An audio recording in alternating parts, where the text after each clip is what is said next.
Chapter 61.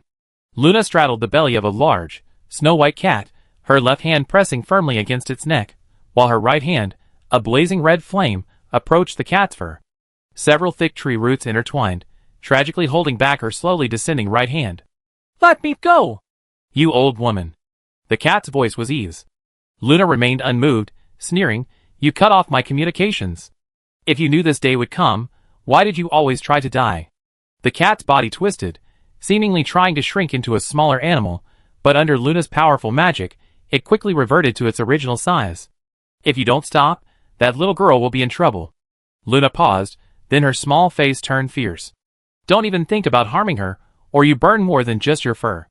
Taking advantage of Luna's release of the magic, Eve swiftly transformed into a small, snow-white kitten, gracefully leaping onto the table. But I'm begging her, how could I do anything to her? But she's probably being chased by the escaped mutated plants right now, aren't you going to help her? Consider yourself lucky today, but I won't let you off next time." With that, Luna hurriedly kicked open the door and flew back the way she came. Eve blinked her emerald eyes, then leaped out of the window. Was she waiting for her to find out and beat her up? Luna was frantically flying along the trail left by Luo when, less than 2 minutes later, she saw the girl standing by the window enjoying the breeze. Then it suddenly dawned on her, all the mutated plants were under her control, so where did these escaped plants come from? "Eve! You rascal!" But Eve had definitely escaped by now. Luna could only stomp her foot angrily, leaving a footprint in the ground, and walk towards Luo. Luo had noticed Luna's arrival the moment she shouted Eve. Seeing Luna's obvious murderous intent, Luo wisely remained silent. "She didn't do anything to you, did she?" "You mean Eve?" "Nothing too serious, but she seemed quite forceful." Luna sized Luo up, finding no signs of injury, and finally relaxed. "That half-elf is a psychopath. Even if she won't do anything to you, don't trust her easily." "I will be careful, Senior Luna." Luo wasn't sure how to address her. Logically, she was definitely much older than him. Calling her grandma might be too much, but she looked so young, like a 15 or 16-year-old girl, so calling her sister was appropriate. "Did you forget your promise? Call me teacher." "Luna." "Teacher?" A strange feeling crept into Luo's heart. This person really lacked any teacher's demeanor. It was hard not to doubt her teaching abilities. "Have you had your physical attributes tested?" Luna's words made Luo a little embarrassed. No, Luna, you didn't say you needed the physical attribute test results. Acting cute is shameful. I'm not one of those men." Luna's face showed disdain, then she hurriedly pulled Luo to the other side of the corridor. No, it doesn't affect the results. You used a recommendation letter, right? Remember to come find me directly after enrollment. There are some documents you need to handle. Let's not talk about that now. I need to test your affinity for fire attribute magic. I need to develop your training plan within a month." Luo, being pulled along at a trot, was somewhat surprised. "Isn't this the genius test on the day of enrollment? If you have a high affinity for fire, I need to prepare some materials in advance. If you have a high affinity for other attributes, I also need to modify the plan." Luna led Luo upstairs to the second floor, heading in the direction they had been chasing Eve. "Teacher, aren't you afraid my affinity isn't high?" Luna turned her head and gave her a strange look. "How could that be? I can sense the active magic around you. You're at least a high affinity." After thinking for a moment, Luna added, "It's a bit strange, the magic around you is chaotic. I couldn't discern your primary affinity attribute, but it shouldn't be a big problem." As she spoke, she arrived at a double iron gate. Compared to the nearly rusted iron gate on the rooftop, this gate shimmered with light, clearly protected by an array or barrier. Luna stopped, a key inlaid with magic crystals, about the length of her palm, appearing in her hand. She gently pushed it, and a keyhole instantly appeared on the smooth surface of the iron gate. The key went in perfectly, and the light on the surface flashed and disappeared.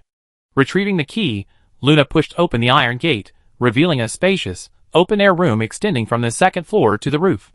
Sunlight streamed down, illuminating the room, but there seemed to be a barrier above. The room showed no signs of rain or dirt from fallen leaves. The room wasn't actually very large, smaller than the botanical garden from before, but it was empty except for a base half the height of Luffy in the very center, topped with a crystal ball, which made the room seem much larger. "Follow me." Luna entered the room first, with Luo following behind. After confirming that she couldn't detect anything, Luo's gaze shifted to the crystal ball near Luna's chest. This crystal ball was somewhat similar to the one Caravaggio had taken out earlier, but much larger, almost twice the size of Luo's head. It was completely pure and transparent. Luo asked curiously, "Is this a testing crystal ball?" "How did you know, little girl?" Luo smiled sheepishly. She couldn't very well say that she had seen a similar description in a novel from another world. Luna patted the crystal ball casually. "Its scientific name is a universal all-attribute affinity testing crystal. Just place your hands on it, and it will detect your affinity for all attributes. Hurry up and put them on." "All?" Luo hesitated. Luffy had told her never to reveal that she possessed dark magic, and it was best not to mention light magic either, or it would be very troublesome. Of course, otherwise how could it be called all attributes? Luna grabbed Luo's small hands, and was about to slap them forward. "Wait, Before Luo could finish speaking, Luna pressed both her hands onto the crystal ball. "What are you dawdling for? Press them down." The crystal ball emitted a faint glow, and a strange power surged into her hands. Luo couldn't decipher what it contained, only feeling a warmth. The warm current quickly flowed through her body, seemingly examining her entire being, before gathering in her brain, where the sea of her soul was located. But as soon as the warm current touched the sea of her soul, it was burned away by a wisp of golden flame. The crystal ball flickered and then dimmed. Huh? Even if Luo didn't understand the principle, it was obvious that something was wrong. How could this be? Luna glanced at Luo in surprise, then uttered a few syllables. The magical concentration in the room immediately increased significantly, and the crystal ball emitted a brilliant light again, this time even more dazzling. Just like before, the warm current vanished upon contact with the Sea of Souls, and the crystal ball dimmed instantly. "Is it broken? I can't afford to pay for it." Luna released Luo's hands and placed her own. As the crystal ball emitted light again, a few seconds later, a dazzling red light suddenly erupted, so bright that Luo couldn't open her eyes. However, after Luna widened her eyes and looked closely, she removed her hands, and the light immediately disappeared. "Strange, it's fine." Turning to look at Luo, who looked adorably silly, in Luna's eyes, Luna circled her twice. "You're a bit strange. I thought you were strange from the beginning. I couldn't see through your specific strength, but you don't have the traces of soul power unique to superhumans. Can you absorb magic power?" Luo nodded. "Yes, it's fine. Does it matter?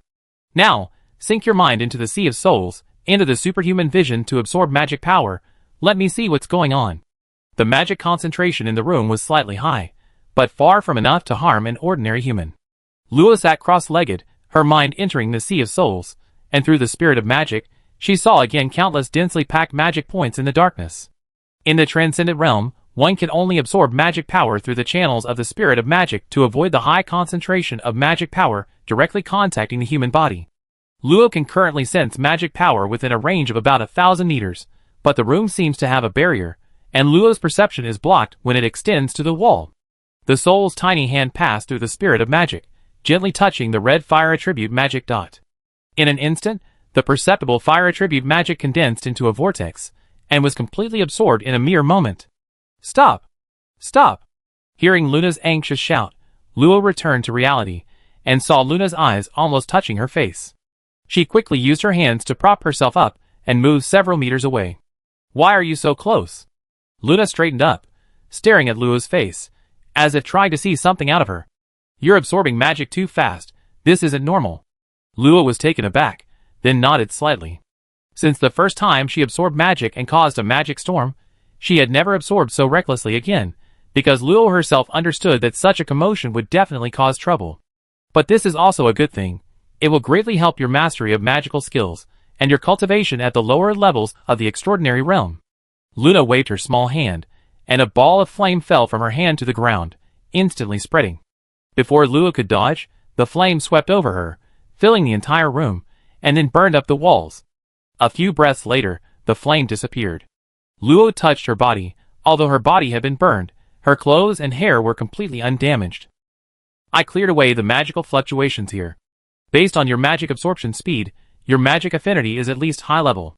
However, since we can't currently measure your control over magic, I can only give you a high-level rating. But based on my guess, you have at least a special level or even an extreme level affinity. Teacher, may I ask about your affinity?" The dazzling light that erupted from the crystal ball the moment Luna placed her hands on it left a deep impression on Luo. According to convention, this should also be a very high affinity. "Me? Extreme affinity," Nothing special. Saying this, Luna took out a red card, slid her finger across it, then gently tapped it. The card trembled, and Luna took it back. I need to report your information to the Academic Affairs Office. You can go back now. I don't know the way. How can you be so stupid? Is this my fault? Chapter 62. Luffy, Viguria, and Manita were waiting in front of the school gate. Manita, watching Viguria pacing back and forth in front of her, couldn't help but say, "Aren't you tired? You've been swaying for half an hour." "My eyes are tired from all the swaying." Viguria paused, then said irritably, "You know that woman has a bad reputation, and you still let her take Xiao Lu away. How can you blame me? If I hadn't taken you guys, we all have to get our hair permed today." Manita smoothed her medium-length hair. Her gray-blue hair seemed quite precious. How could a mere woman compare to her beautiful hair? Seeing Manita's indifferent expression, Viguria kicked him in anger and turned to ask Luffy, "Aren't you worried about little Luo?" Luffy looked at the applicants coming and going, somewhat helplessly. "Although I don't know much about Senior Luna's deeds, we met before. She's quite kind to Miss, so don't worry too much. Most importantly, I can't beat her." He shrugged, indicating that he couldn't help her. While the group was chatting, a white cat jumped down from the wall, stepping on Viguria's head to land on the ground, startling her. "What's that?" But after seeing it was an adorable kitten, her eyes lit up. "So cute. Meow." Unfortunately, the little white cat rolled its eyes at her, and trotted away through the gaps in the crowd. What a pity. The boy looked in the mirror, wiped away the dark circles under his eyes from under his bangs, and smoothed his bangs with his palm, which lightened his gloomy aura considerably. "Bahat, how do I look?" Bahat stood behind the boy, his tone completely flat. "Young master, control your smile." The boy looked at his unconsciously widening smile in the mirror, and gave a strange laugh. "How can you attract people without fear?" He. His smile vanished abruptly, a flash of golden vertical pupils in his eyes. "Has the army arrived yet?" "Young master, it will take another half-month." "That's enough, he. Following the direction he had roughly seen from the air, Luo parted a patch of grass, and breathed a sigh of relief upon seeing the familiar crowd. Looking at his disheveled clothes, and the fallen leaves clinging to him, he sighed again, instinctively wanting to shake them off with his chi and blood, only to remember that he couldn't use chi and blood at the moment. Sigh.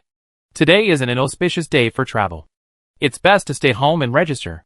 So, after Luo walked out of the school gate, everyone saw her looking like she had been violated. The three were shocked and rushed forward to ask, "Miss, did she really do that to you?" "Little Luo, isn't that teacher Luna only interested in boys?" "Little Luo, we will definitely get justice for the insult you suffered." "Shut up." Thus, a strange rumor circulated among this year's applicants. It was said that a female teacher at the Imperial Academy was bisexual, and a cute girl who came to register was completely taken advantage of by her. Someone saw the girl running out of the school gate crying. The weather was clear at the end of August. Sky City floated slowly in the distance, but strangely, there were no shadows below. Lua sat in an old-fashioned chair, swinging her little feet, and asked Viguria, who was wielding a sword in the courtyard, with a bored expression, "Why is it that even though you're called a knight, you don't have a mount?" Viguria sheathed his sword, the blade scraping against the scabbard with a soft sizzling sound. "Of course. Duke Kaladin is a dragon knight, isn't he? He has a frost dragon as his mount." "I'm not referring to that." Lo bent his knees and pointed at Viguria. "None of you, Luffy, have mounts, right? Doesn't that seem strange?" "Strange? It is strange. Think about it. The reason a knight is called a knight is because they have a mount, right?" Viguria stepped forward and touched Lo's forehead, looking puzzled. "You don't have a fever, Lo? You don't know that a knight is called a knight because they learn knightly skills, do you?" "I know." Lo certainly knew, but sometimes he couldn't help wondering, why are they called knights if they don't have mounts? A question worth exploring. Do you think it's possible that the first knight had a mount, but many who learned knightly skills later didn't, so gradually, those who learned knightly skills were simply classified as knights? Viguria seemed uninterested in these questions, shaking her head and saying, "Probably, I don't know, but that's what it is. It doesn't affect my getting stronger." Then, hands on her hips, her apricot yellow eyes blazing with fighting spirit, "Little Luo, I think I gotten a little stronger. Let's have a match." "No! Little Luo, didn't you say you wanted to learn swordsmanship from me? You dragged me there, didn't you? Anyway, as your half-teacher, I think it's necessary to test your progress. Did you master the 3 sword techniques from last time?" Luo lazily rolled over, letting her back bask in the sunlight. I learned it. Let me sleep a little longer. Vigouria looked at the fluffy ball in front of her, wondering how she had learned so well without even picking up a sword a few times. Alright, I go find Manita. He's not here today, which is a bit strange. Have a safe trip. 20 days had passed since registration, and Luna, who claimed to be her teacher, hadn't sent a single message. Of course, it was possible she couldn't find her, but that was her problem, not mine. Feeling perfectly at ease, Luo continued to lie there, enjoying the last moments before school started. Meanwhile, Vigouria, carrying her knight's sword, jumped out of the courtyard and headed straight for Manita's house. Passing by the ancient castle, she felt a chill for some reason, as if she were being watched by something. It's probably just my imagination. These old houses haven't been inhabited for decades. Glancing at the tattered curtains and crumbling bricks inside, Vigouria quickly left. Shortly after the girl walked away, the curtain swayed slightly, as if a shadow had passed by. Today was a good day. Today was indeed a bad day, because Luo's good days were over. The academy opened today. Miss. Get up. No. Sister Alice, I must not be awake yet. How can it be the first day of school? Miss, you were so excited last night saying you would get up early. Why did you change your mind? Vigouria arrived at Luo's house early in the morning, only to hear a resentful voice coming from the second floor, followed by the gentle voice of the little maid trying to soothe the resentment. Little Luo. Why are you still in bed? Alice, don't be so gentle with her. Miss, you're so capable you definitely get up. Lady Vigouria has arrived too. Don't keep her waiting. Just a little longer. This lazy morning didn't last. Vigouria burst in and dragged her out of bed. After a good beating, Luo was finally wide awake.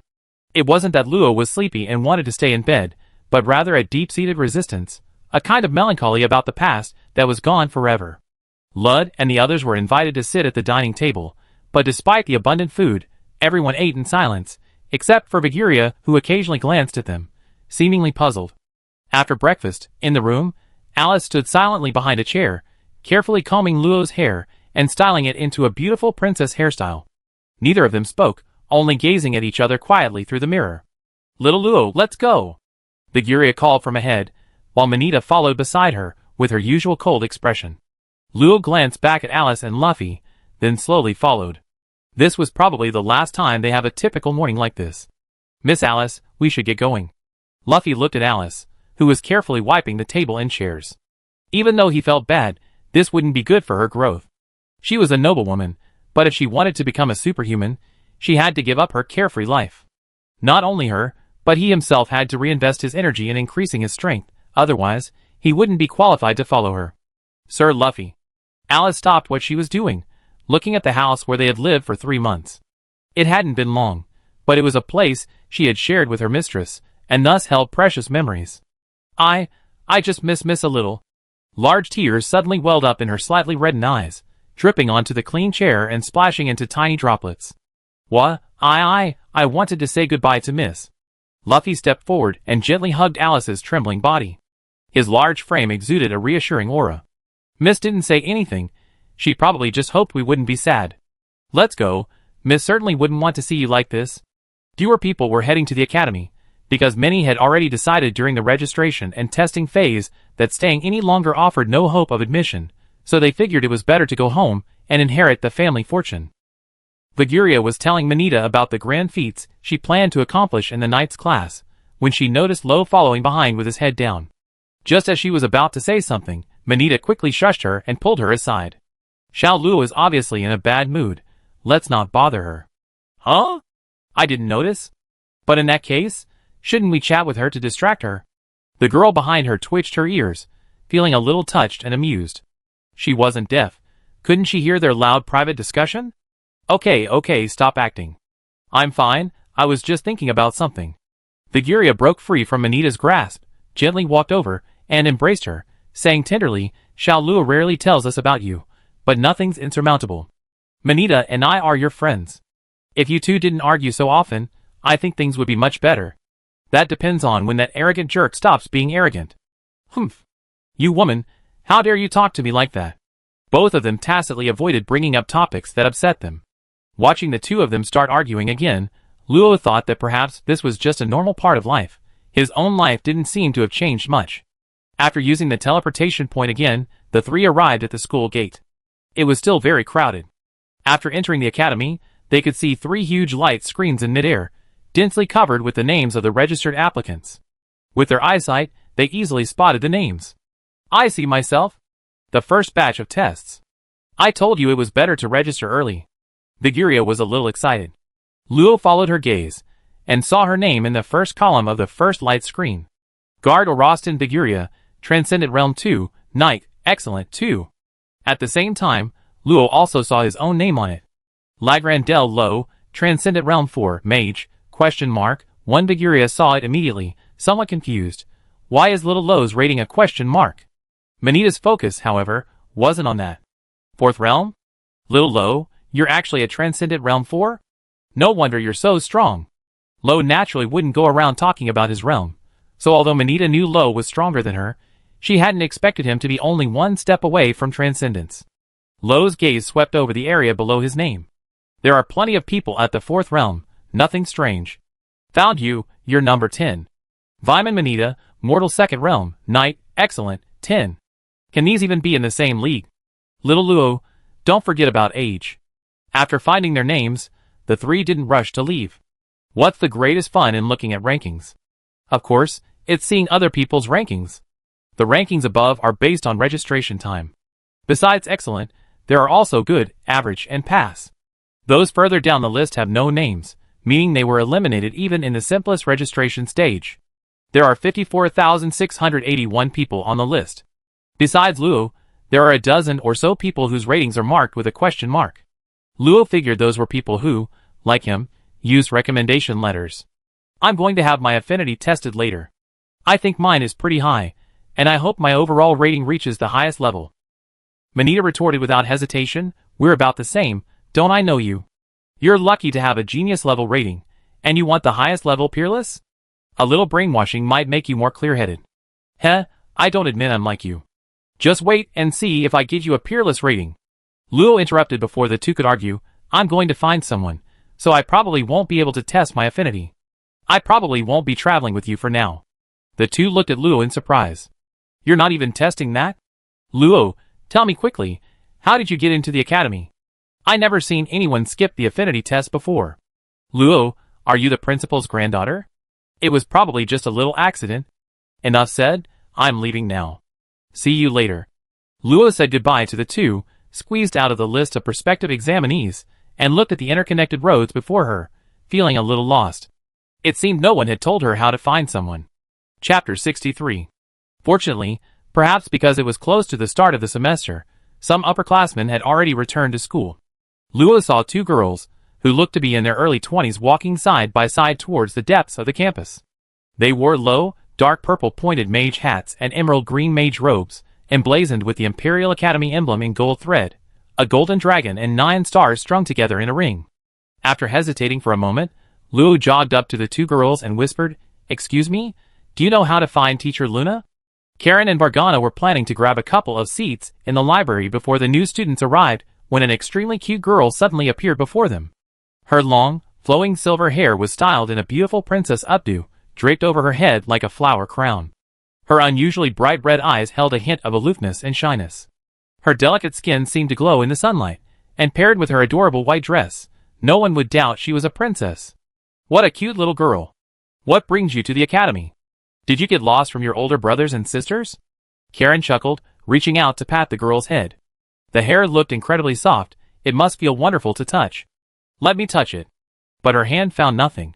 Seeing the wariness in the girl's eyes, Karen wasn't embarrassed. She chuckled twice, placing her hands on her knees to appear as tall as the girl. Little girl, family members aren't allowed in the academy.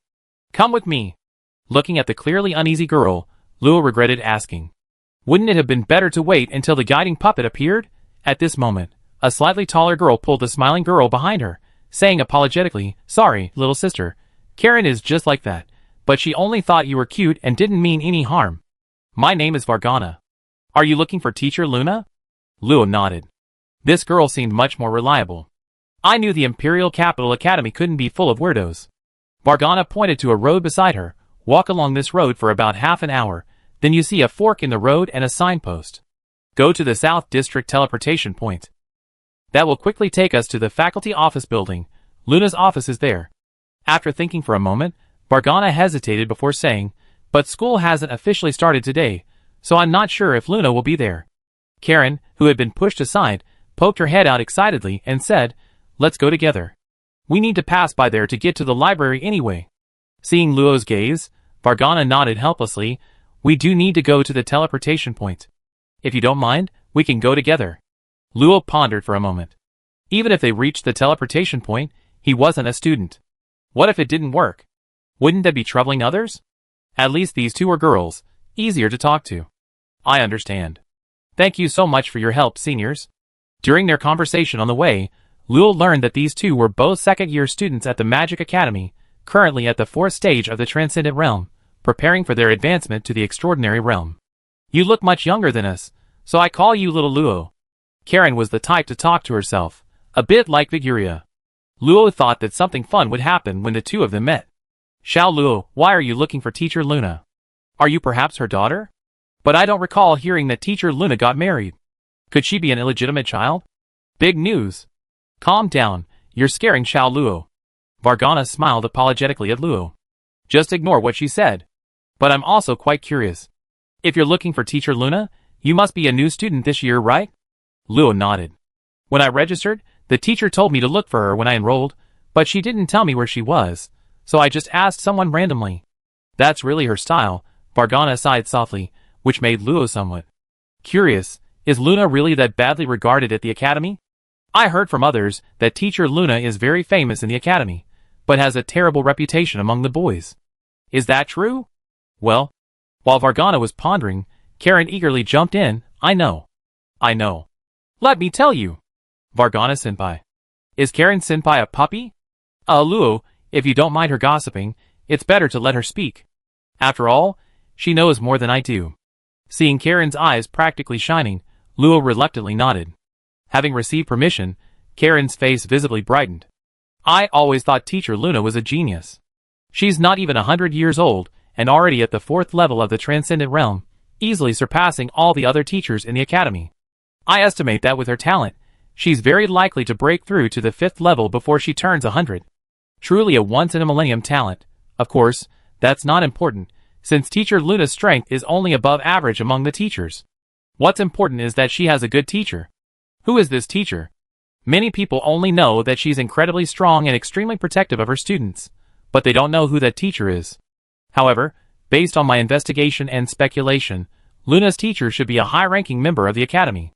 Given her personality, she probably wouldn't choose a male teacher, so the most likely candidate is the Dean of the Magic Academy. Putacadia? Weenies! How about that? Isn't that surprising? Surprising? At first, I was also shocked by my guess. Dean Weenies is a super strong person at the 9th level of the Extraordinary Realm. I might never meet her in my entire life. If my teacher is also her, I should be an Extraordinary Realm user now. No, that's not right. My affinity attribute is wood, which is a bit of a problem. It's alright, I know someone named. Luo looked at Vargana, his eyes asking, has Senior Karen always been like this? Vargana shrugged, circling her right fingers around her temple a few times. Luo suddenly understood, no wonder. So why does Teacher Luna have such a bad reputation among the boys? Luo interrupted Vargana's rambling. At this point, the conversation had veered into the rumors of the magic and alchemy departments vying for a half-elf. If he didn't stop her, it might veer into the past wars between elves and humans. However, upon hearing half-elf, Eve's face flashed through Luo's mind. But then she shook her head. The academy can't possibly only have one half-elf, can it? I heard that Teacher Luna does that because she really enjoys tormenting boys? Little Luo, you don't know that, do you? Karen skipped behind Luo, trying to put her foot on her shoulder, but unsurprisingly, Luo dodged it, though she didn't seem to mind. Teacher Luna is quite young among the superhumans, but influenced by her mother, she wanted to find a husband a long time ago. But you know her temper, and her family isn't very powerful, so not many men liked her. Later, when she became powerful, many people wanted to pursue her. But? Karen shook a finger. How could Professor Luna be so superficial? She uses her authority to thoroughly investigate every man who takes a liking to her. Isn't that amazing? Little Luo, will you do that when you get married? Tell me, tell me. I probably don't have such a brilliant idea. Let me think. Luo ignored Karen's next words. Although there were definitely many reasons behind it, This senior was talking too much. She felt her head starting to throb. What was this feeling? Like three couples of Iguria and Manita arguing at the same time. She gave Vargana a pitiful look. Senior, I can't take it anymore. The latter gave her a thumbs up, indicating, leave it to me. Karen! What is it? Vargana. Karen turned to look at Vargana, seemingly puzzled by her interruption. Have you prepared your advancement materials for next semester? This. Do you have enough points? Do you have enough magic crystals? Oh dear. Have you memorized the instructions? Definitely. Then memorize the third point of the 35th instruction. The 35th, what was it again? Let me think. With a slight smile, Vargana indicated that the task was complete. Looking at Karen, who was muttering to herself, Luo thought this senior was incredibly reliable. Little Luo, don't mind her. Karen isn't a bad person. She just likes to collect all sorts of rumors and gossip. She's clearly a little more talented than me, but she's a step behind in advancing to the transcendent realm. Sigh. It was clear that Senior Vargana was also quite helpless about Senior Karen, and Luo even felt a little sorry for her. Several students in leather armor and light armor walked past them along another path, heading towards the school gate. Vargana paused, pointing to a large, floating sign by the roadside. This is the fork in the road, the directions are written here. Luo looked at the sign, where several lines of large characters flashed. Upper right arrow, South District Teleportation Point, beginning. Upper left arrow, South District Simulation Training Ground. Lower arrow, School Gate Plaza.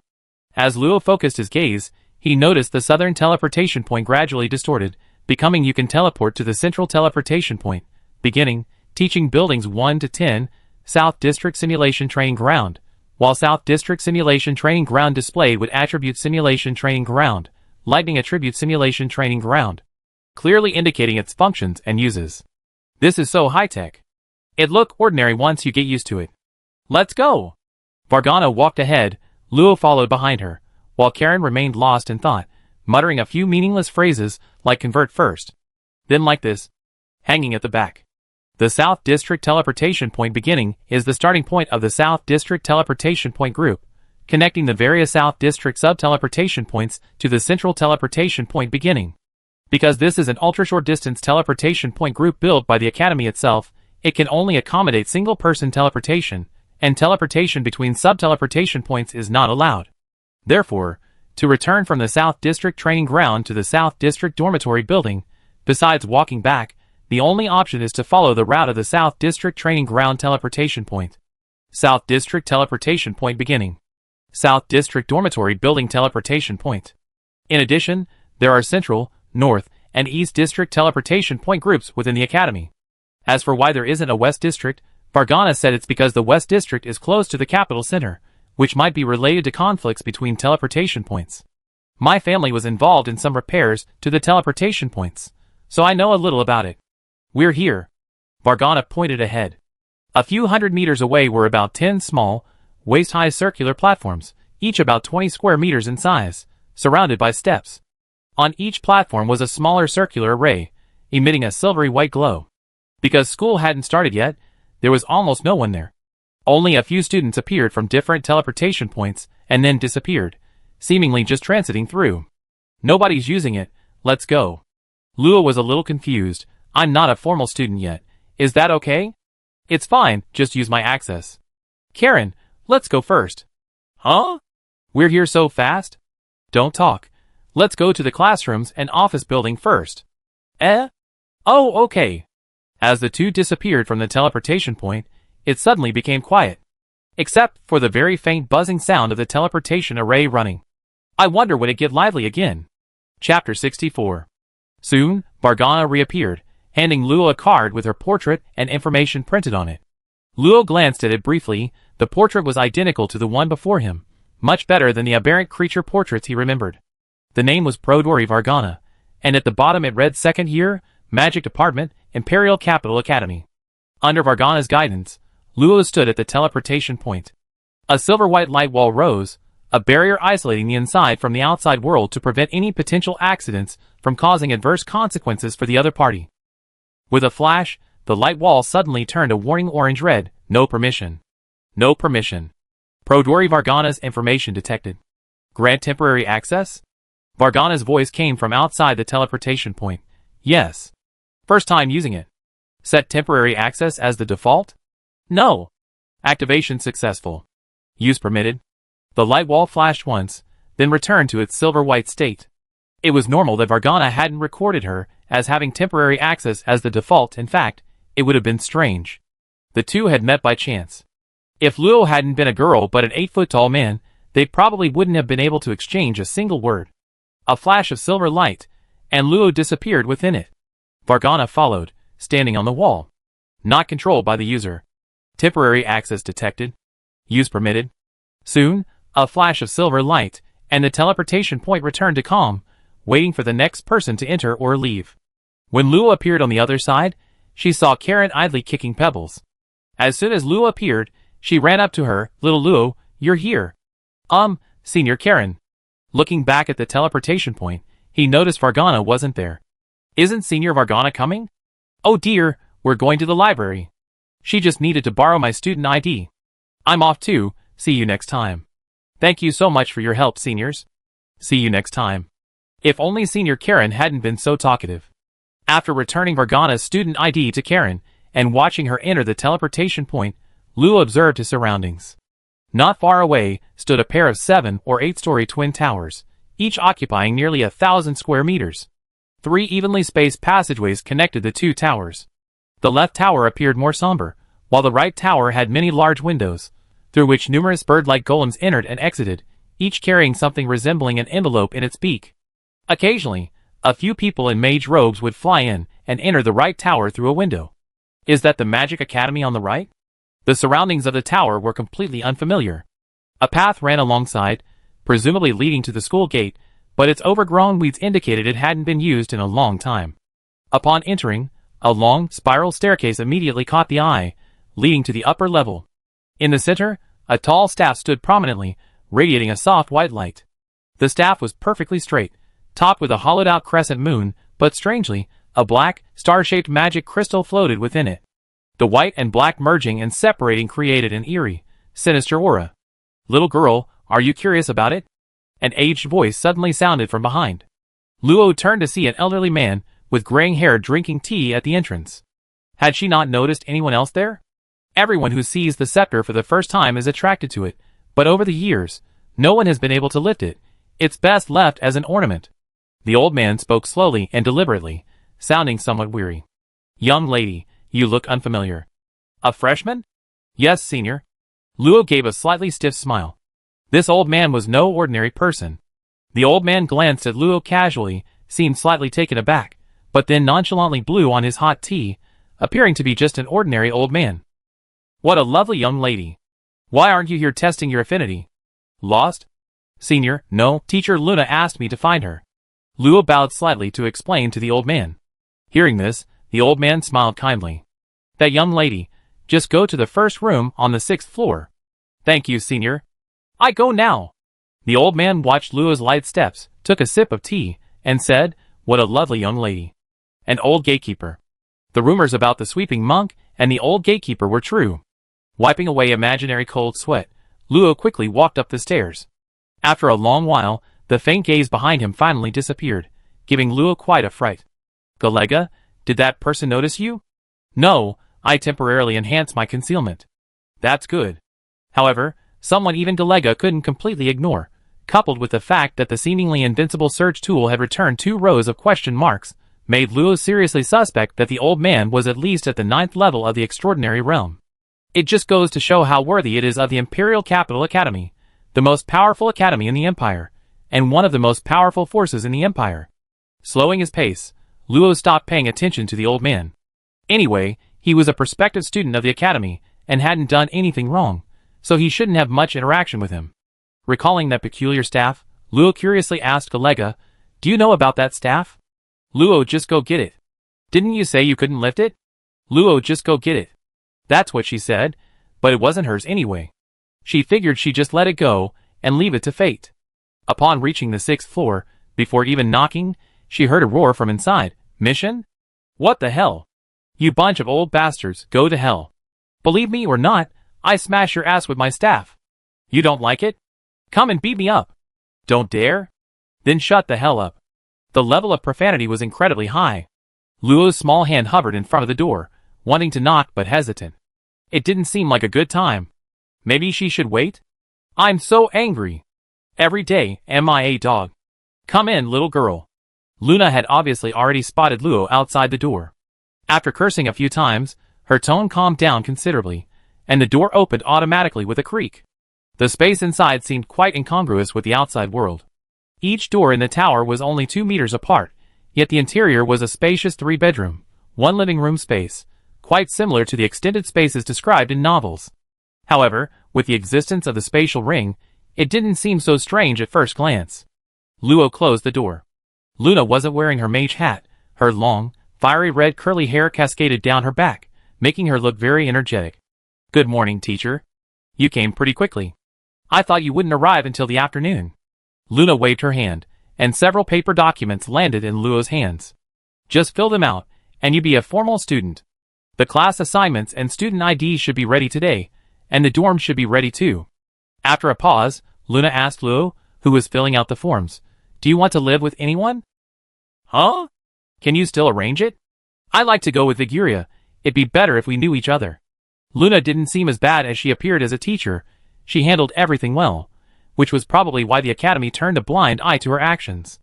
Oh right, the things you promised me after I entered the academy. Luna tossed over a small metal box. You could hear something hard inside as it rattled. This is a little snack, Luna said casually, and Luo couldn't help but be curious. Food? Opening the box, inside were 2 familiar yet perplexing things. Lollipops? Is there a problem? No. But why lollipops? Taking one out, it was simply a round, spherical candy with a wooden stick stuck in it, like a hastily made children's snack. Eat this directly? The lollipop was golden yellow and smelled very sweet. Luo couldn't help but swallow it. It seemed delicious. This is made from the honey from a queen bee's abdomen. It's kind of a tool, you could say, to speed up wound healing. Of course, you can eat it anytime. And you just started licking it? Luo, who had just taken a lick, quickly withdrew her pink tongue, indicating that she was only taking a taste and definitely not because it looked delicious. Surprisingly, as soon as Luo's tongue left, the moist lollipop quickly dried, as if it had been air-dried. If you like it, then eat it. It's just a first-tier queen bee. By the way, little girl, you don't have a student ID yet, so you probably can't use the teleportation point. This is a temporary pass. Just return it to me when you get your own student ID. Luna was always efficient, and Luo emerged from her office in no time, barely having recovered. Luo, a lollipop in his mouth, the sweetness of honey combined with a refreshing taste, cleared his head somewhat. Is that all? Then let's go find Viguria and the others. Passing the old man at the door, Luo put away the lollipop, bowed and greeted him, then quickly slipped out of the office building amidst the old man's kind smile. The square was full of people, divided into 10 lines according to their numbers, each standing in front of a large crystal ball. Behind each crystal ball sat 2 teachers observing, and a small, elf-like puppet flew beside the crystal ball, recording each student's performance.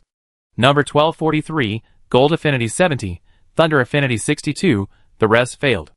A boy secretly cheered before smiling and leaving the line to join the group that had already finished their tests. Just as he was about to share with his friend, he heard someone exclaim, "Who's that? The light is so bright." He looked over and saw a crystal ball emitting a dazzling purple light in the arena 3 teams away. Number: Thunder Affinity 99, Gold Affinity 80, Earth Affinity 77, Wood Affinity 67, Water Affinity 62, the rest fail. After this series of announcements, the crowd gasped in surprise. But the purple-haired girl in front of the crystal ball listlessly yawned and staggered to the back of the crowd. Viguria and Manita stood at the edge of the crowd, looking at the girl in arena number 5 with disbelief.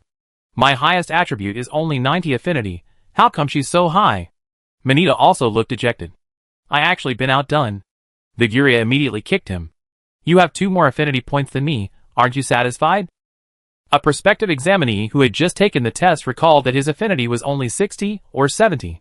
Listening to what these 2 were saying, were they really not just showing off? My dear Bella, why are you so listless? Boring academy, so sleepy. The purple-haired girl leaned against a very ordinary-looking woman in front of her, looking like she was about to fall asleep. Bella, wake up, I have to go. Bella finally opened her eyes, which were almost glued shut, and said weakly, didn't you come to take the test too? Why are you leaving? I run a shop, and I'm not very talented. I definitely won't get in. I might as well go back to my bookstore. You helped me with the shop before, and you didn't even recoup your costs. Whose fault is that? A pair of wicked hands reached out and pinched Bella's cheeks, stretching them long. The girl mumbled, "Staying in the shop is too boring. I rather work on my magic puppets." Then be a good girl. The knowledge in the academy is much more detailed than what we can find ourselves. Bella stared at the serious-looking woman in front of her, stopped struggling, and after a long while, nodded gently, "I do as you say." Chapter 65. Knock, knock, knock. A rapid knocking sound came from the door. Canarian was displeased, but her eyes were still quickly scanning the list in her hand. "Come in." Boom. Before she could finish speaking, the wooden door was suddenly smashed open. Startled, Canarian jumped up and threw a wooden splinter at the door, but quickly smiled bitterly. "Luna, what brings you here?" Luna burned the splinter in her hand, pulled out a chair, sat down, and crossed her legs. "I heard you tampered with the student I recommended?" Canarian refocused her gaze on the list, somewhat helplessly. "Teacher Luna, do you know how old she is?" "I didn't notice." "Spit it out." Luna's legs twitched, indicating that she needed to get to the point. She was in a bad mood. "That child is only 15 years old, too young." "You mean I can't protect her?" Looking at Luna's unfriendly expression, Canarius popped up a file, which Luna caught. "This is a cult?" Her eyes turned cold. Luna put the file back on the table, stood up, and left. "Consider it a favor." Bang! Hearing the door slam shut, Canarius looked at the slightly charred corner of the file, sighed softly, somewhat helplessly, "I have to rewrite it again."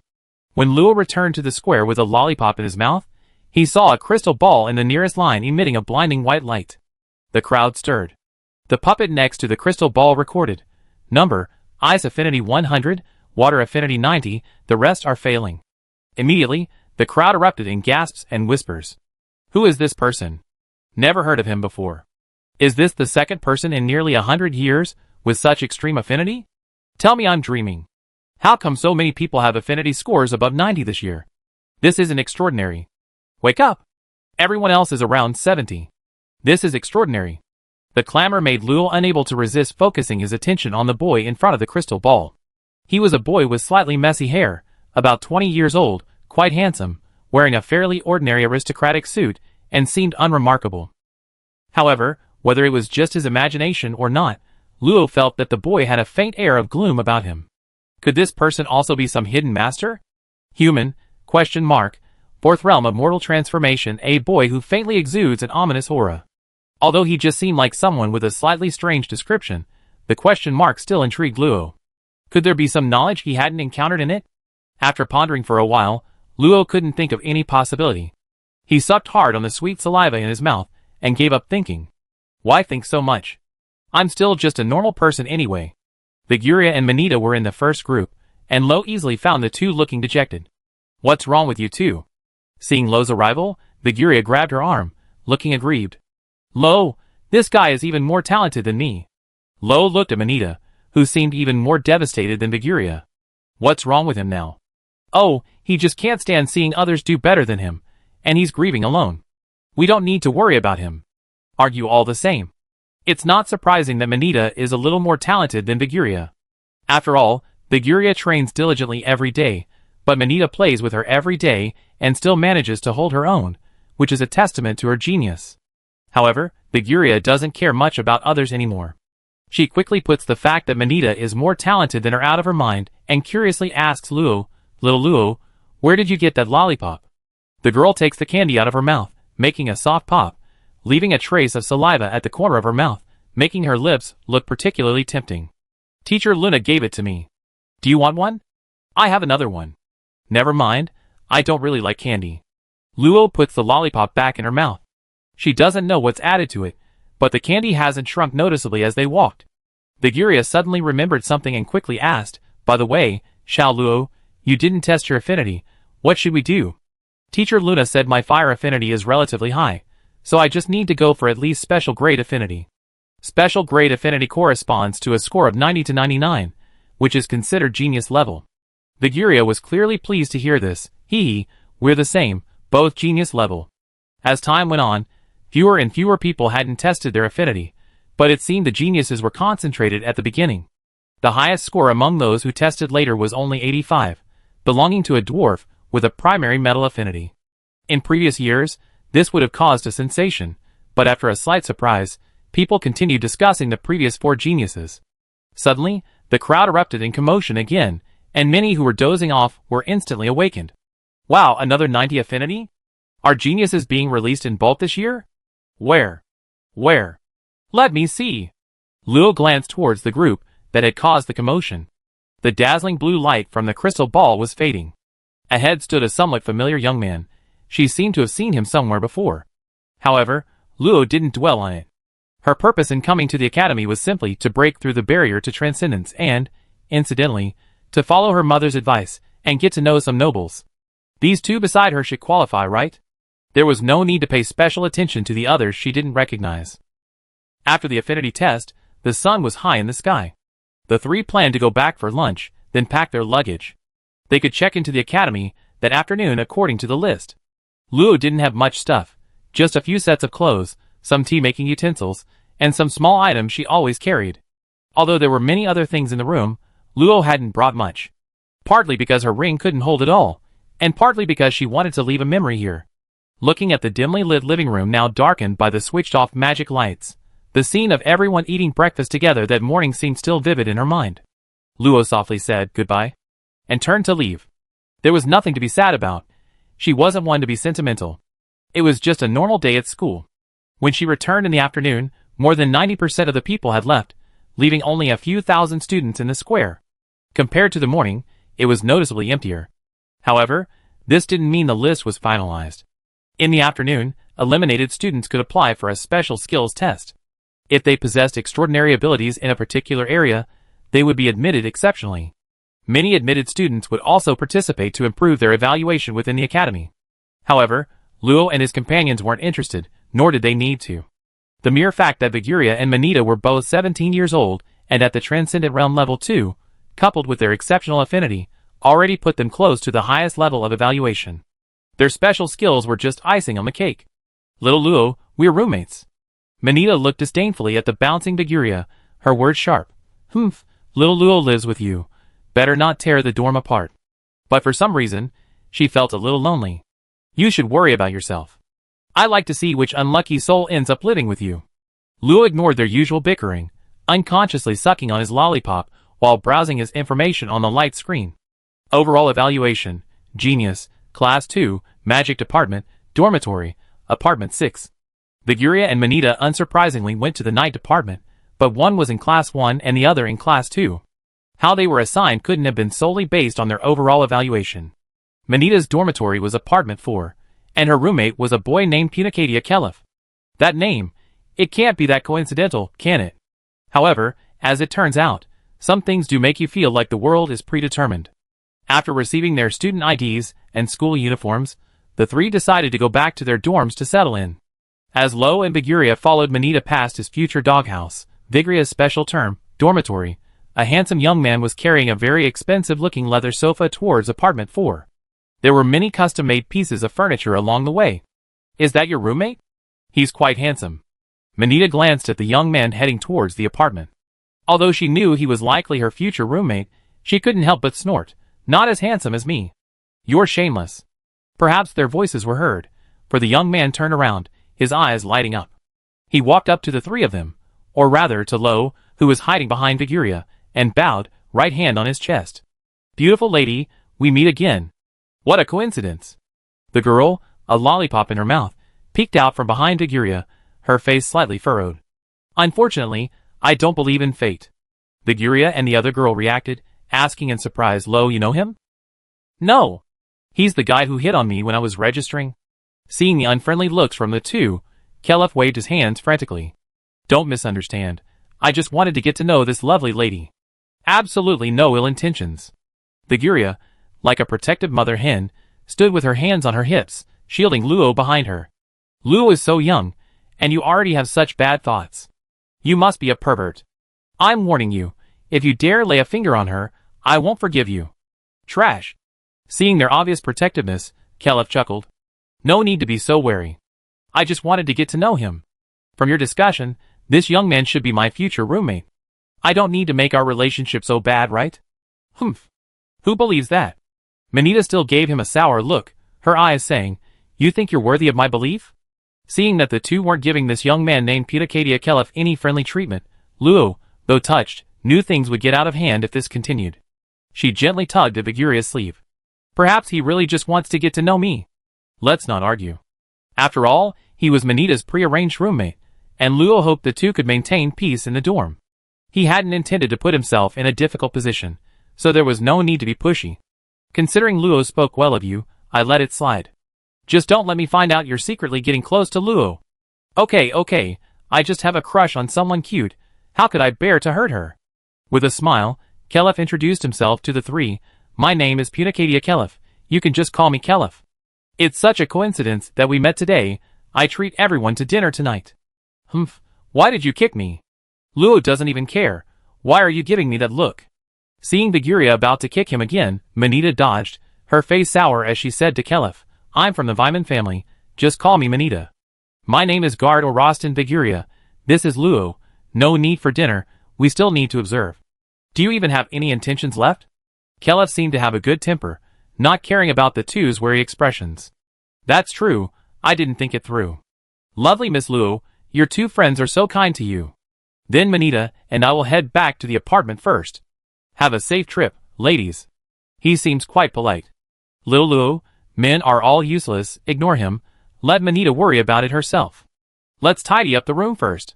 It was supposed to be a student apartment, but what was in front of them was clearly a detached villa, 3 stories high, with a garden and a large yard, even a fountain. Cool water vapor filled the air, adding to the villa's elegance. It was surrounded by a fence with obvious flowing light, indicating a defensive barrier.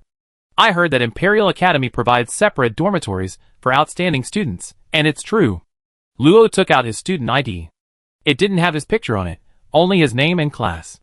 Strictly speaking, they were still probationary students, and only after passing the first test could they become regular students. Then, the information on their student IDs would be the same as Vargana's. He waved his student ID in front of the villa gate, and a voice, neither male nor female, came. Lagran del Luo's personal information detected. Information confirmed correct. Initial entry of personal information. Your aura has been collected. We wish you a happy campus life. The gate clicked open.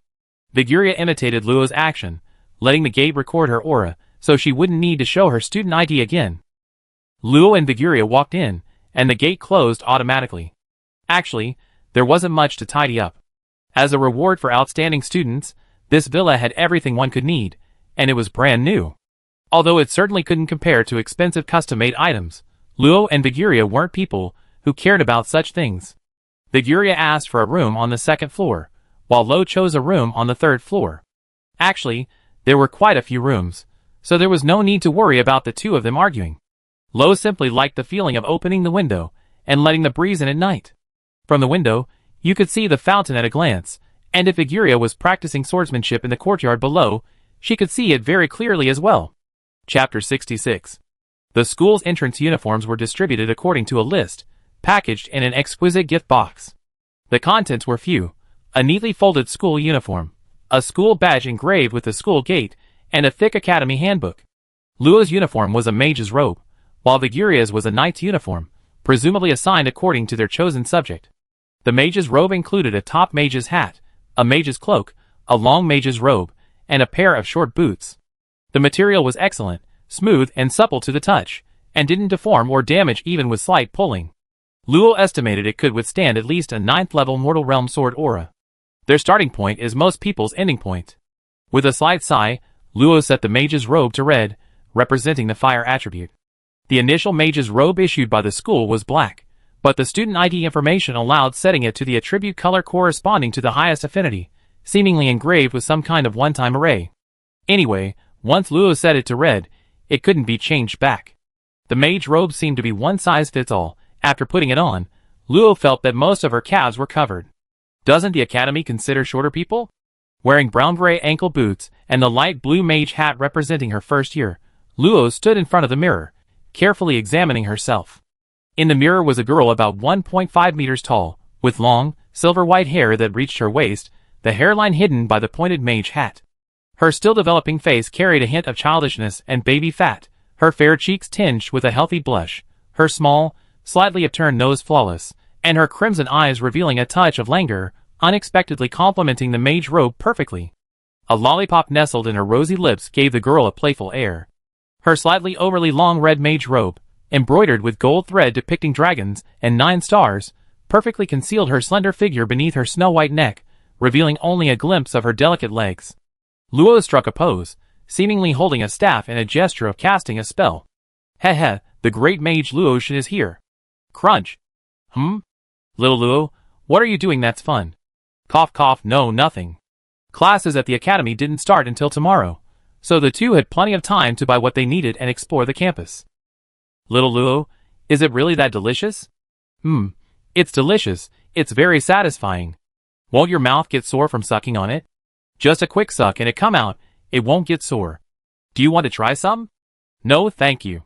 Luo regretfully put away the other lollipop she had taken out. The candy's effects weren't as subtle as Luna had described. At first, it just felt like a delicious lollipop, but after a while, Luo noticed a significant increase in his 5 senses, giving him a similar feeling of clarity and power coursing through his body when he first ascended to the transcendent realm, a kind of addictive illusion. Manita seemed to have betrayed them. Luo and Viguria had intended to have dinner with him, but when they arrived at his apartment, a note informed them that he had already gone with Kelef, claiming it was to cultivate a good roommate relationship. Although Luo suspected Manita might have been dragged away by Kelef, Viguria wouldn't listen. Traitor. The academy was vast, comparable to the Knight's Hall. Besides the regular teaching areas, there were simulation areas for the 8 elements. The South District had lightning and wood elements, the North District ice and wind elements, the West District metal and fire elements, and the East District the remaining water and earth elements. According to the introduction, students who have advanced to the transcendent level can use points to accelerate their cultivation. These points are described at length in the Academy's handbook, and are the Academy's hard currency. After all, the Academy isn't a charity. Besides the regular tuition, additional functions require students to use points to redeem. Points have many uses, the most common being exchanging for supplies. Prices in the capital are not cheap, and for minor nobles or commoners in remote areas, simply surviving at the Academy is a challenge. Therefore, students can earn points by completing tasks and then exchange them for living supplies. Furthermore, points are useful for using special areas, borrowing books, posting bounties, etc. For students below the transcendent level, the most important use is to exchange for uses of the royal family's ultra-long-distance teleportation array to enter the corresponding professional hall. The Knight's Hall is not needed, as it's right next door. So expensive. Luo looked at the exchange price of 10,000 points per transaction, and felt her future was bleak. Maybe she should transfer to the Knight Department? There are many ways to earn points, including but not limited to completing various tasks, finishing studies, collecting valuable materials, trading with other students, making major inventions or theoretical breakthroughs, etc. If your family is wealthy enough, like contributing a drop of dragon blood to the academy, or if you have extraordinary talent, like inventing new alchemical tools, earning enough points is easy. Of course, for students without special skills, simply completing tasks is enough. Hopefully the tasks won't be too difficult. However, according to the handbook, there's a recent opportunity to earn a large number of points, achieving a good ranking in the test a month from now. Viguria. I'm going to try for first place in the test. Hey! Luo, why are you suddenly so enthusiastic? Because I'm poor? If you don't have enough money, I can help you. It's not about the money. For a freshman like Viguria, who hasn't yet reached the 4th stage of the Transcendent Realm, let alone whether he can defeat a freshman about to advance to the Transcendent Realm, even if he gets these points, he might not be able to use them for the time being. Except for commoners. So the so-called test to earn points is more about giving freshmen about to advance to the Transcendent Realm a chance to break through. As for whether they can seize it, that depends on their own strength. Luo sat in the chair watching Viguria put on her knight's uniform. This Knight Department uniform looked like a combination of soft leather armor and decorative fabric. Besides the relatively hard breastplate inside that could withstand attacks, her arms were covered with cotton sleeves and wrist guards, and a short skirt similar to a skirt armor was wrapped around her waist. She wore knee-high leather boots. The Academy's emblem was painted on the shoulder armor, maximizing aesthetics. Viguria said there was another set of soft armor lining inside, but she had already put it on in her room, so Luo didn't see it. Knight's uniforms naturally need to fit well for comfort, so adjustments can be made to fit the body when first worn. Does it fit? It's okay, but it's a little tight in the chest area. Is it not suitable? TSK. The Imperial Capital Academy is divided into 4 major colleges: the Knight Academy, the Magic Academy, the Alien Academy, and the Alchemy Academy. Of course, this doesn't mean the Imperial Capital Academy only teaches knights and mages. Few students study other professions within the academy. Knights make up 70%, mages 20%, and the remaining 10% is divided among other professions. Therefore, many niche professions are merged into the same academy. For example, warriors and assassins are merged into the Knight Academy, while archers, healers, and summoners are merged into the Magic Academy. It's worth mentioning that because alchemy has developed rapidly in recent centuries, the Alchemy Academy was only established a few hundred years ago, and the forging department, formerly part of the Magic Academy, was moved there. Luo belongs to the Magic Department of the Magic Academy, while Viguria and Manita belong to the Knight Department of the Knight Academy, so they have to attend classes separately. Luo, will you know the way tomorrow morning? Luo closed the academy handbook and nodded to Viguria sitting next to him. No. No, and you're nodding. No problem, I remember there's a record at the South District teleportation point. I just go check it out early tomorrow. That's true. Well, Luo, get some rest. The door closed, and Luo looked at the stars outside the window. Through the faint glow of the barrier, the twinkling stars seemed to gain a touch of liveliness. Putting the lollipop back into his ring, Luo looked at the new bed in the room. It's getting late, let's sleep. A small path led from the student dormitory to the main road outside. Each dormitory was about 500 meters apart. There was a dormitory number 5 between dormitory 4 and 6, but Luo had never seen who lived there. Luo, why aren't you walking faster? Coming! Turning his gaze away from the path leading to dormitory 5, Luo quickly caught up with Viguria ahead. Leading the way were Manita and Kelef, the two walking amicably side by side towards the teleportation point. Punicadia Kelef, 3rd realm of mortal transformation. A very enthusiastic person, but seemingly a bit clueless about the situation, with an unknown connection to the Dean of the Magic Academy. Luo's gaze shifted from Kelef's back. He shared the same surname as the Punicadia weenies that Senior Karen had mentioned, so a relationship between them wasn't surprising. Whether it was grandson, son, or some other relative was unknown. Bye-bye. Bye-bye, see you tonight. Watching the 3 step into the teleportation points, Luo also entered an empty one. After her personal information was scanned, Luo disappeared into the teleportation point. Behind her, a bustling crowd of new students, some curious, some excited, some indifferent, stepped into each teleportation point. Silver light flickered constantly, and a lively breeze wafted around, bringing the academy to life overnight. Lowering the brim of her mage hat, Luo casually found a seat in the back row. The classroom wasn't hard to find. Its layout was similar to the university lecture hall she remembered, except that instead of a blackboard, the teacher stood at the front in a light screen somewhat resembling the signposts she'd seen before. The classroom wasn't crowded yet. Besides those alone like her, there were several small groups, probably from the same place. Luo was starting to miss the sweet taste in her mouth, but this was a classroom, and eating openly was rather impolite. With nothing else to do, Luo continued flipping through the student handbook she hadn't finished reading. After what seemed like an eternity, Luo noticed some whispers around her, which momentarily distracted her. Isn't that girl a minor? So cute. I want to hug her. She's so young, isn't it a bit inappropriate? She might be in her 20s or 30s. Luo looked up, a little bewildered. Who are they talking about? Ah! She's looking over here. So cute. Red eyes. What should I do? I think I have a crush on someone. They seem to be talking about me? Luo pulled her hat brim down again, feeling a little uncomfortable. Even though she was completely hiding her face, why were people still talking about her? To the girl's relief, just minutes later, hurried footsteps echoed outside the classroom, followed by a loud bang as the door was flung open, silencing the room. A fiery red mage's robe billowed with her small figure, her tall, wide mage's hat gleaming so brightly it seemed to sparkle. Her delicate face was filled with impatience. Silence! A powerful aura swept through the classroom, silencing the noisy students. Those who don't want a beating, obey my rules. Many students were naturally resentful, but after assessing the difference in strength, they reassured themselves not to defy their teacher. As for some boys who knew the rumors about the witch, they trembled and buried their heads in their desks. Enough with the small talk, let me tell you about the transcendent realm. Although many of you know a little, there's still a lot you don't understand. Luna never liked wasting time, and she began her lesson as soon as she arrived. We have 121 new students in our class. The main affinity includes 8 attributes, but you don't need to know about attributes yet. Just focus on advancing to the 4th stage of the mortal transformation realm. Many of you come from remote areas and might not even know what the 4 stages of the mortal transformation realm are, let alone how to advance. Xiao Luo, come up here and tell them what the 4 stages of the mortal transformation realm are. Huh? Chapter 67. Luo's little face was completely covered by her mage's hat, but she could still feel everyone's gaze on her. Why is this happening to me? Who? Taking a deep breath, Luo slightly raised her head and met Luna's gaze, who was raising her eyebrows. Was this really going to kill her? Slowly standing up, Luo walked to Luna's side under the gaze of the students in the class and asked her softly, "Teacher, are you really going to let me teach? I'm a little scared."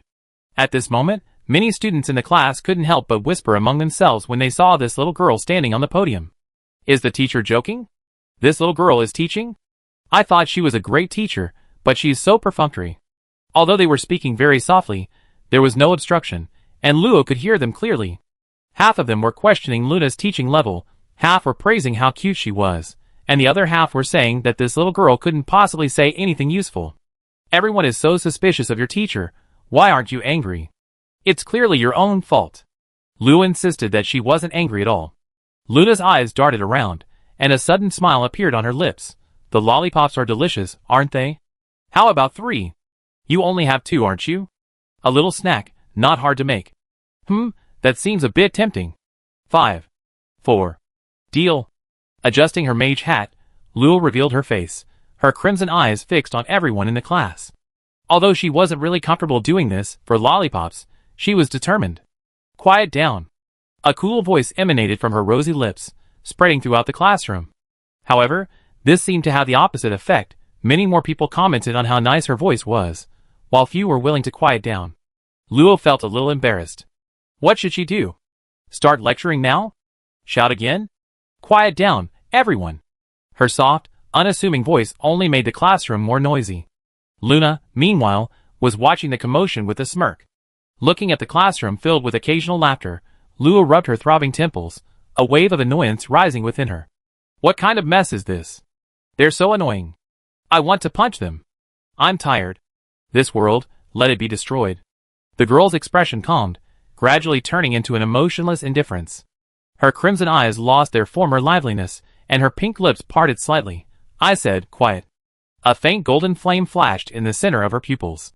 There was no imposing aura, but everyone in the classroom felt a suppression originating from the level of life itself. The invisible pressure instantly crushed all sound into nothingness, and the classroom fell silent. Not a breath could be heard. Occasionally, a bird would fly past the window, but as if affected by something, it would crash to the ground. Everyone's quieted down? Blinking her large, bright eyes in confusion, Luo coughed lightly. Ahem, thank you all for your help.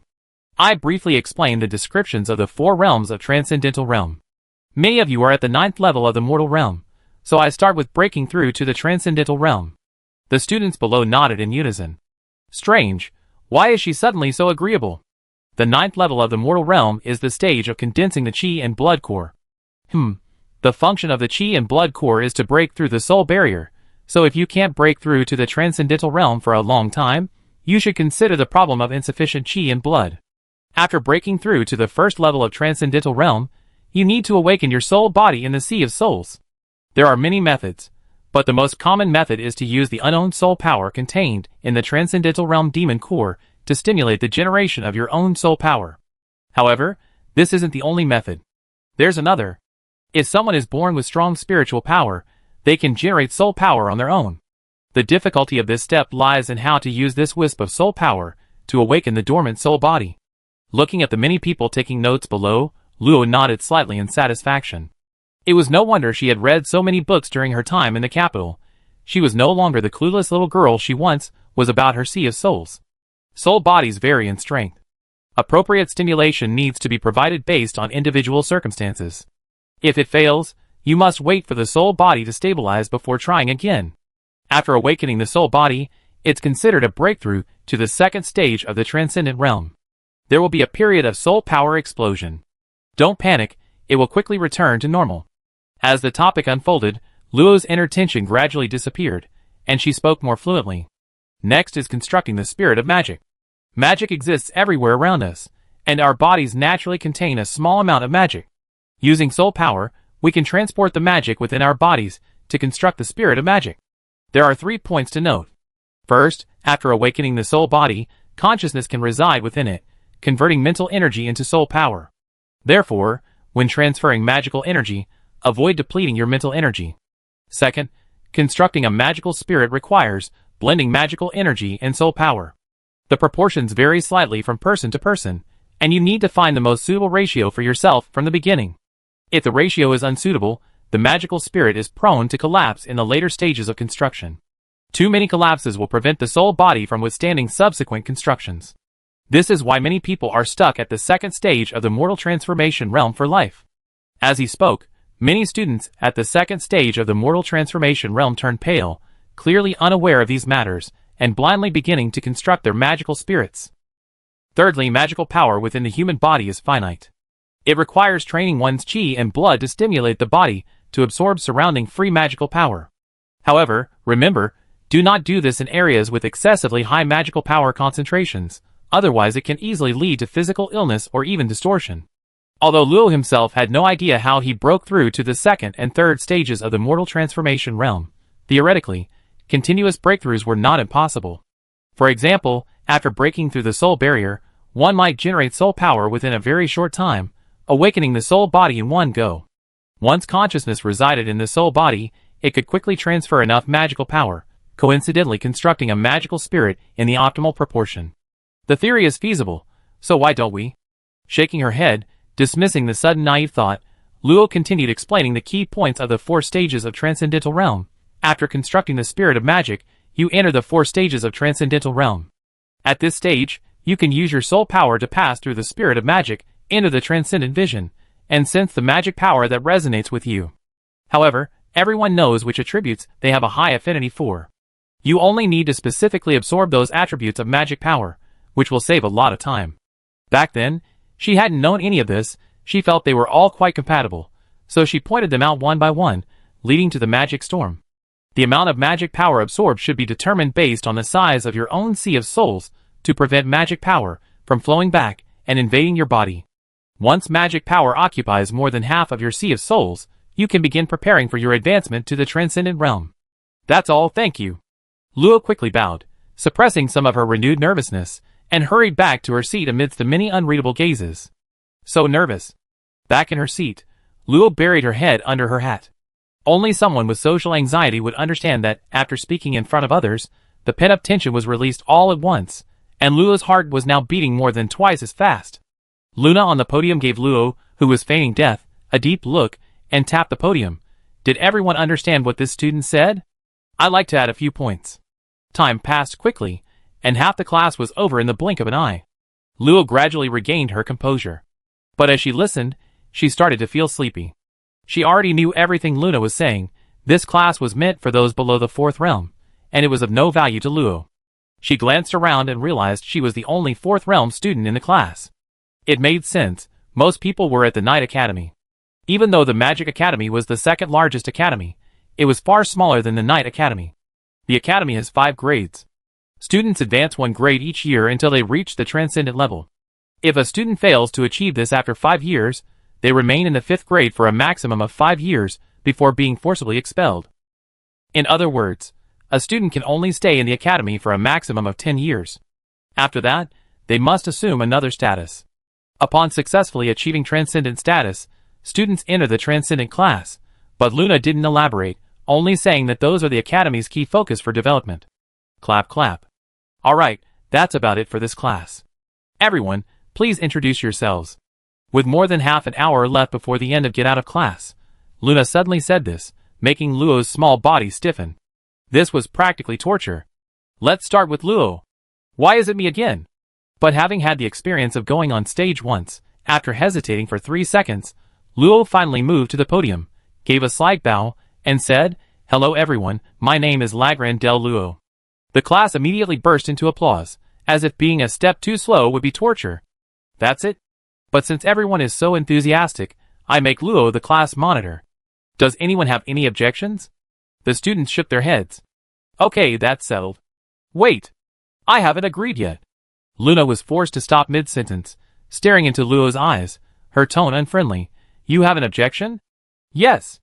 This was the only thing she absolutely couldn't agree to. The title of class monitor sounded troublesome. If she agreed, how could they have fun together? Are you going to say you're refusing me? Yes. The students below watched the two girls, dressed in similar mage robes and of similar height, facing off, unsure whether to be frightened or simply enjoying the spectacle. Xiao Luo. Not even a few. Seeing the unwavering determination in Luo's eyes, Luna sighed softly and shrugged. Alright, I won't force you. Go back. The student's self-introduction started from the far left, beginning with a girl in her early 20s. She seemed a little nervous, almost tripping on the steps as she came up. Hello everyone, my name is... There were two commoners in the class, a man and a woman, sitting in front of Luo. They appeared to be from different regions, traveling together as a group. Their clothes were faded from washing, clearly from impoverished families, and it was unclear how much hardship they had endured to reach this place. As for why Luo paid attention to these two, it was simply because they were sitting in front of him. Perhaps because Luo started, half the students only mentioned their names during their self-introductions. It wasn't until a more outgoing boy announced that he came from a certain region that the others began to speak more freely. Luo briefly noted their faces and names, then, to avoid the embarrassment of mistaking someone for someone else, slumped onto the desk and dozed off. How boring. Madam, this is the list of outstanding freshmen for this year's Imperial Capital Academy. A hand emerged from behind the curtain, resembling a woman's arm, yet pale and sickly. After taking the list, it waved for the servants to leave. Another new year. Lagrand Del Lo? That woman's child is still alive. Chapter 68. Get out of class dismissed. With Luna's soft shout, the students in the class breathed a sigh of relief. Xiao Luo, come here for a second. Well, it seems some people couldn't relax. Luo left the classroom, under the students' watchful eyes. After she left, the students began to murmur amongst themselves. A girl whispered, that person is so scary. Several students around her nodded in agreement, and a boy next to her couldn't help but feel a lingering fear. I didn't feel that kind of oppressive aura from teacher Luna. Is she really not a superhuman? The discussion in the classroom grew even noisier. Suddenly, someone suggested, how about we call her boss? A girl immediately retorted, that's all you boys call her. We should call her big sister. That's too awful. I think Miss is a good name. What do you guys think? Thus, the topic of discussion in the classroom gradually shifted to how to address this mysterious little girl. Unfortunately, the person in question couldn't hear those strange nicknames. Luo followed behind Luna, naturally oblivious to the classroom discussion. But with the next class about to begin and Luna still leading her out of the building, Luo couldn't help but ask, Teacher, what about the next class?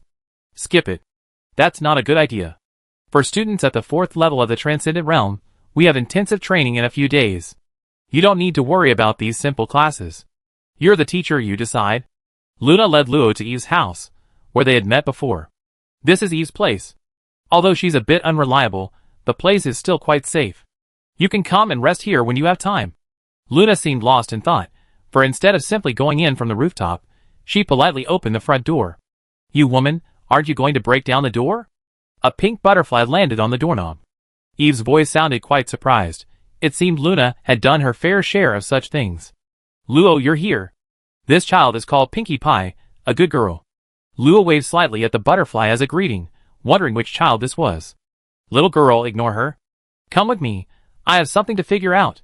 Smiling apologetically at Pinkie Pie, Luo quickly followed Luna. Following Luna to a room on the 1st floor, the door was a double wooden door.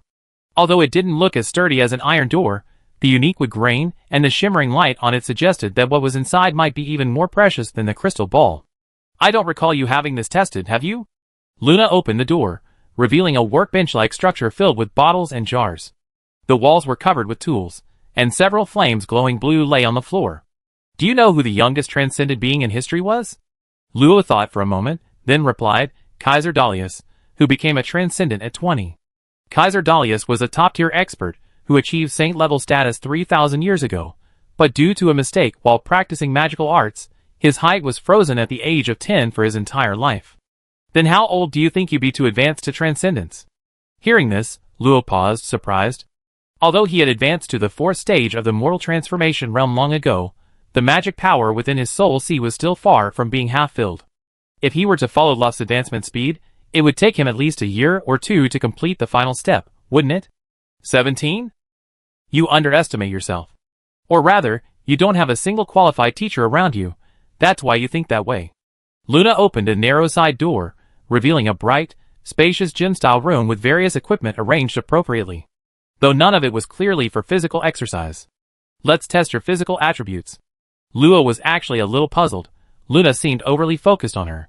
Although she was indeed a tiny bit different from others, she didn't believe that Luna, having lived for decades, would act so casually like a child. Teacher, why are you so nice to me? The first time they met, it could be explained as Luna kindly helping out, but the second time they met, she gave Luo a precious letter of recommendation, saying she needed Luo to get into her class, which could be explained with benefits. Like bonuses. On their third meeting, she took her to test her affinity, and even found her materials based on what she said. That was practically a free gift. Now, this behavior was clearly giving her special treatment. Could Luna really be starting to like little girls? Luna tapped Luo on the head, annoyed. You talk too much. Do you really think recommendation letters are given out casually? You're my disciple now, not a student, understand? A deep meaning seemed to be hidden in her beautiful eyes. Teachers also have quotas. But Luo had a feeling that this wasn't the main point, though Luna hadn't really done anything bad to her. Bang! A seemingly hard stone was heavily dented by a small, pink fist. Luo had already taken off her school uniform, the symbol of a magic student. Actually, no one cared whether she wore a uniform or not, but who could resist the allure of a mage? Luna gazed thoughtfully at the deep crater in the stone. Power comparable to a first-tier transcendent. Except for his reaction time, which is like a fool's, his perception, speed, physique, and strength are all comparable to a first-tier transcendent. No wonder he was able to catch me before me that day. Watching the girl putting her school uniform back on, Luna wondered why such a person would appear. Could it really be as the teacher said, that this era had come to an end? How's your magic reserves? About a third. Because I haven't dared to absorb them freely, I just let them replenish themselves. Recalling Luo's terrifying absorption speed, Luna wholeheartedly agreed. If she had truly let go, countless transcendents would have gone to check, and she might not even know if Luo was standing here anymore. However, Luna immediately recalled the palpitations she felt in class. This girl might not even be a pure human. Luo finished dressing and found Luna motionless, lost in thought. Teacher? Your information in the academy says you're 25 years old. Don't get it wrong. Huh? Don't be surprised. You might become the first human under 20 to break through to the extraordinary realm. Perhaps you don't know what this honor represents, but don't get cocky. Luna seemed to realize something and murmured, the Empire isn't as good as you imagine. What's so good? Just remember what I said. You're still very weak, hide yourself more. Okay, I understand. Although she had only told Luffy some strange things, and not anyone else, there were even more peculiar things, such as those about Galaga and the strange occurrences in the Sea of Souls, which she hadn't told a single person. But perhaps I should be more mindful of this. I lack a prestigious background and don't yet possess significant power, so perhaps it would be better to keep a low profile. By the way, Eve said she wanted to see you. Are you too close? Luna suddenly spoke, interrupting Luo's thoughts. After thinking for a moment, she said uncertainly SOSO.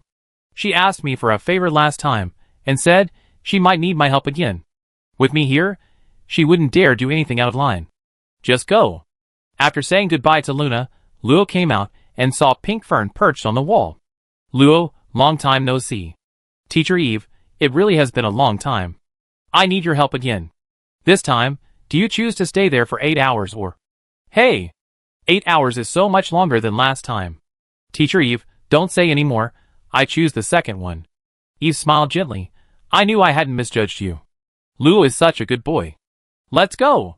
The walls were still transparent, the light still bright, and the sign laboratory still hung there. Only the plants were mostly withered and yellowed, and some fluttering beans were already teetering on the verge of falling. What happened? Luo remembered it wasn't like this last time. It's no use, it's like this now. Eve's gentle voice, as always, concealed a coldness. Go inside, the fairy hasn't fully awakened yet. The same ankle boots, the same person, the same being avoided, but this time, a pink butterfly followed behind. Pink Fern's tiny, almost invisible compound eyes watched the half-dead plant desperately trying to get away from the girl, saying nothing. What Eve was thinking, observing all this through her eyes, remained unknown. Luo returned to the palm-sized flower bud. Now its throbbing was strong, its heartbeat clear. Sensing Luo's arrival, the bud trembled slightly, a barely audible sound reaching his ears. Roots. Roots. Feeling the bud's excitement, Luo felt a touch of emotion and gently stroked its top. It feels like I raised a pet? The fairy is still asleep, but it's almost finished absorbing the blood you gave it last time. If you don't replenish it, its slumber might be prolonged. Eve said, then fell silent. Luo knew without a doubt that without blood, the matter would be delayed. What a shameless excuse. Despite this, Luo was still quite curious about this wondrous flower. What was the fairy inside like? Anyway, a few drops of blood would restore it in seconds. Vivid drops of blood fell, seemingly causing some subtle change, yet also not quite. They landed on the tip of the flower bud, quickly absorbed, and the faint golden thread in the center of the petals slowly became more pronounced. No wonder Luna cares about you. Pink fern landed on Luo's shoulder. Out of Eve's sight, standing on the girl's shoulder alongside Galega seemed somewhat heartwarming, but this warmth was shattered by the falling blood and the increasingly alluring flower bud. This time, the flower bud absorbed only a few drops of blood, indicating it was full. This time, the surrounding plants didn't change, and Pink Fern didn't shoo Luo away. After observing the flower bud for a while, Eve suddenly asked her, Luo, what do you think of me? How could anyone ask to evaluate someone in person? It's not a very polite thing to say. Luo hesitated for a moment, then tried to speak, a little scary. It doesn't sound like a little scary. Eve's voice was clearly smiling. I'm just an ordinary landscaping manager and researcher, not scary at all. Luo silently watched a leaf waddle past her with its short legs. Ah, right. Interested in culturing? Your blood is a great catalyst. Researching culturing will be much more efficient. Intrigued? I think about it. She was interested. This was a new field. Knowledge, but catalyzed with blood. Doesn't that sound like the rumored blood sacrifices of cults? I knew you'd say that. I'm usually on the second floor. You can come find me. I'm also a part-time alchemy instructor, and your magic department will learn some alchemy knowledge. Just ask me if you don't understand anything. Eve suddenly changed the subject, smiling. Of course, blood is indispensable. Is this person a capitalist? In the empty laboratory, the flower buds on the ground swayed, a faint golden light emanating from their centers, permeating the entire laboratory. The withered plants were affected, tinged with a little gold, before quickly returning to their emerald green. The thin wood elemental aura began to slowly increase, and life revived in the various plants. A white butterfly quietly appeared, then quickly transformed into a serene figure with long, pale golden hair, pointed ears, and emerald green eyes, all clearly indicating her elven bloodline. What a delightful discovery, Fairy! Chapter 69. Fairies are a peculiar race. The world knows very little about them, yet countless rumors circulate about them. Viguria, do you think fairies are truly only born from flowers? Where does their consciousness originate? I don't know, Luo. Are you sure you don't need to go to class anymore? Viguria looked at Luo, who was lying on the bed, suspiciously. Then you're about to break through to the transcendent realm? I'm so envious. She didn't mention a word about the dangers of advancement. It's not that easy. It's not free. You know how much the Empire controls the transcendent realm. Even you and Manita, your families never told you about methods to break through to the transcendent realm, right? The Empire's knowledge of the transcendent realm seems non-existent. If it weren't for real transcendent individuals proving that there are indeed methods to advance to the transcendent realm, the knowledge of the transcendent realm might have become a legend. Has no one broken through to the transcendent realm through their own efforts in all these years? I've seen books say the key to breaking through to the transcendent lies in building transcendent organs, but no one has tried to do that. Luo sat up abruptly, rolled over, and lay down, looking at Viguria. Aren't you curious why we haven't heard of anyone breaking through to the transcendent realm without relying on the Hall of Professions? Viguria shook her head. Why should I be curious? It can't be safer than advancing through the Hall of Professions anyway. For high-ranking nobles like Viguria, there's no need to worry about not being able to go to the Hall of Professions. In fact, she have any opportunity to advance to the transcendent realm. But for the commoners and minor nobles, who make up 80% of the Empire's population, this is an insurmountable hurdle. Why hasn't anyone tried to advance on their own? Could it be that they all died on their path to advancement, or were secretly controlled by the Empire? Luo made a fist, making Viguria chuckle.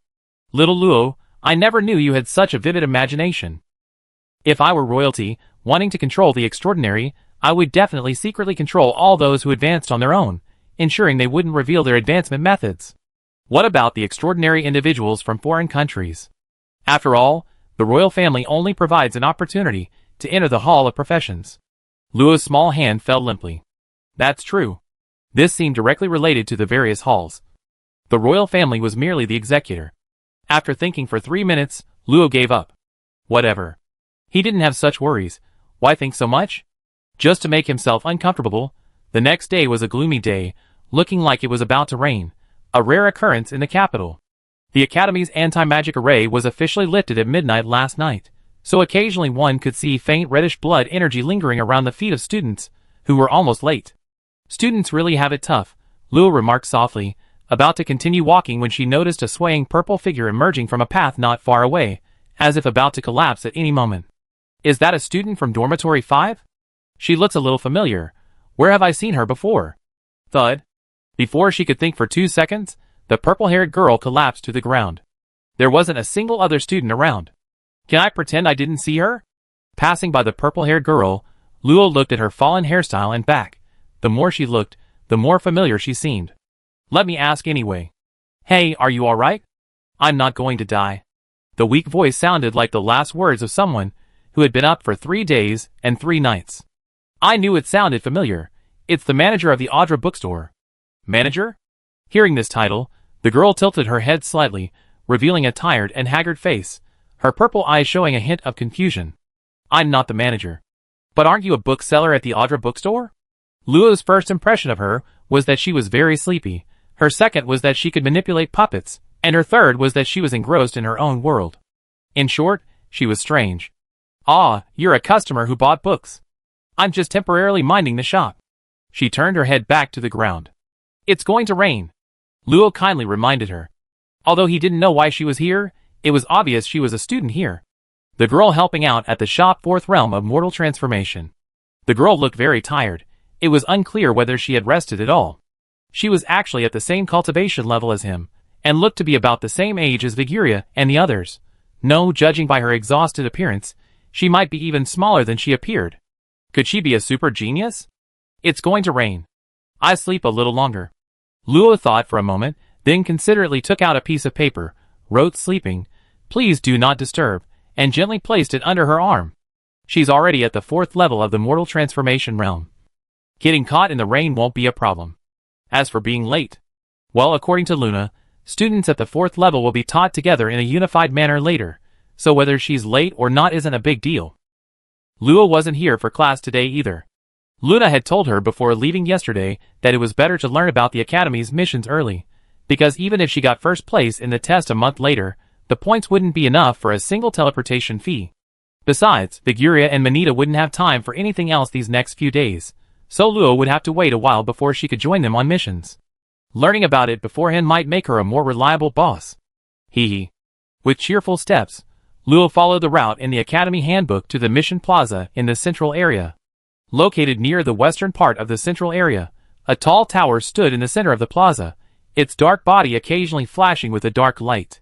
10 huge light screens were distributed above the plaza, the central one being the largest, displaying a series of names. Student mission points ranking? This most prominent light screen displayed the 50 people who had earned the most points from completing missions, including the total points ranking, daily ranking, hunt ranking, and bounty ranking. Luo was naturally curious as it was his first time there. He saw a handsome, blonde, red-eyed youth at the top of the leaderboard, his indifferent gaze sending chills down one's spine. First place, Thavos Galvadon, 23 years old, Transcendent Level 3 points. Over 3 million? Are points that easy to acquire? Not necessarily. He's already at Transcendent Level 3, maybe he acquired them after advancing to Transcendent. And that surname and appearance. Could it be his mother's family? Are they that powerful? Luo knew very little about his mother Favos Ruth's family. Many books only briefly mentioned a once great noble family, and then nothing more. Viguria and Manita only knew that such a nobleman existed in the capital. They knew nothing more. Leaving this in mind, Luo planned to ask Galvadon when he encountered him. Read on. Second place, Vyman Carey Dapp, 29 years old, Transcendent rank 3 points. Third place, Punicadia Hollins, 28 years old, Transcendent rank 3 points. Fourth place, Gad Novice, 25 years old, Transcendent rank 2, points. 5th place, Ander Lillian, 35 years old, Transcendent rank 2, points. 10th place, Ander True, 34 years old, Transcendent rank 2, points. 11th place, Lagrang Haga Kriya, 23 years old, Transcendent rank 1, points. 49th place, Maliga Dia, 30 years old, Transcendent rank 1, points. 50th place, Helena Karavai, 20 years old, Transcendent rank 4, points. From the 10th place onwards, the points plummeted. Luo felt that the points at the bottom were normal. The points of those at the top were something only protagonists in novels deserved. The hunting ranking refers to the list of points earned from accepting hunting missions. Similarly, the bounty ranking is for accepting bounty missions.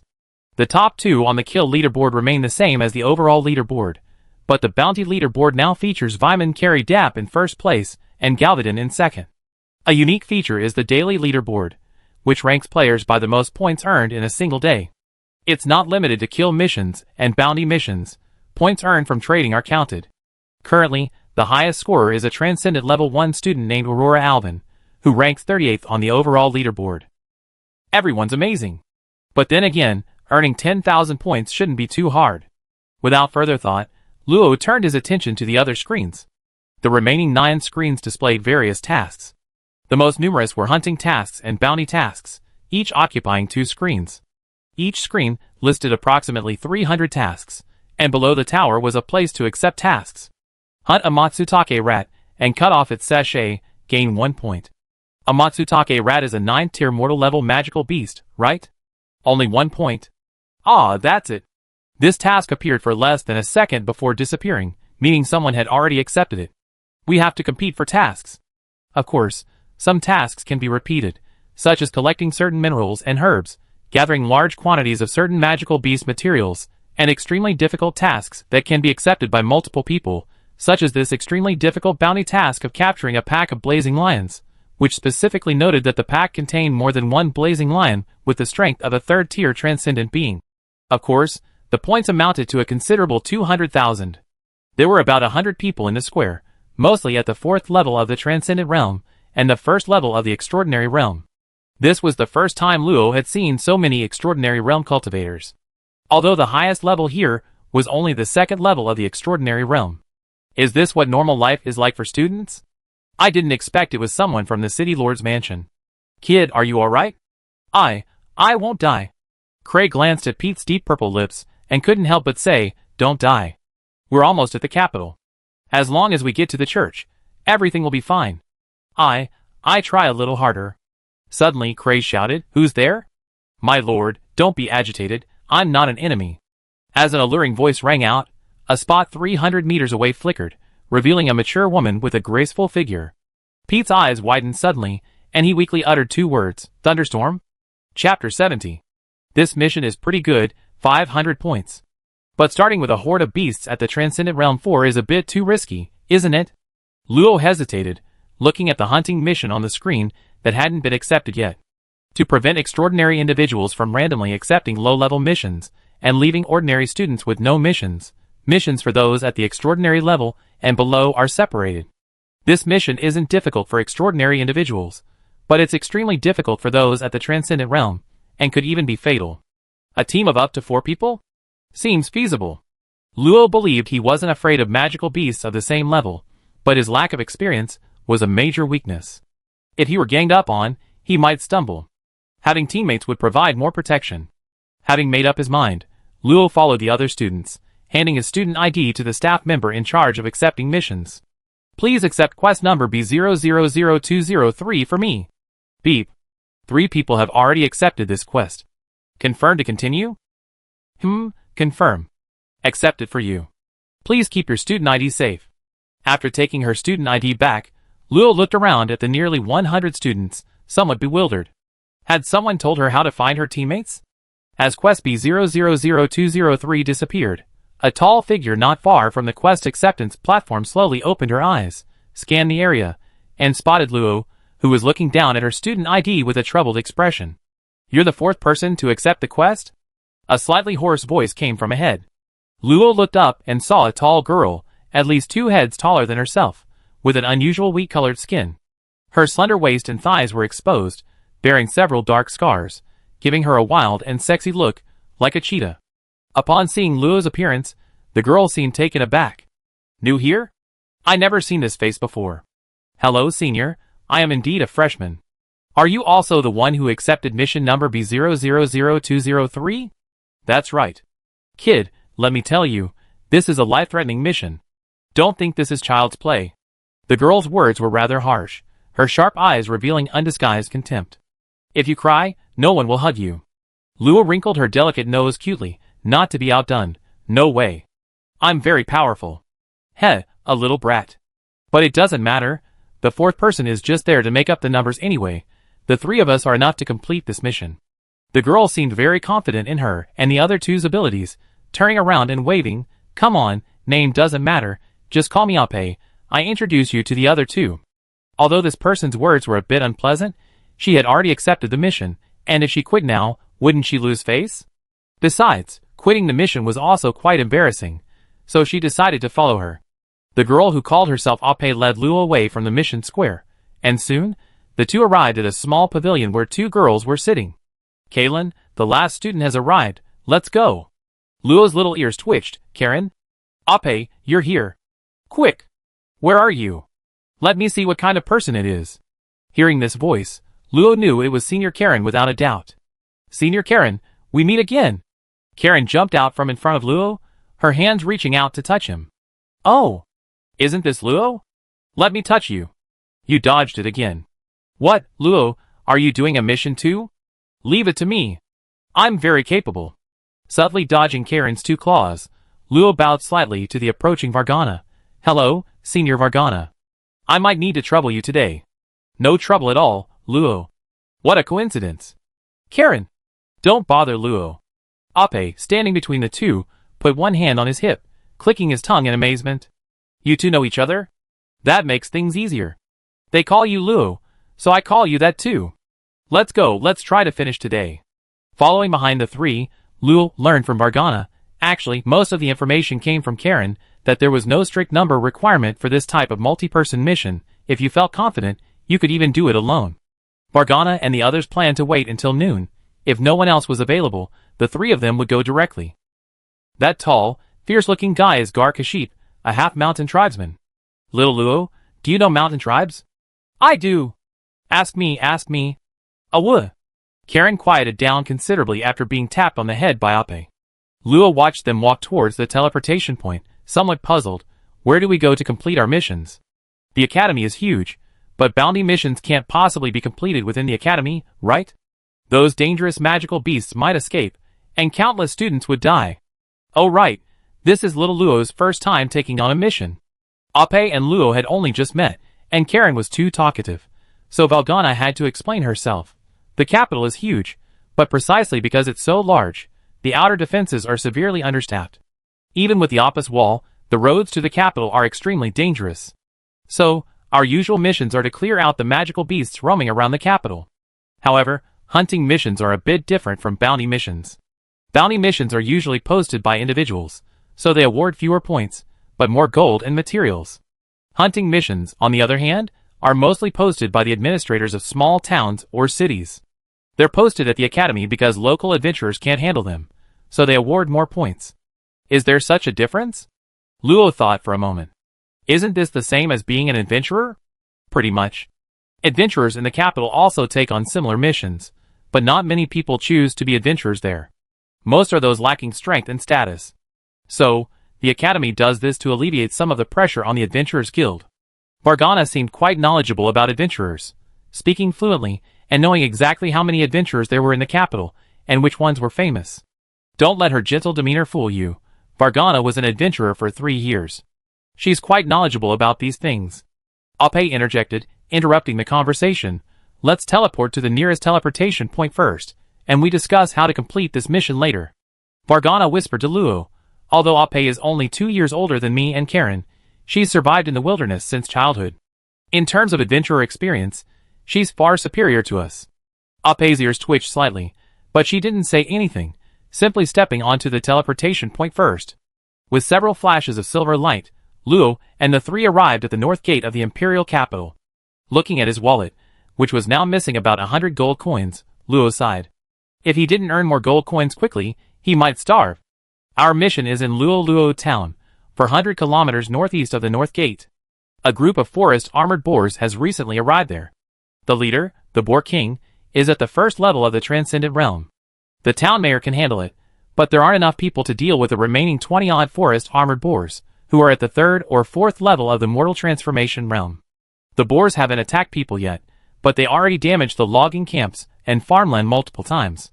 The town mayor's office had no choice but to issue the mission. Let's go to Luo town first to find out the specific situation. Xiao Luo, can you keep up? Ape turned to ask Luo, who thought for a moment and nodded. Ape then continued walking. To get to Luo town, a slow mode of transportation like a carriage was out of the question, but riding a horse was even more impossible. So the four of them had to go on foot. After passing through the long city wall tunnel again, this was the first time Luo had gone out since entering the capital. It feels a bit novel. You get used to it after a while. Okay, listen to my instructions.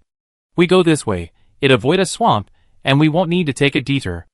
Ape had clearly done her homework, pulling out a map marked with many different colored markers. It showed that if they went straight, they encounter a large swamp and pass some low hills along the way, making the detour much longer. Leaving the main road, they entered a fairly dense forest. Ape noticed Luo following behind with ease, and felt relieved. This new student was alright. She then stopped paying attention to him. Leaping from the branches, the four figures moved as nimbly as swallows. Occasionally, they encountered villagers logging in or fellow students on a mission. There was no exchange, they simply passed each other and disappeared again. Little Luo, don't talk to strangers outside. Vargana thoughtfully explained some points to Luo that needed attention. Although you're a student at the Imperial Academy, no one will protect you outside. Who knows if someone wearing a school uniform is actually a student? Okay. Senior, I know. Luo followed closely behind her, remembering her words. Although he was still a newbie, after a few missions, he was sure he'd become a pro and amaze Viguria and the others. 400 kilometers was a long distance, but for the group, who hadn't stopped, it was only a 2 or 3 hour journey, and even faster if they weren't in the forest. Be careful, we're deep in the forest now. Low-level magical beasts might appear here, so be careful to conceal your aura. Ape must have specifically told Luo this. Without her reminder, Vargana and Karen skillfully suppressed their own auras. Luo followed suit, concealing his aura as much as possible. Back in the swamp forest, Cray had taught her how to conceal her aura. Otherwise, if Luo followed the heavily injured Cray without concealing her aura, she wouldn't be a flavorful loaf of bread, but a lantern in the dark. Because of the characteristics of blood energy, it's generally best not to overuse it, lest it attract more magical beasts. However, the danger here isn't great. There are almost no magical beasts that can threaten us, so releasing blood energy can actually scare away some lurking low-level magical beasts. Perception distance and the ability to sense magical beasts are not the same thing. Most creatures have the ability to conceal their senses. Humans, while slightly weaker, can be detected by anyone except higher-level beings if they are determined to hide. This refers to ordinary people, excluding those who are exceptionally perceptive or have learned special skills. Therefore, almost no one would dare to brazenly trespass into a monster's territory relying on their perception range of several hundred meters. They might be lurking right next to you, following you unnoticed. After traveling for 3 hours, the four arrived outside the town of Roro. Roro was extremely small, only the size of 3 or 4 villages. It was hidden on the other side of the forest's edge, connected to the capital by a single narrow path. According to the information Ape had gathered, the town's administration only had one near-death Transcendent Level 1 cultivator for Transcendent Realm cultivators, and a dozen or so Mortal Realm cultivators. If it weren't for the relatively safe location, this town would have been wiped out in a matter of minutes. The town's iron fence had been destroyed, the ground was damp mud, and personal belongings were scattered about. It was easy to imagine that someone had returned to town after purchasing supplies nearby, only to be chased by something at the gate, and in their panic, hadn't even bothered to pick up their belongings. Let's find someone at the town's administration and ask them. Ape, his voice slightly hoarse, devised the group's next plan. Luo opened the search function. Aside from a few low-level Mortal Realm magical beasts nearby, he found no quest objective. However, he could see a string of cultivators' panels in the town. Human Mortal Realm Level 5. Resident of Luo Town. Human Mortal Realm Level 6. Resident of Luo Town. Human Transcendent Realm Level 4. Resident of Luo Town. Age Human Transcendent Realm Level 1. A transcendent with little lifespan left, possibly dying at any moment. Chapter 71. Looking at the description, may die in the next second, Luo felt a sense of foreboding, but surely not. Senior Ape, the mayor should still be able to help us fend off that wild boar king, right? Ape glanced at Luo doubtfully, then nodded. Although the mayor is old, he should still live for another 10 years or so. The forest armored boar isn't a particularly aggressive magical beast. Even if we don't kill it, holding it off shouldn't be a problem. Karen bounced up and down behind Ape, seemingly wanting to say something, but her face turned bright red, and she didn't dare speak. Seeing this, Vargana asked Luo on her behalf, "Did you discover anything?" This. Luo couldn't say that she could see the panel. In this world, she hadn't discovered any similar skills. She could only laugh awkwardly, saying she was worried the mayor was too old to wield a sword. With Ape's assurance, the three entered the town, but strangely, the town streets were deserted, without a single person in sight. Something's not right. There's a smell of blood here, different from the intelligence. Ape stopped the three from advancing, his sharp eyes scanning the surroundings. His gaze quickly settled on a wooden hut with a pile of junk in front of its door. "Come out, you people inside. We're students from the Imperial Academy, here to help exterminate the wild boar herd." A few seconds later, a window was carefully opened, and a hand beckoned them over. The owner of the house was a man in his 40s, with a thin face and a haggard expression. After the four climbed in through the window, he quickly closed it again, gesturing for them to be quiet. "While I appreciate your help, something unusual happened in town last night. I hope you can leave as soon as possible." The four men exchanged bewildered glances. Had some unforeseen and intractable problem arisen? "Tell me first," the middle-aged man said, quickly recounting the situation at Ape's prompting. Originally, only a herd of forest armored boars had wandered into the town. Thanks to the spontaneous resistance of the townspeople, only some crops and houses were damaged, with no casualties. But last night, another magical beast, seemingly of the transcendent realm, stormed into the town and carried off 4 residents. The sinister aura it exuded was clearly not that of the forest armored boar king. Several transcendent realm members of the town's mansion were killed instantly by the strange beast while trying to rescue the residents. The town mayor alone was no match for it. Therefore, the remaining residents could only hide in their cellars, trembling and praying not to be discovered. No wonder there weren't any transcendent realm cultivators in the town hall. Hearing this, Luo sighed inwardly, then raised her hand to ask, "Can't you escape the town?" "Little Luo, that magical beast is very likely roaming nearby, and there's also a herd of wild boars. Escaping recklessly is extremely dangerous." Luo's fair face flushed pink instantly. "Oh, I see." The others couldn't guarantee the magical beast wasn't nearby, leaving rashly greatly increased the chance of disappearing. The adorable sight of her blushing face startled the middle-aged man. Fortunately, he remembered the situation in the town and urged everyone, "Girls, you're all strong. Just help us carry this message out. Hurry up and leave." Luo suppressed her earlier embarrassment. Judging from this man's words, the town mayor could hold off one Transcendent Realm Level 1 beast, but they needed to deal with the remaining Transcendent Realm Level 1 beast and 20 or 30 Transcendent Realm magical beasts. Their lives were at stake. Escape was the priority. "You're right. Please hide well then. We go back and get reinforcements." Ape didn't say anything to stay and decisively left. Going back to fetch the Transcendent Realm students would take at most half a day. Although they would definitely lose mission points, it wasn't entirely without advantages. First, they could give the higher level students face. Second, they could negotiate, and there was a high chance of trading for some points, and their lives wouldn't be in danger. Although it was a bit of a shame to lose those 500 points, Luo still followed the 3. There were plenty of missions to go. He couldn't afford any problems with the second one. Just as they emerged from the town's iron fence, a small panel suddenly appeared before Luo's eyes. Gargus, ?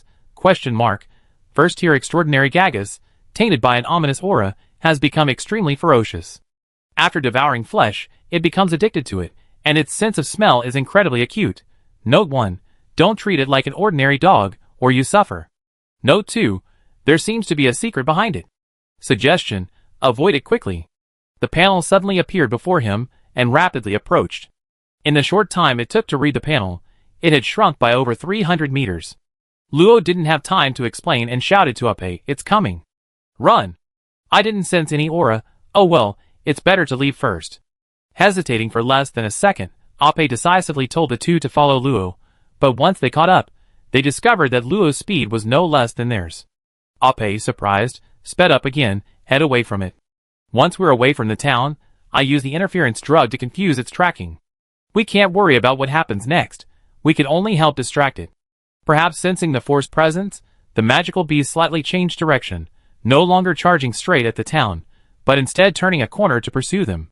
Because of the change in direction, the distance between Luo and the beast increased considerably, though they were still slowly approaching. If it weren't for the fact that they were in a forest, given the extraordinary speed of the magical beast, the other three would likely have died a painless death. Although Valgana and Karen also couldn't detect the beast's presence, their hearts sank when they felt the eerie silence surrounding them. The usually talkative Karen fell silent, quickening her pace as much as possible. Luo, how far away are you? I can't sense you. Ape called out from the side. Luo looked back. Amidst the rapidly receding trees, there was only deathly silence. The small animals and low-level magical beasts she had sensed had all vanished, a chilling sight. Only 500 meters left. How can we not sense any presence at such close range? Cold sweat slowly seeped from Luo's forehead. If it weren't for the reliability of the search system, relying solely on their senses, they might have died before even realizing a monster was attacking. Ape produced 2 small bottles, about a finger's length, each containing a red and a blue liquid. He reluctantly tossed them behind him. The bottle shattered in midair from the shooting blood energy. The splattered liquid instantly vaporized upon contact with the air. The 2 colored gases, upon contact, miraculously disappeared, as if nothing had happened. However, soon after, Gagas crashed into the area and stopped, seemingly bewildered. The distance between them quickly increased. Upon hearing Luo's report, the other 3 visibly relaxed. That was close.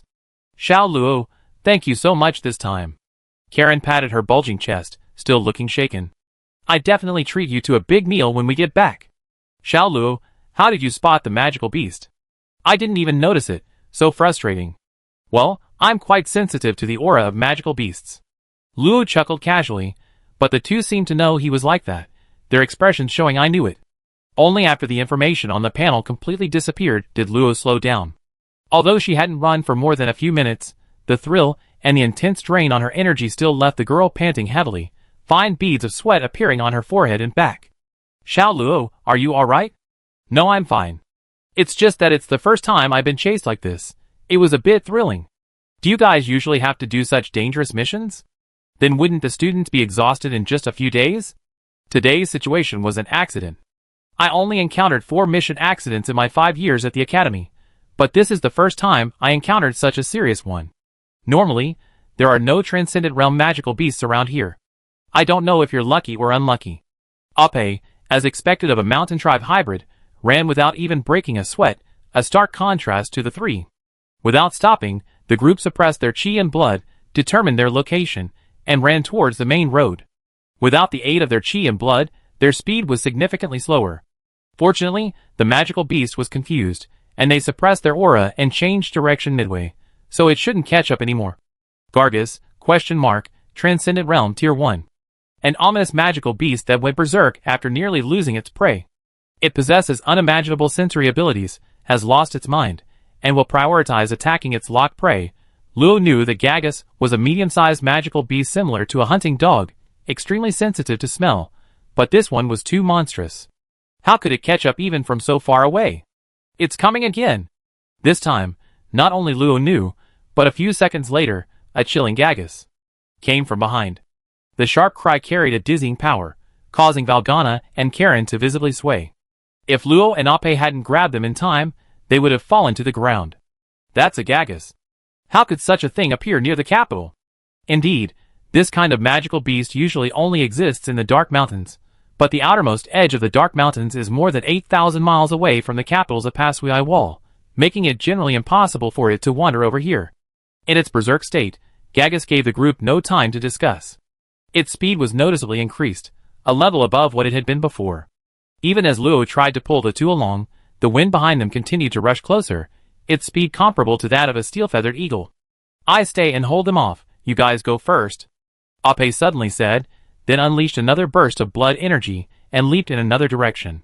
Lured by the power of his blood energy, Gagas clearly gave chase. But Luo and the others knew that with their transcendent realm strength, Ape would be caught within half a minute, and torn to pieces in less than 10 moves. No! I can't leave Ape alone. Karen's eyes showed fear, but she gritted her teeth and turned to follow Ape without hesitation. Karen! Vargana's face was filled with anxiety as she said, I'm sorry, Luo, I really can't leave Karen behind. She ran towards Karen's direction. Although Vargana often found Karen's constant chatter exasperating, their over 10 years of friendship made it impossible for her to remain indifferent. How could she help Ape alone? She had to rely on herself. A helpless smile appeared on Vargana's face as her energy gathered in her feet, and she quickened her pace to catch up with Karen. Why are you all? But Ape only did that to give them a chance to escape. She seemed indifferent to her teammates, yet she decisively stepped forward in a moment of crisis. Vargana and Karen had been on many missions with her. Perhaps they understood her, which was why they were willing to risk their lives for her. And herself? She had only just met the three of them. Even if she had received some help from Vargana and Karen, it was far from enough to warrant impulsively rushing forward to help now. But they had all taken such good care of her, and she wasn't the weakest. Was she really going to just ignore it, go get reinforcements, and then come back to cry over their remaining bloodstains? What am I supposed to do after what you've done? Luo didn't deny that she was a rather vain, somewhat timid, and socially awkward kid, so it was normal for her to act impulsively in this situation, right? Galega. I need your help. This requires payment. I know. Can I owe you? Sure. Relieved by Galega's promise, Luo breathed a sigh of relief. Impulsive as she was, she wouldn't risk her life. Don't die. She pulled out a bronze mask and robe, completely concealing her striking red eyes and silver hair. With Galega's help, her aura was completely altered. If it weren't for her height, she wouldn't be recognized as the soft and adorable Luo. Disguise naturally required concealing his special abilities. Reminded by Luna, Luo dared not reveal them to Ape and the others. He couldn't trust anyone he didn't know well. Flying through the forest, perfectly avoiding all branches, was much faster than leaping. Drawing his only Azure Steel-grade weapon, the flaming sword, Luo caught up with Vargana and Karen, who had run ahead in seconds. Lowering his voice to make it deep and resonant, sounding like a man, I go help. You two go find that cute little girl. Seeing the strange superhuman flying past at high speed, the two were startled, then overjoyed. It meant Ape was saved. Let's go back to find Luo. Vargana pulled Karen back. Before leaving, Karen glanced at the vanished unknown superhuman. The voice sounded familiar. Chapter 72. Ape knew she was no match for a nimble magical beast like Gagas, but as the captain, she felt obligated to protect her teammates. Her father and the others often reminded her that a leader must shoulder their responsibilities. She held a broken longsword. Though it appeared to have been broken for a long time, the remaining half of the blade remained unscathed from Gagas's claw attacks. But this didn't mean Ape could withstand the impact. Bang! She crashed heavily into a thick tree trunk. Ape felt a churning in her stomach, and coughed up a few drops of bright red blood. She moved and realized her right arm seemed to be broken. She had to use her left arm to wield the sword. Before Ape stood a canine-like magical beast as tall as a person, its body covered in tightly fitting scales, its cracked teeth dripping with foul-smelling slime. Most striking was the fold at its neck that resembled 18 feathers joined together, their tips emitting a faint, eerie glow, a manifestation of intensely concentrated dark magic. Gagas didn't unleash any magic, but simply walked forward slowly, its blood-red eyes looking at Ape as if she were a delicious meal. Ape stood up to confront it, slowly retreating, wary of Gagas's next attack. But Gagas kicked off with its hind legs, its front paws suddenly extending several centimeters, ripping a chunk of flesh from Ape's thigh before she could dodge. Despite the excruciating pain, Ape calmly swung her sword. The broken sword, of unknown material, easily sliced off Gagas's nose even without the protection of her blood and chi. Stupid dog, let's see how you smell it now. Ape grinned smugly, and in the next instant, the ferocious Gagas slammed her head against him, sending her flying dozens of meters. The surging blood and chi on her body were blasted into mist by the furious impact. As expected, the legendary feat of a mortal defying an immortal to defeat a superhuman simply doesn't exist. The gap is far too vast. Father, I may not be able to fulfill your wish. I'm sorry. Ape watched the scenery gradually darken before his eyes.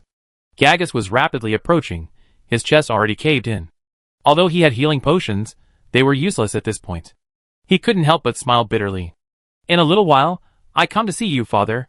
Suddenly, a soft force pressed against his back, followed by a scorching sword aura that lashed out from the side, rapidly expanding into a 3-meter-high giant crescent-shaped sword aura of flames. Gugu! Gagas's severed nose, still bleeding profusely, had already scabbed over. With a fierce cry, it twisted its limbs on the ground, dodging the sword aura. The 18 feathers on its neck quickly condensed into 18 jet-black bullets, attacking Luo and Ape. Luo's pupils contracted beneath the mask as he hastily dodged the crisscrossing attacks of the black spheres. However, the spheres didn't disappear upon impact. Instead, they scattered, shooting towards Luo from all directions. "You hide for now. I lure Gagas away." Ape, hearing this clearly disguised female voice, was surprised, but seeing the robe and mask, she knew Ape didn't want her to know. She nodded slightly. "Don't worry about me, my lord. Please make your move." A crimson flame barrier formed below, enveloping half of the black spheres, followed by an explosion that destroyed both the flames and the spheres. With half the black spheres gone, Luo felt much more relaxed. He found an opportunity to place Ape under a tree and face Gagas again. Perhaps Luo posed too great a threat. Gagas ignored the limping Ape and instead summoned 9 more black spheres, which, along with the remaining 9, slowly hovered above its head. Gurgle, gurgle. A chilling gurgle came from Gagas's stomach, a sign that it was focusing all its energy on its target. But Luo was still puzzled. Isn't Gagas a wood attribute magical beast? How did it become a dark attribute? Could this be the ominous sign the panel mentioned? Without time to think further, Luo focused his attention back on the magical beast before him. The black spheres attacked again. Gagas no longer probed Luo from its spot. It leaped into the air, opening its massive maw, wreathed in dark energy, to bite at Luo. Luo dared not be careless. He summoned fire attribute magic to surround himself. The flame sword now truly became a sword of flame, flames roaring across its blade, radiating waves of heat that dried up the nearby leaves. Slicing through several black spheres, Luo nimbly dodged, his small body avoiding the gaping maw. But Gagas swished its tail, sending him flying far away. "Ouch, that hurts." Shaking her numb little hand, the back of her hand was already bright red. If it hadn't been for the barrier of flames, it would definitely have been torn open. With a thought, Luo imitated its behavior, conjuring 18 fireballs. But quickly, the fireballs dissipated. Conjuring too many fireballs at once made it impossible for Luo to control them perfectly. She lost focus for a moment, and the fireballs collapsed as well. In the end, only 5 fireballs were conjuring simultaneously. Watching Gagas turn around in midair and attack again, Luo threw all 5 fireballs into its mouth in one go. "Take this meteor barrage." The name was something she made up on the spot, but it didn't matter as long as it sounded like one. Unfortunately, Gagas was out of its mind, otherwise it would definitely have given Luo a look of utter disbelief. Its sharp teeth, wreathed in dark magic, devoured the fireballs one by one, crushing them all. The disintegrating fire magic was completely eroded by the dark magic, failing to cause it any harm. How am I supposed to fight this? Judging that Ape had also gone some distance, Luo stopped fighting and flew in the opposite direction. Without using magic, relying on his inexplicably awakened flying ability, he disappeared from Gagas's sight like an arrow. But Gagas's nose had completely grown back. Without the hindrance of foreign magic, the healing of his wounds was unaffected. Sniffing the air, Gagas quickly locked onto Luo's scent and chased after him. The man and beast chased each other through the vast forest, creating shockwaves that shook the branches. "How can I shake this guy off?" Luo frowned. This dog was really annoying. A swirl of flame transformed into chains behind him, cutting the surrounding space into small fragments that Gagas, at his size, couldn't squeeze through. But the next moment, a jet-black beam of light shot from behind, passing by Luo's side and corroding a corner of his cloak. Without looking back, he sensed a large hole melted in the fiery chains, and Gagas passed through it without slowing down. "Galaga, is there anything we can do?" Galaga sat comfortably on Luo's shoulder, completely unaffected by the previous battle and escape. "Luo can just kill it. If I could kill it, I wouldn't have run away. This cat thinks she's it. Luo can do it." Alright, anyway, we can't create any distance." This Gagas, due to its berserk state, was faster than the swarm of bees they had encountered before, and Luo couldn't shake it off at his current speed. The only thing that could possibly harm it now was the flaming sword in his hand, which had once sliced through even the steel feathers of a steel-feathered eagle like Tofu. However, the long robe was indeed unsuitable for close combat. With a thought, Luo pulled the robe back inside, revealing her long, flowing silver hair. Because it was a hunting mission, Luo wore a fitted short skirt and long boots that wouldn't hinder her combat. With the robe no longer an obstacle, Luo darted over Gagis's head, holding her sword horizontally as it tried to whip its tail again. Sizzle! Like slicing butter, the thick, scaly tail was severed. The fire magic attached to it prevented regeneration, causing Gagis to howl in pain. A good opportunity. Controlling her body to a sudden stop, a resolute look appeared on Luo's delicate face. A barrier of flames materialized beneath her feet, as if she were standing on solid ground. With a push of her slender, straight legs, Luo thrust herself towards Gagis's waist like a sharp sword. The flaming sword emitted a faint bluish glow, its tip slicing through the air. A thrust. An amplified sword technique, concentrating all of his strength into a single strike.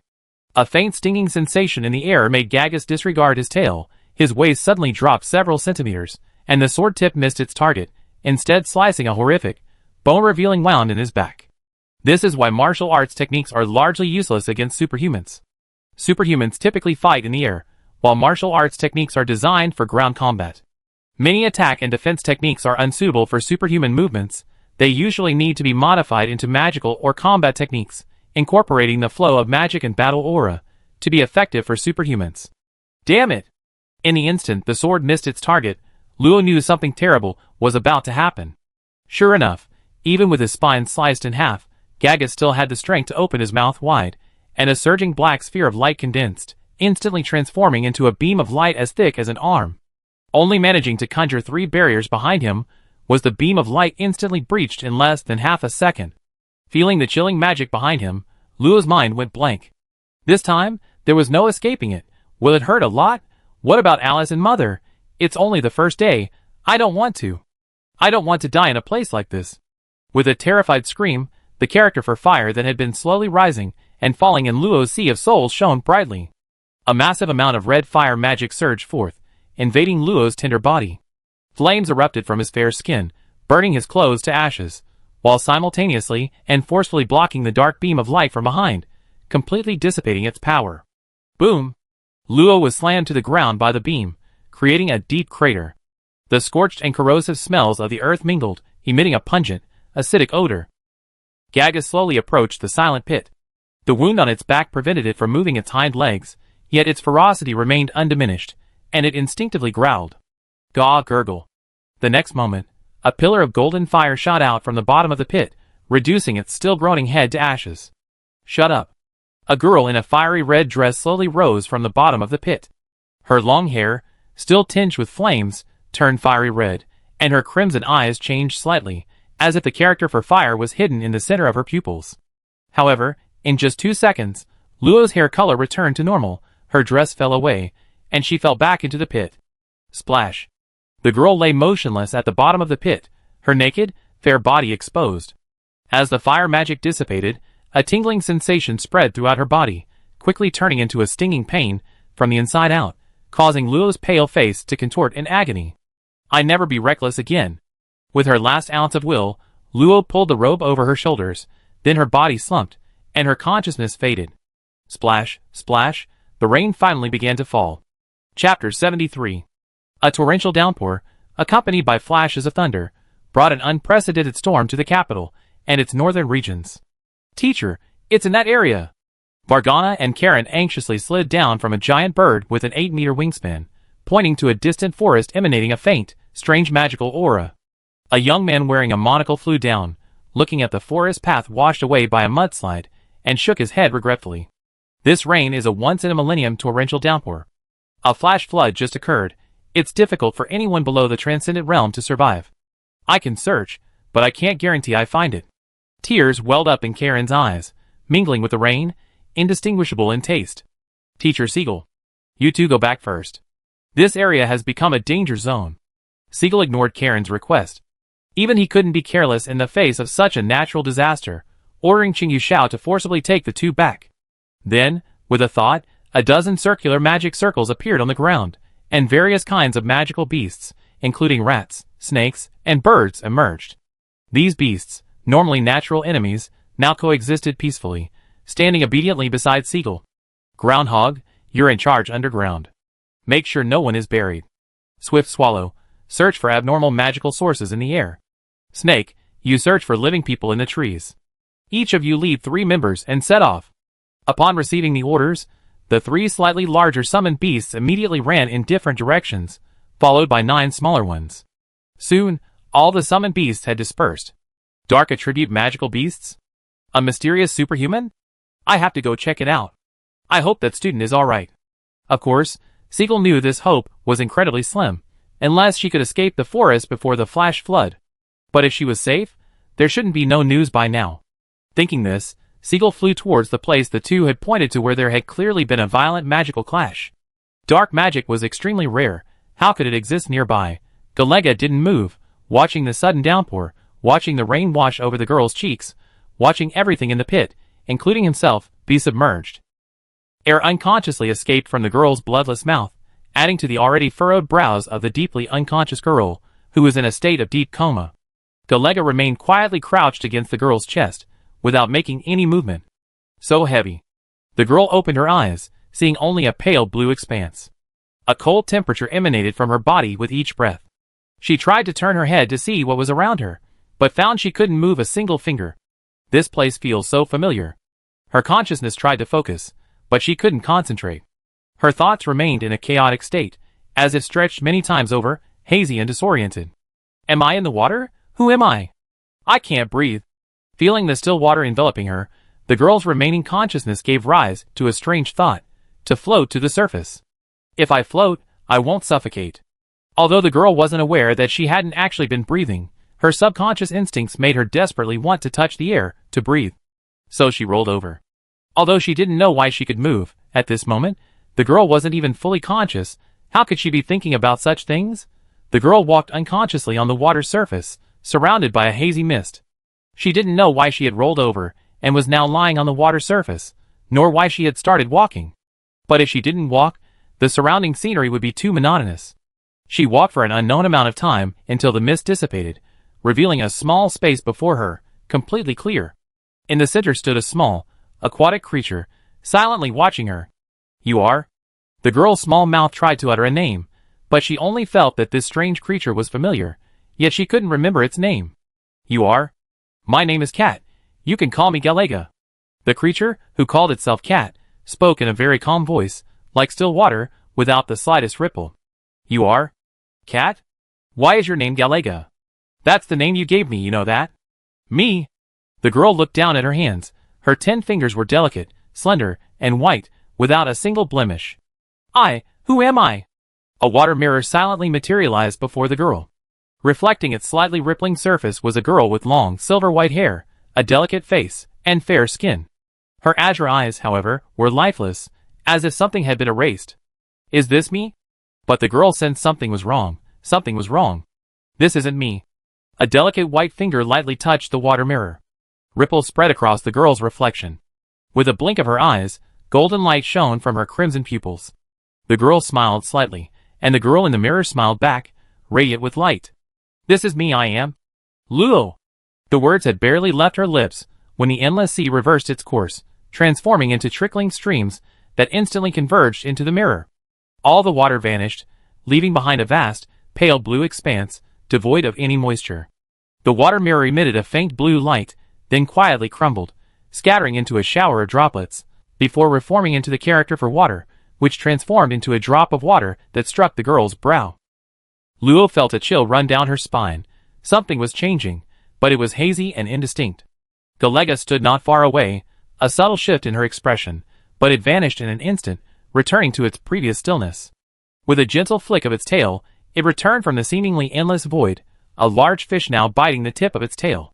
The promise fulfilled, Luo's big fish. Siegel, bracing himself against a magical shield, struggled to stabilize himself in midair.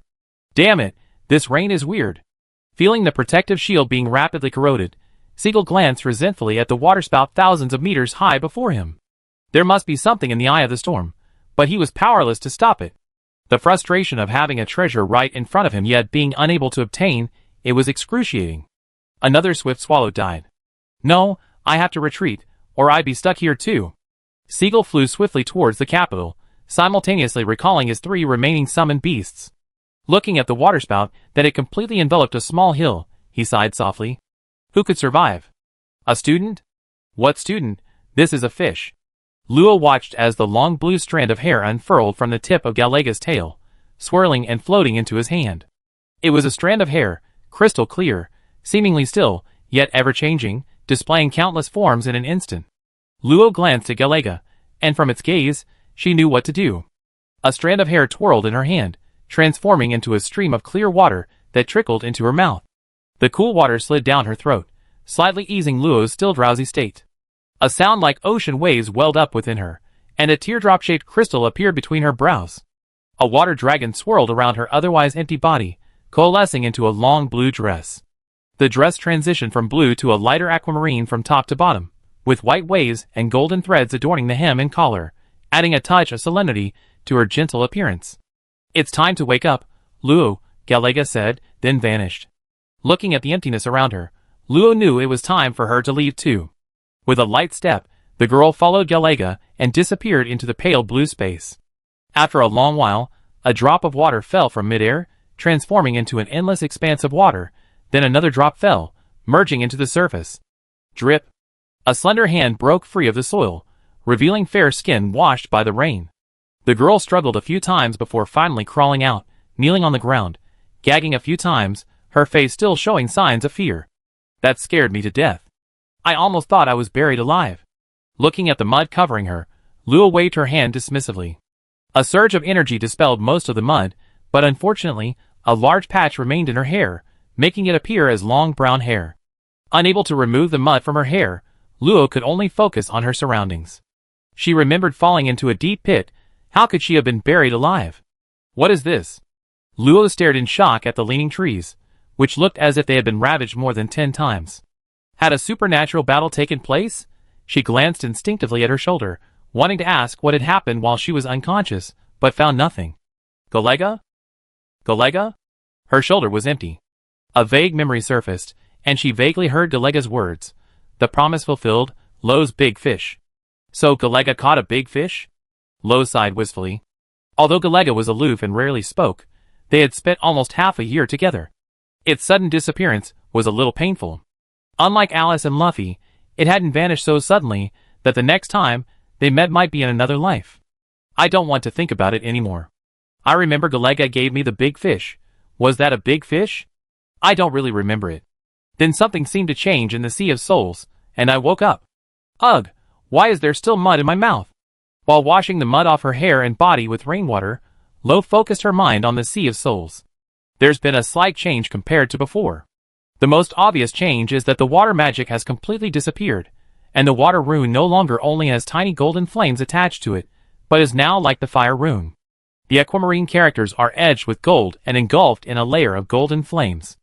At the same time, the golden flames around the other runes seem to have increased. It seems like the change in the fire magic last time.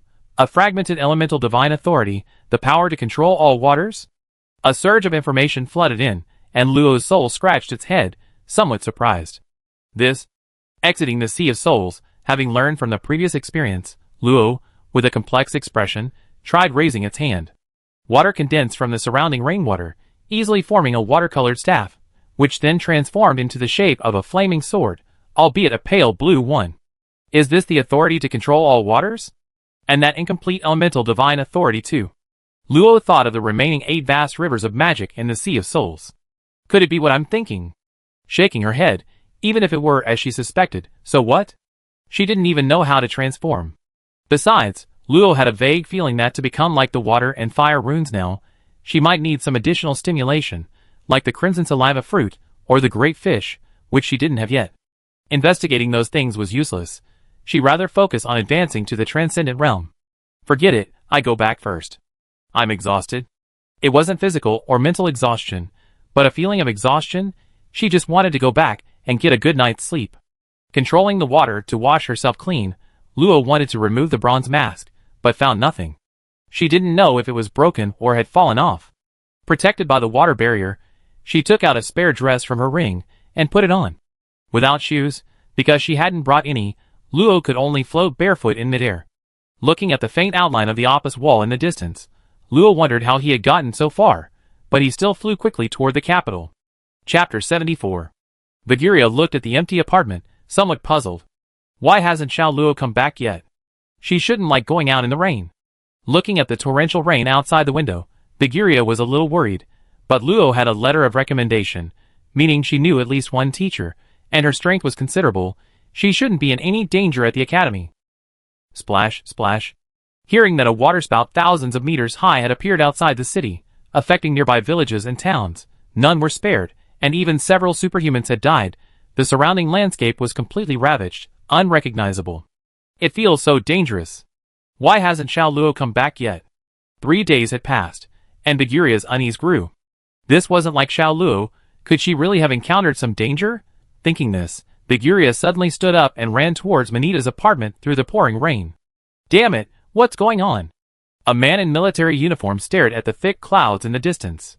Even though he was over 1,000 kilometers away, he could feel the chaotic and violent magical power emanating from the massive waterspout beneath the clouds. Sir, should we continue the pursuit? A subordinate flew in from the front, respectfully saying, there are at least tens of thousands of superhumans ahead. If we continue, we might be discovered by hidden high-level superhumans. Go around to both sides, and set up a perimeter in the direction of the capital to prevent them from escaping. Yes, sir. Cray, carrying Pete on his back, kept a slight distance from Thunderstorm. Although this woman wasn't particularly strong, her words were certainly eloquent. Although she was currently an ally, he still had to be wary. Little girl, how long until Pete wakes up? My lord, he should be awake soon. As soon as he finished speaking, as if confirming Lei Bao's words, Pete coughed a few times, slowly opening his eyes. His deep purple lips had regained their color, though still pale. The toxins had been cleared. Pete looked at Lei Bao not far away, a complex look flashing in his eyes. He then looked ahead, only to be shocked to find a waterspout connecting heaven and earth more than 400 miles from the Apasui wall. It seemed quite far from the capital, but from a distance, it was almost touching. What is this? Even in his weakness, Pete's astonishment was evident. Cray carried him to a large tree. In his perception, there were still several low-level transcendent beings nearby, but fortunately, the faint trail they had been following had disappeared, meaning their pursuers had temporarily given up. It's good that you're awake. Cray explained briefly, after you fell unconscious, that little girl named Lei Bao gave you a bottle of high-level antidote, but we still couldn't shake off our pursuers until we got to this area. Those superhumans said that it rained heavily in the capital the morning before yesterday, and then a waterspout appeared this morning. Many superhumans came out from the capital, and there are conservatively estimated to be several thousand superhumans here now. Although he wasn't afraid of such natural disasters, there were no conditions here for a waterspout to form naturally. It could only be caused by a treasure or a powerful individual. The former was fine, but the latter meant he also had to hide carefully. Let's... Boom! The massive waterspout suddenly stopped. Tens of thousands of tons of water, like an inverted river, remained still in midair for a few moments before crashing down to the ground, impacting everything on it. Some low-level superhumans, who were nearby, quickly took to the air to get away from this deadly impact. Hours later, as the torrential rain subsided and turned into a downpour, people dared to venture forward to investigate. By then, the ground was a complete swamp, a chaotic mess of boulders, mud, trees, and debris, all traces of energy and magic completely obscured. Even if they couldn't find the secret at the center of the waterspout, such a massive natural disaster would have resulted in an extremely abundant supply of water magic. Surely something unusual would appear. If they found some water magic crystals or high-quality materials, the trip would be worthwhile. Big brother, what should we do now? We cross that area and head towards the capital. Then we disguise ourselves as returning superhumans who have failed to find anything. With so many people and blurred vision, there will definitely be high-level superhumans here. They won't dare to search recklessly. Pete had recovered most of his strength. The three of them concealed themselves and flew from the tree towards the center of the chaos. They could roughly sense many low-level superhumans also sneaking forward, hoping to get a share of the spoils. This will at least attract most of the superhumans from the northern outskirts of the capital. Pete clicked his tongue. He lived in Seekin Town for nearly a century, and hadn't seen such a large gathering of superhumans in a very long time. I help you disguise yourselves as first-tier superhumans. Be careful not to give yourselves away. The three of them immediately changed their auras, revealing their forms, and, like ordinary loader superhumans, stealthily blended in. In the torrential rain, even without using telekinesis, an eggshell-shaped curtain of water spontaneously formed above Luo Fei's head, ensuring the girl's body remained dry. The ground was covered in shocking scars. Countless 100-meter-tall trees had been snapped in half, and the field of vision had been significantly reduced. How terrifying. I need to get back to the capital. Luo felt many changes in her body, but this place was too unsafe. She just wanted to get back to the capital as soon as possible, rest properly, and then check her body. Just as she was flying low over a mound of earth that looked like the ruins of a wooden house, a loud shout suddenly rang out. "Stop, you people over there! Hand over what you have!" Luo was startled. How could there be anyone in this desolate place? 3 people slowly descended in front of her, all wearing identical wooden masks. However, her senses were blocked when she touched the masks. A faint layer of magic lingered on them, hindering Luo's perception. Human Extraordinary Tier 1. Night, Water, Earth, looks like they want to rob you. Human Extraordinary Tier 1. Night, Earth, thought you had some treasure. Human Extraordinary Tier 1. Mage, Water, thought you got something here. The panel showed a subtle change again. Attributes appeared after the class. Luo guessed these were their affinity attributes. Transcendent Level 1. I don't know what you're talking about, I just came from. And I didn't encounter anything. Although Luo realized halfway through her sentence that she absolutely couldn't reveal that she came from inside, the burly man at the head of the group still understood something. Grab this girl. She might have a secret. As soon as he finished speaking, a magician slightly behind her produced an arm-length wand, uttered 3 syllables, and 3 semi-transparent pale blue water arrows appeared behind her. Perhaps due to the rain, the water arrows expanded by a third after appearing, and their color deepened slightly. Go! Without another word, the magician manipulated the water arrows and shot them towards Luo. The 2 in front didn't hesitate either. The burly man clenched his fist, and 5 stone pillars rose from the ground, attacking Luo diagonally. If she stood still, she would definitely be trapped. Seeing the water elemental knight draw his sword, Luo didn't bother to discuss anything with him. He immediately unleashed a water sword strike, its edge becoming incredibly sharp as he focused on severing the stone pillars. Although the blade's thickness was negligible, it easily cut through 5 stone pillars. The water arrow arrived in the next instant. Luo slightly narrowed his eyes, a hint of blue appearing in his pupils. The water arrow disintegrated into ordinary water, as if stripped of its magic. The mage let out a soft exclamation. A water sphere the size of a head condensed again, while another knight approached Luo with his sword. The knight's sword was blue-white, its blade covered in a layer of water magic, with a faint black glow emanating from it. This was a black iron-grade weapon. He wanted to summon a water shield to defend himself, but the thought from before, I can control fire, so I'm immune to fire, resurfaced. With a flick of her wrist and a thought, Luo's water magic bound the sword, preventing the knight from striking even with all his might. This girl is strange. I can't move. Snap! The water sphere the mage had just conjured suddenly exploded, transforming into 2 strong water chains that trapped both the mage and the burly man. The mage cried out in alarm. What's going on? I can't feel my magic. Luo then remembered she still had the anti-magic stone, but because of Lord Cray's astonished reaction to it last time, she had subconsciously ignored it. If she encountered someone who recognized its value when using it, her luck might not be so good. Therefore, she hadn't really thought of using the anti-magic stone when fighting Gagus. Thinking of Gagus, Luo suddenly felt a pang of heartache. Magic core. My magic core is gone. I vaguely remember using powerful fire magic to blast its head off, and the magic core was right there. A rare dark magic core, no less. A pang of heartache shot through me again, my gold coins. Thinking of the gold coins that had sprouted wings and flown away, Luo's gaze towards the 3 men turned icy. It's all your fault for reminding me of this painful memory. The water chains tightened around the 2 men, and the knight on the other side was also entangled by the water magic on his sword, suffering the same fate. Wait! I have something to say. The burly man who had started the fight channeled his earth magic, forcibly breaking free of the water chains, but remembering how their attack had been instantly thwarted, he sheathed his sword and raised his hands in surrender. Wait! I have something to say.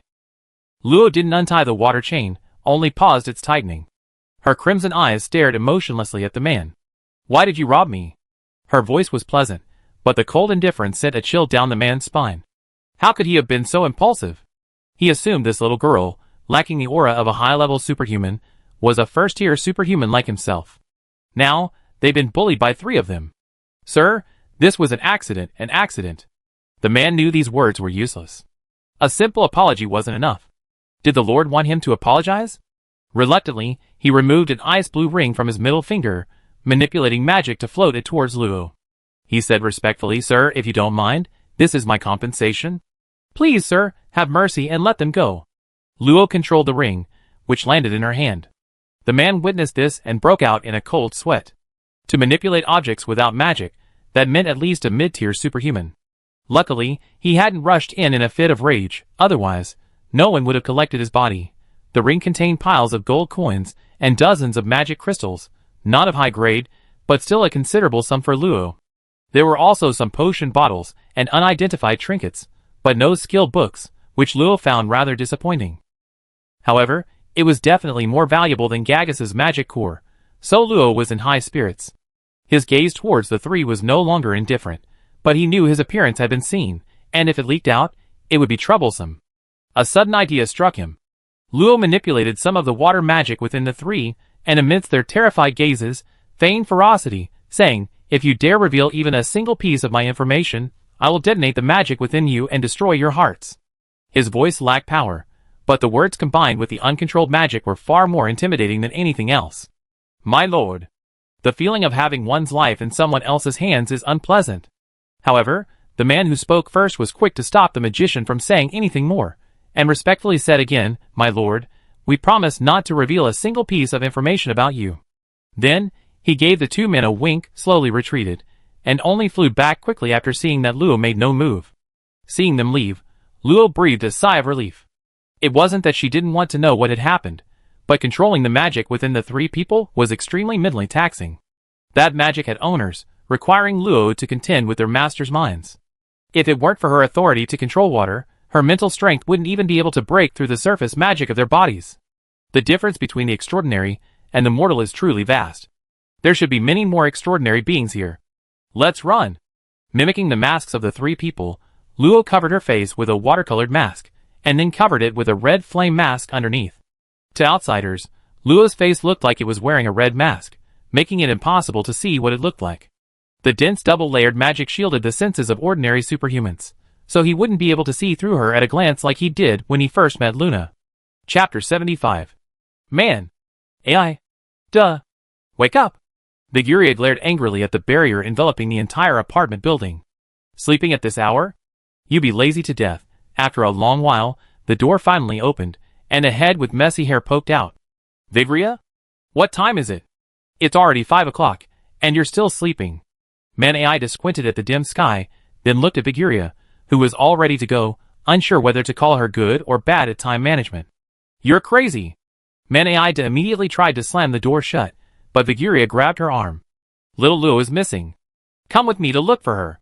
Hearing Viguria's anxious voice, Manita paused, finding it hard to believe. This can't be right.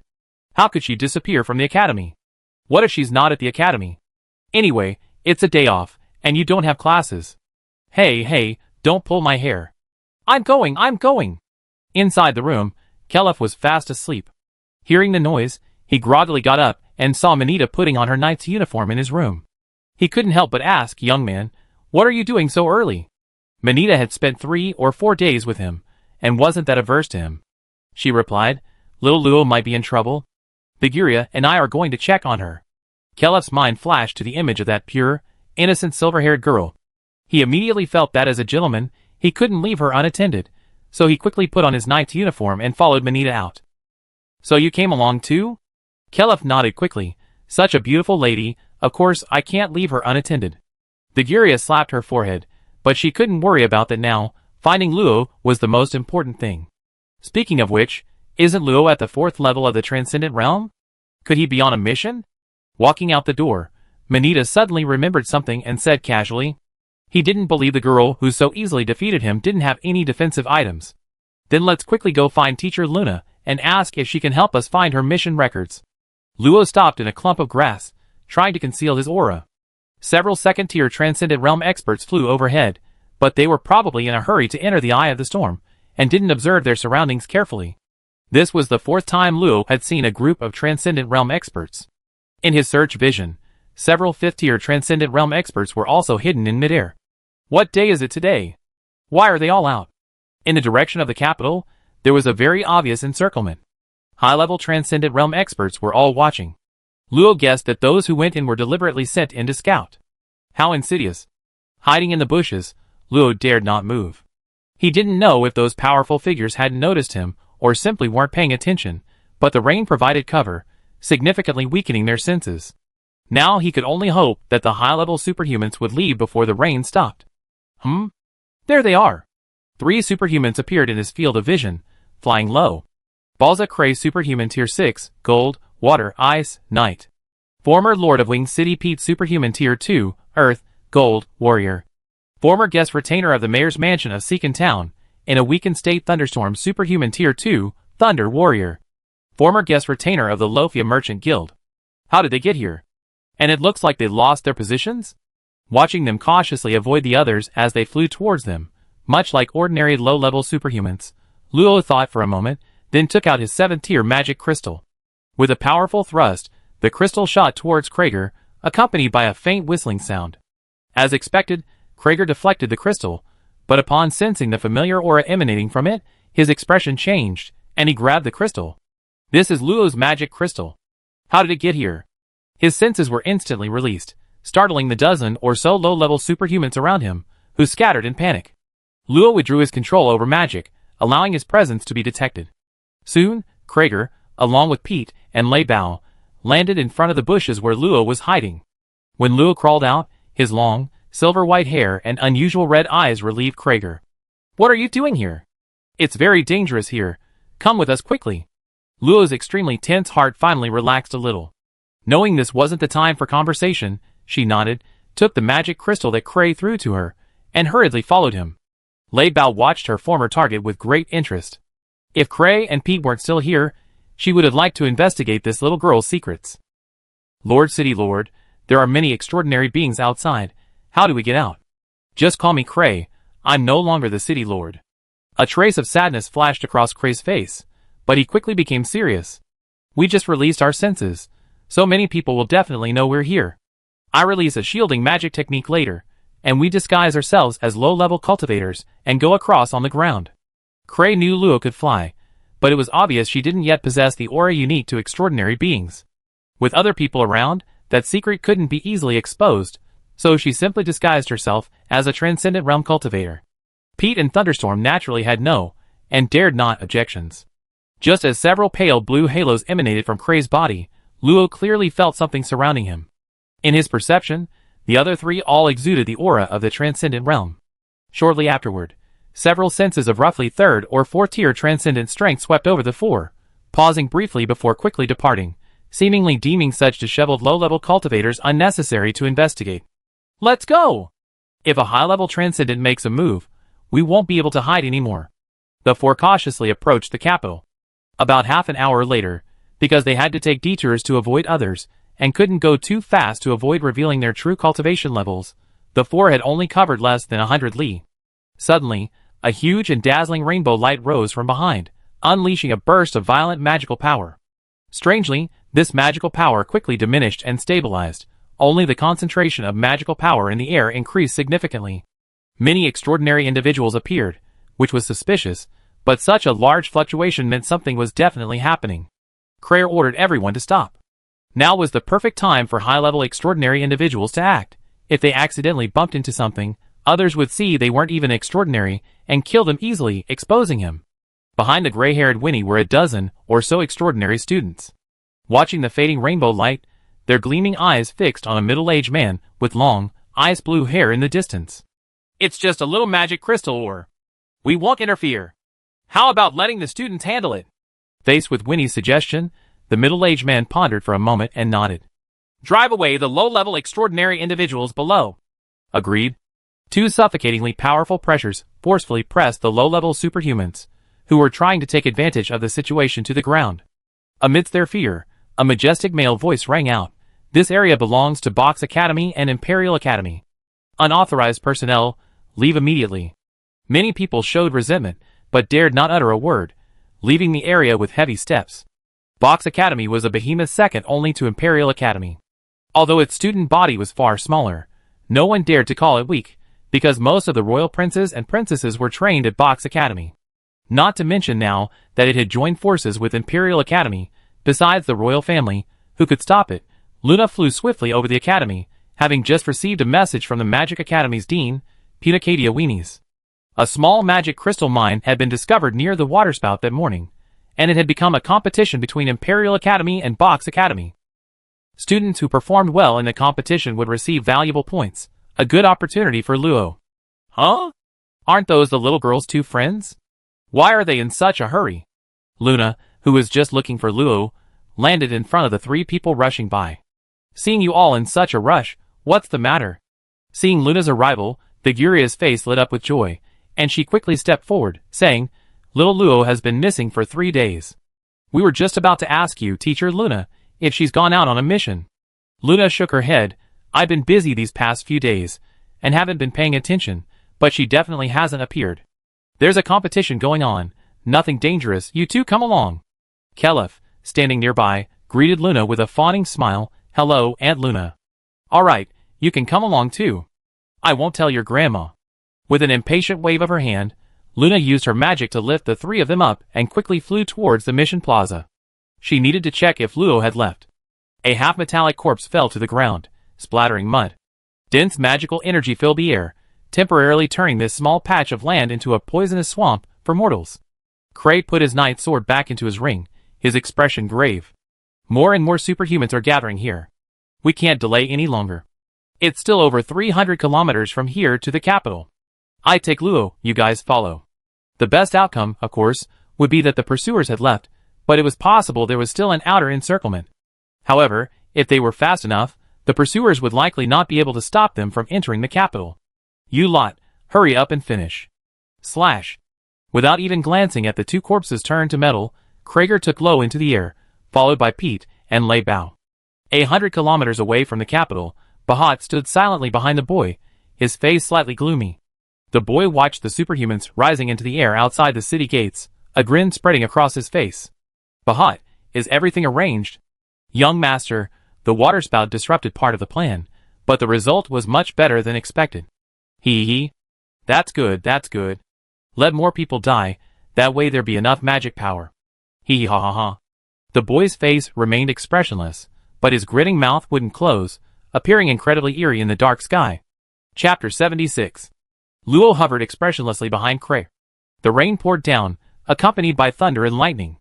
Although it was still morning, it was as dark as night. Even with the protective shield shielding him from the rain, the chill in his heart remained undiminished. How could the world seem to have changed so drastically after just one trip out of the capital? As events unfolded, more and more extraordinary individuals emerged. People were constantly falling into the forest with the rain, emanating dense, magical energy. The air became strange, thick and suffocating, but no one seemed to care. Crayer, however, had no time to pay attention to the fallen corpses in the distance behind him. His focus was on the military uniformed man before him. The man wore a magnificent golden mask that emitted a hazy blue light, clearly a cobalt-level artifact. Want to live or die? Facing the man's cold words, Cray laughed nonchalantly. You? If I hadn't been unable to go all out before, what could a mere 6-tier transcendent have against me? Pete, Thunderstorm, you two hold off the other two. Little Luo, you leave first. I take care of this guy and everything will be fine. Perhaps because the encirclement was too large, the man in military uniform only had 2 second-tier transcendent subordinates with him. The other 30-odd transcendents were nowhere to be seen. Just a small city lord talking big, but I wonder how much skill he actually has. The mocking words had barely left his lips when Cray and the man vanished simultaneously, reappearing thousands of meters in the sky. The impact of their clashing magic caused the surrounding clouds to ripple, bursting into a burst of light in the darkness. After a period of rest, Pete, though not yet at his peak, was fighting his opponent to a standstill with his thick, muscular body.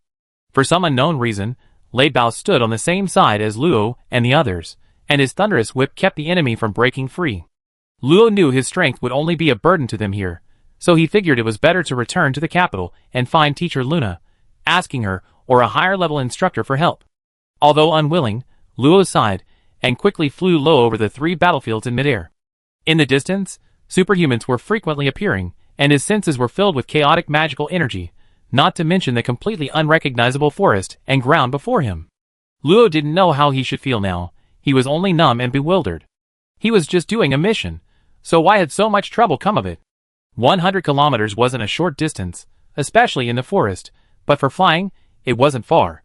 A few minutes later, Luo emerged from the forest. In the torrential rain, the roads were extremely muddy. The once bustling main road was deserted, except for the north gate, where superhumans were still frequently seen flying out. As Luo flew towards the city gate, two figures appeared by the roadside, an elderly butler wearing a long chain monocle, and a slightly gloomy-looking young man, the same boy who had seemed ominous the day before. Luo didn't want to pay them any attention, but in the instant he flew past, his gaze met the boy's. In those deep pupils, he could vaguely discern vertical pupils. The next instant, the pupils transformed into snake-like vertical lines, and gold rapidly spread across both eyes. Luo's brain suddenly throbbed with pain, as if something was trying to invade his soul. Soon, golden flames erupted, burning away the strange power.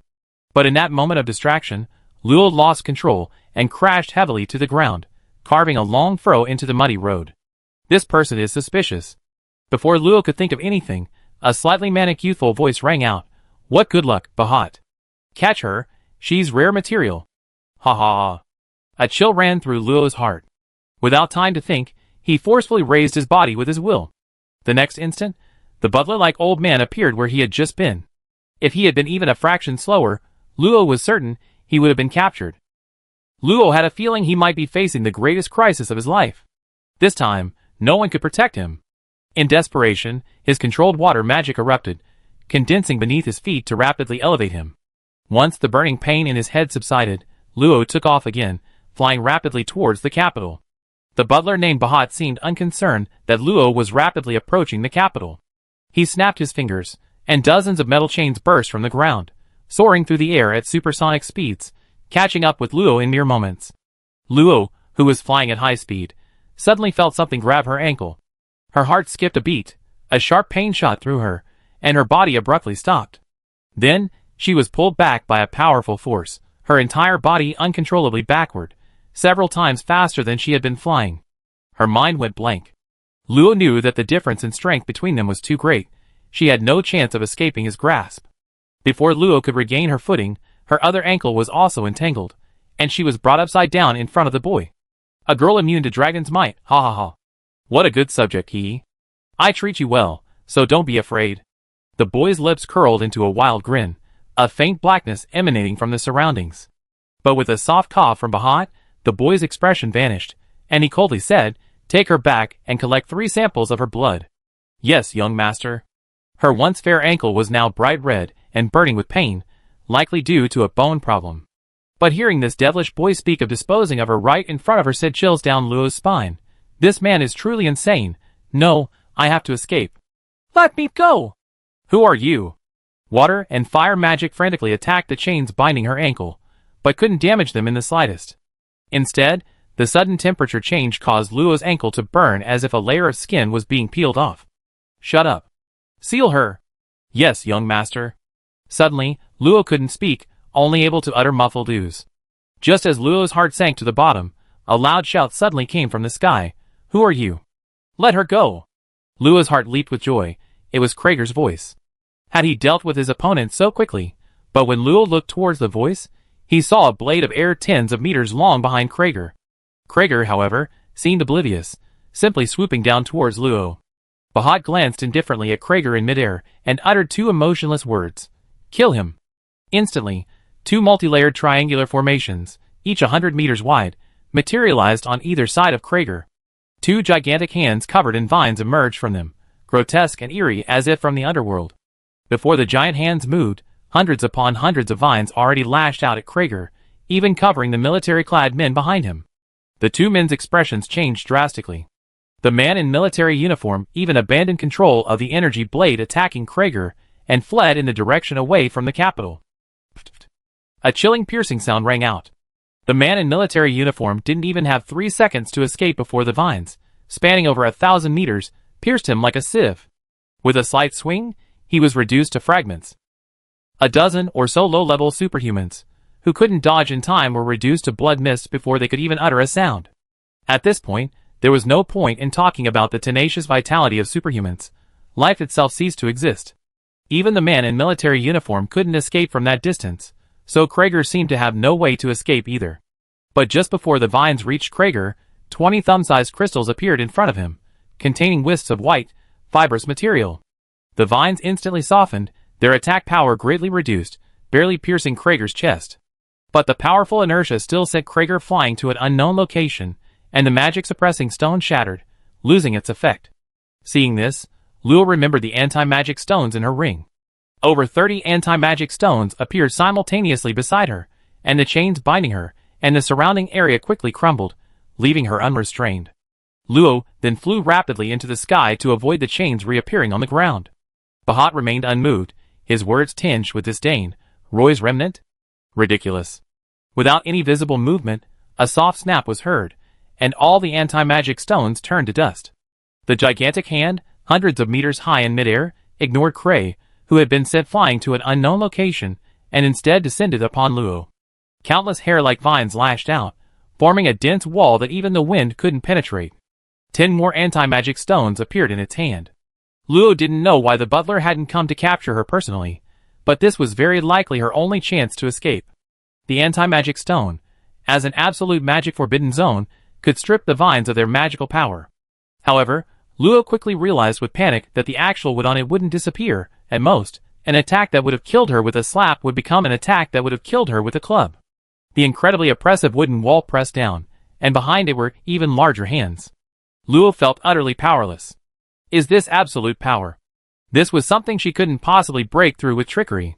Watching the descending shadow, Luo felt a strange sense of indifference. If she could do it all over again, would she have chosen to be an ordinary noblewoman? Judging from that person's words, she probably wouldn't die, but once captured, even death might be futile. Whoosh! A pillar of fire, hundreds of meters wide, roared from the direction of the city gate, instantly destroying half of the vines and the giant hands, turning them into ashes. Luo's previously indifferent, death-defying heart skipped a beat. What was this? Looking towards the city gate, she saw a fiery red figure flying closer, a furious voice rippling through the air. Are you courting death? For the first time, a flicker of emotion crossed Bahat's eyes. He bowed slightly to the young man. Young master, that person's apprentice has arrived. We must retreat. Deep resentment flashed in the young man's eyes. He growled in a low voice. It's her again. It's Brood again. I haven't even found her yet. Humph. The timing isn't right, but since we're out of the city, let's not let her go back. Retreat. A gentle breeze blew, and the two vanished without a trace. Little girl. Are you all right? Luo felt herself fall into a warm embrace. The tightly taut string in her heart snapped instantly. So warm, she wanted to just fall asleep like this. Chapter 77. There seems to be some unrest in the north of the city. Who will handle it? A tall man was examining a paper map floating in midair. He wore a luxurious fur coat, and the aura emanating from him was as deep and unfathomable as an abyss. Inside the main hall, a semi-transparent, illusory figure of a young girl stood with her arms crossed over her chest, her head covered by a blue-purple square scarf, obscuring her true appearance. A girl's light, ethereal voice rang out, carrying an elusive, dreamlike quality. Where calamity arises, chaos ensues, and unpredictable figures appear, we shall observe quietly while Darius goes. This immediately provoked discontent from a petite girl leaning against a sturdy pillar nearby. Go to hell. Why don't you go yourself? Heh, who goes is naturally in the hands of fate. If there is a sacrifice, the gods will tell you everything. Don't expect me to give you another gold coin. A young elf beside him gently swirled his red wine. Darius, your little apprentice seems to have gone there. Shouldn't we leave her alone? Why did she go there? She's always causing me trouble. With a stomp of her foot, a pale golden flame appeared at the girl's fingertip.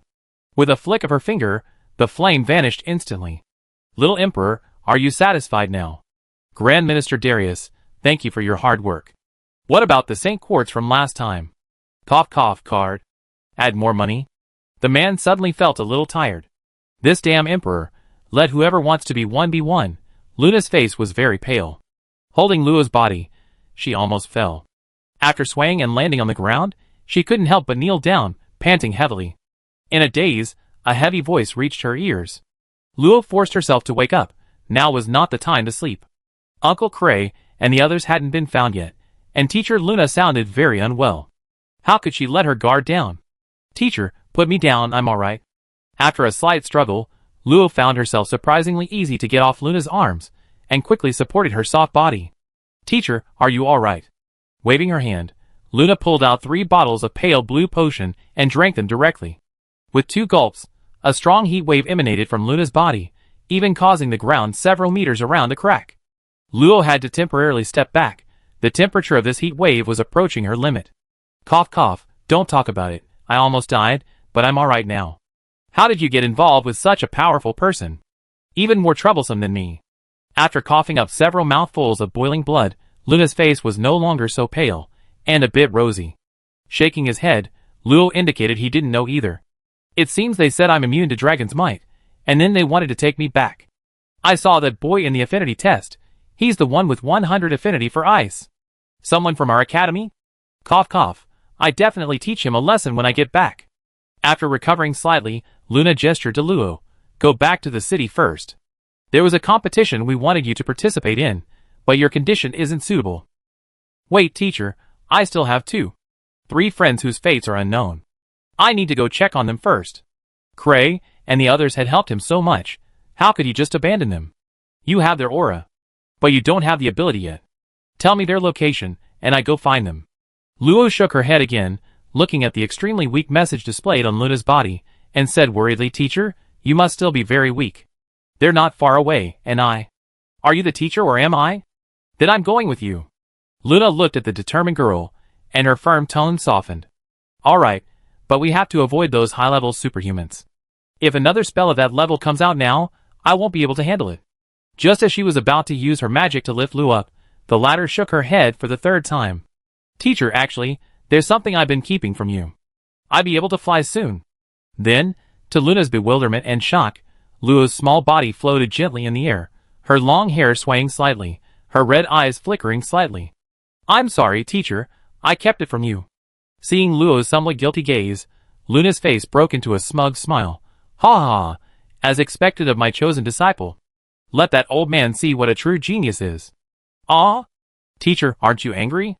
Luo thought Luna would be upset that he had kept it from her. What's there to be angry about? But when you get back, tell me everything about your situation, otherwise I won't be able to adjust some things. I understand. Go find your friend first. Okay, teacher. 2 figures, one white and one red, transformed into shooting stars, flying towards the ruined forest. Although he couldn't use his senses at will, all superhumans were exposed during the search. Soon, hundreds of meters away from where they were, Luo found Pete still fighting to the death with his enemy. Teacher, over there, that chubby uncle, is it? The people chasing them are over there. He had initially wanted Luna to intervene, but remembering her apparent use of super-level magic, he decided it was best to let Pete leave. Alright. Luna simply raised her hand, and a blazing fireball fell like a meteor, instantly incinerating the person opposite Pete, even in the torrential rain. Pete looked at Luna in surprise, but quickly noticed Luo beside him and breathed a sigh of relief. Thank you for your help, sir. Uncle Pete, did you find Uncle Krager? No, there was an extremely terrifying magical fluctuation in midair just now. Thunderstorm and I were forced apart, and I didn't notice where my brother went. Luo recalled the scene of Krager being blasted away, then got up and flew into the distance. Luna and Pete followed. Pete didn't believe Luo was flying. With another powerful superhuman present, this was quite normal. Perhaps it was fate, for Law quickly found Cray, with only half his body remaining, in a crater where a large number of trees had been knocked down. If it weren't for the slowly growing flesh buds, Law would have thought Cray was dead. Uncle Cray. Seeing the 3 of them land, Cray slightly raised his head, revealing a smile. Pete and Law, it's good you 2 are alright, otherwise I would have let Luffy and the others down. We're fine, but you look like you're in trouble. If it weren't for me. Raising his unharmed left hand, Cray stroked Law's soft hair, his face completely unconcerned. I'm not going to die, in fact, I'd be lucky to survive because of those things you dropped. Those things naturally referred to the anti-magic stones, which Luo understood, but it was completely different. He could have focused on dealing with his enemy, but he was fighting tooth and nail to save himself first.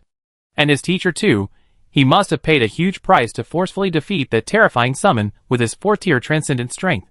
Luo felt something swirling in his eyes, trying to control it, but tears involuntarily streamed down, mixing with the muddy water on the ground. I'm sorry, I didn't want this. Alright, don't cry. This was my own choice, and it wasn't Luo's fault. Let's go back first here. As they spoke, Luna and Cray both looked up at the sky. Cray's expression was grave, while Luna showed a hint of joy. A tiny, flickering light shot out from the capital, seemingly insignificant, but the next moment, Boom! In the darkness of the morning, a single spark suddenly expanded, and endless golden flame spread at an unimaginable speed. In an instant, everything was wiped away: rain, lightning, wind, and even the dense, chaotic magic. Except for humans, everything that shouldn't exist was swept away. In the silence where even sound was forced to disappear, the sky suddenly brightened, as if a sun had been suddenly placed in the darkness, causing eyes long accustomed to darkness to squint involuntarily. It was morning. Countless kilometers above, the clouds formed a huge hole, and sunlight streamed in. Luo felt as if he had been resurrected, and much of the gloom in his heart had been swept away. Luna showed little surprise. It was that old guy who made a move. Everything's alright now. Kray's eyes widened in disbelief, and he murmured, "What incredible power." As the area was suddenly purified by the sea of fire, the people still fighting seemed to awaken, ceasing their attacks. Looking at the ravaged land, a sense of lingering fear and sorrow flashed through their hearts. This shouldn't have happened normally. Luo and the three continued searching for the lightning storm, but no matter how hard they searched, they found no trace of it. Fortunately, they also didn't find her body. They could only guess that she had dealt with her opponent and left. After all, she wasn't familiar with Luo and the others, and had even been their enemy. It was quite possible she had left alone. An old man and a young man stood atop a treetop, watching the sweeping sea of fire, their expressions grave. Forget it, she was lucky this time. Anyway, we achieved our goal. Let's go!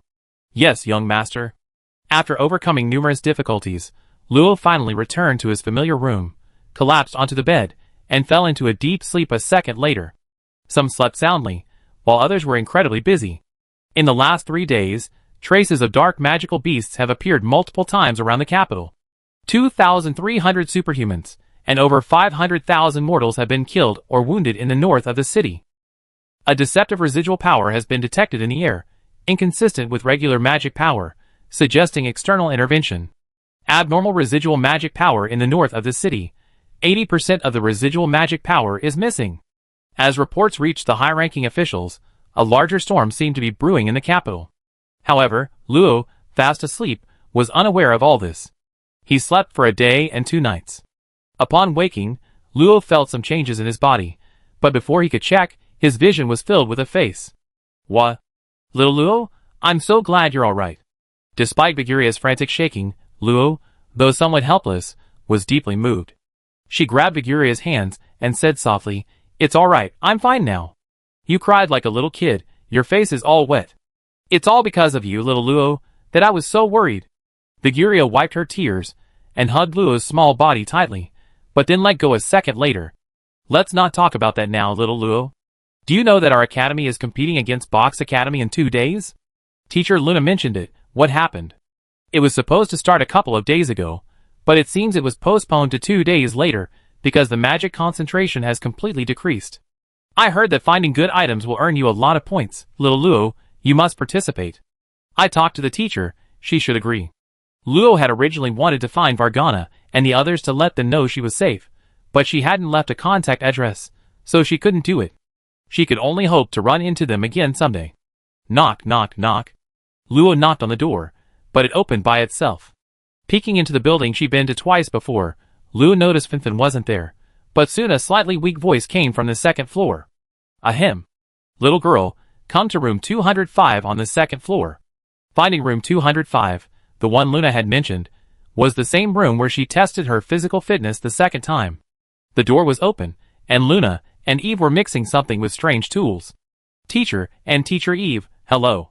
Wait a moment, Eve, you go out first. Huh? You woman. I stayed up all night preparing healing potions for you. Alright, that's all for you. I'm warning you, don't go overboard. I'm leaving now. After catching a root-like object Luna tossed her, Eve's face quickly returned to a smiling expression. It seemed she'd been acting all along. As the door closed, the room darkened slightly, but a few soft lights on the ceiling made it still quite bright. Teacher, take off your clothes. Huh? Chapter 78. Seeing Luo fidget like a startled bird, Luna frowned slightly. I told you to take off your school uniform. What are you doing? Oh! Luo's face flushed red. She thought she was going to have to take everything off. Underneath her school uniform robe was a rather loose short-sleeved shirt and midi skirt, making Luo look more youthful and lively.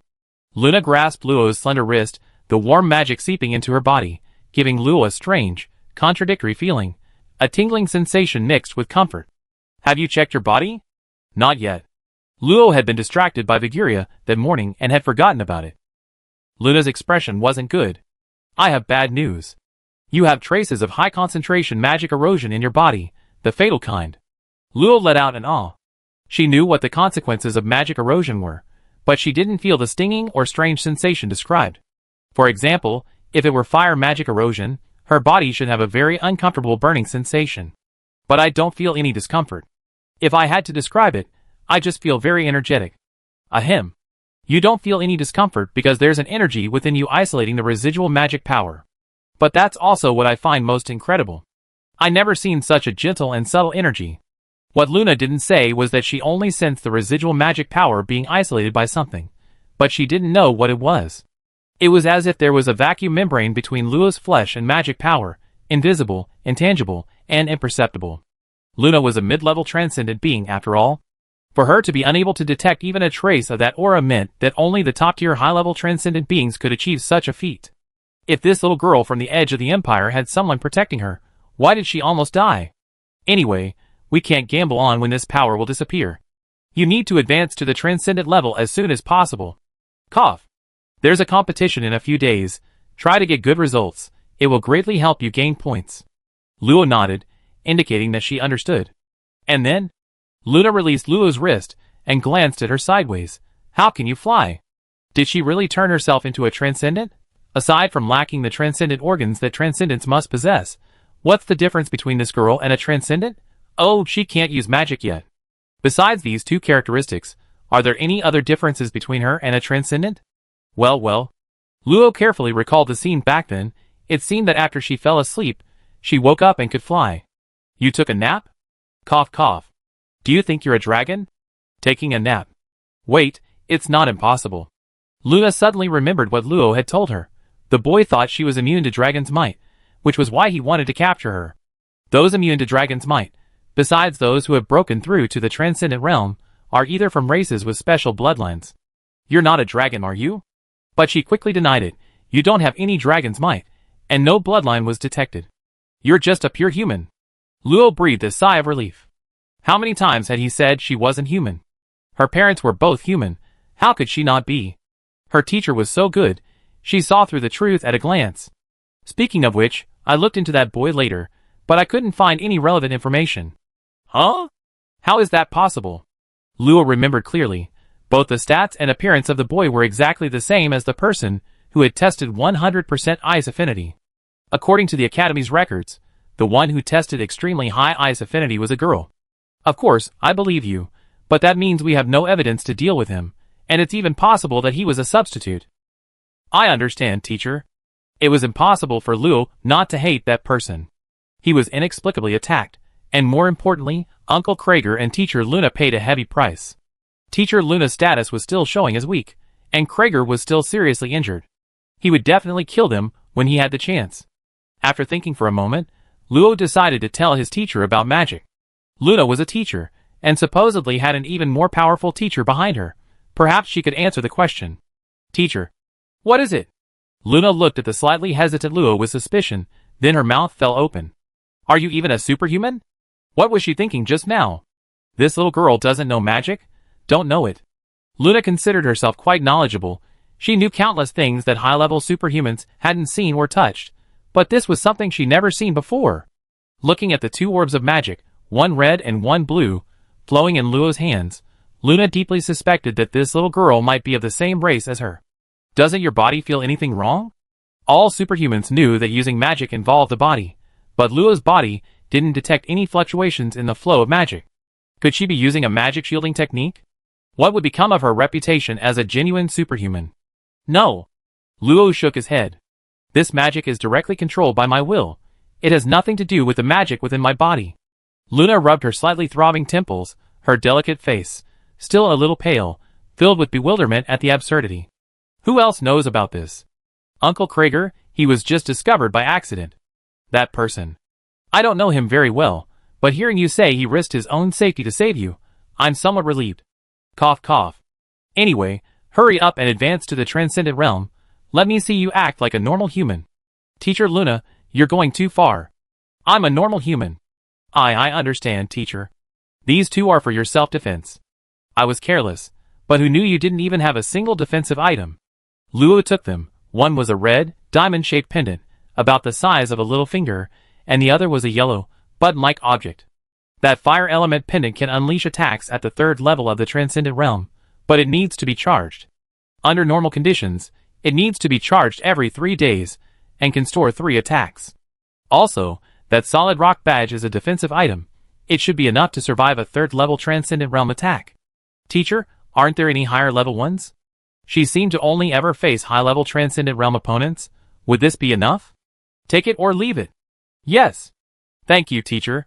How could she refuse a gift from an elder? Luo had originally wanted to ask about Galega. Perhaps she knew, but Galega was gone, and asking seemed pointless, so Luo didn't bring it up. After Luna thoroughly examined her body, literally, Luo blushed and fled in panic. She was perfectly clean. Why did she need to be examined? Eve, in her white cat form, perched on the stair railing. If it weren't for Luo's neat attire, she would have thought the woman had developed a liking for girls. TSK, what a sinful woman. Eve, my hearing is perfectly fine. Cray owned property in the capital. In a small town on the outskirts, Luo had asked Eve for some high-level potions before leaving the house, hoping they would help his injuries heal faster. Cray's body was wrapped in thick bandages. A priest wearing a white hat and a wide white robe was casting a healing spell, but perhaps due to the severity of his injuries, the priest was sweating profusely, and Cray's aura remained very weak. Balza Cray level 6 Transcendent, Gold, Water, Ice, Night. Former Lord of Wing City, his body is corrupted by an ominous aura, severely injured, but not currently in mortal danger. What exactly is this ominous aura? Lu initially thought it was dark magic, but the butler's magic didn't have a dark attribute aura. Instead, it was wood-based. Could it be something he couldn't detect? Little Luo, you're here. Seeing someone arrive, the priest tactfully left the room, but before leaving, he reminded him, although he seems physically fine, his magical spirit and meridians are recovering extremely slowly. If possible, it's best to have him treated by a high-ranking priest. After the priest left, Luo placed 2 bottles of potions on the table. These were given by the academy teacher, but they don't seem to be very effective. It's good that you're so kind, little Luo. I'm fine. Luo looked at Cray's pale face, feeling a pang of sadness. Uncle, please rest well. I will definitely avenge you. I'm not dead yet. Oh, that's true. So, is there anything I can do to help? Cray pondered for a moment before speaking. There is indeed something I need your help with. Luo tilted his head, waiting curiously for Cray to continue. I should say I need your teacher's help. Although I lived in Wing City for many years, I heard some rumors about your teacher. She's supposedly a disciple of a powerful royal figure. I originally wanted to report the matter of the anti-magic stone to the royal family. But as you can see from my current state, I can't go at all. Alright, I pass on the message to your teacher. No need for much effort. This letter contains my speculations about the anti-magic stone. Please give it to the academy, Luo. I guarantee I complete the task. Watching Luo solemnly nod his little head, Cray couldn't help but smile kindly. If he had married someone back then, would he have such a lovely daughter? After chatting with Pete and Cray for a while, telling them that Luffy had already returned, Luo also left Cray's house. My lord, we failed. They escaped into the capital, and Commander Howard was killed in the line of duty. The handsome, even somewhat alluring, young man looked at his trembling subordinate kneeling on the ground, his beautiful brows furrowing slightly. Tell me everything you saw in the capital. Yes, my lord. After a moment, the young man dismissed him, his perfect body slowly rising from the ground, his gaze deep and unfathomable. Interesting and unknown force? The royal family is still a bit troublesome. We can only retreat for now. His gaze turned to the distant north, the young man's expression gradually growing impatient. So adept at hiding, let's see how you escape this time. At the same time, in the center of the dark mountains, a watercolored cat perched on a broad leaf, opposite which sat a small girl, her large emerald eyes fixed on it. A soft voice escaped from her lovely lips. Long time no see. Do you have bait? Yes, 9th tier transcendental bait, want some? Barely. Chapter 79. The days passed quickly, and when Luo opened his eyes and cleared his mind, he realized it was already the day of departure. He opened the window. It was just beginning to get light. In the gentle morning breeze, he could faintly hear rustling sounds coming from Viguria's room. She must have just gotten up and was getting dressed. Fearing another accident, Luo hadn't gone on any missions for the past 2 days. Luna said he could use this time to familiarize himself with manipulating magic and gave him a book detailing the properties of magic. Unlike the one Luffy gave him, this book was much more detailed. However, because it contained so much content, Luo hadn't even finished reading the section on fire magic yet. "Xiao Luo, you've been waking up so early lately." Luo sat at the table, holding a slice of toast. She took a small bite and mumbled, "Because I can't fall back asleep when I'm awake, so I don't sleep in." Luo savored the soft, sweet flavor in her mouth, thinking that toast, well, without jam it's pretty much just plain white bread, but with jam it's upgraded to a cake. "What kind of jam is this? I never tasted it before." Viguria spread jam on her own toast, a hint of pride on her face. "It's made with plums and almond tree flowers, with a touch of vanilla. It's delicious, isn't it?" "Delicious? How is Viguria such a good cook? I wonder which lucky boy will be in the future. Alice would probably like it." I didn't think that much. Aren't you going to get some for Manita? You two seem to get along pretty well, right?" "That's all." Luo glanced at the jar full of jam on the table, then remembered the 3 jars she'd seen in the kitchen. "Well, that wasn't much. Meet at the school gate at 9 in the morning. Let's hurry." "I know, it's just that Luo suddenly said some weird things." Luo met up with Viguria and Manita on the way, but they weren't the fastest trainees. When they arrived at the school gate, several people were already there. Manita and Kelef seemed to have become quite good friends. Their class was close to Viguria's, and they usually trained together. But that might also explain why Viguria wouldn't share a single jar of jam with Manita. 4 trainees were waiting at the school gate. 2 girls who appeared to be twins weren't wearing school uniforms, but rather casual blue overalls and short-sleeved tops. They had identical short black hair and amethyst-like eyes. Their appearances were almost indistinguishable, except for the color of their tops, one orange, one blue, and the direction of their bangs. A girl with long purple hair stood leaning against the door, yawning sleepily. It was the acting manager of the Audra bookstore, whom Luo had met twice before. Her slightly open eyes seemed to notice Luo's arrival. Her slender, white hand rose slightly, and then fell back down. Was this a greeting? Luo could only wave slightly in return, but the acting manager seemed to have fallen asleep again, her head nodding. A little further away was a girl with short white hair. Unlike Luo's hair, the short-haired girl's white was a cold, icy white, devoid of warmth. Upon closer inspection, one could see a faint blue tinge in her white hair. Her delicate face had a pair of icy blue eyes that seemed to harbor a chill, making one hesitant to meet her gaze. "Wow, it's that person with maxed out ice affinity." Viguria's soft exclamation startled Luo, who was then horrified. "That person? This isn't right. Human 4th realm of mortal transformation, ice, water, a seemingly cold and talented girl. The description has changed. What's going on?" Luo felt a cold sweat break out. She was very confident in her memories. Even a book she read as a child was still crystal clear. The person she saw on the day of the test definitely wasn't this one. "Little Luo, what's wrong? You look so pale?" Viguria's voice rang in her ears, bringing Luo back to her senses. She realized Viguria was looking at her with concern. Luo shook her head, indicating she was fine. After calming down a bit, Luna's words came to mind. Perhaps, as the teacher said, the boy who took the test might have been a substitute, and the real student was this girl. But why did Viguria see a girl? The two didn't look like siblings. However, the search panel seemed genuine. The girl didn't have any descriptions of ominousness or aggression, so he should just be cautious. After turning his gaze away and confirming there were no high-level superhumans around, Luo breathed a sigh of relief. It was best not to scare himself. The academy was relatively safe. Viguria went to chat with Manita and the others, but it sounded like they were arguing, and Kelef was trying to mediate.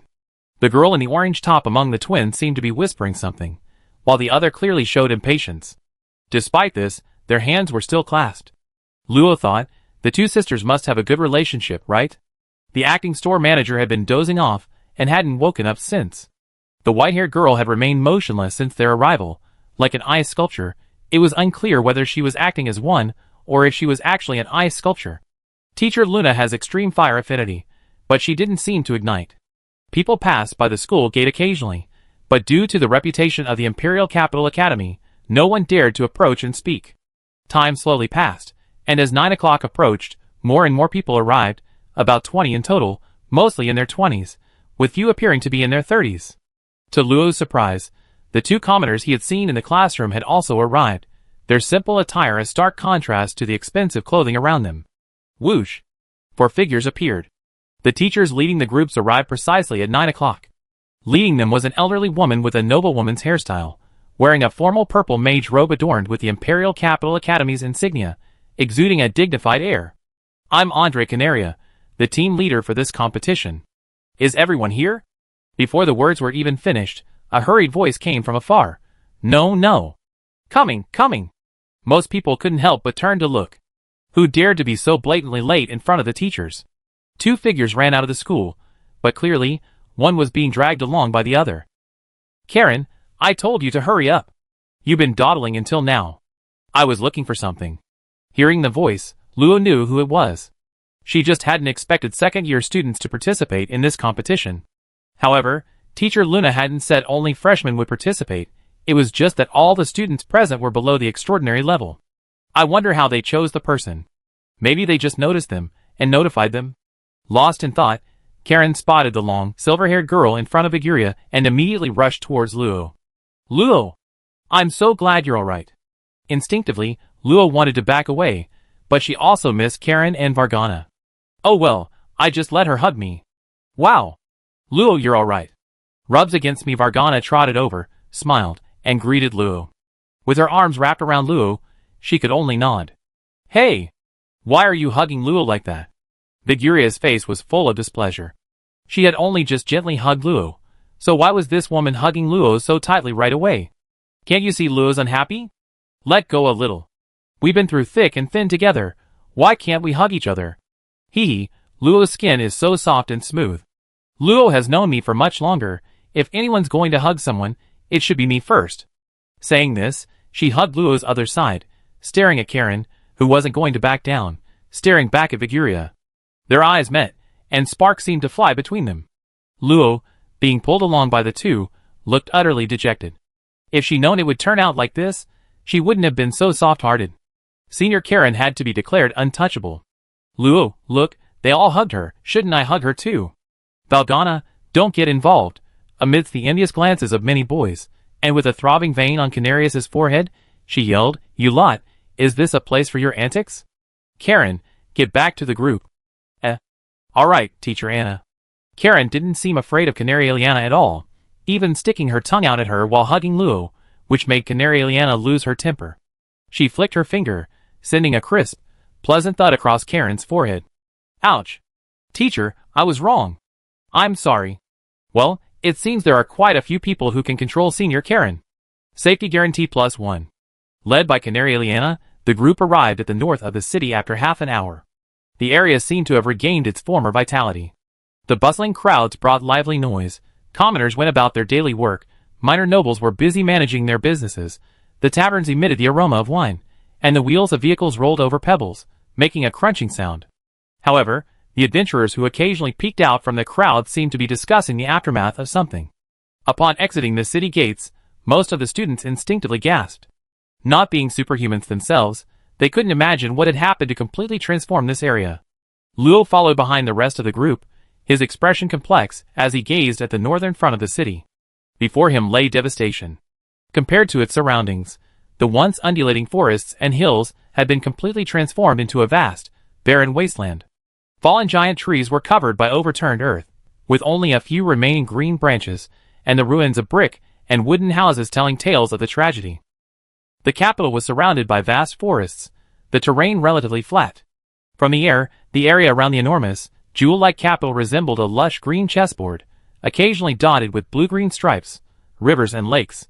But now, in a small area to the north of the capital, the green had completely vanished, forming a large, irregular patch of earthy brown, like a perfectly smooth cream cake that had been churned, revealing the stark chocolate sauce beneath. Many adventurers were rummaging through the ruins. Although most of the loot had been taken by the fallen superhumans' opponents, a bit of luck could yield a broken high-level weapon, enough to cover their training expenses for the month. Luckily, I had something to do that day, and didn't leave the north of the city, otherwise I wouldn't be back. Yeah, I saw it was raining, so I postponed my departure by 2 days. Before I left, I checked my quest log and found that the quest area was gone. Sister, that's terrifying. Many students were discussing this, especially several senior students who had planned to go on a mission to the north of the city. If they had been any faster, they might have been among the corpses buried beneath this land. Viguria and the others were also shocked by the scene before them. They were nobles from the capital, living in a relatively peaceful empire. Such deaths, often numbering in the thousands or tens of thousands, were something they had only seen in history books. Viguria gently took Luo's small hand. Luo quickly noticed and squeezed her fingers in return, indicating that she shouldn't worry. Quiet. Stay close. Their destination was the northern edge of the ruins. Canarius, using magic, held them aloft, revealing a deep cave below, emitting a faint blue glow. Beside the cave were several teachers, most notably a shirtless knight at the front, carrying a massive 2-meter-long battle axe on his shoulder. His gleaming bald head seemed to gleam in the sunlight, followed by a dozen or so spirited young men and women. Unlike the students from the Imperial Academy, the students opposite them were dressed more luxuriously, exuding an innate nobility. At first glance, Luo almost mistook them for noble children on an outing. Those are students from Box Academy. I heard most of them are members of the royal family. Luo had heard of this academy before. Unlike the Imperial Academy, Box Academy wasn't open to commoners or minor nobles. Besides, learning knowledge related to the extraordinary, management, politics, and etiquette were also mandatory skills. Luo felt that if he were in that academy, he definitely wouldn't last 3 days before running away. As the group landed, the teacher leading the group scratched his head and laughed loudly. Oh, it's the Dean of Studies leading the group. What a rare treat. You can still walk, so you came out for a stroll. Mark, tell the kids the rules. All right.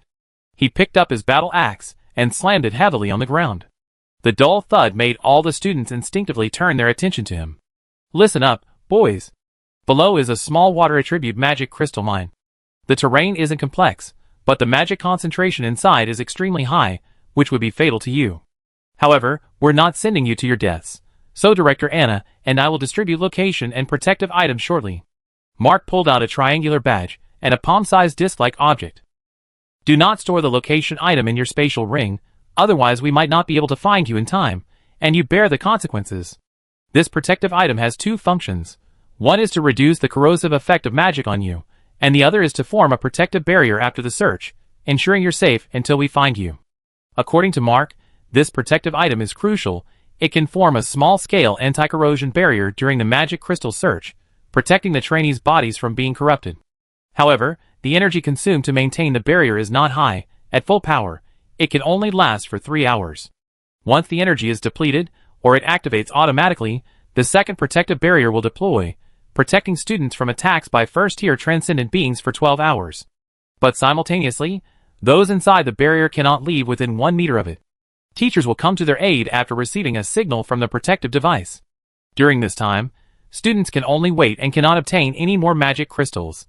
To obtain more magic crystals, one must conserve the energy consumed by the anti-erosion barrier, controlling its power through mental strength to allow their blood and energy to resist excess magic erosion. As long as one doesn't overexert themselves, extending the barrier by 1 or 2 hours is quite easy.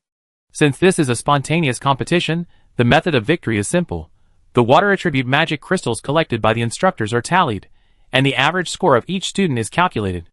The student with a higher score wins. Therefore, having more students does not necessarily guarantee victory. To prevent any of you from using your own magic crystals to inflate your scores, your spatial rings will be temporarily sealed. Collected magic crystals will be stored in the provided spatial rings. Also, fighting is strictly prohibited. Anyone found doing so will have their score cancelled. This was not good news. If someone fought, an extra person would be counted when calculating the average score, causing it to drop. Even for the sake of the academy, everyone had to restrain themselves. Alright, any other questions? Immediately, a student from the Imperial Capital Academy raised his hand. Teacher Mark, is it possible to encounter magical beasts in the mines? Mark smiled gently, but his words carried a chilling undertone. Those above the transcendent realm have been eliminated. The rest, you have to deal with them yourselves. Hearing this, Manita's expression turned somewhat serious. Then we can't just split up all at once. If we encounter hordes of magical beasts, we might consume too much of our energy, reducing the time we can stay. Viguria nodded, unusually agreeing with Manita's suggestion. Then why don't we team up in pairs? That way we can look out for each other. Many students also noticed this problem, and soon, small groups of 2s and 3s formed between the 2 academies. The weaker students formed 3-person teams, while the stronger ones formed 2-person teams. Of course, there were also solo teams, such as the white-haired girl named Lofesenmer and the acting shopkeeper, as well as several arrogant young men and women from Box Academy. Manita originally wanted to team up with Viguria, but she refused, citing her desire to be with little Luo. In the end, she could only team up with Kelef after his enthusiastic embrace. Karen, unsurprisingly, teamed up with Vargana, and the conspicuous twins also teamed up. What piqued Luo's curiosity was that the two commoners had also formed a team, holding hands tightly. Could this be? Before Luo could even begin to formulate a 100,000-word novel, Viguria patted him on the shoulder from behind. "Little Luo, let's go." "Ah, okay." Looking at the cave before him, Luo silently prayed, "This time, please, no accidents." Chapter 80. "Little Luo, haven't you finished that lollipop yet?" Walking through the dark, damp cave, Luo had a lollipop in her mouth. With a flick of her tongue, the lollipop slid from her left cheek to her right. The girl turned to Viguria with a slightly bewildered look and said seriously, "This is the second one." "Is that what I meant?" Viguria looked defeated. "It looks like ordinary candy, doesn't it? Is it that delicious?" "Want one?" Viguria actually preferred soft desserts like milk pudding, not this hard. The items weren't exactly appealing, but Luo had recommended them so many times. Slurp. Viguria licked her lollipop as she ventured deeper into the cave, her pink little tongue licking the round candy again and again. Luo watched her tempting movements and well. "So why lick it? Isn't that how you eat a lollipop?" "I guess so." The cave wasn't as simple as Mark had described. Entering from the entrance, it descended diagonally for about 50 meters, then came to a fork in the road. Luo and Viguria randomly chose the leftmost path. However, after advancing about 200 meters, after a turn, the road forked again, continuing downwards. Luo didn't know which to choose, so he simply continued to the far left. After trying at least 5 entrances, the group had run out of forks. To avoid affecting gathering efficiency, everyone tacitly agreed that each group should choose a different path. The fluorescence at the cave entrance didn't seem to be just a simple reflection. Inside the cave grew luminous, damp moss. If Luo remembered correctly, it was a mineral-associated plant called foi, which thrived in places with high magic concentrations and emitted different glows depending on the type of magic. In this place rich in water magic, it emitted a pale blue glow, which was quite beautiful. However, this didn't cheer them up. Up until now, Luo and Viguria hadn't seen any magic crystals, nor felt the high concentration of magic power Mark had mentioned, and even the number of foi crystals had decreased significantly compared to the cave entrance. Luo, chewing on his lollipop stick, hesitated. This shouldn't be happening, right? They gone 400 or 500 meters deep. How come there was no movement at all? Have we gone the wrong way? Let's go a little further in. Anyway, the anti-erosion barrier hasn't been activated yet, so it won't affect our time. That's true. The cave was damp, with small puddles appearing intermittently on the ground, likely related to the heavy rains of the past 2 days, but it could also be due to the water attribute magic crystal ore inside. Speaking of which, are magic crystal mines really that scattered? As Luo finished speaking, the two paused, exchanging bewildered glances. It seemed they should have discovered this sooner. Should we choose another path? I think so too. Let's go back. Maybe this path really doesn't have any magic crystal mines. Next time, we go to the passage in the middle. Viguria nodded, agreeing with Luo's suggestion. Who knows what's hidden in the deep tunnel? Since they didn't find anything they needed, it was best not to be so curious. After carefully choosing a path that no one had been to before, Luo followed Viguria cautiously into it. It was a slightly drier side path, small and very irregular, often with protruding rocks and hanging spikes. Every now and then, there were gaps leading to other side paths, and occasionally, faint traces of aura could be detected on the other side of the gaps. Perhaps a student had walked through the side path. The foils along the way grew increasingly lush, emitting a much brighter glow, which relieved Luo and Viguria. This must be the correct path. Luo, I feel the magic concentration is increasing. Luo nodded. A few minutes ago, the magic concentration here had subtly increased, but it wasn't enough to warrant activating a barrier for them. After advancing a few hundred meters, they stepped into a small puddle, and the magic concentration suddenly surged. A stinging sensation shot through their skin, and they felt as if they were suffocating, startling them so much that they quickly took a few steps back. No wonder ordinary people can't get close to the magic crystal mine. Luo, let's activate the barrier. 2 faint semicircular light shields rose, enveloping Luo and Bagheera within a meter's radius. It seems we can't get too close. At the point where the two barriers met, there was a clear dividing line. Luo tried to close her barrier, only to find that Bagheera's barrier bypassed her, creating a gap on her side, like light being blocked by a pillar, leaving a fan-shaped shadow. As expected, such shortcuts won't be allowed. These tools have been improved by generations of teachers. There definitely won't be any loopholes. That's true. While chatting, Luo carefully took a few steps forward, making sure the barrier's current power was sufficient to prevent discomfort. Crossing a small puddle, he reached the end, or rather, only a palm-sized crack continued forward, impassable for a person.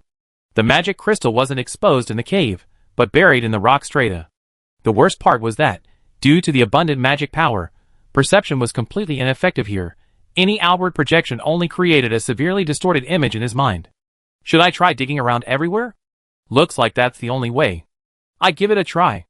Drawing his flaming sword from his back, Luo slashed at the innermost rock wall, cutting through it like tofu.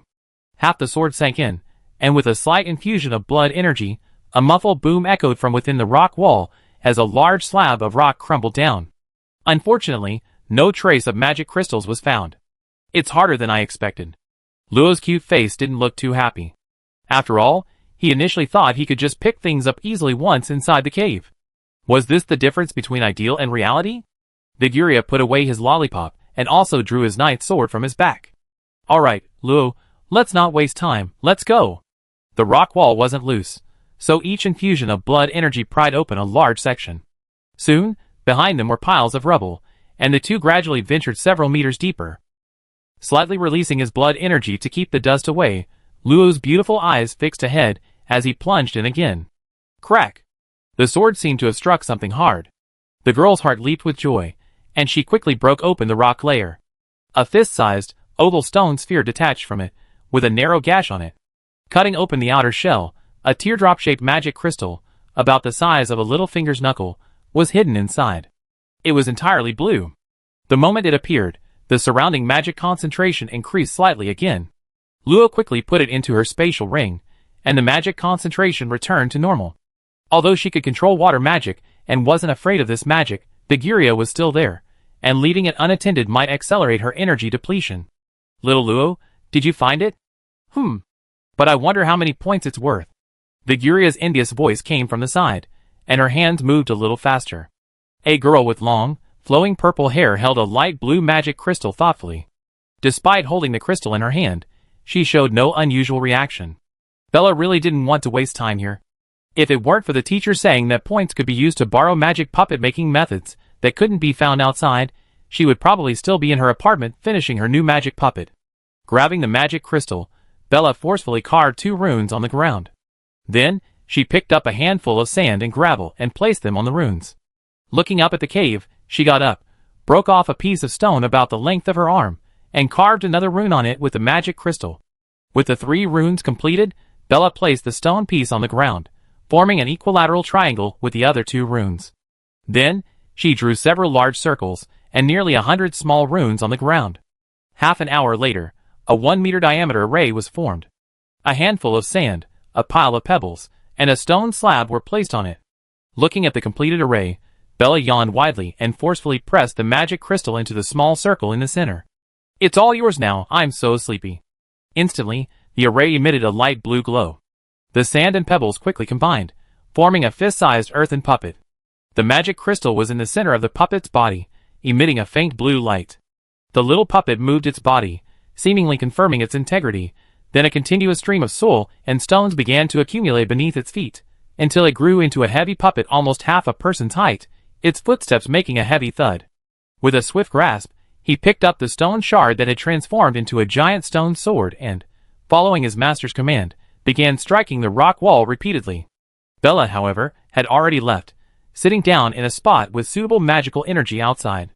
After deactivating the barrier, she tilted her head and drifted off to sleep. Whatever we find. Huff huff.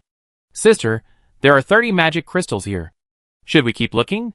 A girl in a cute overalls and orange top was idly kicking aside the split shells of magic crystals on the ground. Find more. Maybe others have their own methods to find magic crystals quickly. We can't let our guard down. Another girl, dressed similarly but in a blue top, spoke calmly, her slender arm plunging directly into the rock wall, pulling out a magic crystal encased in a stone shell. There aren't many magic crystals left around here. We need to find another fork in the road. Okay. Sister. In a cave radiating a bright blue light, Kelef and Manita stared at the boy opposite them. The boy's expression was casual, seemingly unconcerned about the two of them. Behind him was a 2-meter-high hole. Judging from the direction of the rubble on the ground, he had broken through the rock wall to get here. This place is mine. Manita didn't like hearing this and snorted coldly, first come, first served. We got here first. Do you intend to fight? Fight? Are you worthy? The boy, however, was nonchalant, approaching the two step by step. Fighting is only possible when both sides are of similar strength. Otherwise, it's called crushing, like you and me. Stopping less than half a meter in front of them, the boy smiled slightly, seemingly very amiable. The agreement between the Vyman family and the royal family regarding the joint mining of large mithril mines, and the magic crystal tax from the Putacadia family. Are you sure you won't give way? What are you doing? Kelef quickly nudged Manita with his elbow, stopping him from speaking, and a hearty smile appeared on his face. Your Highness, you're right. It's just a little magic crystal. We be going now. Watching the two pull away, a meaningful smile appeared on the young man's handsome face. What are you doing? Although he's a prince, he can't handle that kind of cooperation. Isn't this just handing it over for nothing? In another cave, Manita crossed his arms and looked at Kelef suspiciously. Could this guy be a spy sent by the other side? Kelef, however, hooked his arm around his shoulder. Little brother, you just don't know how to be flexible. He naturally can't handle it now, but that doesn't mean he can't in the future. Think about it. Can't we find magic crystals somewhere else? It's not that we can't find them. It's just infuriating. There's no need to be angry. When he can manage those affairs in the future, if he wants to compete for the throne, he'd take advantage of the situation. He definitely tried to win us nobles over, offering a deal that doesn't harm us in exchange for his future favor. We won't lose out. Manita wasn't unaware of this, but the man's tone made him seem like he was treating them like inferiors. When had he, the eldest son of the patriarch of the prestigious Vyman family, ever been treated with such contempt? Fine, for your sake, I let it slide.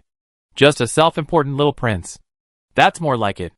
Come on, little brother, let's go see what's inside. By the way, could you stop hugging me like that? Don't be so stingy. Come on, I treat you to a meal when we get back. Chapter 81. With another sword strike, Luo cleaved open a stone shell. She couldn't help but ask Figuria, how many have you found? 4. How about you? I only have 5. This is too slow. She calculated that her barrier, at its current power, could remain open for about 5 more hours. If she cheated, she could stay open for as long as she wanted. But Viguria's physique and blood energy were inferior to hers. She estimated that her energy would run out in 3 hours. At their current speed, they wouldn't find 100 even by the time they finished. Does Luo have any ideas? She pulled up a magic crystal from the ground. A slight stinging sensation ran through her smooth skin near the crystal, but with a thought, the excess magic obediently gathered around her, and the stinging sensation disappeared. However, Luo only maintained control for a few seconds before releasing the magic power and storing the magic crystal in her ring. She wasn't sure if her positioning and protective items could detect the anomaly in her surrounding magic power, or if the teachers were constantly observing. If she were exposed, it would be a huge loss. However, it wasn't entirely useless. Perception, naturally, couldn't detect the magic crystals buried within the stone shell under magical interference, but using water magic made detection much easier. With a slight thought, a wisp of water magic seeped from the rock wall, a spot he hadn't noticed before. Following this wisp of magic, Luo gently pried it open, and a small magic crystal sphere fell to the ground. Looking at the magic crystal on the ground, what's that saying again? I'm not pretending anymore, I'm laying my cards on the table, I'm going to unleash my power. A hint of smugness flashed in Luo's eyes. I was indeed clever. Let's find 100 or so of them first. As the rock was being excavated, dust billowed up, filling the narrow space. While most people would feel uncomfortable after a while, the students, protected by their vital energy, found it minor. However, as Luo accelerated the excavation, a discomfort originating in his lungs began to arise. Was it due to insufficient air? Those at the transcendent realm naturally needed to breathe. Even though Luo's level allowed him to swallow enough air to sustain him for 2 hours, the increased activity and the passage of time were causing him some shortness of breath. Putting away the 67th magic crystal he had unearthed, Luo sensed that there was no noticeable water magic energy nearby. He must have exhausted it. Let's go out for a bit. There's still a noticeable amount of water magic energy over there. We dig there later. He called to her to leave first, deactivating the anti-erosion barrier to avoid wasting energy. The two walked back side by side. Little Luo, how many do you have? 72 now. What about Viguria? Ah? So many. I only have 32. Seeing the pile of shimmering magic crystals in Luo's ring, Viguria's lips trembled with envy. Why can't I find so many magic crystals? Luck, haha, here you go. The chestnut-haired girl waved her hands repeatedly. I don't need that many points right now. I only participated in the competition because Teacher Luna took me along. Little Luo is the one who should be aiming for a high score. Well, alright then, we can do missions together sometime. Although his dream of becoming a top player was shattered last time, Luo believed that helping Viguria and the others with some simple missions would be easy. That'd be in a week. By then, the basic courses will be finished, and we have free time to do as we please. Luo nodded and said nothing more. Near the cave entrance, fresh air rushed in. 7 or 8 other students, sharing the same thoughts, were resting, but most of them looked bewildered and were covered in dust. These were mostly new students. Many had only seen beautiful gem-like magic crystals, but didn't know what their original form was like. Some might never have even seen a magic crystal before, so plunging into it naturally left them completely confused. Above the cave entrance, a screen floated in front of 3 male instructors. It displayed a map of the crisscrossing underground cave system, over 600 meters deep. On the map, 40 or 50 points of light moved slowly. Some points touched the cave's rock layers, and continued moving forward slowly. That was the students carving passages.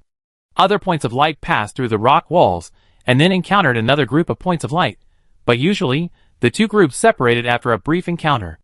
Who do you think has a chance of getting first place? A male teacher with a W-shaped fringe pointed to the bottommost point of light. I think it's him. That's the area richest in magic crystals. As long as he's not blind, getting first place is easy. However, another male teacher with a long braid immediately retorted, those two are the real contenders. Look at their speed, they hardly stop, and they seem to be digging purposefully. I'm sure they have a special method for finding magic crystals. The remaining slightly chubby male teacher looked dejected. How can we compete like this? If they have that kind of ability, the others have no chance. That's not right, a female teacher approached. What about those students with higher cultivation levels? Isn't that unfair? That's true. Wait, did you notice this spot hasn't moved? A slightly chubby male teacher pointed to a point of light located on the second level, looking speechless. It hasn't moved for an hour. Is it sleeping? How do we calculate the time? The teacher with the M-shaped bangs stroked his chin. Why didn't I think of that? As long as I don't activate the anti-erosion barrier, the competition won't end no matter how long I stay down there. One more condition. Anyone who doesn't come out before 6 p.m. tonight will be considered to have finished the competition. A stern voice rang out, causing the teachers who had been watching to quickly stop their fidgeting. Understood, Director. In the cave where Viguria had originally been, Luo and his companion were prying open the rock wall like miners. Thanks to Luo's luck, they found a magic crystal with each step forward, making their combined efforts more than twice as fast as Luo's alone. So this is what it feels like to collect magic crystals. Viguria happily put away a magic crystal, counting on her fingers how many she already had. Although she wasn't short of money, could the fruits of her labor be the same as what her family gave her? Luo looked at the teardrop-shaped magic crystal that had disappeared into the ring. Although looking for science in the extraordinary world was absurd, she still felt like complaining. Why were magic crystals naturally so regular? Water magic crystals were symmetrical, irregular polyhedra resembling teardrops, while fire magic crystals were dodecahedrons with regular pentagons. When Luo first saw the fire magic crystal, she thought it had been cut, but she never expected it to be naturally formed. Could there be some reason? Lost in thought, a formulaic male voice suddenly came from the positioning device. Attention all trainees, to prevent some trainees from passively participating in the competition, a new rule has been added. This competition will end no later than 6 p.m. today. Please hurry. Also, please remember, attacking others is strictly prohibited, otherwise, your score will be immediately cancelled. Luo tilted his head, his crimson eyes filled with deep doubt. Is someone still not moving? Really? What's he doing here? I don't know. Wait, Viguria, did you hear anything? A sound? Listening intently for a while, aside from the occasional clanging sound, that was someone chiseling at the rock face. Viguria was certain he hadn't heard anything. Let's be careful. I feel something approaching. Through the cracks in the rock, a faint smell wafted in, not like a human's, but more like the acrid smell of rocks rubbing together violently. Snap! A massive sword tip suddenly pierced through, startling Luo, who was bending over to dissect the magic crystal. He instinctively swung his sword. The massive sword tip snapped in two, quickly turning into a handful of fine sand, leaving Luo stunned. What is that? Viguria shook her head. Something seemed to be making a sound behind the rock wall. After a sudden tremor, the rock wall cracked open, and a pitted stone fist burst through the wall. That fist was more than 3 times the size of Luo's small fist, exuding immense power. A magical beast? I didn't sense any magical beast aura, but let's cut it down anyway. Although the monster's face wasn't displayed, this thing looked unsafe. Luo slashed down with his sword, and like the stone sword, the stone fist broke in two, turning into sand and scattering across the ground. However, through the huge hole, he could see a large pile of fine sand on the other side. Luo pushed through the rock wall, curiously squatting down, and poked the pile of sand with his sword, unexpectedly hitting something. With a flick of his sword tip, a dull water magic crystal was pulled out. This is a magic crystal? Viguria squatted down as well, blinking her apricot yellow eyes. This magic crystal has been used. It looks like that was a magic puppet. But aren't they supposed to disable one's own spatial ring? How can someone use a magic puppet? Just as the two were completely confused, Luo noticed something appear in his field of vision. Rock Serpent Mortal Realm 5th rank, Earth, socially residing, living underground year-round, non-venomous, with hard scales and armor, and slow to react to magic. Suggestion: too weak, ignore. It describes about a dozen rock snakes, seemingly resting in a huddle somewhere. Ignoring these panels, another panel faintly appears in a corner. Acting Store Manager 4th tier of Mortal Transformation. ZZZ. Looking at the sleeping symbol in the description, Luo wondered if that person was made entirely of sleep bugs. She always seemed drowsy. However, considering she might assemble puppets, the puppet from earlier might be related to her. He could cut it down with 2 sword strikes without compensation, right? It seems to be a student from our academy. Let's go check it out. Huh? Where? I didn't see it. Grabbing Viguria's slightly larger hand with her delicate white hand, Luo walked along the passage carved out by the stone golem puppet. The surrounding area was covered in neatly cut artificial traces. After nearly 200 meters, the original cave landscape appeared. In a place with normal magic concentration, a girl with long purple hair was peacefully sleeping against the rock wall. The two sides were actually very close, but the search only detected the acting store manager after the rock layer was broken. Luo guessed that the rock layer might have provided significant shielding, limiting the search range. However, this was Luo's first time using it through such a thick obstacle, so it wasn't certain. Looking at the sleeping girl, Luo narrowed his eyes. Viguria. I think I know who's slacking off. Chapter 82. Suddenly, the girl on the ground twitched her eyebrows, then slowly opened her beautiful purple eyes. However, she didn't seem fully awake, glancing around before noticing Luo and Viguria. Is the competition over? The acting shopkeeper's voice was like a kitten just waking up, soft and sleepy, making one want to pat her head. Not yet, only a little over 2 hours have passed. Viguria, standing beside her, looked at the acting shopkeeper, seemingly pondering, then suddenly realized, Little Luo, I remember. This person was the super genius with a lightning affinity of 99. Was she that amazing? Luo couldn't imagine this sleepy girl having such a high affinity. She must be the most talented student besides that girl with extreme ice affinity, right? That freshman with a lightning affinity of 99 was indeed me. There was a notice that it ended at 6 p.m. tonight. So late. It seems there's a problem. Looking at her. Just call me Bella, the acting store manager said weakly. I need to check on the puppet, the connection has been lost. It really was hers. Luo felt a slight sweat break out on her forehead. That puppet looked quite valuable, didn't it? What if she had to pay for it? However, upon hearing Bella's words, Viguria raised her chin, saying with a hint of displeasure, that puppet was yours. Do you know you almost hurt us? Shouldn't you give us an explanation? How could she do that? Luo was shocked. Standing to the side, Luo looked at Viguria's righteous expression with admiration. Sister, you're amazing.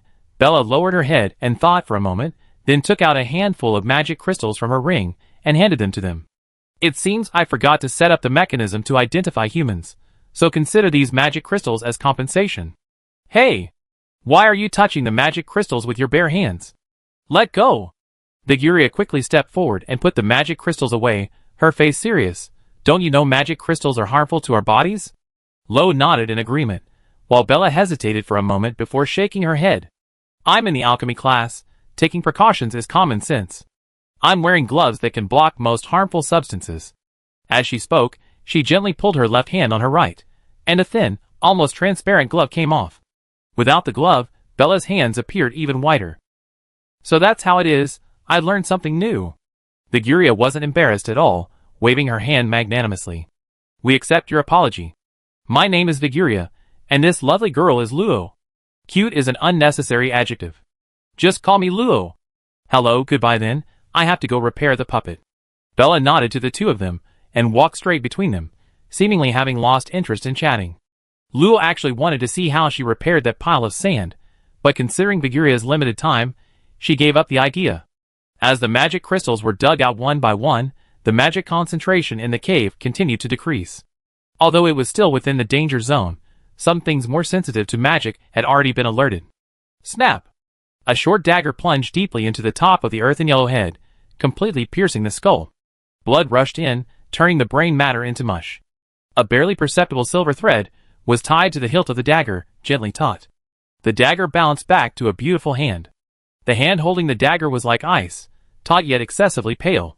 With a flick of her sparse white hair, the grime on the dagger was tossed to the ground, her icy blue eyes showing no reaction. Looking at the fallen giant scorpion, the girl continued forward expressionlessly.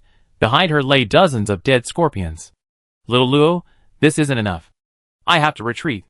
A faint crackle of electricity flashed across the barrier surrounding Viguria, then swiftly replaced by a white light shield. The shield was incredibly strong. At least Luo's strength couldn't break it. It's been 4 hours already. You should go back now. I keep looking. Little Luo, be careful. A short while later, under Luo's watchful gaze, a female teacher swiftly flew over, recorded the situation, and took Viguria away, leaving Luo alone in the mine. Okay, keep going. Luo silently cheered himself on. The brightness in the cave had decreased considerably, not only due to the dissipation of magic causing Fui's vitality to decline, but also because the excavation process had buried many Fui under rocks, giving the cave a faint blue glow. However, in the girl's crimson eyes, it was no different from daytime. Her delicate fingers lightly traced the rock wall, and a trace of magic energy escaped from it, indicating that magic crystals were hidden inside. Luo already had more than 150 rings, some large and some small. Are all magic crystal mining done by superhumans? That's unlikely. Perhaps like Bella, they use magic puppets to dig them out. After prying out the hidden magic crystals, Luo walked forward a few meters, and suddenly noticed a pit ahead that was clearly man-made. Approaching it, by the faint glow, she saw the corpses of magical beasts inside. Giant rock scorpions? So many. Even so, Luo didn't plan to go in. The area below had clearly been explored. She better focus on dealing with this place. Just as she was about to get up, she suddenly heard a commotion. Quick, run. They're coming. No, I'm out of energy. You guys have to take care of the rest. The voices were getting closer, and she could hear hurried footsteps and hissing sounds that weren't human. Luo's ears twitched, but she still decided to jump in. She couldn't guarantee that the students being chased by the monsters were from Box Academy. If too many of her students were eliminated, and they lost the competition, their points might decrease. The lower level was a spacious passageway. No wonder so many giant rock scorpions lived here. It was a pity they all been wiped out. Gripping her flaming sword, Luo ran towards the direction of the sound.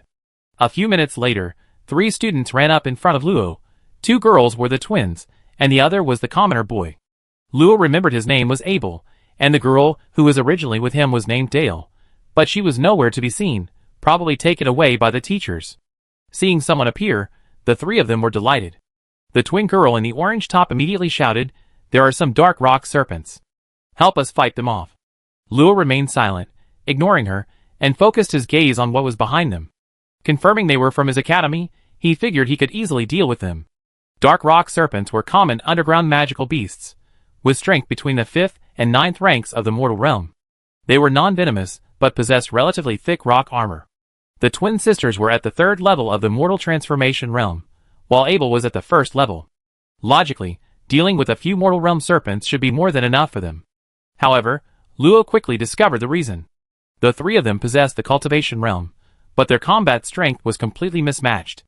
Running away consumed their vital energy at maximum speed, not only continuously attracting more magical beasts, but also weakening their sustained combat ability. The swarm of snakes numbered about a dozen, the 3 at the forefront being at the 9th level of the mortal realm. Combined with the ferocity and physical prowess unique to magical beasts, defeating these 3 combat novices wouldn't be difficult. If you can help us, we promise to give you half of our magic crystals. The orange-clad girl spoke again. Luo, who had been raising his sword, paused. Before the other girl could speak, he shouted, "Okay." Luo didn't know how to refuse something offered to him. With a swift movement, Luo instantly appeared among the snakes. His sword flashed, requiring no reinforcement of vital energy. The blade sliced through the snakes like vegetables. Aside from a slight initial blockage, the snakes were cleanly severed in 2. After several strikes, to the astonishment of the 3, the swarm of snakes was utterly annihilated. Luo twirled her sword gracefully, slung the bloodstainless flaming sword back over her shoulder, and walked up to them. Seemingly shocked by her strength, the other girl in blue swallowed hard, placing a small pile of magic crystals on the ground. "This is the agreed-upon reward, for me and my sister." The girl in orange nodded quickly, indicating that her belongings were with her sister. "Hello, my name is Abel, and I'm in the same class as you." Abel's face was flushed, looking like a teenager seeing something beautiful, flustered yet trying to appear calm. Luo ignored her, collected the magic crystals from the ground, and held out her right hand, gesturing, "Where's yours?" "Oh, I'm so sorry. This is my payment." It wasn't much, only a dozen or so, but Luo didn't mind. It was just a gesture, and a promise should be kept. There was no sign of magical beasts around. Luo nodded to them, and turned to leave. "Wait! There's something I hope you can help me with." "Miss!" Abel called out to Luo from behind. But what was with this misaddress? There were 2 other people around. How embarrassing. Luo forced a calm expression and pointed to his nose. "Me? Could he have mistaken me for someone else?" Abel nodded quickly.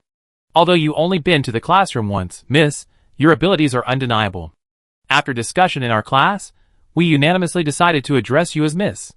Biting the candy in her mouth, Luo lowered her head slightly, hiding the slight flush on her face. Did these people think this was funny? "Just call me Luo, no need for Miss." "So what's up?" Looking at the petite and adorable girl before her, Abel recalled the suffocating pressure she felt in the classroom. If it were this Miss, perhaps she really could. "I still call you Miss Luo. It's like this, my boyfriend and I are being targeted by an upperclassman. He demands I break up with Dale within a month, or he beat me severely before the test a month from now."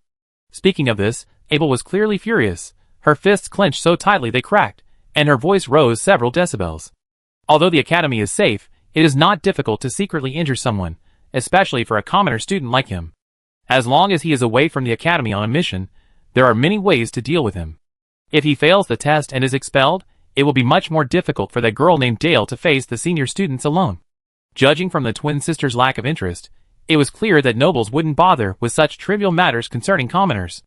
Abel had likely already inquired with the other students, and Luo was skeptical about whether the teachers would even intervene. But should she help? It would be too much trouble. "Wait, Miss Luo, I can pay you." Luo and the 2 sisters looked at him curiously. What kind of reward from a commoner could entice a noble? Abel hesitated for a moment, then took a necklace from his neck. But what caught Luo's attention was a very familiar little object hanging from the bottom of the necklace after he pulled it out of his clothes. "Miss Luo, I don't know what this is for, but I guarantee it's a treasure." Unfastening the necklace, Abel held a compass about half the size of his palm, with only a ring of unknown runes and a pointer that always pointed in one direction. This was a different compass from Luo's. In her perception, the compass possessed a strange power, but it didn't belong to any particular magical attribute. Luo had kept his compass in his ring for a long time. He had considered following the pointer, but his strength wasn't yet sufficient. Now that another compass had appeared, Luo's mind started to wander. How strong is he?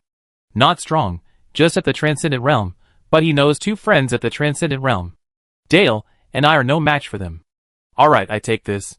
Chapter 83. Abel left alone.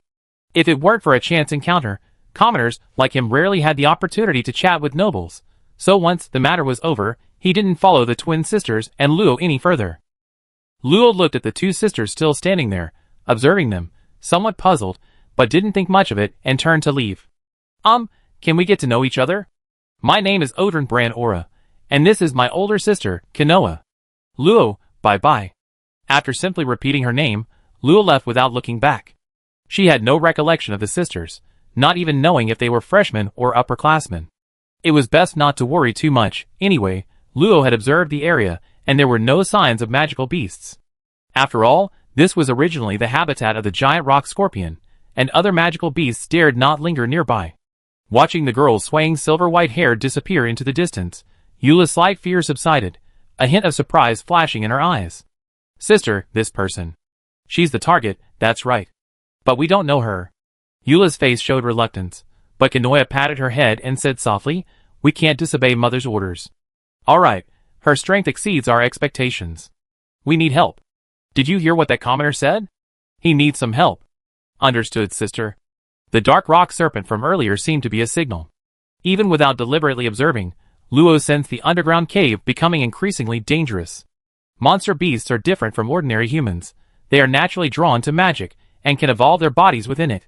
Now, with the magic concentration decreasing, the monster beasts have become increasingly agitated, while most of the students have suffered significant depletion of their energy. The difference in strength between the two sides isn't that great. A demonic bat opened its eerie green eyes, its long ears picking up the faintest footsteps. It knew prey was approaching. Squeak! A piercing sound emanated from its fist-sized mouth, echoing multiple times within the mine. Amplified by its magical power and blood energy, it formed a high-energy sound wave powerful enough to shatter a brain. With this unpredictable skill, it had already killed no fewer than 10 opponents of the same level. However, the next second, the demonic bat's simple brain lost consciousness. Luo sheathed her sword, ignoring the bat split in two. It was just an ordinary 7th-level mortal realm magical beast. Aside from being a bit noisy, it had nothing to attract attention. Most of the magic crystals on this level had already been collected. Luo wandered through the labyrinthine mine tunnels, occasionally spotting students also searching for magic crystals. However, she simply collected the ones they had overlooked and turned to leave. Waste is shameful. Time passed quickly. Luo hadn't gone too far with her energy. As the barrier around her shattered, turning into a white light shield, Luo sat on the ground, somewhat bored, chewing on the lollipop stick. She estimated she had about 500 magic crystals. She'd taken every single one she sensed. From overheard conversations, she knew that this amount of magic crystals, while not comparable to Box Academy, would certainly earn her a good grade at the Imperial Capital Academy. A short while later, a female teacher flew to Luo, scrutinizing the cute girl with the lollipop. She wore the most ordinary mage robe school uniform, but it was perfectly neat, without a single stain. Her expression was relaxed, and not a drop of sweat had fallen. Was she here for a vacation? However, the teacher didn't think much of it. Students as relaxed as her weren't rare, but they weren't uncommon either. She already seen 3 like her up there. After Luo was let out, he realized the sun was already setting. He hadn't eaten lunch, and thankfully Luna had given him a lollipop to keep his stomach from hurting. Though for Luo, going hungry for half a month wouldn't be a problem.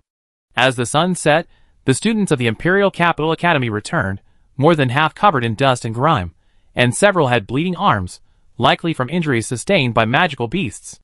In contrast, the students of Box Academy were much cleaner, especially the handsome young man at the head of the group, whose clothes were spotless, his elegant formal attire wrinkle-free even after walking through the mines.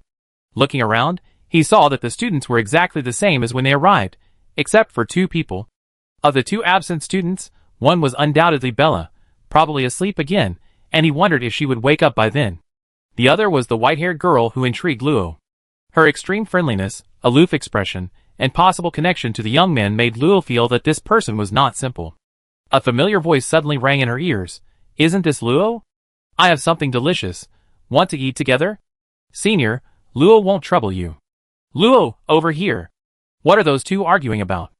Luo handed over the ring, returned to the group, and took the juice Viguria offered, sipping it. Don't worry about where the straw came from. It was just a regular hollow bamboo stick. Manita was being held by Kelef's arm around the neck, seemingly saying nothing, but his face showed obvious reluctance, revealing a look of disgust. As the teacher called out time's up, Bella and the girl returned just in time. Their protective gear clearly still hadn't run out of energy. However, the students looked at them very differently. Bella's sleepy appearance made it hard for them to believe that she had been mining magic crystals, while enduring the corrosive effects of magic. Coming out so late, what else could it be but taking a nap halfway through? Meanwhile, The white-haired girl beside her had sharp eyes and a cold expression. She was clearly a master. Her late arrival was undoubtedly due to her superior physical abilities. Didn't she see that the arrogant young man opposite her had returned more than 2 hours earlier than her? Luo naturally heard many students' whispers and turned to look at Bella, only to see that she, as the person involved, showed no reaction, standing a short distance away, dozing off after handing over the ring. This acting shopkeeper doesn't seem to be just ordinary sleepyheads, who can sleep all day and still not feel rested? Bagheera knew why Bella could stay so long, and she didn't particularly dislike this girl, who could use magic puppets. Seeing the disdainful looks that some students occasionally cast her, she felt indignant. A bunch of people who only care about their own speculations. Bella didn't say anything. She couldn't very well speak up, as the two were complete strangers who had just greeted each other. Bagheera had no choice but to tell the others what had happened, while expressing her strong condemnation of the students who had spoken the loudest. And they call themselves members of our academy.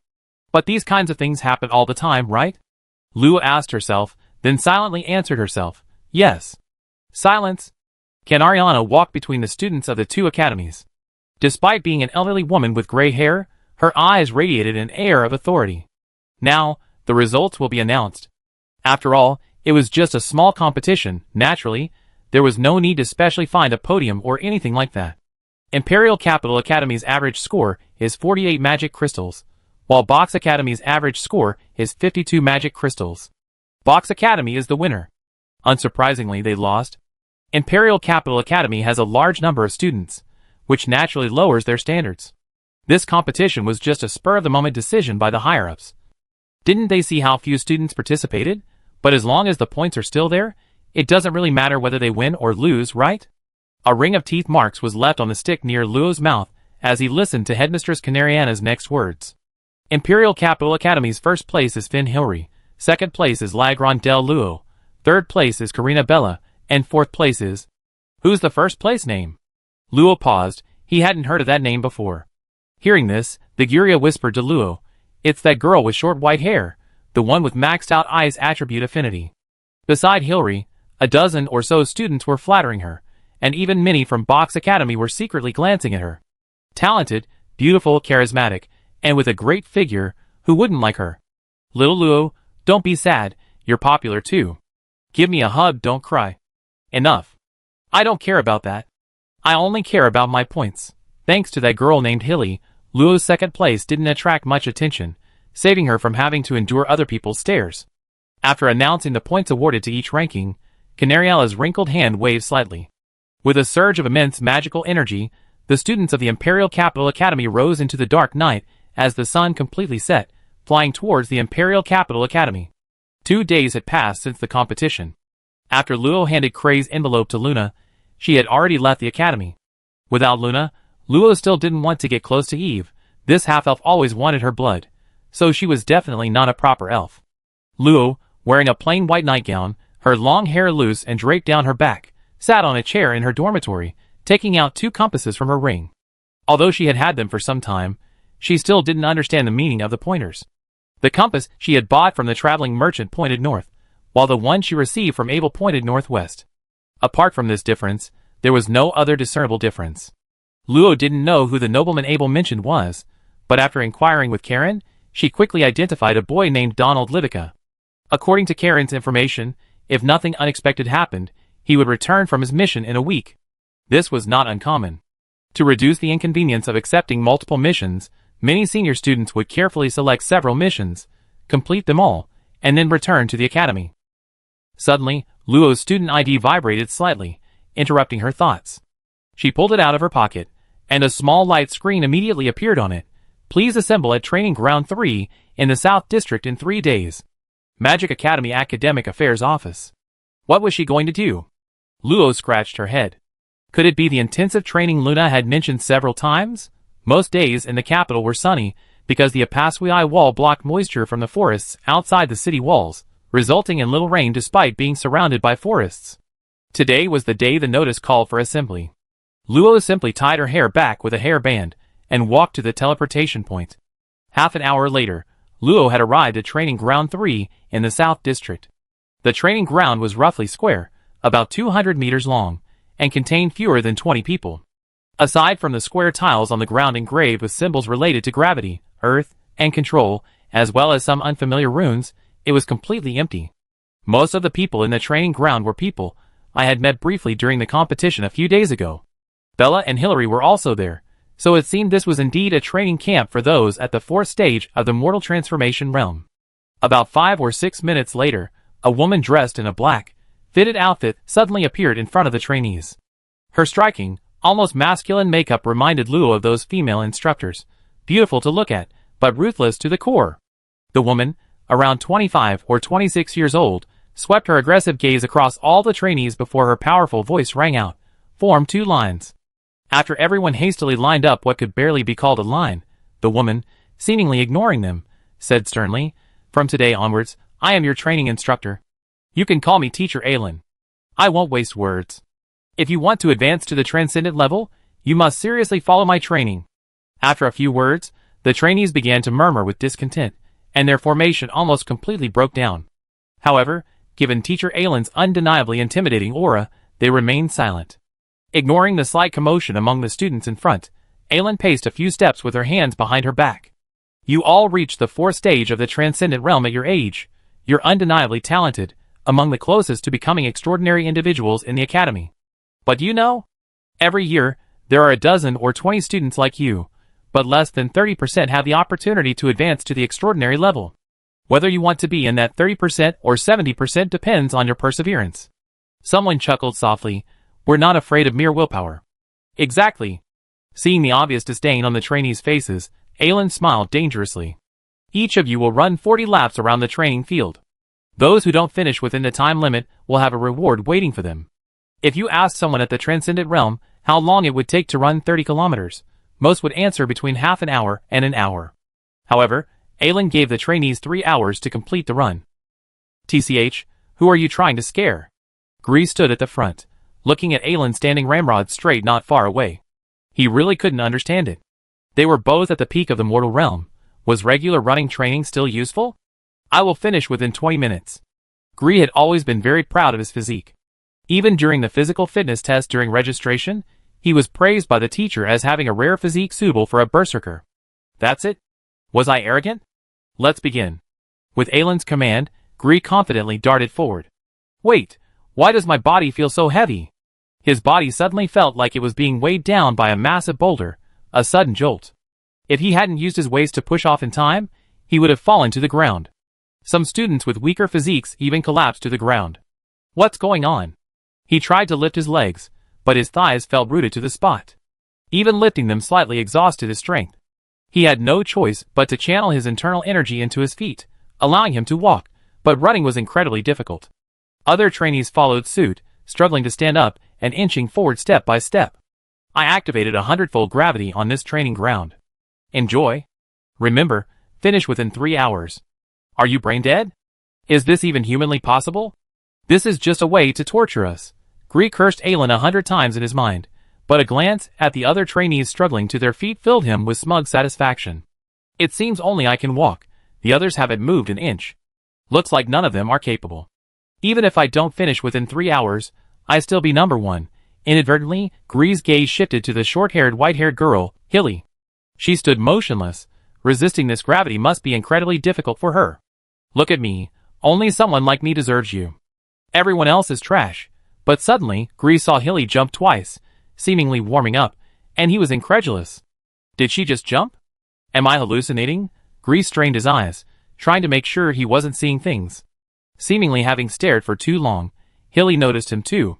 Their eyes met, and her icy gaze seemed to conceal frust, making Gree's legs go weak, almost causing him to stumble. Then, the girl's shapely figure leaned slightly forward, causing an unbelievable thought to surface in Gree's mind. She wasn't going to run, was she? Where was her chi and blood? She hadn't even used her chi and blood. She wanted to run using pure physical strength under this 100-fold gravity. Soon, Gree realized that the goddess he had just been fantasizing about was indeed about to do just that. With a push of her straight legs, her tall and slender figure shot forward like an arrow, instantly overtaking him. How is this possible? Gree blurted out, his jaw nearly dislocating in shock. But a sudden gust of wind swept past him, diverting his attention.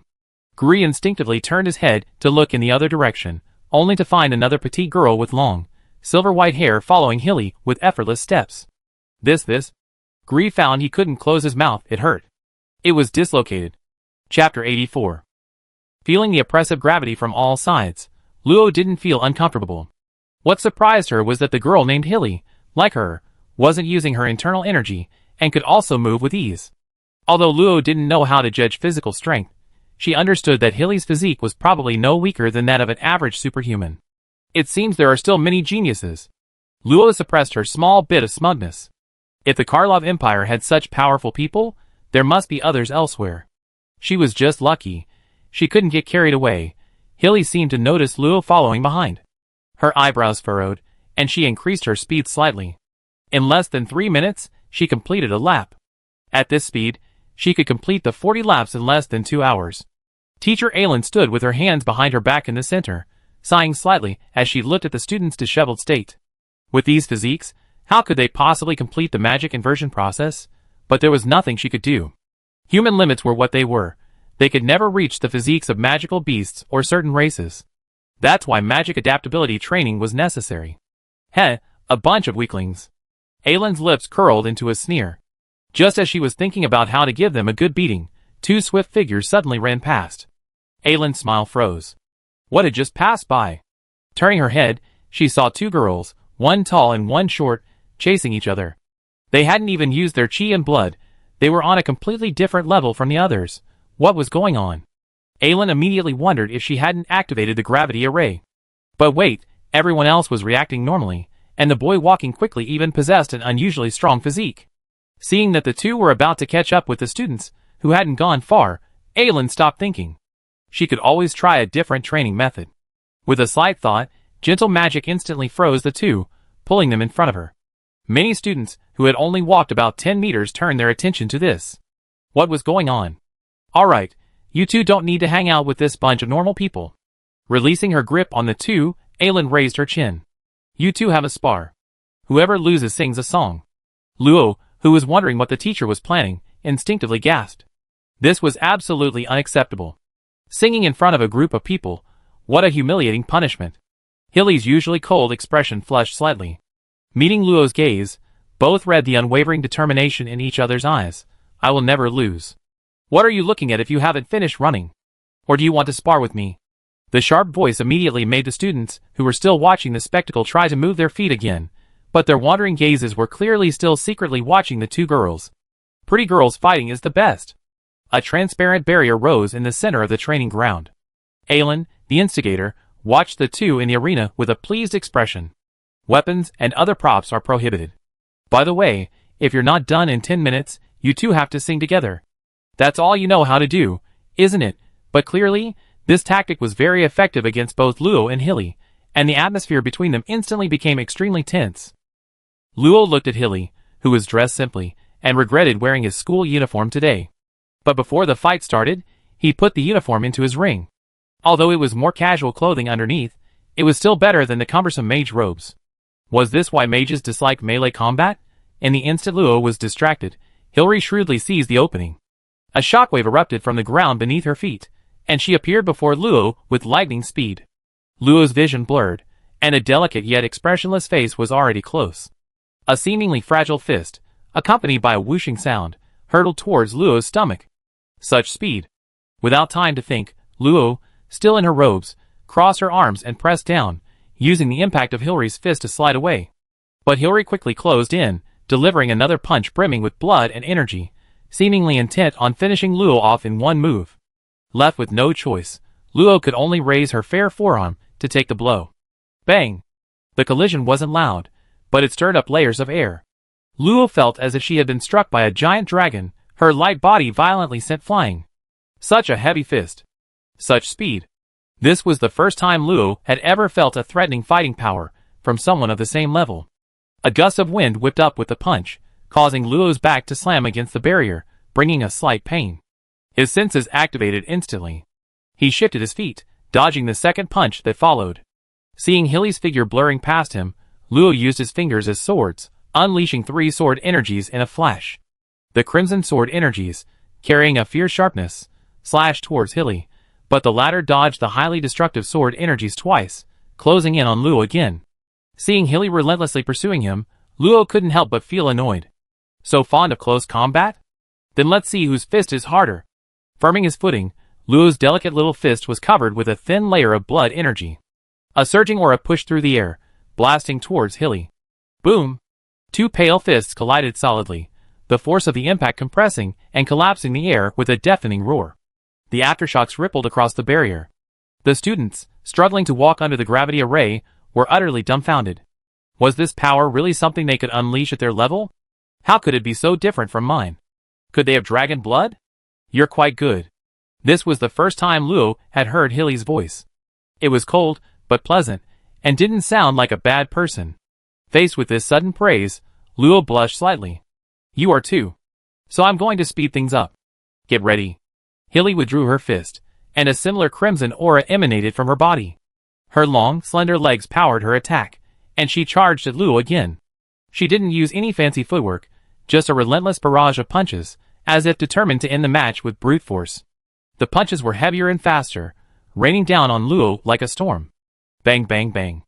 Each clash of their chi and blood created visible ripples, annihilating the surging chi and blood only to be smoothed out by the next burst of chi and blood, repeating endlessly. Most students couldn't even see the two figures clearly, only hearing the continuous explosions. Are we even the same species? While others were mired in self-doubt, Luo genuinely felt a sense of exhilaration fighting against an evenly matched opponent. As his focus increased, the number of counterattacks rose, the feeling of being constrained gradually disappeared, and his counterattacks became increasingly fluid. From repeatedly retreating to dodge Hilly's attacks, he could now stand still and precisely block every punch she delivered. Just as Luo was beginning to enjoy this brutal and simple form of combat, Hilly suddenly paused, a strange glint in her eyes. You never fought before?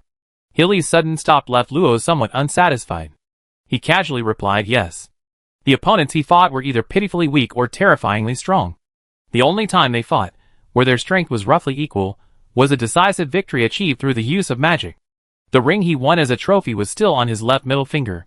Although I have high hopes for you, unfortunately, to win, I can't play around anymore. Several minutes had passed, and Hilly was only slightly sweating, her energy was still abundant. Luo couldn't help but watch her warily, especially since she hadn't even used any martial arts techniques. A destructive fist swung out again. Just as Luo easily blocked it, Hilly's fist suddenly exploded with several times the force of the previous blow, leaving a bruise on Luo's forearm. Is this an amplification type skill? Frowning slightly, Luo conjured a long sword of chi and blood in her hand, its design quite similar to her own flaming sword. Normal cultivators couldn't do this, but Luo used her ability to manipulate matter to recondense the scattered, gaseous chi and blood. Upon closer inspection, a faint flowing blood-red hue could be seen within the sword's blade, the edge was sharp, and subtle chi and blood emanated, forming a layer of natural sword energy. This was something Luo had devised during her boredom these past 2 days. Although she also wanted to slack off, it seemed someone didn't want her to, so she had to put in the effort to become stronger and eventually eliminate those people's unnecessary thoughts. Hilly's expression was grave. In her perception, the sword hadn't moved, yet it subtly sliced through the air. If it directly touched a body, it would be the least of her worries. Be careful. Because Hilly had spoken to her politely, Luo kindly reminded her, swinging her blood-chi sword directly at Hilly's chest. Hilly wasn't about to back down either. Several layers of silky blood-chi surrounded her, extremely viscous, like a spiderweb, greatly hindering the sword's advance. However, with a tremor of the sword, the sharp blood-chi instantly severed the blood threads wrapped around it. But before Luo could advance further, her senses suddenly issued a warning, and Luo instinctively moved several meters away. A large, blood-red net had just appeared on the ground. If she had been a step slower, it would have taken a great deal of effort to break free. It can be used like that, Luo thought, while attacking Hilly with even greater vigilance, marveling at the unpredictable changes in Hilly's blood-chi. Of all the people Luo had seen, almost everyone used blood-chi only for all-around self-amplification, attaching it to the body's surface for defense, and creating detached blood-chi blades. Although their shapes varied, they were all large and sweeping. Because chi and blood cannot be controlled once separated from the body, it's difficult to create complex structures. Furthermore, the more complex the structure, the more fragile it becomes. Brute force is the best way to utilize chi and blood. However, Hilly can weave a restrictive network of chi and blood in a short time, requiring exceptional mental strength and construction abilities. The students outside the barrier didn't dare blink, afraid of missing a single moment of brilliance. The tall Hilly moved, like a butterfly fluttering among flowers, her initial simple and brutal punches replaced by a swift and precise evasion of every dangerous attack. Each strike was timed perfectly, coinciding with the opponent's exhaustion of old strength and the inability to unleash new power. A true test of endurance. Her opponent, a small girl dressed in restrictive mage robes, her long hair casually tied back, faced Hilly with ease. Most importantly, she wielded a long sword that seemed to be composed of chi and blood. While the others didn't understand it, it didn't diminish their awe. Why can't I do that? Wake up, neither can you. Aelin, however, had no time to care about the students intently watching the battle. Even after teaching at the Imperial Academy for over 100 years, and leading nearly 100 training classes for the fourth stage of the Transcendent Realm, she had never seen a battle like this. Was her thinking outdated? It was said that many high-level transcendents couldn't keep up with the times because of their long lifespans. Had she reached that age too? More than 5 minutes had passed. With their unrestrained use of their chi and blood, both Luo and Hilly were breathing heavily, drenched in sweat. Luo's long hair had been accidentally cut by the bloodline, the hair tie cascading down his back. His school uniform had a section cut off, with several small holes. He wondered how expensive a new set would be. Hilly wasn't in much better shape. His slightly tight clothing was torn in several places by the sword energy, revealing his fair skin. His short hair was disheveled, dripping with large beads of sweat. Luo mentally calculated that more than 9 minutes had passed, but Hilly seemed to still have plenty of energy left. Did she really have to sing with her in front of so many people? Dispelling the shameful image that flashed through her mind, Luo silently apologized to Hilly. There was no other way. She had to cheat a little. A burst of her remaining energy erupted from her feet. Luo, wielding a long sword that had shrunk several times in size, thrust it at Hilly. Just as Hilly was about to dodge, Luo's will caused Hilly's body to pause for less than a second. But in that brief instant, Luo's energy sword had already pierced Hilly's chest. A pale yellow light prevented the sword tip from penetrating deeper, but it also signaled Hilly's defeat. A murmur rippled through the crowd. How could it be over so quickly? I actually lost. Hilly's energy dissipated, and she knelt on the ground, seemingly in disbelief. But quickly, the girl composed herself, her expression returning to its usual indifferent one. Next time, I won't lose to you. Her proud and confident demeanor was like that of a swan that had suffered a brief defeat. Given the right moment, she would reclaim her magnificent throne. Hilly, is it? What will you sing for us? The next moment, Aelin's words brought a blush to Hilly's pale face, eliciting a murmur from the other students. Hilly's agile body stiffened as she stood up, glaring fiercely at Luo, her face turning even redder. Luo quickly slipped away. She almost ended up standing there enjoying everyone's gaze like Luo. But now, she was one of those gazes, and the feeling was completely different. Under the watchful eyes of over 20 pairs of people, Hill took a few deep breaths, the blush on her face fading slightly. Her voice, even more melodious and cool than Luo's, slowly rose. Snowflakes drift and drift, landing on the flowers of dawn. Please, little snowflakes, gently tell me, where should I go? A newly awakened snowflake sheds a drop of sweat, sliding off a green petal. Traveler, please keep walking, the road is beneath your feet. Through dawn and autumn, the road stretches on and on, snowflakes melt and return. Snowflakes drift and fall, landing on the tender buds of dusk. Please, little snowflakes, gently tell me, where does the road lead? The warm snowflakes melt into a drop of water, nourishing the green buds as they sprout. Traveler, do not doubt, the destination is in your heart. Through dusk and winter and summer, the destination arrives and reappears, snowflakes melt and fall again. A song, Snow and the Traveler, is sung lightly and elegantly. In its clear, cool voice, the traveler encounters all kinds of snowflakes every winter, from bewilderment to clarity, from immaturity to maturity. This is a ballad from the frigid north, with a very long history. Even the historical records of the Karlov Empire mention it. The song, less than 3 minutes long, quickly comes to an end. After the snowflakes accompany the traveler to the land of snow, and the traveler also comes to a close. Hilly opened her eyes to a burst of enthusiastic applause from the students, including teachers like Luo and Aelin. For some reason, she felt her face burning even hotter. But the traveler has found his destination, so where should I go next? A hint of confusion crossed the girl's delicate face. Chapter 85. It was clearly an impossible task. The trainees collapsed on the ground, exhausted, before even finishing half the run, or rather, they walked, as no one could run. Aylin strode over to the trainees, her face grim. I can say that, given your current state, only 2 or 3 of you have a chance of achieving transcendence. Seeing the defiant looks on their faces, Aylin's wicked smile returned. So, my task is to maximize your success rate, little ones. The promised reward is here, and it's for you two too. Luo lay on the ground, panting, utterly undignified. Heaven knows what this teacher was thinking. For over an hour, she had made her and Hilly run alongside the trainees under 300 times gravity, giving them no rest whatsoever. This was definitely intentional. Fortunately, the gravity array had been deactivated. After resting for a few minutes, Luo shakily stood up and followed the equally unsteady Hilly and the other trainees out of the training ground. Not far away was a teleportation point, seemingly deliberately placed there, or rather, the training ground was deliberately built next to the teleportation point. The students followed Aylin to a sturdy stone building. Unlike most of the buildings they had seen in the academy, this stone building was small, only about 2.5 meters high. For some taller students, simply looking up would almost cause them to bump their heads.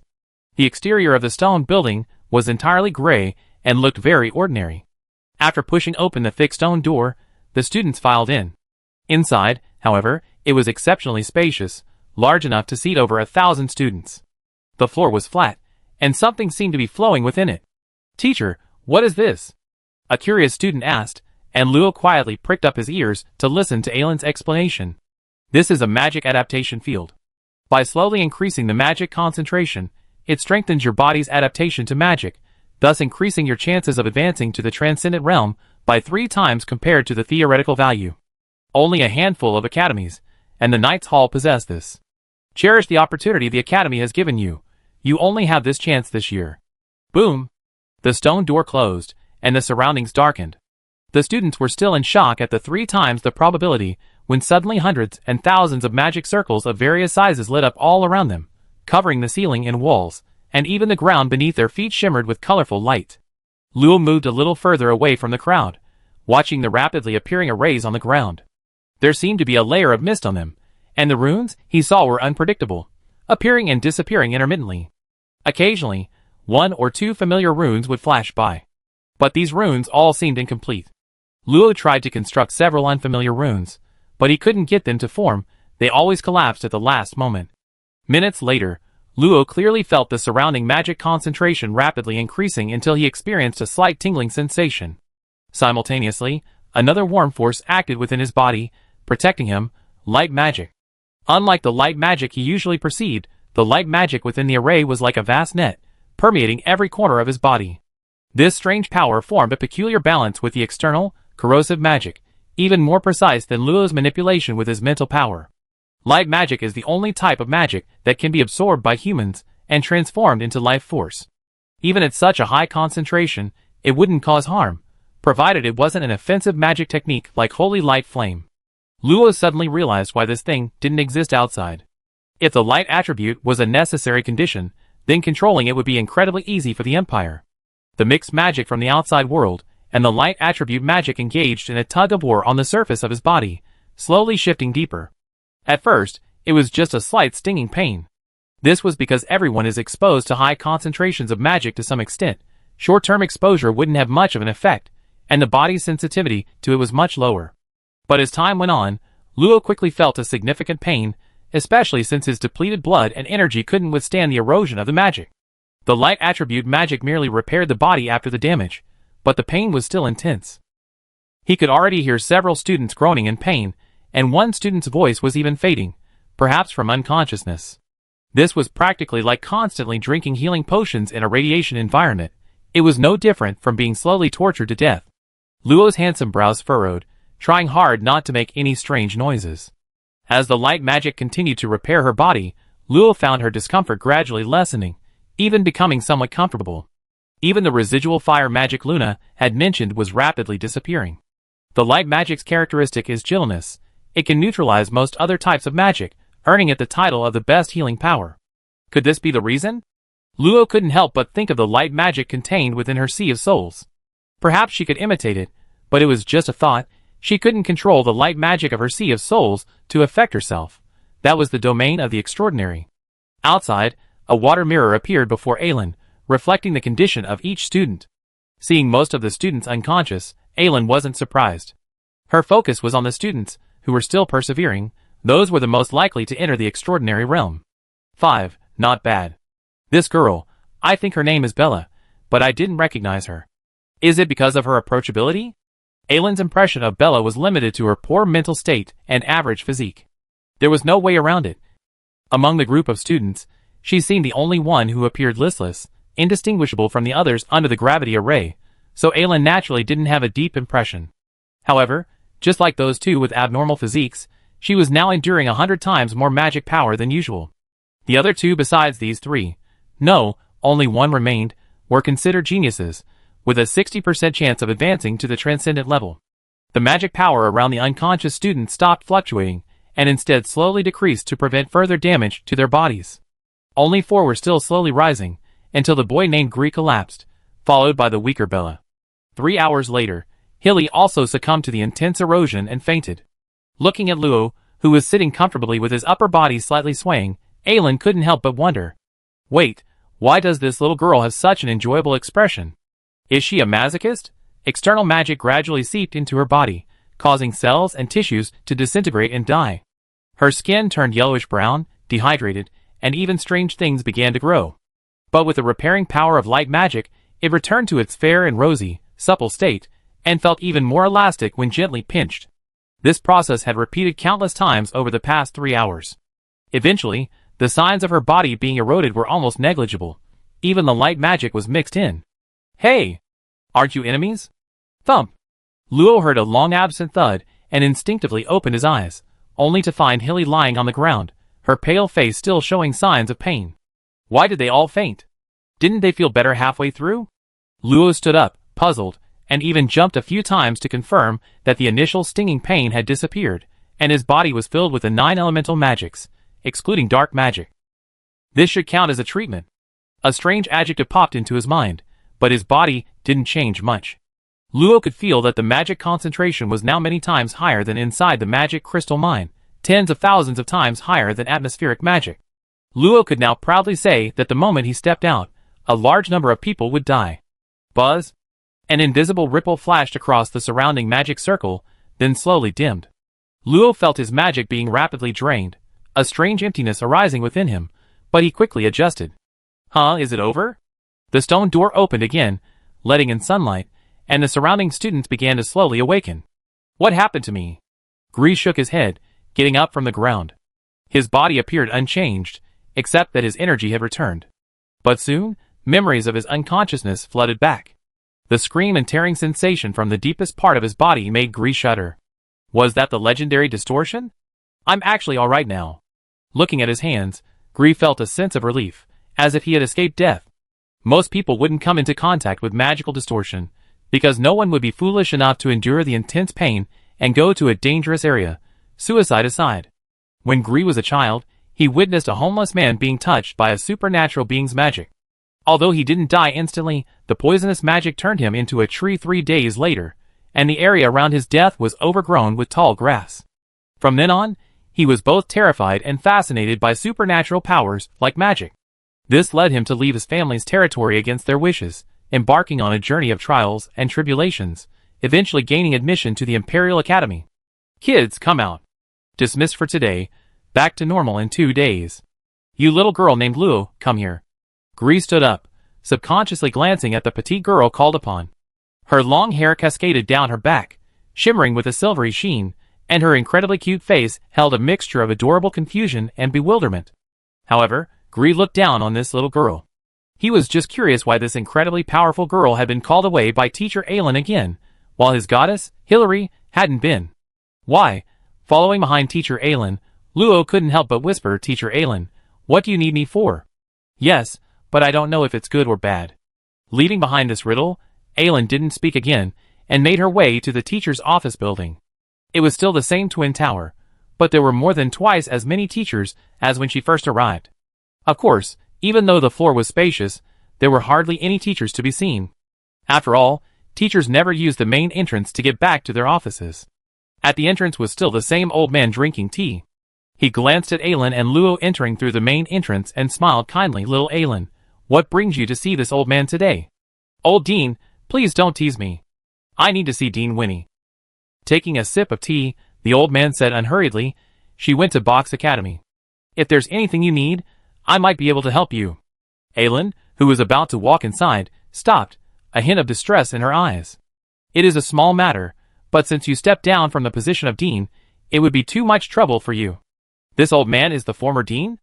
Luo had heard Luna say that the current dean of the Imperial Capital Academy took over 3.5 years ago, and she described him as a rigid old man who adhered to strict rules, while every dean was at least a legendary saint level. Hiss. So, this former dean is a super big shot. No wonder I couldn't identify his information, this is quite normal. Seemingly noticing Luo's gaze, the old headmaster smiled, and looked at Luo behind Aylin. Is it related to this little girl? We meet again, little girl. Luo resisted the urge to shrink back behind Aylin and respectfully greeted the old headmaster. Hello, Grandpa Headmaster. I was so rude for not greeting you earlier. I'm very sorry. Ha ha ha, what a lovely little girl. It's alright, little Aylin, tell me what's up. Well, alright then. Aylin thought for a moment, and a barrier enveloped her and the old headmaster. Luo couldn't hear their voices, only that her lips moved. The old headmaster nodded thoughtfully, then waved his hand, and the barrier shattered. Little girl, your name is Luo, right? Yes, Grandpa Headmaster. Luo quickly straightened up, her whole body a little stiff. Not to mention this was a super big shot. Luo was never comfortable chatting with old people. I understand. It's nothing, it's nothing. Little Aylin, you can go back now. Ah? Old Dean this? Alright then, Luo, don't make the old Dean angry. Luo nodded obediently. Who would dare do that? With Teacher Aylin gone from the tower, only Luo and the old Dean remained. Luo kept his eyes down, pretending to be a cute little anlin tree. Don't be so nervous, I won't eat you. The old Dean slowly sipped his tea, the ordinary teacup gently tapping on the saucer. Clink! A crisp clinking sound rang out, and Luo's vision shifted. He was now in a magnificent hall, where two people were chatting. The moment Luo and the old Dean appeared, they both turned their gazes towards them. This is spatial transfer? Spatial jump? Or spatial teleportation? It feels so cool. However, Luo was quickly drawn to the two people in the hall. One was a tall man wearing a magnificent red cloak, his face radiating authority. Even without a trace of aura emanating from him, just one glance was enough to make one's heart stop beating. The other was a girl a head shorter than her, blonde with golden eyes, slender and adorable, exquisitely beautiful, but she looked like she had lived through countless years, carrying an air of age and hardship. Albert? What are you doing here, you old codger? It was the girl who spoke. The moment she spoke, her air of age vanished, and her eyes and expression became no different from a granddaughter who disliked her grandfather. Hee, just borrowing the teleportation array for a moment. The old headmaster stroked his beard, smiled kindly, and patted Luo's head, leaving Luo puzzled. Why did she feel like she had caused something so serious? Chapter 86. Luo was starting to panic. The person next to her, and the two in front of her were all displaying a series of question marks. She had only gone to training as instructed on her student ID, and followed the directions of a teacher named Aylin. How had things turned out like this? The teleportation array will open again in a month, right? Dean Albert. The middle-aged man, who looked very powerful, said this, but there was no displeasure on his face. It seemed more like a casual remark. But Dean Albert, use it if you want. Grand Minister Darius, I still think your suggestion needs further discussion. Does this even need discussion? Just send the Black Knights over and they be done. Grand Minister, this isn't good. With that strength, why not just destroy it in one blow? That's true. But the entire city will be destroyed. Luo was led out of the hall by the old dean, but that little girl was also called Dahlias. Could it be? That was a figure from 3,000 years ago. Could a saint level being live that long? Speaking of which, Luo, you're Luna's disciple? The old headmaster's words drew Luo's attention back. Yes. How did you know, Grandpa Headmaster? I saw her teacher give you the fire element pendant and the solid rock badge you're wearing. Luo glanced at the fire element pendant hanging from her neck with silver thread, and the solid rock badge pinned to her collar. How to put it? There was a strange sense of coincidence. No wonder Teacher Luna was practically tyrannical in the academy, which teacher had a background as powerful as hers. I see. So, Grandpa Headmaster, why did you bring me here? Haha, I got bored sitting for too long, so I came out for a walk and took care of little Aylin's problem along the way. This sounded like something an ordinary old man would do, but this was a big shot. Are all strong people like this? Perhaps this old man is a good person? Luo's steps lightened considerably. Maybe it was just her own subjective feeling, but it didn't stop her from feeling more relaxed. Not nervous anymore? What a cute little girl, hee. The old dean seemed to enjoy saying this. Did he simply think she was cute? She wouldn't deny it. Counting the time, at 3 minutes and 57 seconds, the two arrived at a huge square comparable to a small town, surrounded by high walls topped with pointed towers. White clouds drifted by, but were blocked by something, sliding past a transparent wall. Of course, that wasn't the most impressive thing. The most awe-inspiring sight was outside the walls. 3 giant spheres resembling the sun. Even from the distance of the entire square, one could feel their immense weight. From Luo's position, he could see 3 spheres, blue, green, and yellow. Surrounding these spheres was a larger, semi-transparent shell of light, covered in extremely complex runes. Runes that, even with Luo's memory, quickly faded from his sight once he looked away.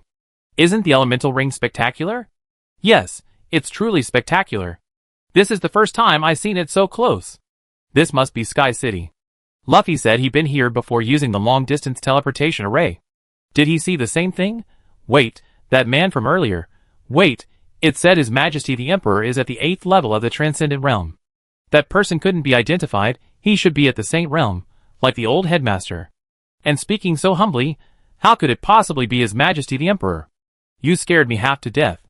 I thought I just bumped into His Majesty the Emperor. Luo patted her slightly puffed-out chest.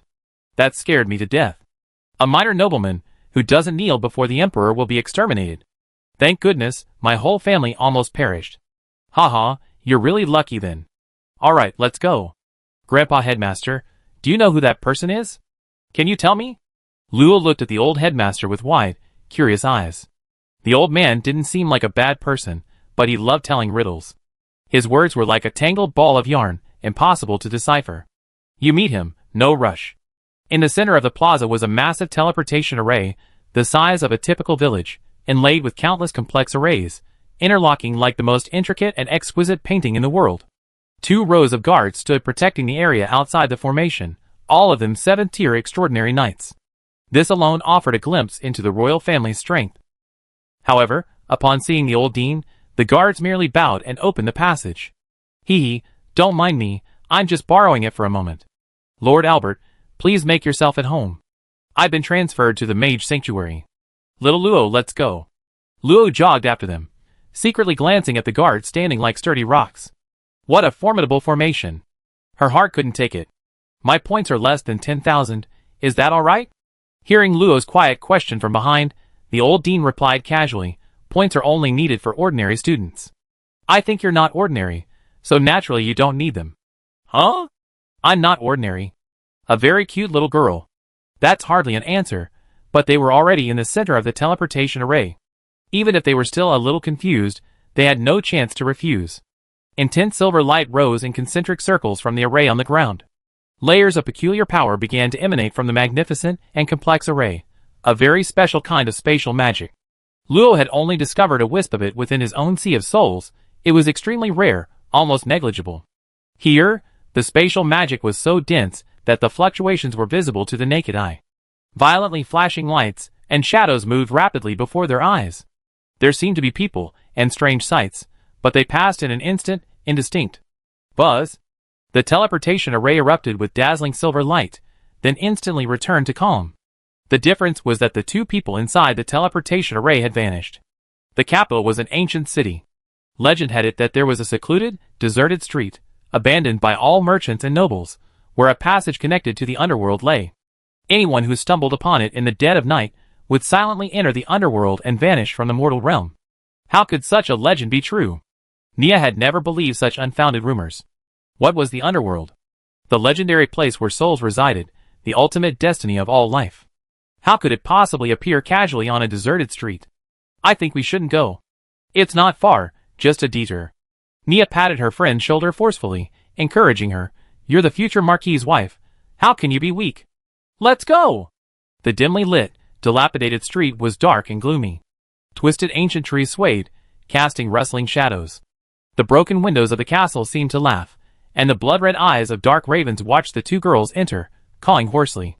Just a step away, the sun shone brightly. When the scenery returned to normal before Luo's eyes, the elemental ring of Sky City was no longer visible. In its place stood towering buildings, some floating, some rooted to the ground, some made of stone, some of steel, tall and short, pointed and round, stretching as far as the eye could see. In the boundless city, the mage's holy land, something only imagined, suddenly appeared before his eyes. It took Luo a while to recover from the dazzling array of mage towers and distant buildings. This is the mage's holy land? If there weren't other people around, Luo would have jumped for joy. The mage's holy land, which he had only ever seen in books, was now right before his eyes. This was the most powerful force of the human race, without exception. Wow! It's huge! Moving a little further away, he found himself standing in a floating plaza. Above, below, and to the left and right, were nearly 100 similar giant circular plazas. All the plazas Luo could see were engraved with similar complex formations. Are all of these ultra-long-distance teleportation arrays? The Empire only seems to have one or two, right? This is practically a wholesale market. Little Luo knows quite a bit, haha, that's right. Every teleportation array here connects to various empires and foreign races. It's truly an enviable place. Luo couldn't guess what the old dean's words implied, but it must be a very long and complex story. However, Luo was quickly captivated by the scenery of the mage's holy land, forgetting the old dean's words. Flying down from the plaza, the ground was an incredibly magical, endless city. Whether on the ground or in the sky, the city seemed to stretch to the very end of the world. The proportion of humans here is noticeably smaller. Leaving aside the well-known races like elves, goblins, dwarves, and orcs, not to mention the various hybrid races, there are also many strange creatures never heard of before, roaming in the air and on the ground. For the first time, Luo felt his eyes weren't enough to take it all in. All he could see was his gaping mouth and constantly blinking eyes. A translucent jellyfish with long tentacles floated past him. Luo, not paying attention, bumped straight into it. Just as he came to his senses, he easily passed through it. Curious, he poked it with his finger, only to find he couldn't touch it at all. The two seemed to exist in different spaces. The mage's holy land is located in multiple dimensions. You haven't reached the high-level transcendental stage yet, so you can't access the mysteries of space. Just observe, the old headmaster explained, casually strolling along the wide metal path, while answering Luo's completely incomprehensible questions. It seemed he was truly just out for a walk, as he said, and bringing Luo along was simply a coincidence. On both sides were buildings of various styles, common bungalows, castles, and towers, as well as treehouses with sprouting buds and silver-white metal buildings that only existed in memory. We even passed a house that looked like a giant bubble, its sign proclaiming, Mermaid Divination, Special Offer, Tier 3 Magic Crystals. Many people were coming and going, including superhumans riding skateboard like flying machines, seemingly following some rules. Even at extremely high speeds, no one was hit. It feels like a city. I thought the mage's holy land was where mages trained. It wasn't exactly disappointment, but a strong sense of incongruity with his preconceived notions. This is the outermost layer, the area where everyone lives. Xiao Luo is right to think that way. The old dean gave a brief explanation, then casually asked, Little Luo, don't you think the Knight's Hall is relatively small in comparison? Recalling the Knight's Hall he had seen before, although it was large, like a small city, it paled in comparison to the prosperous and magnificent scene before him. Luo nodded. I thought the Knight's Hall, as a professional institution, was large enough, but I didn't expect it to be even larger. That's because the Knight's Hall was once on the verge of destruction, and hasn't recovered yet. So does Grandpa Dean want to help the Knight's Hall return to its peak? That's how it usually goes, right? The Imperial Academy has close ties with the Empire, and the Empire was established by the remnants of the Knight's Hall 30,000 years ago. As the former highest leader of the Imperial Academy, it's quite normal for the old dean to have such thoughts. Haha, perhaps, but what I want to ask you is, are you willing to repel your former enemies? Huh? What enemies? The old deans. The word stunned Luo. Could it be the enemy who nearly destroyed the Knight's Hall? Are you kidding me? I'm just a weak little girl. Shouldn't this kind of thing be left to you big shots? No, I have no connection with them. Wait, Grandpa Headmaster, you're not going to abandon me if I don't agree, are you? Luo's mind flashed back to her lonely existence in this foreign land, and she couldn't help but shudder. With her survival skills and work abilities, could she even survive a month? Selling her body might help her survive a little longer? Don't rush to refuse, little girl. If one day in the future, your parents die, your teacher dies you. How could I die? Teacher is so powerful, how could anything happen to him? Father may be rarely seen, but he's incredibly strong. Mother is a bit weak, but Knight Luffy and the others will definitely protect her. Grandpa Headmaster, how could you say that? Albert paused, looking at the little girl who had suddenly stopped and become agitated, and asked softly, what if I die too? How could that be? The Empire's strength is rising rapidly. They only heard of a handful of Saint-level experts. How could such an absurd thing happen? Just as Luo was stunned, the old headmaster suddenly smiled, his face serious. The new headmaster said kindly, that's true. How could that be? Just pretend I didn't ask. I'm going to find an old friend for tea. Little Luo, come along too. Ugh. This old man, he speaks in such halting sentences. If I could beat him, I really like to pluck his beard off. Luo, puffing out his cheeks, clung to the old headmaster, expressing his dissatisfaction through his actions. He thought the old man was kind-hearted, but it turns out he had ulterior motives. The old headmaster just smiled and remained silent. Still just a child, huh? He needs a little teasing. About half an hour later, when Luo had almost calmed down, the old headmaster led him to a crooked wooden hut. Don't ask why there's a wooden house. There are tree houses, so a wooden house is normal. Creak, a grating sound came from the hinges of the door. As the dilapidated wooden door opened, a foul stench of mustiness and sourness wafted out, making Luo almost instinctively cover his mouth and nose with his blood. Was this house a fermentation tank? Who is it? An aged voice came from the inner room. A hunched old man emerged, his hands behind his back.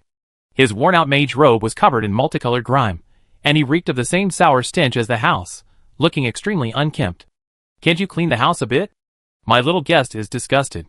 The hunchbacked old man retorted without hesitation, I thought it was someone else, but it's you, you old codger. Get out of here, there's no room for you. Luo ignored their conversation, trying her best to hold her breath. She found that her blood circulation couldn't stop the stench from entering her nose. What on earth had gotten into this? Her nose was killing her. It smelled awful. This old codger just wants to go in. What can you do about it? The old headmaster took a step forward, already behind the hunchbacked old man, and walked into the house, angrily hurling 2 insults. After muttering a few curses, the hunchbacked old man finally raised his eyelids and glanced at Luo, saying indifferently, since it's someone that old codger brought, then come in. Okay, thank you for your trouble. Although she didn't want to go in at all. Chapter 87. The wooden cabin was a mess of junk, looking like it was haphazardly piled up. Even a doghouse would be cleaner here. Just call me Actos. How do you know that unlucky old geezer? Carefully stepping onto the barely usable open space, Luo listened to Actos' words. We just bumped into each other. I'm a student at his academy. Apparently, there was some problem with his training, so he brought me here. You're really not afraid of being sold off. Ugh, I never seen such a stupid little girl before. Ridiculous. I see what he's up to today. The old man should stay in his grave. Actos muttered incessantly, his mouth never stopping, like an annoying parrot, never ceasing its chatter. The inner room was a slightly cleaner, larger house, but not much better. It resembled a makeshift private workshop, with various strange reagents and materials carelessly scattered around, causing Luo, who had a slight case of mysophobia, to feel a surge of unease. Help! What kind of torture is this? With a pained expression, Luo endured the assault on his senses, sight, smell, and touch, only to find the old headmaster already seated in a chair he clearly brought himself, a plain teacup in his hand, sipping tea, oblivious to his surroundings. Actus, has anything happened lately? No, my head's still on my own neck. Who would cause trouble here? Actus continued his grumbling. I knew you ask all sorts of questions. The void boundary is perfectly peaceful lately. No need for you old codger to worry. A few skirmishes among the orcs. Winter's coming. That's normal. The stars are as usual. No major changes. But Conrad's grandson came back from the north, saying there are refugees. Another war somewhere. Nothing serious.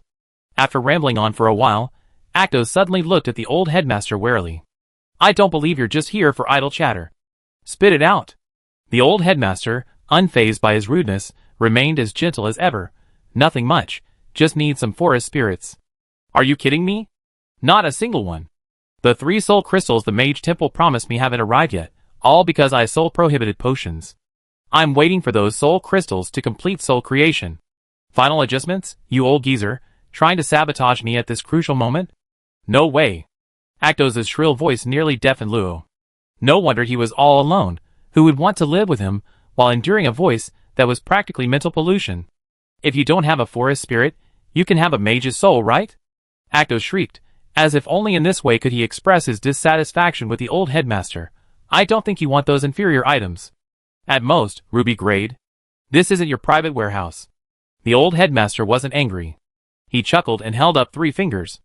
Akoto stopped speaking abruptly, his hoarse voice trailing off, his expression shifting between anger and uncertainty.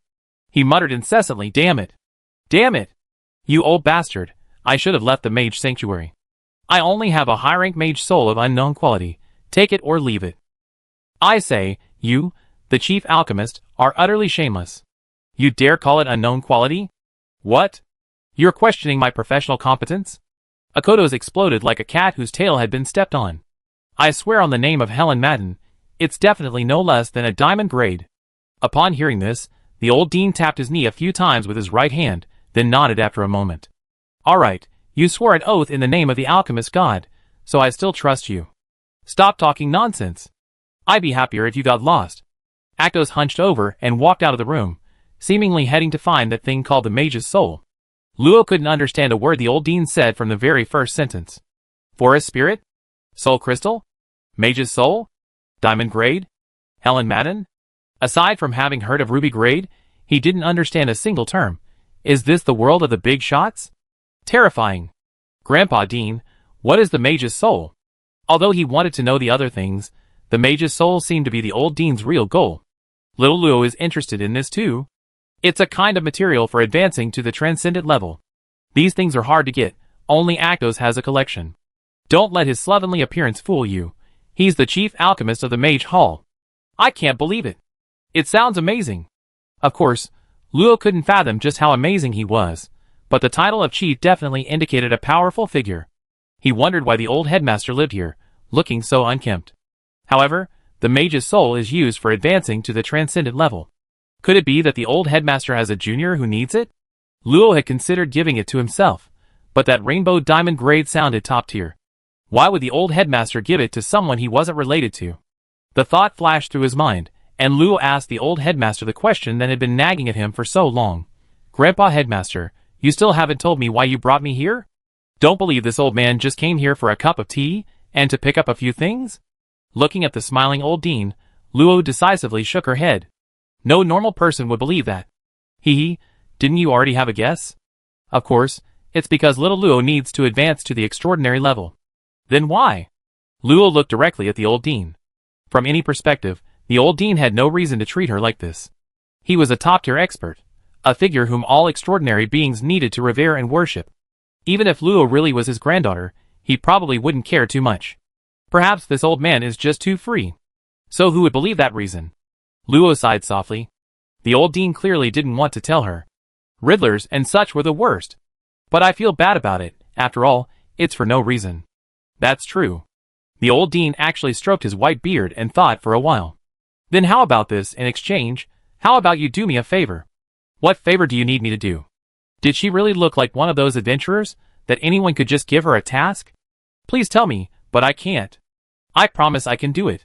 3 years from now, our academy will be competing against other imperial academies in a league. How about you help me get first place? Luo weakly raised her hand. Are the people from the other academies strong? Not strong. The highest they reached is the 5th level of the transcendent realm. Can I give up? Don't you have the confidence to do it? Sometimes Luo really wondered if the old dean was doing it on purpose. 3 years, at most, he could only reach the 2nd level, right? With a wilder imagination, maybe he could reach the 3rd level, but is a higher level even possible? If it were that easy, why was his teacher Luna only at the 4th level of the transcendent realm and nearly 100 years old? I really can't do it. Then top 5? Top 10? How about first place in the corresponding grade group? You're not scared, are you? Okay, I try my best. The old dean smiled knowingly, a glint of triumph in his eyes. Looking at Luo's insecure face, he leisurely took a sip of tea. Your teacher should be able to handle the rest of the materials. I won't get involved. The old dean's tea didn't seem to be the usual black tea. It was more like tea made from some unknown plant, a pale green with a delicate fragrance. A careful sniff made one's mind clearer. However, what bothered Luo more was how this small cup of tea seemed endless. Just as Luo was trying to convince himself of the never-ending teacup principle using spatial teleportation, a spatial cup, or a tiny person constantly brewing tea inside, Aktos entered the room again, a multicolored, ever-changing cloud floating in his withered hand. 3. Give them to me. The old headmaster examined the cloud carefully. It's definitely colored diamond grade. How could you not be sure? Stop dawdling, take it or leave it. Aktos' grumbling had barely begun when a ring was tossed over. The old headmaster waved his hand, and the fist-sized, color-changing cloud landed in Luo's hand. Grandpa Headmaster, this is really for me. It smells so good, I want to eat it. What's going on? Even without directly touching the mage's soul, every cell in Luo's body was frantically telling her, this is a good thing, eat it. I feel like I'm losing control. A flashing panel seemed to appear before her eyes, but Luo's attention was completely drawn to the mage's soul in her hand. This was originally prepared for you, Luo. Don't resist. The mage's soul has the strongest attraction for anyone below the transcendent level. The old headmaster clicked his tongue, realizing he didn't need to explain anymore. Given Luo's willpower, he only held on for 3 seconds before biting off the mage's soul in his hand. The mage's soul, as usual, transformed into a cloud of mist in his mouth, drifting into Luo's small nostrils and mouth, penetrating his flesh and blood, and rushing straight to his brain. Unknown soul entity, unknown soul entity. Thump! Luo collapsed to the ground. Beside him were Aktos and the old headmaster, both momentarily stunned. Can this happen when absorbing a mage's soul? I lived for over 2,000 years, and never heard of such a thing. Albert, I need to study this man. A flash of silver light, and the old headmaster and Luo vanished from the room, leaving Aktos alone, stomping his feet in anger. His sharp cry pierced the room, only to be muffled by a barrier that appeared on the inner side of the wooden house. Albert. Luo felt a momentary lapse of consciousness, and found himself in the Sea of Souls. Before he could understand what was happening, he discovered a large cloud of 7-colored mist floating within the Sea of Souls, shrouding the entire Sea of Souls in a hazy mist. What's going on? The Sea of Souls is one of the most important places for a person. If something goes wrong here, being unable to cultivate would be the least of his worries. I, Lazel, have finally come back to life. God of fate, you couldn't have foreseen this. An extremely arrogant voice came from all directions. The clouds rapidly condensed, forming a semi-transparent humanoid figure high above. It appeared to be a thin old man with long hair and a long beard, dressed in a very traditional dark purple hooked mage hat, and a black mage robe that covered his entire body, even more simple and ancient than Luna's attire. The soul is supreme. All things perish, only the soul endures. As if in prayer, the voice of the suddenly appearing old mage soul deepened. Then, noticing the small, glowing soul below, its eyes revealed indifference. This body is mine. Chapter 88. Hearing the nonchalant death declaration from this self-proclaimed Lazel soul, Luo's face turned cold. Who gave you such arrogant rights? Who are you? Get out of my Sea of Souls. The Sea of Souls remained silent. Luo's soul emitted a wave of energy, conveying a warning. I am a soul mage, and also a great netherworld walker, hardened Lazel. People respectfully call me the Soul Devourer. You insignificant mortal, obediently become nourishment for my resurrection. Luo fell silent. This strange fellow gave her an extremely ominous feeling, especially with the 2 rows of question marks displayed on her interface. Even if it was just a soul, even if this was her home turf, it was hard to say she could resist him. With a slight thought, 2 streams of magic power surged from the fire and water runes within her Sea of Souls, condensing with other elemental magic power to form 10 enormous spears, thrusting towards Lazel. Under the mountain-sized magical spears, Lazel seemed like a tiny insect, about to be crushed to pieces in the next moment. Lazel remained motionless, his sinister face filled with disdain. Resistance is futile. Mere magic cannot harm me in the slightest. As if to prove his words, the giant magic spears stopped abruptly the instant they approached Lazel. Even with Lo's full activation of his soul power, they couldn't penetrate an inch. On Lazel's body, a thin, invisible barrier blocked all magic, rapidly converting it into equally invisible energy. Visibly, the tip of the magic spear was crumbling and disintegrating. Lo quickly withdrew all his magic. In just 10 seconds of contact, 1,000th of his magic was lost, and Lassel's barrier had more than doubled in thickness. What to do? A look of tension appeared on Luo's face. The Sea of Souls possessed two kinds of power, magic and soul power. But comparing the two, Luo helplessly discovered that the fluctuations emanating from Lassel were many times stronger than his own. He could even convert the magic he had completely controlled into his own power. His understanding of soul power alone was already at a level Luo had never heard of before. I didn't notice it before, but this mere mortal possesses such immense magic power in his Sea of Souls, and its 10 elements at that. Lassel's tone suddenly faltered, staring in shock at the boundless Sea of Souls. There were 10 mighty rivers of magic power. Light magic was one thing. Perhaps he was entering the body of a follower of the God of Light, but what was this overwhelmingly obvious dark magic power? Was it a dragon or a transformed magical beast? But Lassel was absolutely certain that the small soul before him was a pure human soul, without any extraneous mixed auras. If he could mistake this, his countless years of research would be a joke. Within the Sea of Souls, hundreds of magical runes floated gently, but Lassel, not being an elemental magic mage, didn't find anything amiss. However, the wisps of golden flame burning on them gave him a strange sense of familiarity. Divine power? No, it's just like diluted divine power? Lassel's expression turned slightly grave, but he quickly relaxed. Mortals can't wield it, which is perfect for me. 3 invisible spikes materialized in his hands, which he casually fired at the soul below. He, the messenger of the underworld, hardened Lassel, could kill this insect-like prisoner with a flick of his wrist. Luo couldn't see the 3 soul spikes, but this was her Sea of Souls, and anything not belonging to her would be detected. Instinctively, she formed layers of shields with the magic surrounding her, but the spikes effortlessly pierced through them, leaving head-sized holes. Luo then realized that magic couldn't withstand these attacks. She would be hit. Her meager soul power, under Luo's control, barely formed a layer of defense. Since it was also soul power, it should be able to withstand it for a while. Luo was about to move her soul body away. But Luo naturally didn't understand the consequences of her soul power being shaken. As her soul power was pierced, Luo's entire soul body felt as if it had been struck hard by a hammer. Her consciousness instantly blurred, and her soul body froze in place. Without the slightest resistance, the sharp spikes pierced Luo's soul, unleashing a sudden, profound pain within his consciousness. The excruciating pain. His brain felt as if it were being torn apart, his entire body sliced into pieces, and then crumpled into a ball, yet his consciousness remained perfectly clear, showing no sign of fainting. Mortals should submit to my feet. Watching the soul writhe in agony in the void, Lassel condensed 5 more spikes, shattering the remaining magical shield into fragments, embedding them all within it. Outwardly, there was no visible change, but with each spike piercing, Luo's Sea of Soul trembled violently, and the agonizing screams echoing through the blue space grew louder. Ha ha ha, a scream. Beg for mercy. Submit. But after a long time, apart from the gradually weakening screams, the tiny soul, though still writhing and clutching its head, showed no signs of damage to its Sea of Soul or its physical form. Interesting. A little effort will do. Lassel took it a little more seriously, floating in front of Luo.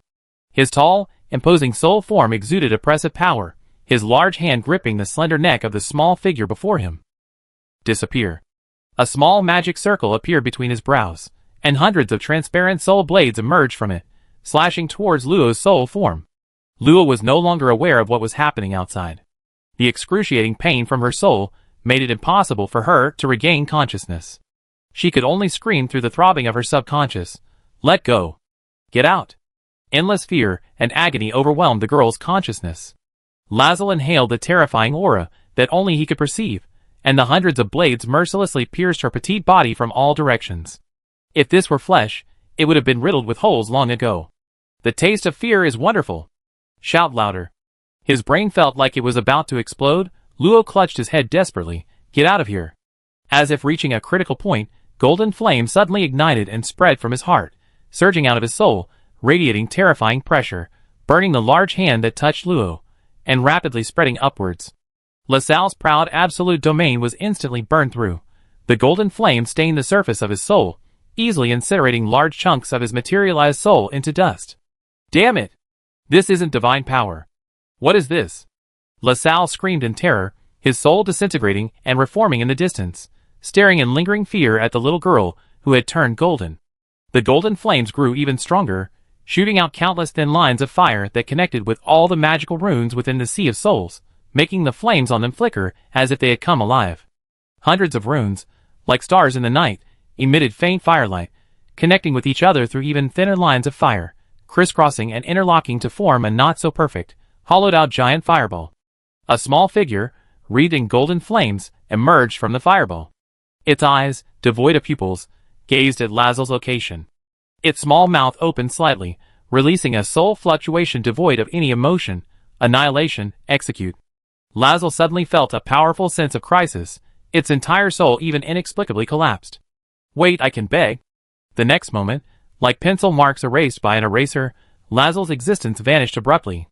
Lo's soul slowly closed its eyes, cracks spreading across its entire body. With a crack from its soul, it scattered into countless particles. All the runes dimmed instantly, leaving only a tiny wisp of golden flame flickering slowly at the very center. Albert lifted Lo's small body with both hands and placed her on the bed. His already wrinkled brows were furrowed so deeply that a fly could easily be trapped in them. I went there on a whim. Actos has no reason to lie to me. It's definitely a normal mage's soul, and with Luo's destiny star, he shouldn't be experiencing this. Could it be that the Witch of Fate's prophecy was wrong? A surge of soul power swept over, carefully examining Luo's body. No problems were found. His life force and magic power were normal, his mental energy was active, and he wasn't brain dead, but he was simply unconscious. A curse or a sealing spell? 5 small magic circles were drawn with his fingertips, activating 5 saint-level detection and dispelling spells targeting various aspects. However, judging from the feedback, Luo was simply sleeping peacefully. Could this be a problem with his soul? But a mage's soul is the best material for nourishing the soul. How could this happen? Even with Albert's thousands of years of experience, he had never encountered such a situation before, and for a moment, he found it quite troublesome.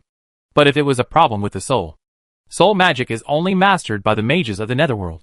The problem is that they are mortal enemies. Believing they would be willing to help is like believing the sun will go out tomorrow. With a deep frown, Albert felt he should first check if there was anything wrong with Luo's soul. Chapter 89. Soul magic isn't actually a type of magical skill, as it's not directly related to magical power. While stronger individuals possess stronger souls, and can naturally comprehend some basic soul magic, even Albert can't claim to use magic that directly probes the soul casually. Looks like I have to call the Witch of Fate. After confirming that Luo's vital signs were normal, Albert tossed out 28 magic crystals of different attributes, which landed precisely on the ground, forming a 4-fold 7-pointed star array. It was my fault after all. I should deal with it.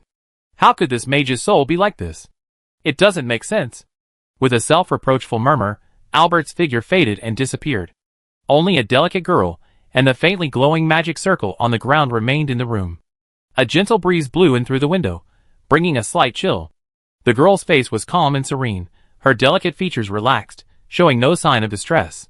But soon, the girl's brows furrowed, and pain flashed across her face. Get away, get out of my, it hurts. Her broken voice was filled with pain and discomfort, making one's heart ache just listening to it. Her frail body involuntarily curled up, her small hands gripping the sheets tightly, beads of cold sweat forming on her skin. Within minutes, Luo's aura fluctuated, then rapidly weakened, her face turning pale. Fortunately, the magic circle detected the change in her aura, its light intensifying as the green wood magic transformed into vibrant life force, flowing into Luo's body to sustain her life. Whoosh! Albert reappeared in the room, his face still filled with bewilderment. Which Helena, are you sure little Luo is really the person you're talking about? This is something that has never happened in your divinations before, is it? A slender, semi-transparent figure appeared beside Albert. If Luo were awake, he would have recognized the familiar figure as Helena Caravaggio. Looking at the shimmering magic circle and flowing green magic in the room, Caravaggio pointed to Luo curled up on the bed, putting everything else aside. Is this what you meant by like he's asleep? He was fine before I left. Is this a negative state manifesting? A colorless, rhomboid crystal appeared in Caravaggio's hand.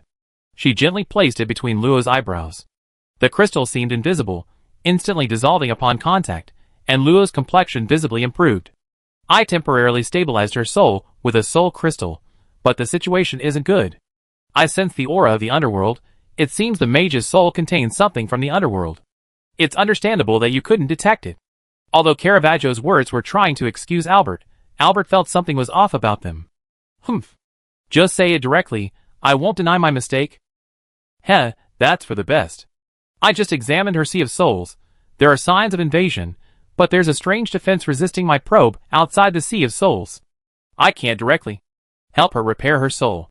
What Caravaggio didn't say was that this stemmed from her own defenses, which even her soul probes couldn't penetrate.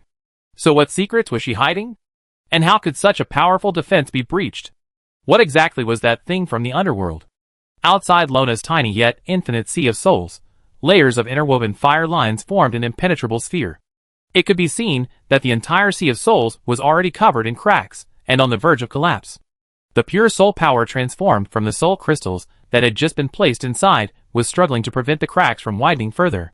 If they can't even find the cause, can they really solve this problem? A damaged soul? As far as I know, besides saint-level beings who can repair themselves, only a few precious materials and resurrection magic can repair it. There's a lot of research on souls, yet very little.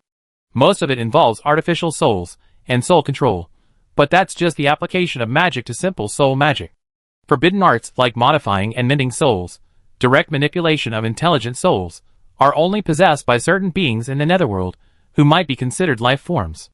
I go to the netherworld. There should be liches in the Arufa region who are proficient in this. Albert's figure disappeared again, and Caravaggio didn't stop him.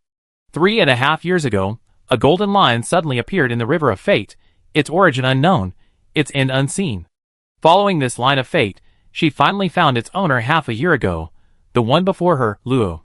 Seeing Luo's breathing gradually calm down, Caravaggio's face, hidden beneath the veil, revealed a hint of tenderness. The future world still needs you, you are.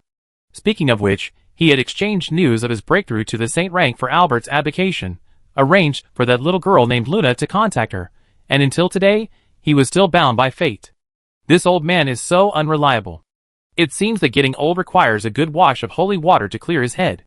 With a cold snort, Caravaggio transformed into a palm-sized, semi-transparent doll and flew to Luo's bedside. Fate cannot be changed, and you will surely awaken. Sleep well, good child. Eve's true form entered the botanical garden. The lush plants grew normally, the once rampant, living plants had disappeared. The corrective power of fairies is truly terrifying.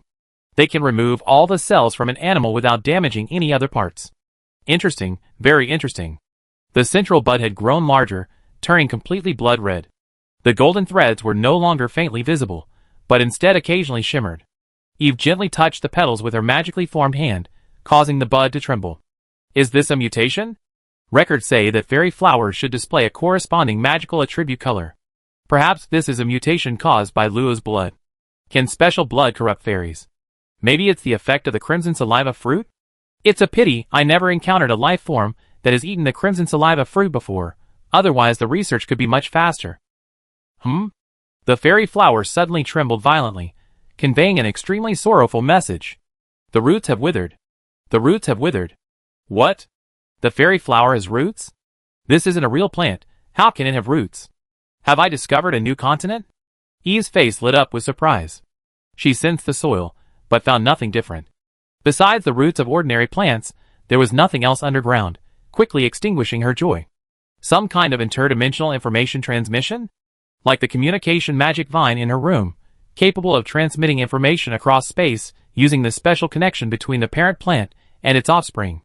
Seemingly sensing Eve's indifference, the fairy flower stopped trembling, the bud shrank, and the entire flower dimmed. The gentle smile on Eve's face froze.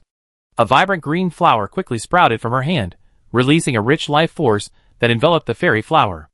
No change. The healing flower doesn't work on fairies? Eve sighed softly. It seems I have to trouble Luo again.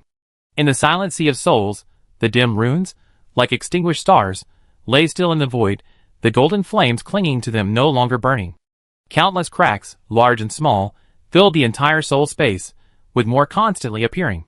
Through these cracks, a dark color emanated, and wisps of magic were leaking out.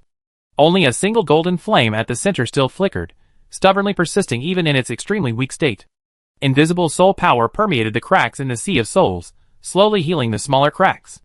While it couldn't stop more cracks from forming, it maintained a stable balance amidst the dynamic activity. In this seemingly dynamic yet deathly still space, a blood-red flower bud quietly appeared beside the flame. As the petals slowly opened, golden threads flowed, and a fairy, smaller than a palm, sat with her knees drawn up in the center of the bud, radiating a soft golden glow. Long, pale golden eyelashes fluttered, revealing red eyes. She glanced around blankly before realizing what she was about to do. She quickly stood up, revealing a short, wide-sleeved emerald green dress that exposed her fair thighs and forearms. Her long, golden hair cascaded down her back, the ends tinged with a pale red. 2 pairs of thin, translucent wings, as delicate as cicada wings, extended from her back, fluttering gently as she left the flower bud where she had lingered for years. Roots. Roots. Drawn by the pull of her bloodline, the fairy quickly spotted the tiny flame dancing in the center. She flew to its side, tilted her head, and thought for a moment. With her toothpick-thin fingers, she drew a small circle, and a tiny flower appeared out of thin air within it, exactly like the fairy flower from before, only pure gold in color. The flower's stamen burned with the same flame, gradually being absorbed by the fire. The cracks in the sea of souls were rapidly repaired, but the fairy's radiance visibly weakened. Repair, repair. Wake up, wake up! The radiance grew weaker, and the fairy's voice grew increasingly feeble. Just as the radiance was about to disappear, the sea of souls was finally restored to its original state, and the fire more than doubled in size. The fairy quickly put away the small golden flower in the circle, her bare, white feet stepping onto the fairy flower, hugging her knees, and falling back into slumber. The petals slowly closed, reforming into a bud, gently rotating around the fire. Seemingly replenished, the fire was no longer lifeless. A thin golden mist spread, a small portion absorbed by the fairy flower, while the majority diffused around, forming a thin eggshell that enveloped the fire. Outside, Luo's expression softened, and his face was no longer pale. Caravaggio keenly noticed that Luo's sea of souls had calmed down. His sea of souls can even self-repair. What an amazing little guy! Little Caravaggio closed his eyes again, and lay on Luo's chest. Viguria bit her nails. She had just returned from the teacher's office building. Teacher Luna had told her that she had only recently returned and didn't know Luo's situation, but if she wasn't mistaken, the next few days should be the training period for the 4th stage of the Transcendent Realm, and Luo was probably training. Okay, looks like I need to work harder and try to break through to the 3rd stage this month. But as a week passed, Luo's bed remained empty, and Viguria decided not to wait any longer. From Karen and the others, she learned that the intensive training class was in the 3rd training ground. After hearing that Luo had been missing for a week, they immediately offered to go with her. What? Little Luo was gone on the first day. Aren't you her teacher? Vargana pulled Karen back, who was about to rush forward, and used her back to shield Viguria, who was questioning Aylin, as she calmly asked, Then, teacher, do you know where Xiao Luo went? You have to ask the old headmaster, Tamslin Albert, but as far as I know, he hasn't shown up for a long time either, so I can't help you with that. Aylin shrugged, then suddenly changed the subject, but you don't need to worry too much. She's very likely already advanced to the transcendent level. Besides, a powerful figure like the old headmaster wouldn't need to persecute a student. Okay, we understand. Thank you, teacher.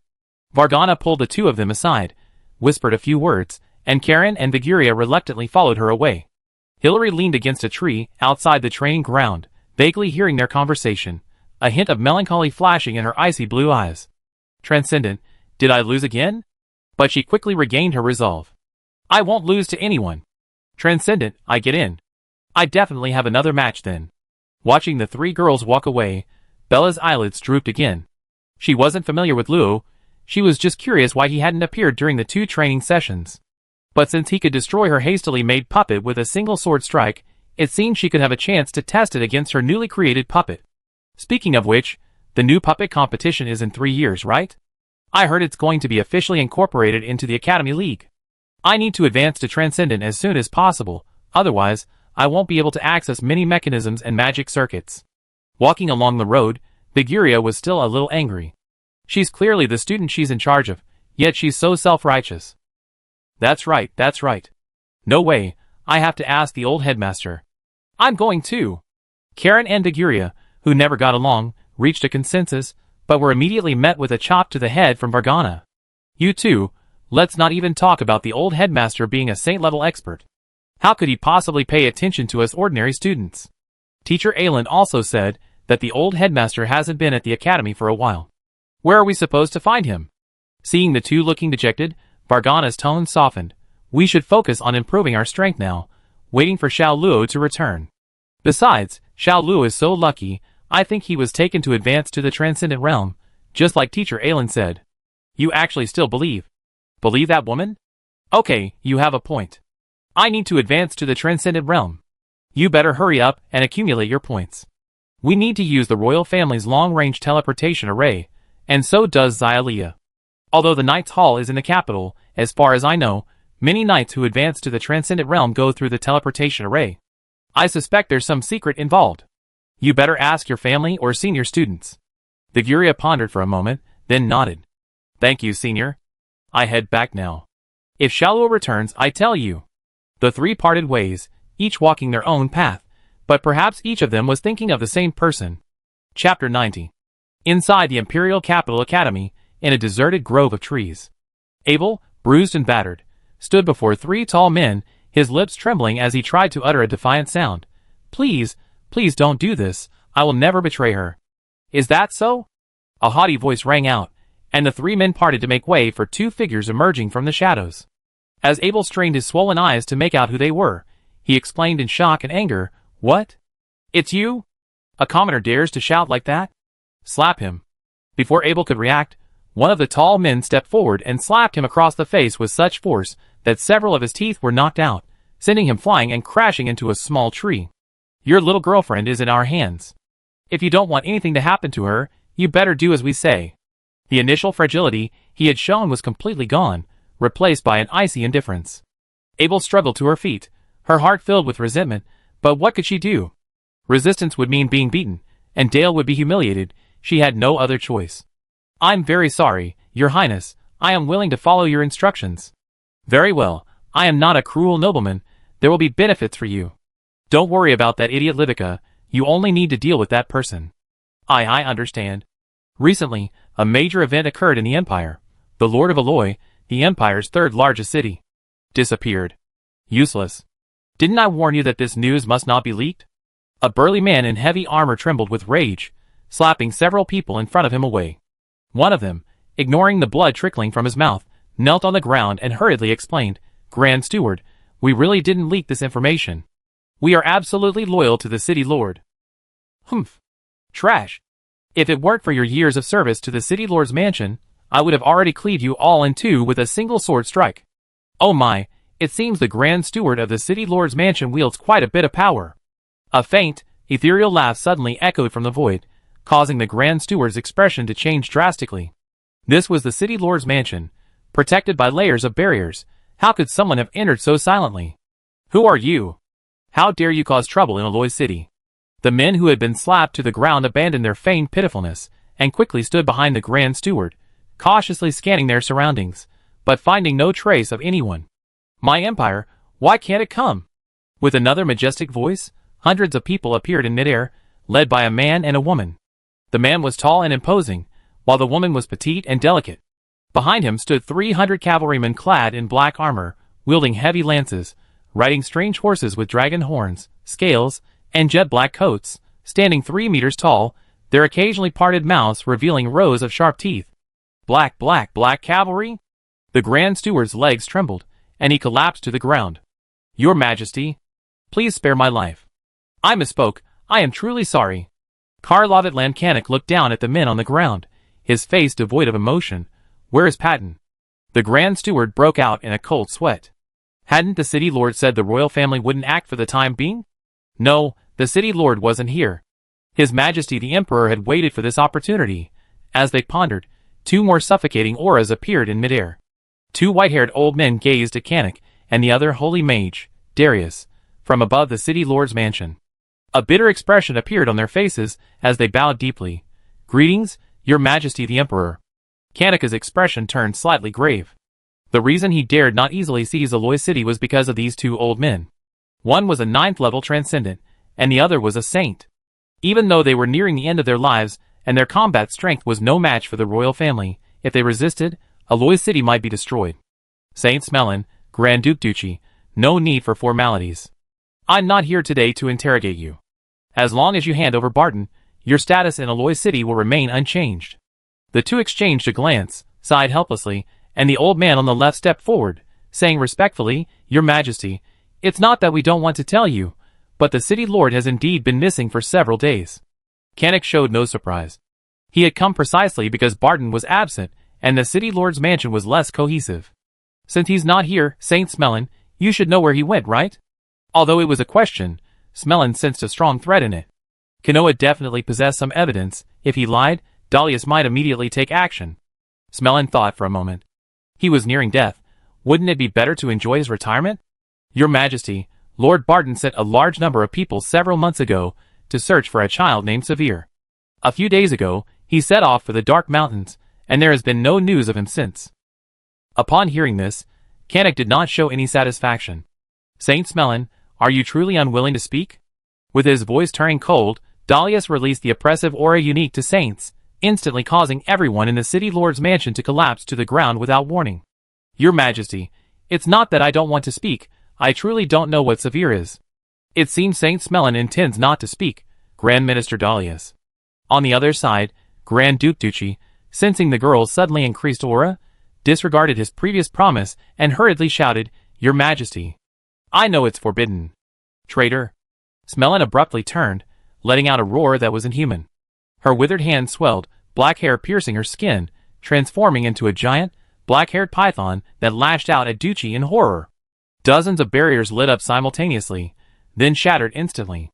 Ducci was blasted hundreds of meters away, crashing into a magnificent golden spire behind him, smashing a huge hole in the barrier before being stopped by the solid wall. His entire body was almost flattened, countless bones shattered.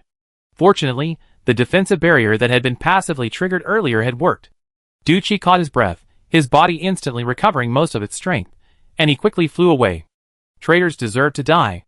Smellin's body surged with dark magic, a black energy ball crackling with black lightning condensing in the giant python's mouth, aimed at Ducci, ready to obliterate him. However, Darius and Canik wouldn't stand idly by. Although Smellin's mutation baffled them, Darius reacted quickly, raising his hand to unleash 1,000 starfall. Thousands of sparks materialized in midair, forming a fist-sized fireball that hurtled towards Smellin. Form ranks. With a shout from Canik, the 300 black cavalrymen behind him scattered through the air, each radiating a different colored light that connected to form a hemispherical space nearly 1,000 meters wide. The 8 colors shimmered, yet remained harmonious, intertwining and merging. Smellin didn't flee or obstruct, causing Canik, who had been on guard, to secretly wonder, but also to breathe a sigh of relief. With a flash of white, the entire barrier stabilized, and all the magic power simultaneously transformed into higher-level holy power. Roar! Smellin showed no fear of Dahlias's attack. His withered skin rapidly filled out, and his mouth tore open to the size of his head, swallowing the sparks. The next moment, a terrifying sea of pale golden fire erupted, blasting Smerlin's head to smithereens. The flames continued to spread down his body, threatening to incinerate him completely. The aftershocks reverberated throughout the barrier, instantly vaporizing the people below into nothingness. However, Kanika's expression remained unchanged. A 2-meter-long great sword appeared in his hand, bursting with a dazzling white light before immediately receding. He swung the sword, its crescent-shaped blade slashing towards Smellin, whose body was now only half-formed. Great Lord, we must not be careless. The aura emanating from him is somewhat like the legendary aura of the underworld. Wasn't the underworld closed long ago? Are you, little emperor, spouting nonsense again? Dahlias retorted sharply, his hands moving swiftly before him. 3 circular magic circles rapidly formed, green, red, and purple lights layered upon each other, a terrifying pressure brewing within. Smellin, with only half his body remaining, abruptly vanished, transforming into a chaotic mass of black lines. A muffled, incoherent voice echoed, Greatness, darkness, is coming, the soul is doomed. Magic will surely be defeated. Roar! To their astonishment, the tangled threads coalesced into a gigantic jet-black dragon. A thin, invisible force protected its entire body, causing Kanika's sword to strike it, only creating a massive spatial rift without harming either him or the dragon in the slightest. There's no mistake, the anti-magic stone is a product of the underworld. It seems the city lord's mansion has long been connected to the underworld. Great Minister, be careful, its aura has surpassed mine. Dahlias didn't respond to Kanoa's words. As a long incantation finished, an arrow burning with raging flame slowly emerged from the center of the triple magic array. Lightning crackled around its tip. The moment it appeared, the arrow's aura increased exponentially, rapidly climbing from a mere 9th level extraordinary pressure to the Saint level, then increasing 10-fold or 100-fold, seemingly without end. Great Minister, do you intend to destroy the city? Kanoa broke out in a cold sweat. Even the black dragon that Smarin had transformed into frantically suppressed its aura. Hundreds of barriers emitted invisible light, forming an even larger sphere of light to protect it. Holy Guardian. The massive barrier originally composed of black knights had increased in thickness more than 10-fold since Kanoa took control, yet he still felt a slight unease. As the rocket shot out at a speed beyond perception, Kanoa felt everything he sensed vanish without a trace. Great Lord, I told you long ago, you couldn't be so reckless. It is said that the residents of Aloy City saw a pillar of light shoot into the sky that day, but it disappeared after only a few seconds. Some powerful individuals went to investigate, but left no trace, and the incident became one of the rumors circulating among the people. However, some astute individuals sensed something unusual, especially the deputy city lords of various districts. The city lord's mansion had been deserted for a long time, and some commoners had occasionally spotted cavalrymen in black armor, but they didn't know which faction they belonged to. Ordinary nobles simply assumed someone was idly impersonating a knight. Aloy City had been peaceful for millennia. What could possibly happen? The city lord was a powerful figure at the pinnacle. Who would dare cause trouble in the city lord's mansion? The gleaming armor shimmered with iridescent light, every inch of its material showcasing the high-grade materials used to forge it. However, there was no one inside the armor. It simply lay quietly in the forest, as if some powerful figure had jokingly placed the armor there and then discarded it. But Barton didn't see it that way. He frantically swam in a ball of water, not with his hands or feet, but with his tail fin. Glug glug. How did I become a fish? What was that just now? Barton desperately tried to break through the thin membrane surrounding the water sphere, only to find that his proud 9th-tier extraordinary strength had vanished. Panic, fear, and absurdity filled Barton's heart. Someone tell me, what happened? A pair of calm, emerald green eyes on a dirty little face looked at the little blue fish in the water sphere. The little girl turned to look at Galega, who was squatting on a broad leaf licking its paws. Why is it number 1 fish? Did you find her? No. It's not her. Galega washed its face with its paws, its voice completely flat. I gave it to Luo. Who is Luo? Galega. Little kitty. Tell me. Galega remained unmoved, its deep blue eyes watching the panicked little blue fish. A mirror-like surface appeared beneath the water sphere, engulfing it. I'm leaving. I haven't repaid my promise. Hey! What will I do without you? I'm so weak. Galega didn't reply, scattering into water droplets that fell to the ground, leaving only one drop on a leaf. Seeing this, the little girl's eyes curved into crescents. Galega is so good to me. The water droplet on the leaf flew up and dripped onto the little girl's head, sprouting a tiny bud that blossomed into 2 lush green leaves. That feels so good. Where should we go to play next?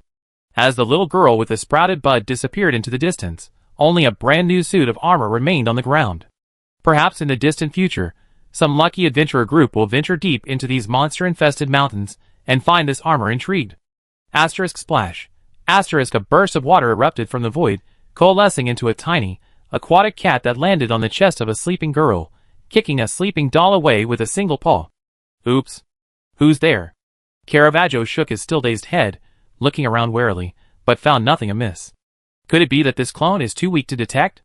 Just as he was about to fly back to Luo's chest, alarm bells rang in his mind, as if doing so would cause the clone to vanish instantly. Is it some kind of protective force? Caravaggio stopped, then lay down beside Luo's ear. Fate above, I hope nothing else goes wrong. I'm just a humble fortune teller. However, the reappearance of a force beyond fate reminded Caravaggio of Luo's words. Everyone's fate is uncertain.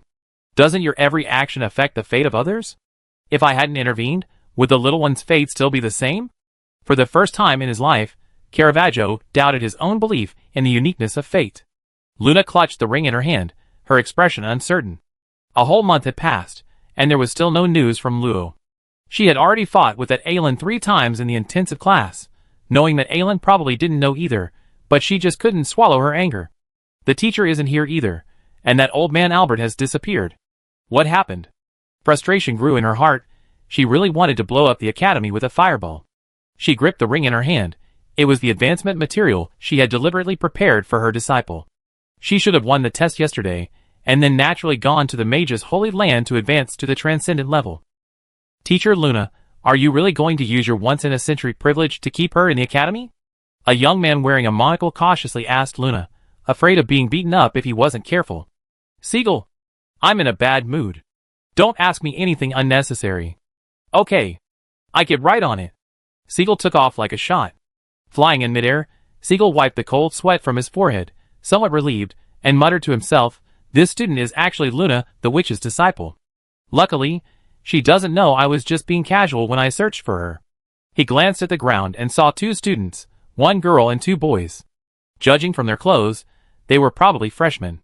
He couldn't help but snort. These days, freshmen don't study properly, they just cause trouble. Viguria, unaware of a certain teacher flying by, said to Manita beside her with red eyes, Little Luo hasn't returned yet. She told me she wanted to obtain first place. Seeing the dejected Viguria, Manita was at a loss. Karif, on the other side, was getting impatient, gesturing with his eyes. Hurry up! Hurry! Well, little Luo must have just been held up by something. Karif slapped his face, pretending to be nonchalant as he approached Manita. Cheer up, maybe Miss Luo is just training with the old headmaster. As he spoke, his butt accidentally bumped into him, causing Manita to stumble. Before he knew it, his right hand was on Viguria's shoulder. I didn't. What? When is little Luo coming back? However, Viguria was lost in his own world, instinctively grabbing Manita, tears welling up in his eyes, soaking a patch of his clothes. Manita's stiff hands involuntarily relaxed. Although Xiao Luo mostly lived with Viguria, he had spent nearly 4 months with her as well, so how could he not worry about his friend? But he was a boy, he needed to stay calm and clear-headed, and not let Viguria see his negative emotions. It'd be alright, cry. Gently hugging Viguria, Manita's voice softened. Xiao Luo, please come back soon. There's someone here who's very sad. Chapter 91. Wake up! Wake up! A phantom girl, radiating a pale golden light, lay or floated in this pitch-black space. There was no sense of direction, no object, except for the girl herself, roughly at the center. A delicate, ethereal voice echoed intermittently in the space, filled with anxiety and hope, repeated again and again, countless times. Time became meaningless here. The girl seemed to be peacefully asleep, unresponsive to the countless echoes of the voice. However, upon closer observation, with each call, the girl's body became slightly more solid, and the golden light brightened slightly. But this change was too subtle, like the breath of the sun and moon. To humans, each breath seemed so long that a civilization could perish without witnessing a single complete breath. As time passed, the unknown voice called out millions of times before the girl's body visibly solidified. After an unknown amount of time, the girl's golden eyelashes trembled slightly, and her bewildered eyes slowly opened. Wake up! Wake up! The faint voice in her ear became clearer, and the confusion in the girl's eyes slowly faded. Her chaotic thoughts gradually returned, and she raised her hand to look at herself. She still felt a sense of unreality. Through her arm, she could vaguely see the other side. Am I dead? She shook her head. How could someone who was dead still have consciousness? Something seemed to have appeared in her memories. The girl murmured, annihilation? It was a peculiar skill without any magical runes, like the simplest point. Activating it didn't even require thought, but using it seemed to consume something. The girl thought for a moment, then lightly tapped her golden finger, and a small hole, about the thickness of a finger, silently appeared in the black space before her. The golden light on her body flickered slightly, seemingly weakening a bit, but the girl was quickly drawn to a voice that had become clearer.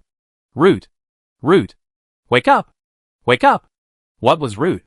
The girl felt she had lost many memories, and in her contemplation, she realized she couldn't even remember its name. Was I asleep before? The strange calls continued, repeated countless times. The girl had no recollection of her, yet for some reason, she felt a strange closeness, a desire to respond. Who are you? Through the small hole, a delicate voice held a distinct hint of surprise. Root! Root! You're awake! You're awake! I'm the flower! I'm the flower! Though still somewhat confused, the girl vaguely understood her meaning. You mean we're connected? I'm your... The girl pondered for a long time, unable to find the right words to describe it. The relationship was a mixture of mother, source, master, and creator. She was born from her, yet didn't belong to her. It was merely an intertwining of souls, making her feel close to her as well. Never mind, let's go out first. The girl's fingers traced another path, outlining a doorway. Then the entire area vanished, and the girl's body became even more ethereal. As the large opening appeared, the girl immediately saw a flower bud drifting outside, slightly larger than her fist, happily spinning and swimming. "Are you the flower?" "Yes. Yes. That's wonderful. That's wonderful." The cheerful sound stirred something within the girl's otherwise unmoved heart. She wasn't devoid of emotions after all. Taking a step forward, a comfortable aura instantly enveloped her. Magic? The word popped into her mind as she sensed the various magical attributes swirling around her. Information about magic flowed into her memory, bringing a slight sense of relief. Turning around, she saw a giant golden eggshell behind her, wisps of golden flame burning on its surface, inexplicably arousing her appetite. It looked so delicious. Subconsciously, she placed her hand on the eggshell. A sense of unity washed over her. With a slight thought, the eggshell transformed into golden mist, merging into her body, instantly solidifying her still somewhat ethereal form. The golden light condensed around her, transforming into a sun in her heart, its blazing golden flames burning brightly. Simultaneously, a message appeared in her mind. Reboot complete? This was a cryptic statement, which the girl didn't understand. She quickly focused her attention on the vibrant flower buds around her, opening her small, pure white hand. The buds, as if by telepathy, landed on her. "Your aura is very weak. Are you injured?" Compared to its lively state, the flower bud's aura fluctuated wildly, clearly weak. The girl tried to channel some of her power into it, and the bud's aura stabilized considerably for a moment, but it quickly refused to accept it. "Roots. Roots. Go back. Go back. Grow. Grow. You mean you can't recover here and need to go back first?" The flower bud trembled slightly, indicating certainty, then suddenly contracted, becoming a tiny dot and disappearing into the girl's palm. But she could sense that the flower had simply left, waiting for her somewhere. "Then you have to wait for me," she murmured, looking up at the hundreds of stone-carved runes suspended motionless in midair, along with 10 even larger runes arranged in a circle, resembling a strange altar. The girl gently flew up, hovering beside a rune as tall as herself, and a piece of information resurfaced in her memory. A basic magic rune. Reaching out to touch it, the gray on the surface of this earth rune instantly faded, revealing its true yellow color. A layer of golden flame reignited on it, in turn strengthening the girl's aura. The earth magic that had been wandering in the vast space seemed to have found its center, spontaneously converging into a massive river of magic, swirling above the 10 basic runes, almost boundless. Why don't I feel any surprise? Have I seen this before? Staring at the river of magic for a while, the girl stopped thinking, and lit up all the basic runes one by one. As all the magic spontaneously coalesced, a clearly defined ocean of magic formed above her head. However, it lacked red fire magic and blue water magic. These two types of magic, after their corresponding runes were lit, converged into the runes themselves, making the two gold-edged runes seem somewhat out of place compared to the others. If only they were the same. Thinking this, the girl tried to solidify the golden flames onto the thunder rune, but as soon as she released the control, it would revert to its original form. After trying several runes, the girl had no choice but to give up and turn to look at the fist-sized runes around her. These runes were much smaller and distributed according to a certain pattern among the major basic runes, with some subtly distinct alternative runes above and below. Special runes and structural runes? And special runes. Why do I have new memories every time I see something new? Are these parts of me that I lost? A thought arose in the girl's mind. She should be able to retrieve all her memories. If she saw more things, she should be able to activate more memories. Making up her mind, the girl lightly tapped her finger, and each rune that was touched lit up with its original color. Soon, hundreds of runes returned to their original state, floating slightly in this boundless space. But a hazy hue still permeated the space, like mist. A sense of doubt arose in the girl's heart. This thing shouldn't exist. But what is it? With a grasp of her small hand, the pervasive mist gathered, forming a translucent white sphere. Looking at the sphere, the girl felt an inexplicable extreme disgust. What an awful feeling. I'm so angry. I want to destroy it. Crush it. But this should trigger even more memories. For a moment, the girl hesitated. After a brief pause, the allure of her own memories proved too strong. A golden flame ignited in her hand, melting the small ball into a drop of transparent liquid, which she then absorbed into her body. A massive amount of memories suddenly surged forth, but the golden flame acted as a barrier, categorizing and isolating them. The girl's discomfort subsided after only a short while. Hardened Lazel? Soul magic? These were the memories of a soul mage named Lazel. Even after removing the meaningless and chaotic parts, a vast amount of knowledge remained. This was a soul mage's memory spanning tens of thousands of years, and even contained fragmented memories from even earlier times. However, the girl's attention was fixed on the name Harden Lazel. A nameless rage surged within her, and an image flashed before her eyes. A little girl rolling on the ground, an old man with white hair and a white beard choking her. The girl remembered who had killed her. The messenger of the underworld, is it? I see just how unreasonable the underworld can be. Adding the underworld to her enemy list, Luo browsed through this vast collection of memories. It contained many bizarre soul magics, such as the most basic manipulation of souls, directly controlling everything about another person without their knowledge, like a puppet, using one's own soul power.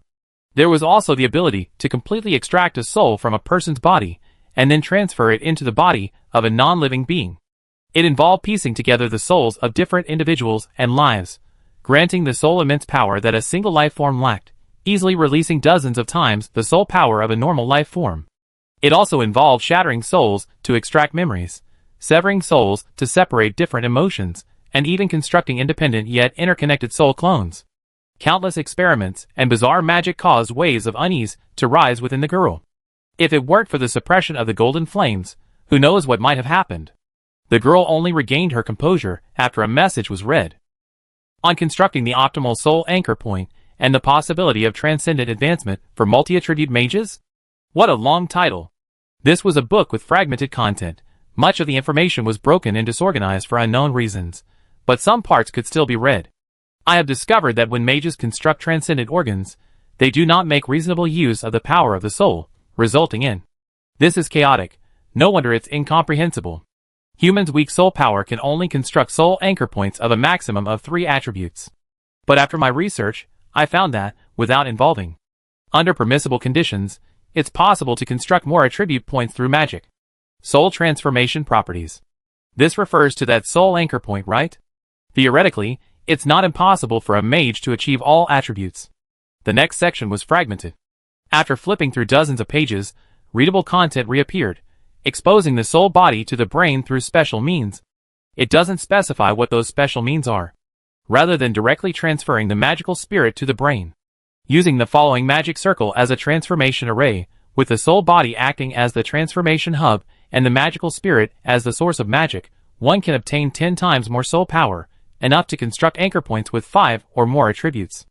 Next to this sentence was a red annotation. What idiot would think humans have more than 5 passable attributes? Through her previous memories, the girl recognized the red handwriting as Lazel's. It seemed he didn't quite agree with the book's contents, perhaps explaining his fragmented memories of it. Time slowly passed, and Luo roughly understood the readable portion of the book.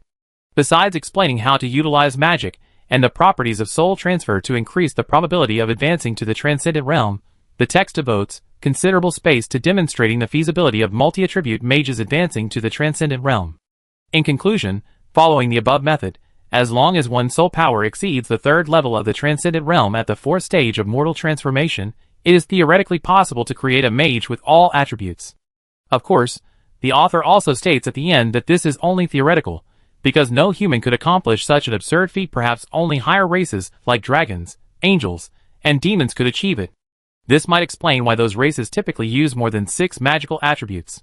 Many memories remained, but the girl was intrigued by the methods described in the book and temporarily set aside her desire to continue processing them. With a slight thought, 37 transparent runes were constructed. Immediately afterwards, 32 magic runes of different attributes appeared, including 10 basic runes. Of course, because some duplicate runes already existed in this space, these temporarily constructed runes would dissipate back into magical particles once the girl released her control.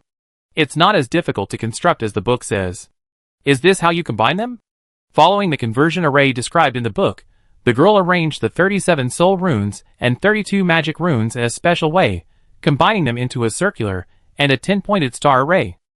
Summoning a surge of fire attribute magic, she channeled it into the 10-pointed star. Soon, pure soul power appeared within the circular array. However, the girl could sense that the converted soul power was greatly depleted.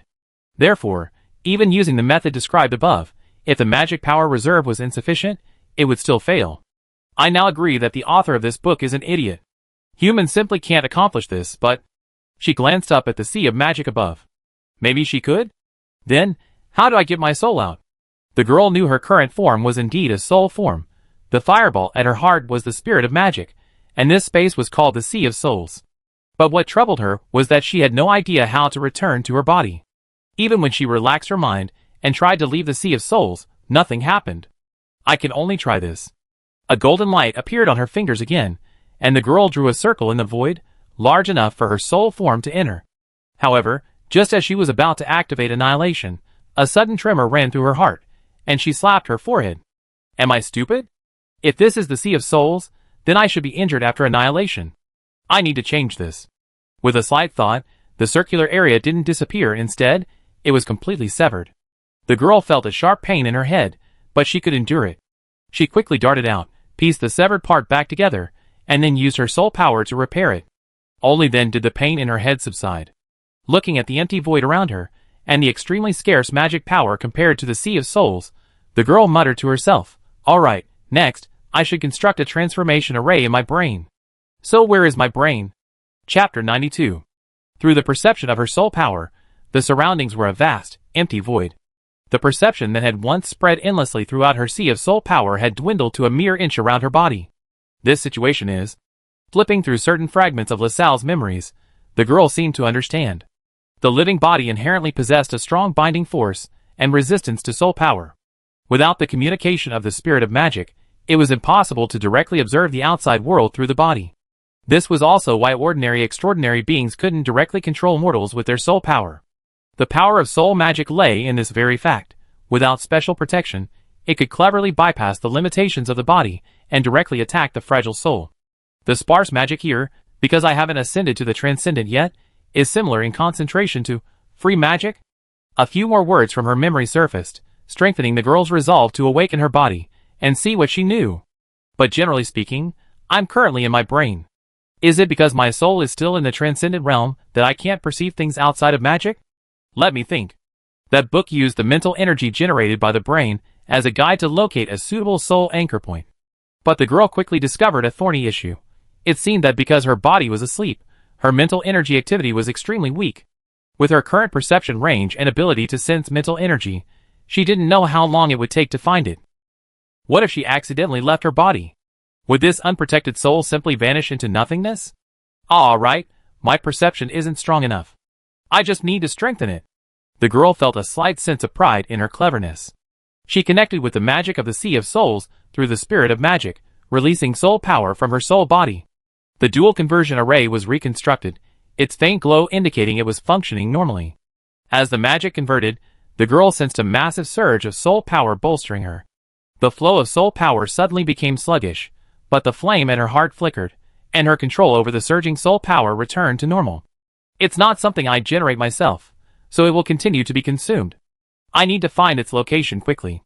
With her enhanced soul perception, after carefully sensing for several seconds, the girl finally pinpointed the approximate direction of the active mental energy.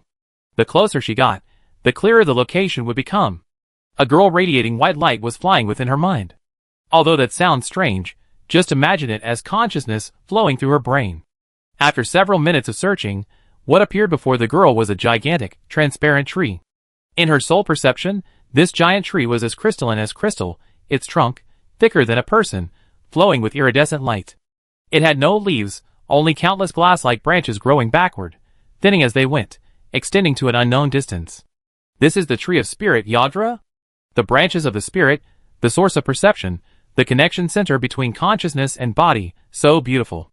This was a place inaccessible to mortals, a place even most extraordinary beings hadn't discovered, just as a person cannot see their own eyes, nor perceive the source of their own senses. After the soul's power imprinted a soul anchor onto Yadra, these personal secrets would be buried within oneself. Aside from soul mages, because they are experts at manipulating mind and soul. Speaking of which, did I know this before? I don't think so. The girl put aside her small doubts. Anyway, this knowledge was also in Lazel's memories. Perhaps it was just a misunderstanding? She shrunk the conversion array around her right hand, maintaining the consumption of soul power. Next, she would combine magic power with soul power, using the natural connection between soul power and mental power to etch specific magic runes onto Yadtera's trunk, forming corresponding magic anchor points.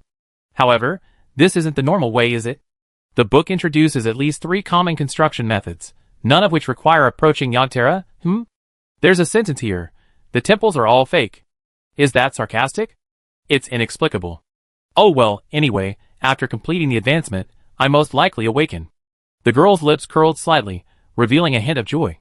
Golden flames flickered slightly, soul power and magic intertwined, fundamentally different forces, yet perfectly fused into a long line, weaving a peculiar rune.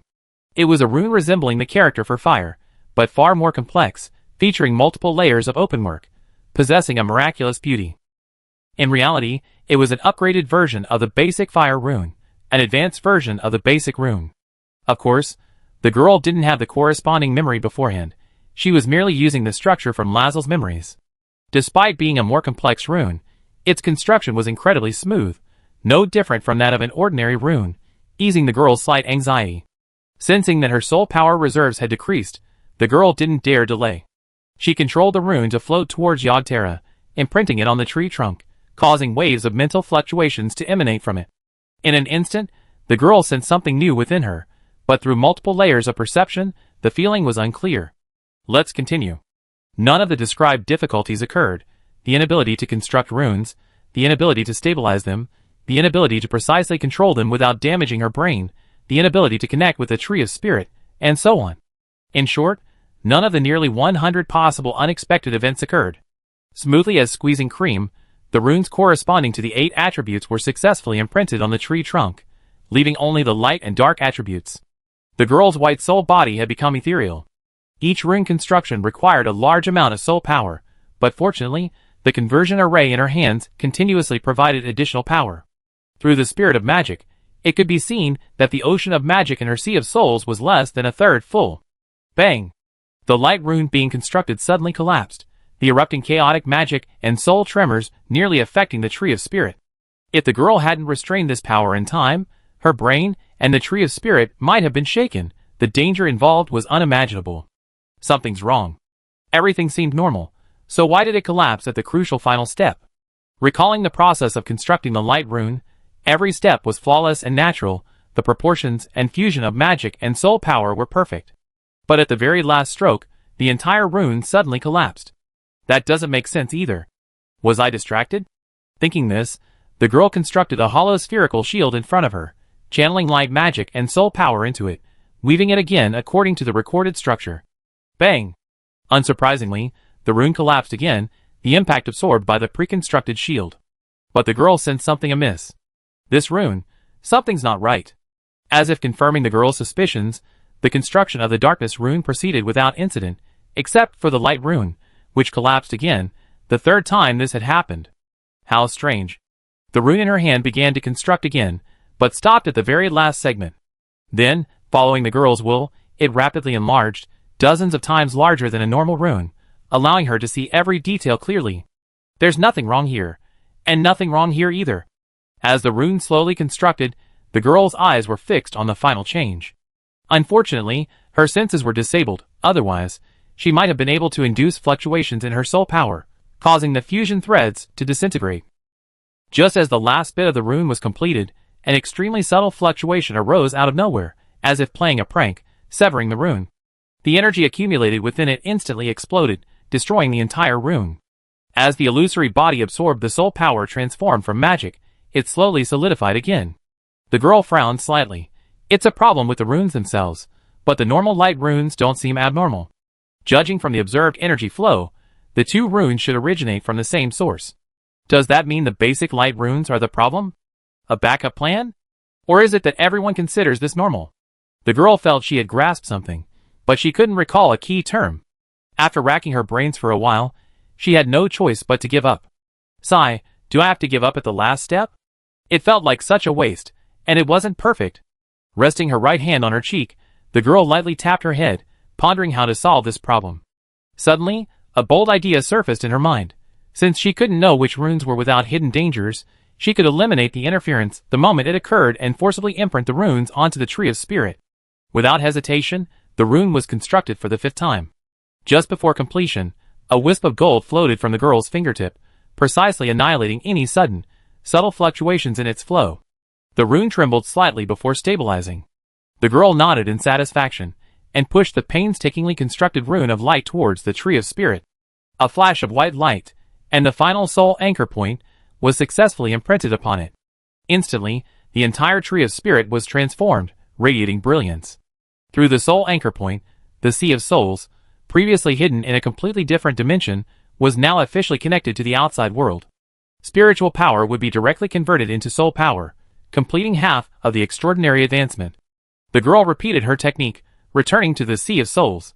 Looking at the remaining magic power, now only the size of a lake, she closed her eyes, and continued to digest LaSalle's memories. The next stage, the infusion of magic power, was not explained in detail. It seemed to be common knowledge among extraordinary beings, hence the lack of further explanation. On the other hand, magic power is insufficient at this time. The magic backflow is obviously related to magic power, so it's best to prepare and check if any operational methods have been missed. In a space unknown to ordinary people, above layers of white clouds, a huge golden eye suddenly opened. Wherever its gaze fell, the cloud shattered, but after searching, nothing was found. Who dares to defy the will of the gods? A silent roar shattered the clouds, revealing a golden divine kingdom tens of thousands of meters below, magnificent and boundless. Divine decree, find the one who disrespects the light. In a desolate expanse of yellow sand, the moon, obscuring half the night sky, emitted an unchanging silver light. Pale bones were half buried, half exposed. A foot stepped on them, crushing the withered bones, sinking them into the soft sand, only to be pulled out again by the owner of the foot, stirring up a cloud of sand. The bone realm is so far away. The netherworld is no place for humans. I haven't experienced the feeling of being confined to the air in years. I need to get there quickly. The aged figure walked step by step towards the center of the desert, leaving a trail of footprints that were then obscured by the sandstorm. Pay attention in class. Don't say the academy didn't teach you anything. A beautiful female teacher tapped on the light screen on the podium, causing ripples that quieted the still somewhat noisy classroom. The teacher shook her head helplessly, no longer looking at them. Her fingers swept across the page, flipping through several pages of her book before finally stopping on a page with a drawing of something resembling a cloud. Alright, let me introduce you to a rare material today. A cotton-like cloud appeared on the light screen, and the female teacher's pleasant voice spoke softly. You are students about to advance to the Hall of Professionals. Although you are nowhere near as good as those two geniuses in the second year, there is a legendary material that can greatly improve the stability of your rune construction. This is the soul of the mage. Of course, I'm not trying to discourage you, but this precious material is at least cobalt blue grade. Think about your pitiful wallets. Many students secretly calculated their total wealth. If converted, could they probably buy half a silver grade weapon?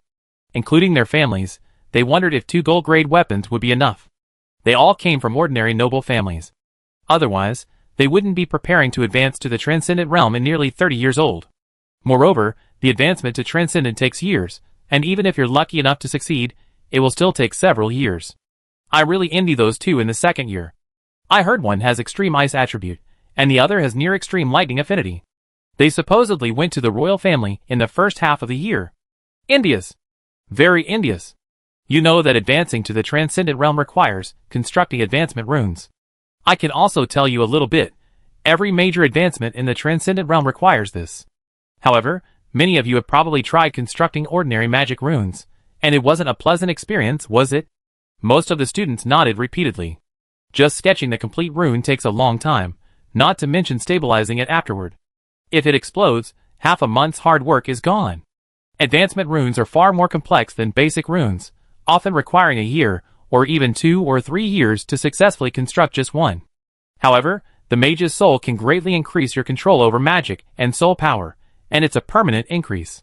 As the female instructor explained, the students below involuntarily breathed heavily. And this? What a wonderful thing. Why have I never heard of it in the academy? However, the soul of a mage is controlled by the Holy Land of Mages.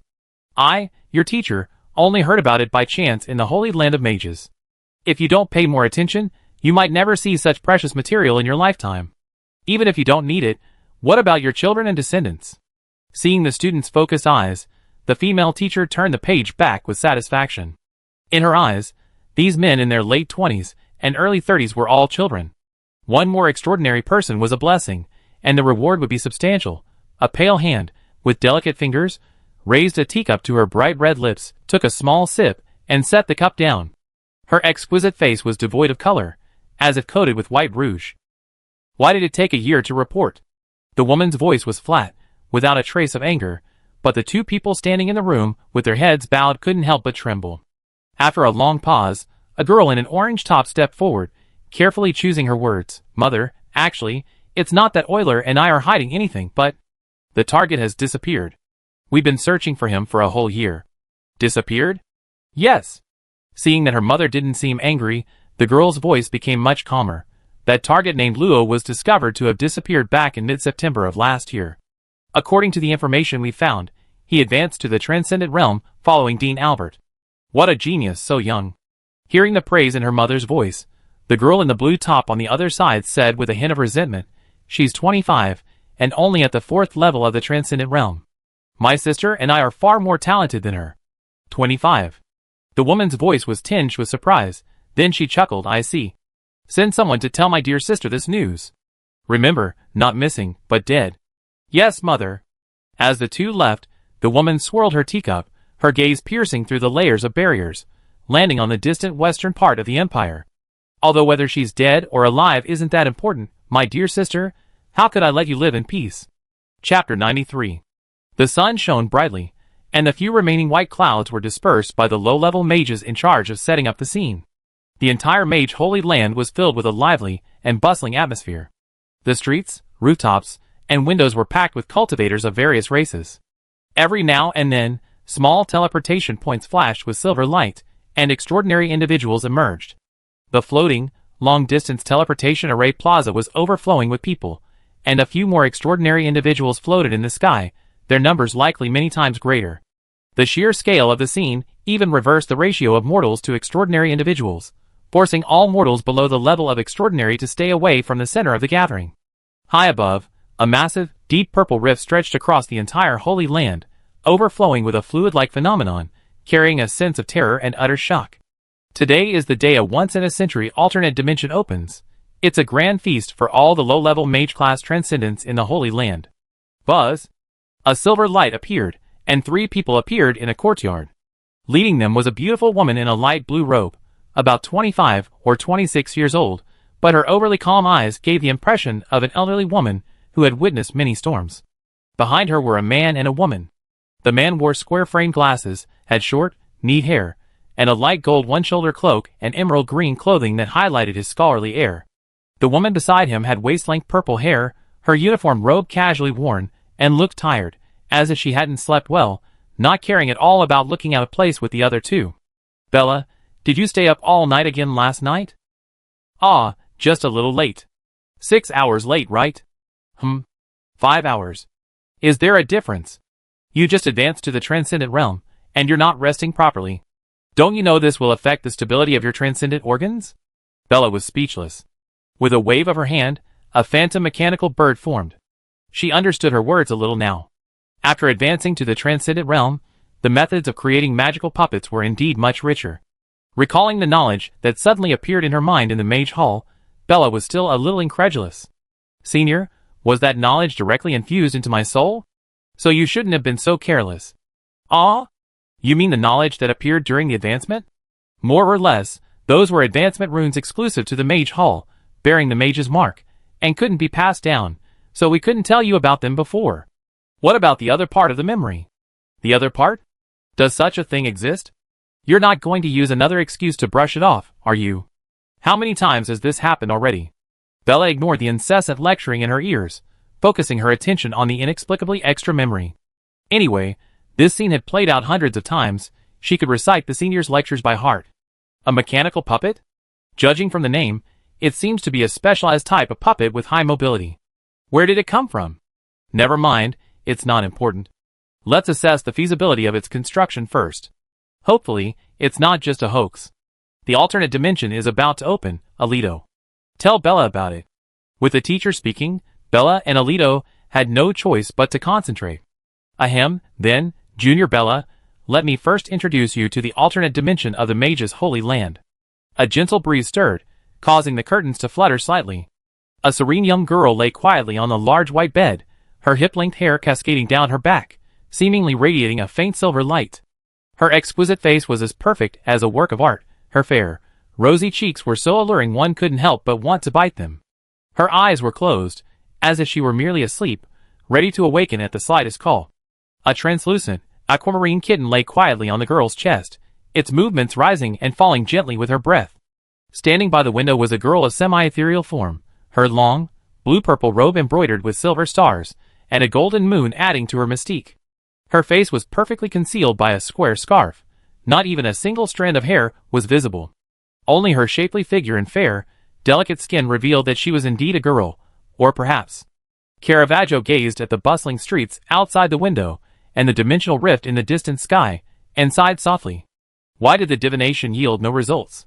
The opening of the dimensional rift was a once-in-a-century event in the holy land of mages, naturally attracting many diviners, who used it to predict good or bad fortune for others. After all, diviners needed to make a living too. The strange thing is that none of the diviners could predict the outcome, not even whether it would be good or bad.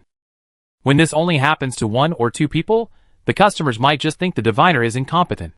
But when 10 or 100 diviners arrive at the same conclusion, especially when even some high-level diviners, who haven't used their skills in a long time are at odds, things get serious. Let's see what the Temple of Divination does. Those excited on the streets are mostly ordinary, powerless, and poor superhumans. Hiring a diviner is not cost-effective for them, and they can't afford the expensive fees. Many people quietly sitting in or on various buildings, their expressions slightly grave as they look at the crack, are also among the more well-informed superhumans. Those accompanied by high-level superhumans mostly already know about this, but their backing gives them the courage to take the risk. They simply acquired a few more items. As for those with their arms crossed and disdainful expressions, they were probably overconfident. Caravaggio glanced at the crowd outside the window, then lost interest and vanished from the room in a flash. I should inform the Mage Temple. As soon as he finished speaking, a white barrier appeared in the room, expanding to cover the entire mansion, completely protecting it. The room fell silent instantly, eerily quiet, save for the faint heartbeat of the white-haired girl on the bed. Site 3 checked. Site 450 checked. Site 803 checked. Report. All array sites checked. Abnormal spatial nodes handled. The extra-dimensional rift is stable, no anomalies. All personnel are ready. Activate. With a deep, ancient voice, the 9,999 floating mage towers above the mage holy land shone brightly, outlining an unimaginably vast array tens of thousands of meters above the sky.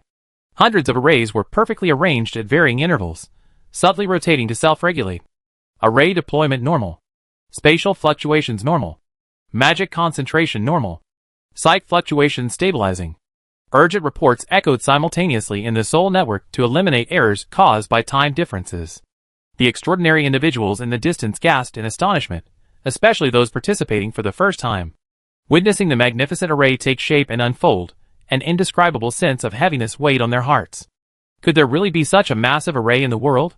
But the thought of soon being a participant in this grand event heightened his excitement even further. The interlocking towers of the Mage Temple resembled a bizarre Rubik's Cube. In almost any imaginable location, a tall mage tower emerged, its figures moving forward, backward, or diagonally, entering through one door and exiting through another. There were even figures the size of a finger, and over 3 meters tall passing each other across a wall. Disorientation was the first impression the Mage Temple gave. However, Caravaggio was not misled by these distorted spatial illusions. Looking at the array covering half of the Mage Sanctuary high above, his figure vanished again, reappearing on a semi-open circular balcony. An elderly man in a gray robe stood at the edge of the balcony, watching the spatial stabilization array gradually brighten. He asked her with some confusion, "Which Helena? Has something happened?" "No," Caravaggio shook her head. "But I'm a little uneasy. You know, all the divinations for this interdimensional opening have failed. Fate is uncertain, and I can't put my mind at ease." The old man chuckled, somewhat dismissively. "I presided over 50 interdimensional openings. Accidents have happened, but each time it's ended safely. Helena, you don't need to worry." "I hope so." Fortunately, the other divinations for the Mage's Holy Land were normal, so at least they knew that even if something happened in the interdimensional space, it wouldn't be too serious. The two watched as the array in the sky gradually transformed from a dazzling white light to silver, a sign of the conversion of elemental magic into spatial magic. Disordered spatial rifts began to appear around the array, only to be automatically eliminated by certain subarrays, to prevent disrupting the entire process. Suddenly, the old man let out a soft exclamation. The flow of magic is a bit abnormal. Report. A magic storm. No, a magic void has appeared. Report. Magic concentration is dropping rapidly. Several urgent messages transmitted through the soul network to the old man's mind, while a frantic voice came from behind him. It's bad. The magic supply point is about to be affected.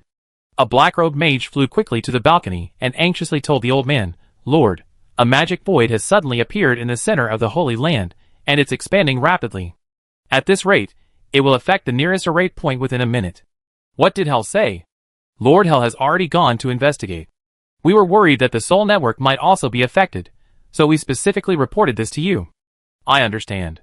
You may leave now, it's nothing. Yes. The black-robed mage bowed to Caravaggio as well, then hurriedly left. The Holy Land Center. I need to go back first. No problem, I keep an eye on it.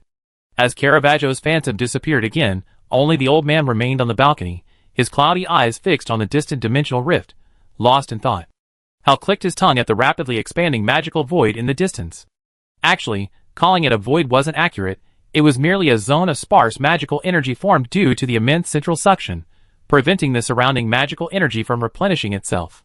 In the center of the void, a faintly visible magical storm had already formed. The creatures on the street were hastily fleeing, with only a few high-level transcendents raising shields, attempting to cultivate using the rare high concentration of magical energy. Are these orcs courting death? Hal thought sarcastically, then raised a deep blue shield and plunged into the void, determined to investigate what was happening at the center. He easily passed through the outermost layer of the void and the edge of the storm, but as he went deeper, Hal noticed his own magic was subtly restless, as if it were about to escape his control. I refuse to believe it. A staff appeared in his hand, flashing blue light, and runes surrounded Hal's shield. The restlessness of his magic instantly subsided, bringing him some peace. However, his peace of mind was short-lived. Why can't I get in? Reaching the very center, the source of this inexplicable storm was a mansion.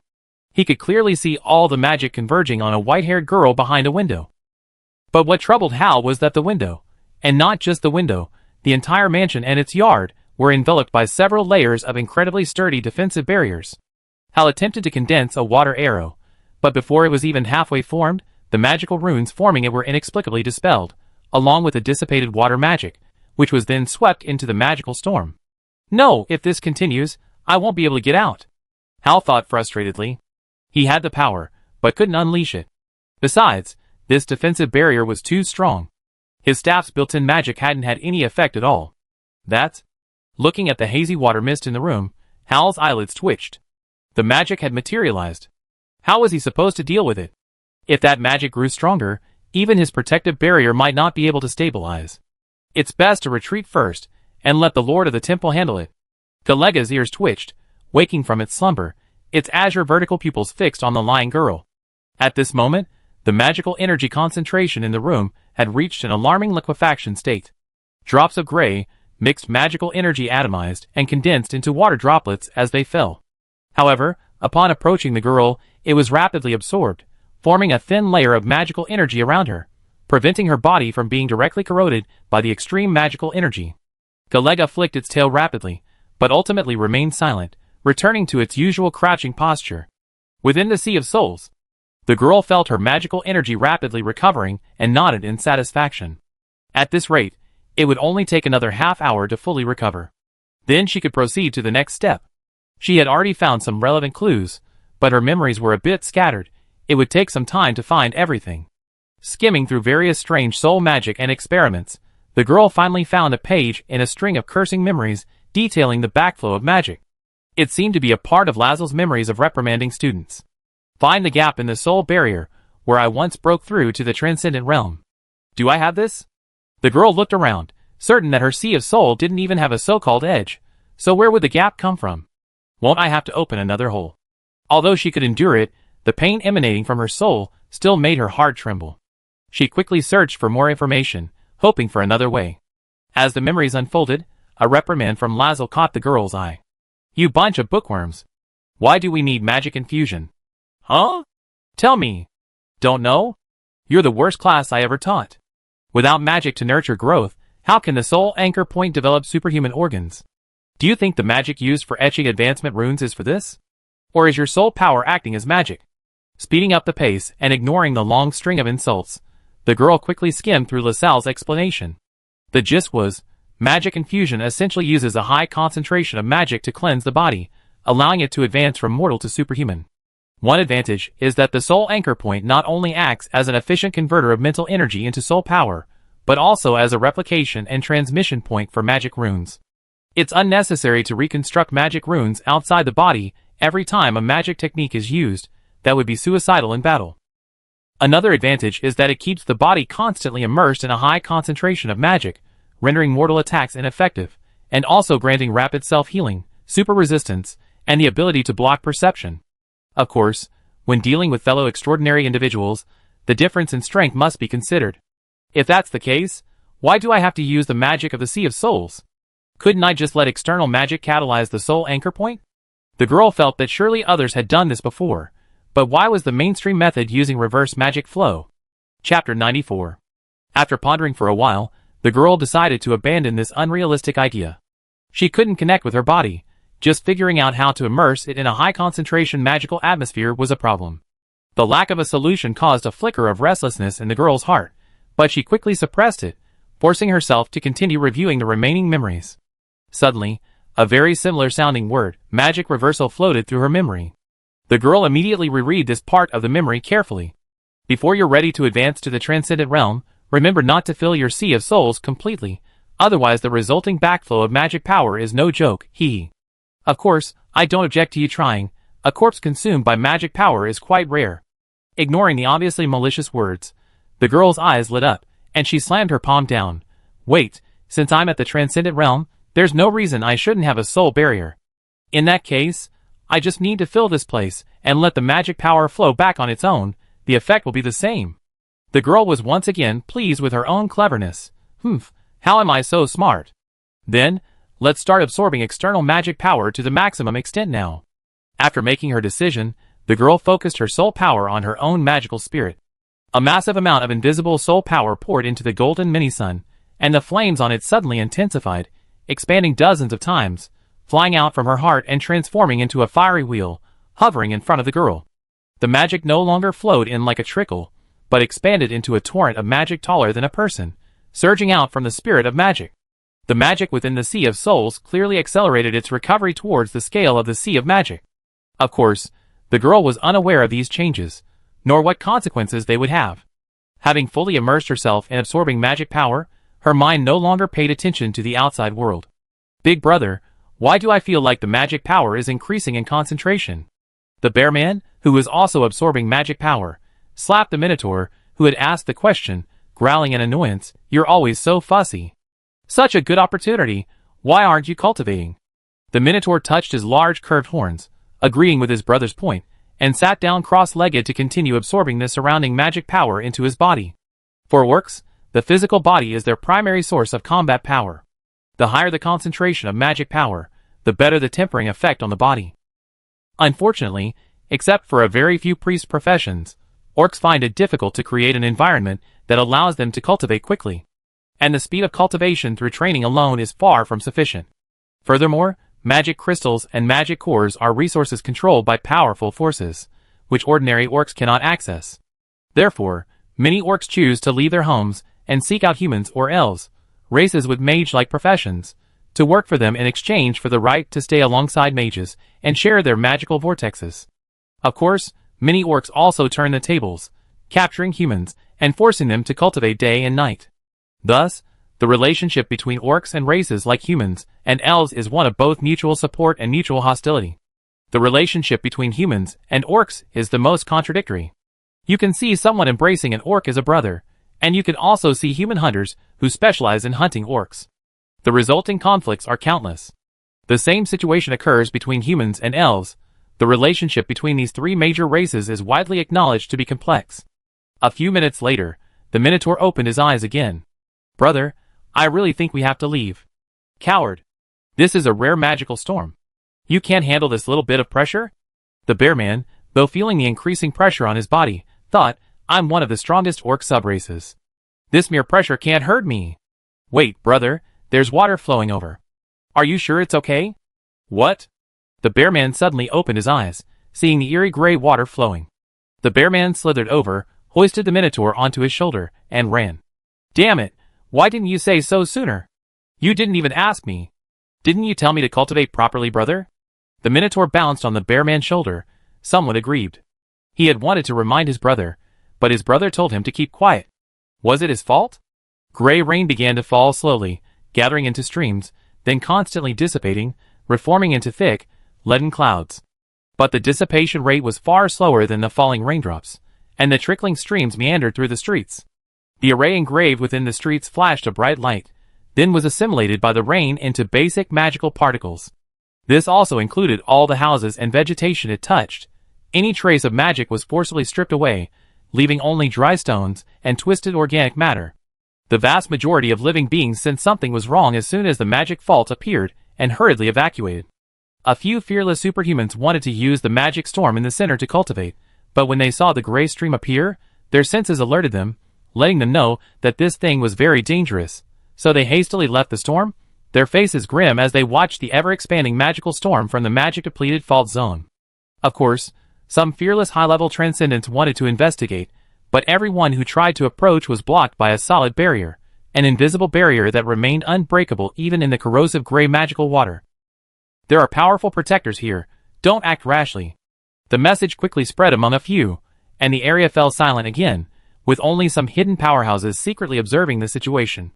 In this magical storm that distorted even vision, some plants that managed to survive the magical corruption were transformed into ferocious and savage magical beasts, only to have all their magic forcibly drained in the next moment, turning into withered, yellow debris.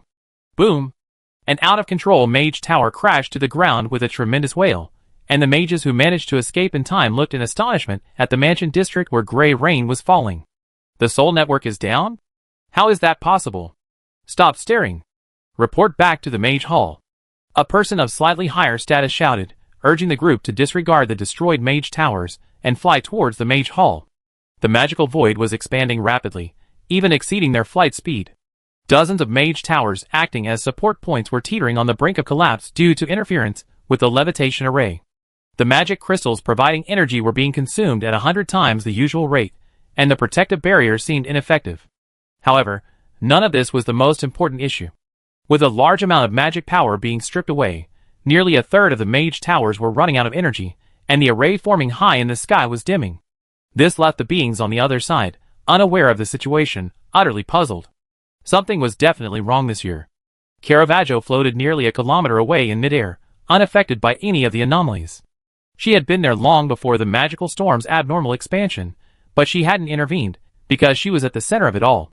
In a sudden instant, the spherical magical void abruptly stopped expanding. The gray water at its center reversed, and the dense magical energy visibly contracted, slowly forming a gigantic water sphere hundreds of meters tall, floating in midair. It was pure energy composed of pure magical energy, exceeding the reserves of most high-level transcendents. Seemingly due to sufficient magical energy, external magical energy began to flow in normally, creating a non-existent wind that only transcendents could perceive.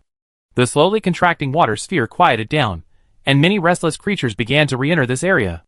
As the saying goes, danger is fortune, this anomaly must hold some secret, perhaps even a chance to become rich overnight, inside the Sea of Souls. The girl helplessly discovered an impossible task. She truly could not fill her Sea of Souls, at least not now. After her magic power tripled, a faint sense of loss of control began to creep in, and a vague realization flashed through her mind. This was the limit of what she could control. The girl guessed that her soul was not strong enough, but how long would it take for her soul to strengthen enough to fill her entire Sea of Souls with magic power? Could she wait that long? Frustrated, the girl withdrew her soul power from the spirit of magic, and the suspended fire wheel slowly shrank until it returned to the size of a fist-sized fireball, which then burrowed into the girl's heart. Suddenly, a strange, intrusive sensation spread throughout her body, like insects burrowing in from the inside out. But the feeling was mild, at most a slight tingling. Is this a side effect? Soon, the tingling sensation deepened, transforming into a throbbing pain like ants biting. The girl frowned slightly. This seemed more serious than she had imagined. However, compared to the pain of severing her soul sea, it was much weaker, so she wasn't overly worried. As a strange, intrusive sensation swept through her body, the itching and stinging gradually disappeared, replaced by an indescribable comfort. The girl couldn't help but let out a soft moan, then quickly covered her mouth. Even as a spirit, she felt her face flush. How could she have made such a sound? The strange sensation gradually extended to her brain, the only area yet untouched. The girl vaguely sensed that this shouldn't be the aftereffect she had suspected. What kind of aftereffect would occur in a sequential manner? With the intrusion of the mysterious power, her mind became clear. A faint connection re-established itself with her spirit, like a rekindled lighthouse, weak yet still guiding her. Following this subtle connection, the girl felt her consciousness enter a wondrous space. Familiar magic enveloped her, bringing a warm illusion. Her consciousness seemed to ascend, constantly expanding from her narrow field of vision, gradually becoming clearer. A word suddenly flashed through the girl's mind: sublimation. The golden magical spirit detached from her heart, and in a daze, the girl saw it disappear into a huge, crystal-clear tree, her consciousness becoming both hazy and clear. This was a feeling difficult to describe in words. All senses converged into a single line, extending infinitely, weaving a portrait of herself. It flew into the muddy soil, grew into a transparent giant tree, bore four-pointed stars, like a child's scribbles, leaped out of the water, and swam in midair, wriggling her blue fins. But in a daze, nothing remained, only a golden flame flickering faintly. The girl felt as if she had just had a bizarre dream. Then, a buzzing sound flashed through her consciousness, and she gradually awoke. A cacophony of sounds reached her ears, causing her to slowly open her eyes. A flash of gold appeared in her crimson pupils, and an invisible pressure suddenly descended. The mages' hall was in chaos. Green-robed mages hurried past, while red-robed mages directed operations from midair, attempting to restore the functions of various points. Hurry! Count how many locations are affected. Currently, 342 mage towers have been severely affected and require core magic crystal replacement. 3,200 mage towers have been slightly affected and will need a day to adjust, and one mage tower has crashed, requiring urgent adjustment of the backup location mage tower. What is the probability of the interdimensional space continuing to open? Currently, there is a 23.9% probability of normal operation, and a 74.5% probability of connecting to an unknown dimension. However, at most 3 days, over 99% of the functions will be restored to normal. What about 1 day? Well, after calculation, there is about a 70% probability of normal operation. Activate in 3 days. You only need to be responsible for maintaining the formation. An aged and authoritative voice rang out, causing the hurried crowd to bow respectfully and say, "Lord Palace Master, this matter is none of your concern." Yes. The temple master shifted, now standing beside a semi-transparent figure. Looking at the woman who seemed to be enjoying the spectacle, the temple master was somewhat puzzled. "Helena, aren't you worried she'd be swarmed by those people? I'm warning you beforehand, the losses this time will be substantial. At most, I restrain the people of the Mage Hall from participating.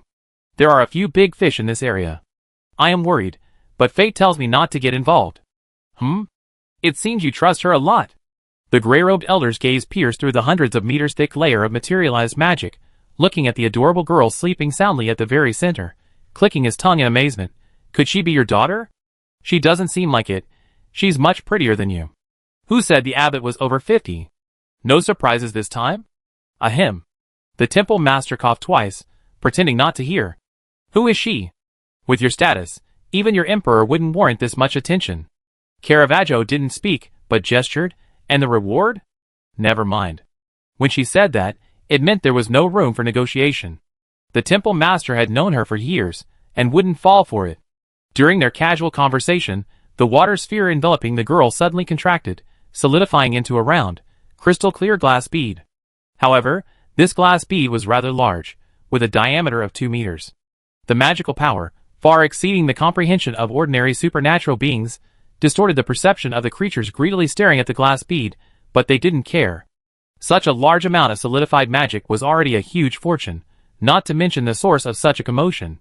What if it was an item that could automatically absorb magic power? That would be incredible. Crack! The smooth glass ball suddenly shattered, turning to dust with a bang before the eyes of tens of thousands of people, absorbed by a small figure at its center. Flowing silver-white hair, a delicate and adorable face, and exposed fair skin, everything indicated that this was a human girl. Only, she was a little too cute. People exchanged bewildered glances. Could such a little girl really have caused such a huge incident? But soon, a greedy voice rang out, "Catch her. Make her pay." Yes. Make her pay. A cacophony of voices erupted. Various calls for her punishment rang out, though how many of these voices genuinely wanted compensation was anyone's guess. Make her pay. Make her pay. Grab her. Grab her. A cacophony of voices filled the air. The sensations of touch returned to her limbs and body. The girl slowly opened her crimson eyes. A golden flame flashed deep within her pupils, and an invisible pressure descended suddenly. Everyone fell silent instantly. Some superhumans, who had been hiding in midair, plummeted to the ground, staring in terror at the girl lying motionless in midair. Slowly rising, the girl floated in the air, her emotionless gaze sweeping across the ground. Everyone whose gaze fell upon her felt a chill run down their spines. It was a suppression emanating from a higher level of existence. They felt like mortals before a dragon, weak and pitiful. The girl's red lips parted slightly, and her clear, cold voice rang in everyone's ears. Where am I? Chapter 95. Where am I? The girl's voice was clear and melodious, her long silver hair cascading down her slender back, her crimson eyes radiating a faint, cold light, an invisible pressure enveloping everyone. This is the holy land of mages. One man swallowed hard, answering instinctively, only to be slapped on the head by the man beside him. She's our enemy. All right, witch, hurry up and give us our compensation. Right. Don't even think about running. Brothers, grab her. Even though for a moment the pressure made them feel like they were in an ice cave, upon closer inspection, this little girl was just a newly promoted transcendent. Her aura wasn't even stable yet. They were at least transcendent level 1. What was there to be afraid of? The gazes of the crowd towards the girl became dangerous, some even harboring barely perceptible greed and desire.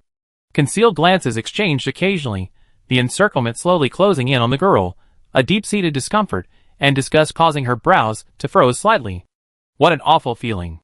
A slender, pale finger lifted slightly, golden flames igniting upon it.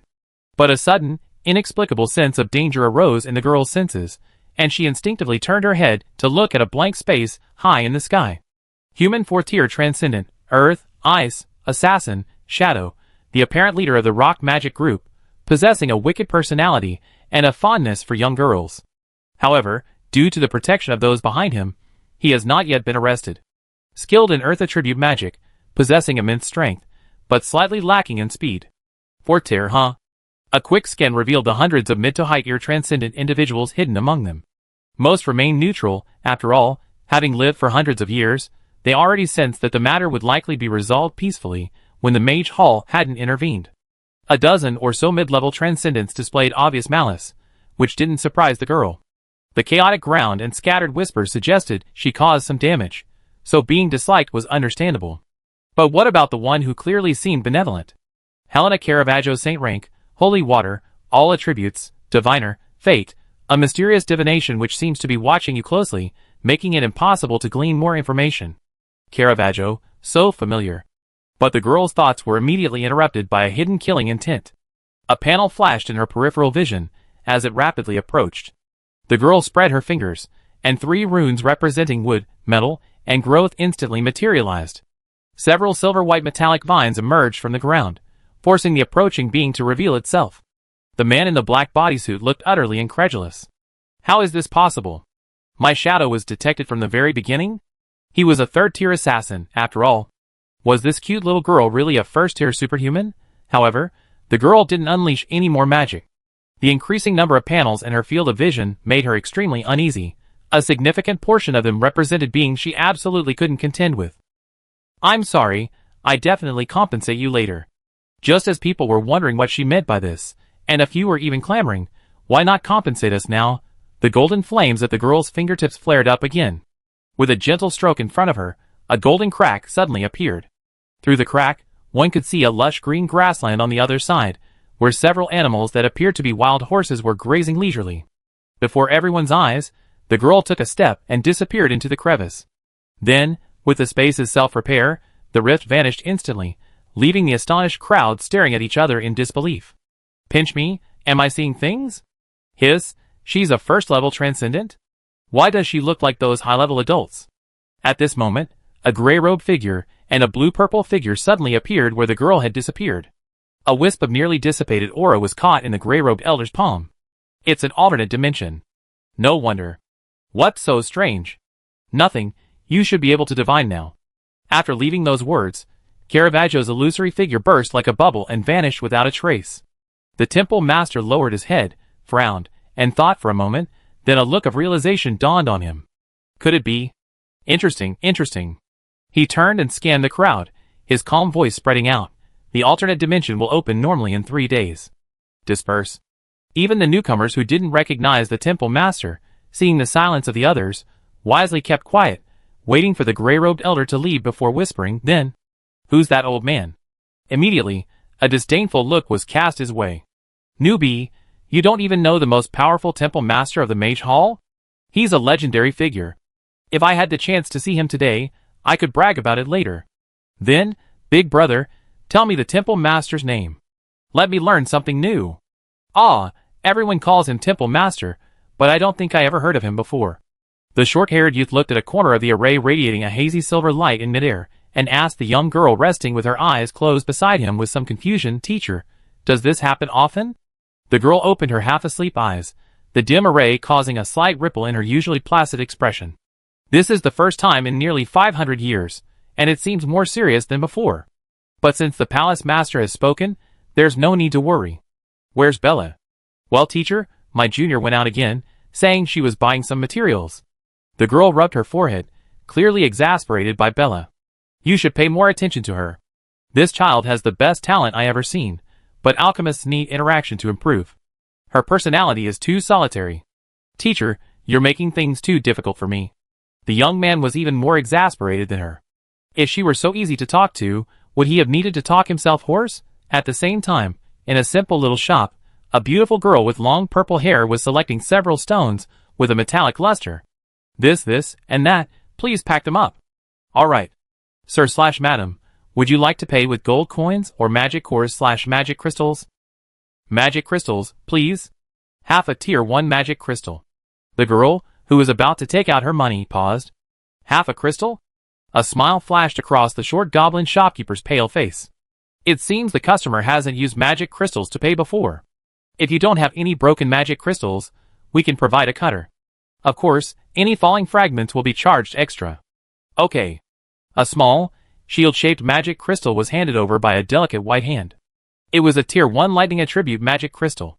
The goblin looked at the magic crystal on the table, a hint of greed in her eyes, but she quickly restrained herself. He quickly took out a wrench-like tool, adjusted the parameters, placed the magic crystal in the groove, and with a slight click, the magic crystal split in two. Reluctantly, he placed one half of the magic crystal back in front of the girl. The shopkeeper then quickly collected the remaining specks of debris in the groove before loading the few ores the girl pointed to. Looking at the slightly smaller half of the magic crystal, the girl didn't mind. As long as she could pay for it, that was fine. After putting away her purchases, the girl walked out of the dimly lit shop, her amethyst-like eyes shining in the bright sunlight. 3 days later. "Looks like I can try making a mechanical puppet." White clouds drifted by, casting shadows across the vast grassland. A gentle breeze blew, making the waist-high grass seem shorter. Several blue-scaled horses grazed leisurely, completely unaware of the purple hunter lurking behind them. It had been lying in ambush for 3 days, calculating how to bite a blue-scaled horse through the throat, keeping its body as low as possible, almost touching the ground. All the magic power from the ground was used to maintain its innate magic skill fossil, allowing its aura to merge with the earth. Even at a distance of only 300 meters, the blue-scaled horses still couldn't detect anything amiss. Its 4 claws were taut, ready to pounce. It could cover 300 meters in less than 2 seconds. Even if the azure-scaled horse sensed it, it would be too late. Roar! Intimidation activated, its limbs shot out, instantly closing the distance to halfway between them. The azure-scaled horse spotted its nemesis, the earth tiger, but under the influence of intimidation, its legs went weak, rendering it unable to move for a moment. Roar! My feast!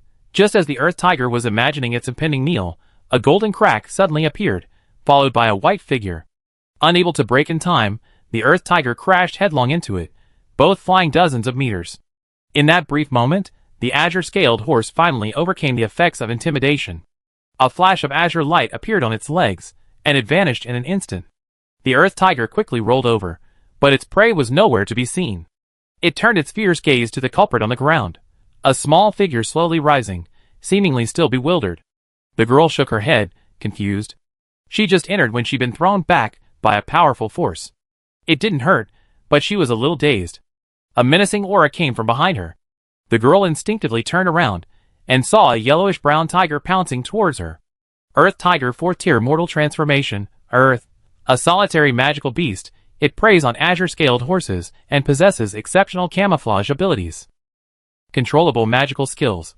Rock Transformation, Intimidation, Localized Enhancement. Note: Intimidation cannot be activated while in rock transformation state. Recommendation: None. Instinctively magic surged, and grass grew rapidly, wrapping the tiger up like a large dumpling. Only then did the girl have time to understand what had happened.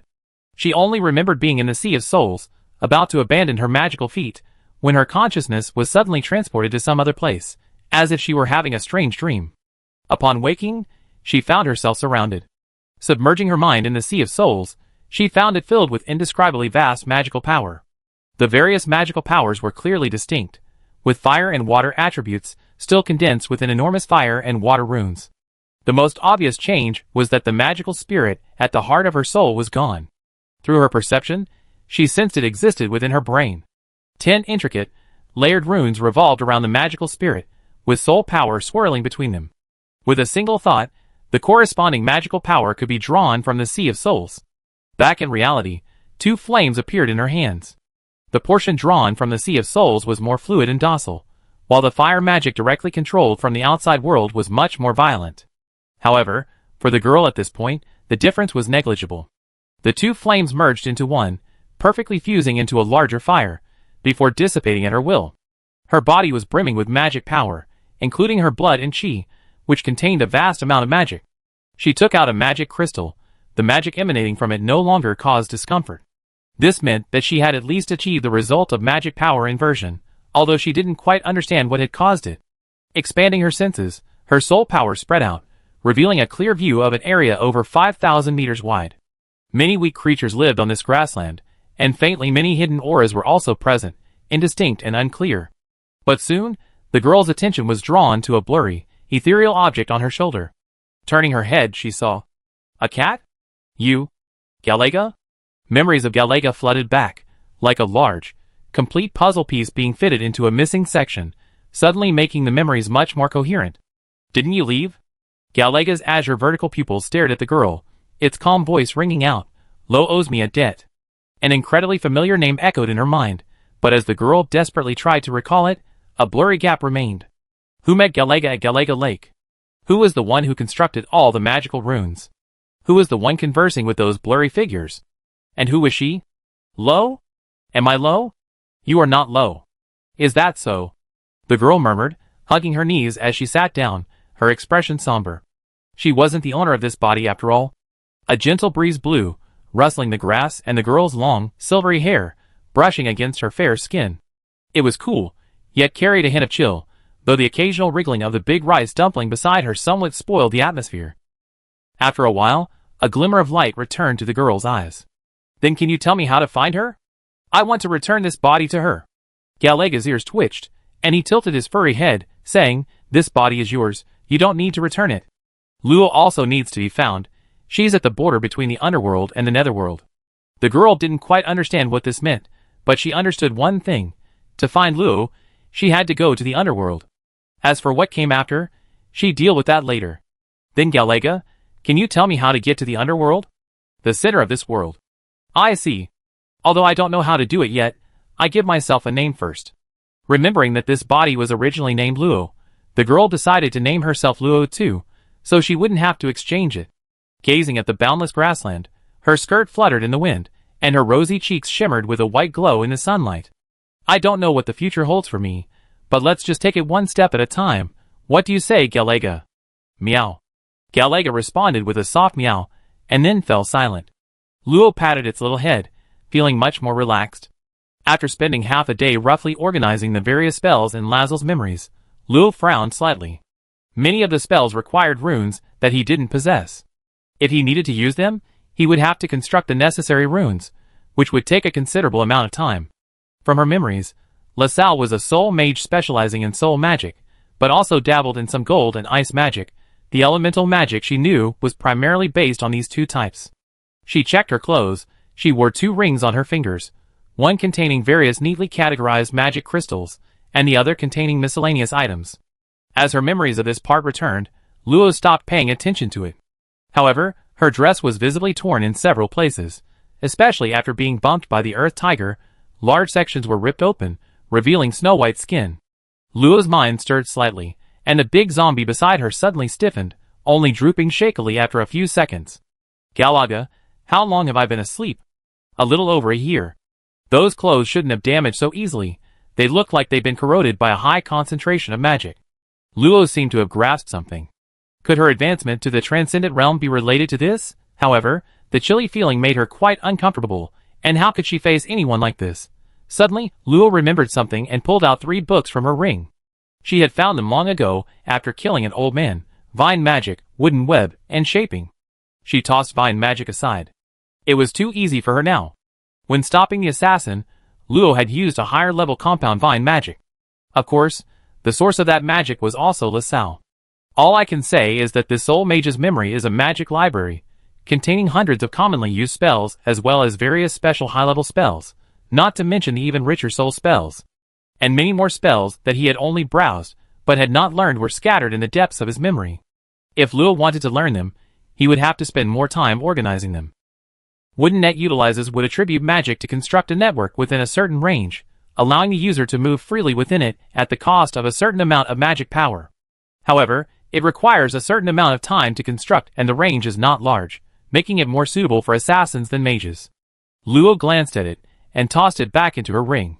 She opened Shaping, a simple yet practical magic skill requiring only a transformation rune. What caught Luo's attention was that in LaSalle's memories, there was an advanced magic skill called Higher Shaping, one of the few non-magical magic skills LaSalle had learned.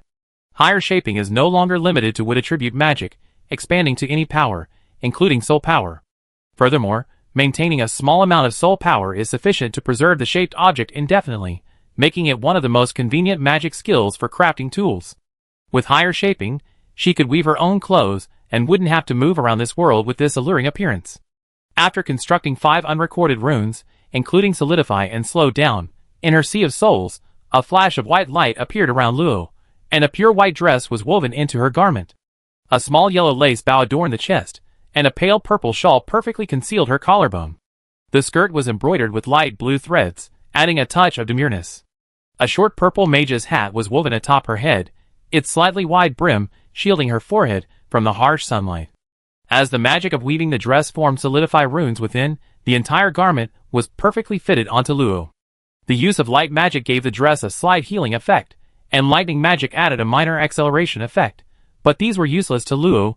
She simply needed the colors of the magic. Taking out a lollipop, Luo habitually put it in her mouth.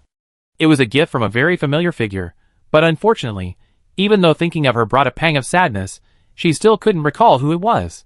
A sweet sensation spread from her mouth to her brain, calming Luo's somewhat anxious heart. Anyway, find Luo first, then return to the original world. Her petite body floated up, transforming into a white shadow and soaring into the distant sky. Soon after, the giant rice dumpling's outer shell shattered into powder. The earth tiger crashed to the ground, shook its head, and then fled in terror. Chapter 96. Above the white clouds, Luo erected a faint cyan light shield to prevent the wind from ruffling his clothes. The ground seemed to move backward slowly, an optical illusion caused by the great height. The boundless grassland was of unknown size, and Luo didn't know where the center of the world that Galaga spoke of was, but surely someone would know. His gaze swept across the grassland, Luo trying to find someone he could communicate with, or at least someone, but the vast grassland, apart from the occasional large herbivorous magical beast, offered no sign of human habitation. Let me think. That's right, there seems to be a spell called Soul Sensing, which should be able to search for nearby intelligent beings. However, this was Luo's first time using soul magic, and he had no runes at all. Soul magic differed from conventional magic not only in its energy source, but also in the sheer number of runes. It's possible that by directly using soul power as the energy source, the number of auxiliary and stabilizing runes is incredibly vast. There are at least 5 different stabilizing runes alone, and even more with similar auxiliary runes like steady, soothing, balanced, and gentle. Each use requires subtle adjustments based on the instantaneous fluctuations of the soul. Without powerful memories and rich experience, soul magic might not even compare to elemental magic. In that sense, LaSalle is a genius.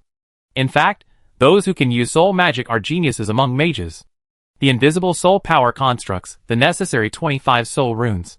Unlike ordinary runes, soul runes are invisible and constantly twisting and changing. Because with changes in thoughts, soul power also fluctuates subtly. Whether beings completely devoid of desires, thoughts, and ideas exist in the world, Luo doesn't know, but she certainly can't do it.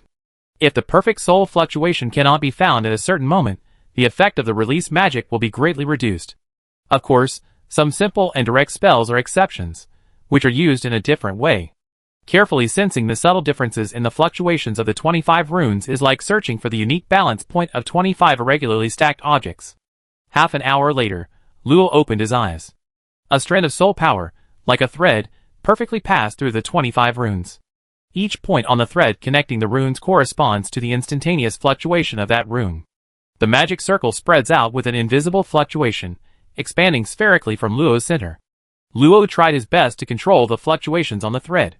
Once it lost its connection with the corresponding rune, the entire spell would stop. Such a complex spell naturally has methods to assist in dealing with it, but those cannot be mastered in a few practice sessions. Luo is only experimenting now. Several minutes later, a fluctuation could not be adjusted in time, and the entire detection spell stopped spreading. Then, countless pieces of information were collected and automatically processed by the magic runes, retaining only the necessary results. Obviously, there was no feedback. After all, it was high up in the sky, and no one would likely live there. 8,000 meters at most. Stronger than perception, but without the necessary information, it won't gain any more. It feels like specialized magic. Let's try again. Everything has a price. Soul perception has a wide range, but it only yields limited information and is complex to operate. It's a different type of exploration than perception. Landing on a slightly raised mound, Luo confirmed that the magical beasts within 5,000 meters posed no threat to her. She closed her eyes again, searching for the instantaneous fluctuations of the runes. Having learned from her first experience, she successfully activated the spell in just over 10 minutes the second time. Luo didn't know how long it usually took for an average person to activate this spell, but LaSalle could do it in 3 minutes. Compared to him, she was far behind. The search range of the soul-sensing spell depended on the amount of soul power invested, and the longer it was maintained, the more soul power was invested. Therefore, generally speaking, the longer the spell remained stable, the larger the search range would be. 7 or 8 minutes later, just as Luo was struggling to stabilize the spell again, a small, transparent flame suddenly appeared in her mind. The spell immediately stopped, and the clue pointed to a location 25,000 meters to the southeast, where intelligent life existed. Found it, Galega. Let's go. Receiving no response, Luo didn't mind and headed towards the target with a hint of excitement. Flying at full speed, the girl landed in front of a simple little village in less than 10 minutes. It was a very simple village, or even a village at all. It was surrounded by a crooked, thatched fence, offering virtually no defense. Inside, there were only a dozen or so scattered mud brick houses, many in ruins. Opposite were several small plots of farmland, neatly planted with green, sugarcane-like crops. Undoubtedly, someone had recently been here. However, for some reason, there wasn't a single person in sight. If it weren't for the soul-sensing magic, Luo probably wouldn't have even noticed the presence of intelligent life here. Rabbitman Race Mortal Realm, 9th rank. A very ordinary Rabbitman, timid and fearful, with an extremely keen sense of awareness of higher-level life forms, adept at digging burrows to avoid detection. Rabbitman Race Mortal Realm Tier 5. A very ordinary Rabbitman, extremely timid, and possesses some farming skills. Rabbitman Cub, a small Rabbitman much bolder than the other Rabbitmen, but only compared to the rest of the Rabbitman race. Although strangely, he couldn't detect any aura. 3 brightly lit panels appeared in his field of vision, allowing Luo to immediately locate the 3 Rabbitmen's hiding place. 500 meters underground? No wonder I couldn't sense them, as expected of the Rabbitmen race. Luo had never encountered this race before, but now it seemed their digging ability was even stronger than that of rabbits. How am I supposed to find them this deep? Luo twirled the lollipop in his mouth with a headache. Even though the ground beneath his feet was just ordinary soil, if it was thick enough, it could easily block most magical spells. Although killing them would be easy, that wasn't Luo's goal. If only there were some magic that could manipulate soil. However, LaSalle's memories didn't contain any suitable magic for this situation. You can't expect a soul mage to go mining. Looks like I have to work harder. Unable to find the entrance to the cave, and with no trace of its former aura, Luo had no choice but to use the most rudimentary method to clear it. Luo knew the basic properties of each type of magic. Even though the effect of a single magic was limited, the combination of 10 magics already surpassed the power of most simple magical techniques.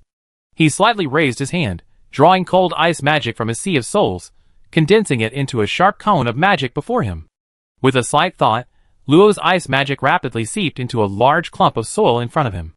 The moisture was quickly condensed and expanded, causing the ground to bulge slightly. Then, the frozen moisture was quickly drawn out, and the entire piece of land became loose. With a gentle stomp of her foot, several meters of soil collapsed.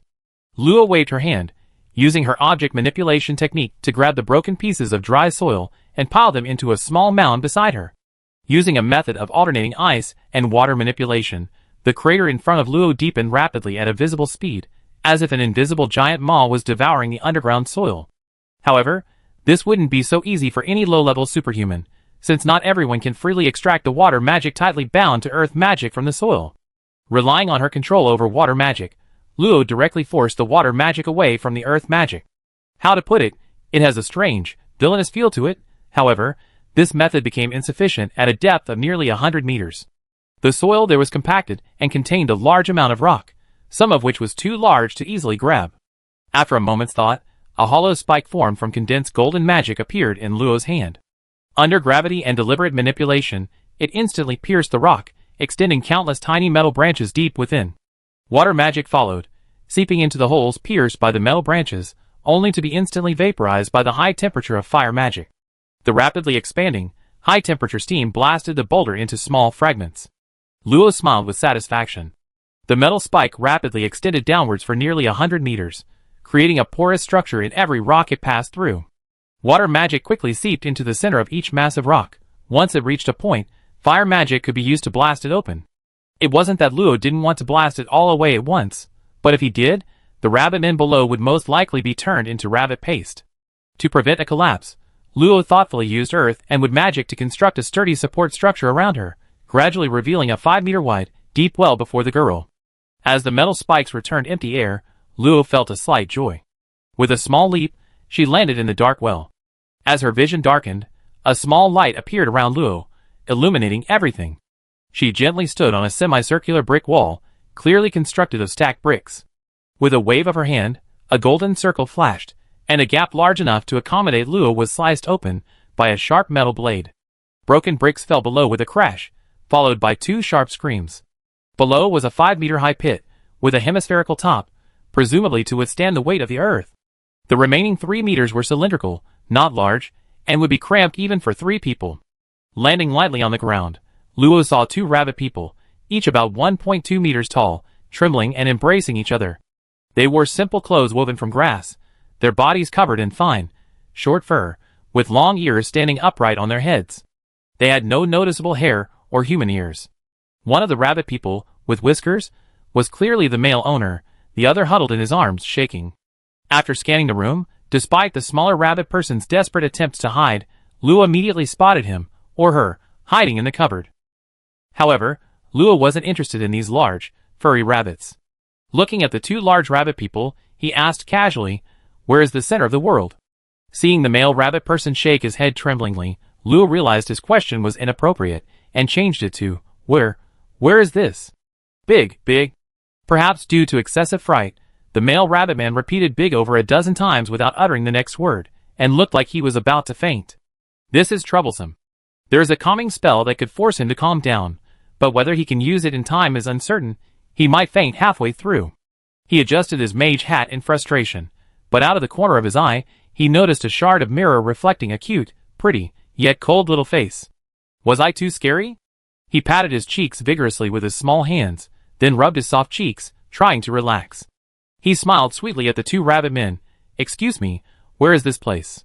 Bathed in the light of concentrated magic, Luo's long hair shimmered like snow, his fair skin tinged with pink, making him appear as innocent and pure as a little angel. His adorable smile seemed to radiate a soothing charm. Before the 2 rabbit people could react, the little rabbit person inside the cabinet stumbled open the door, its eyes shining as it looked at Luo, its voice full of childlike innocence. Its angel sister. So beautiful. Luo was taken aback, then smiled slightly, gently stroking the little rabbit person, which barely reached its calves. Seeing its two long ears twitch, it seemed to like it very much. As if seeing its child interacting amicably with the adult before it, the male rabbit person's voice finally calmed down, and it gasped for breath, looking as if it had almost suffocated. After patting the fluffy little head a couple of times, Luo asked softly again, "Then, may I ask you to tell me where this place is?" The male rabbit person instinctively hugged the trembling female rabbit person again, and seeing that Luo showed no signs of anger, it stammered in common, "Master, this is inside another dimension." The literal meaning of alternate dimension is a different plane, roughly equivalent to another world, but judging from his words, it's clearly a specialized term here.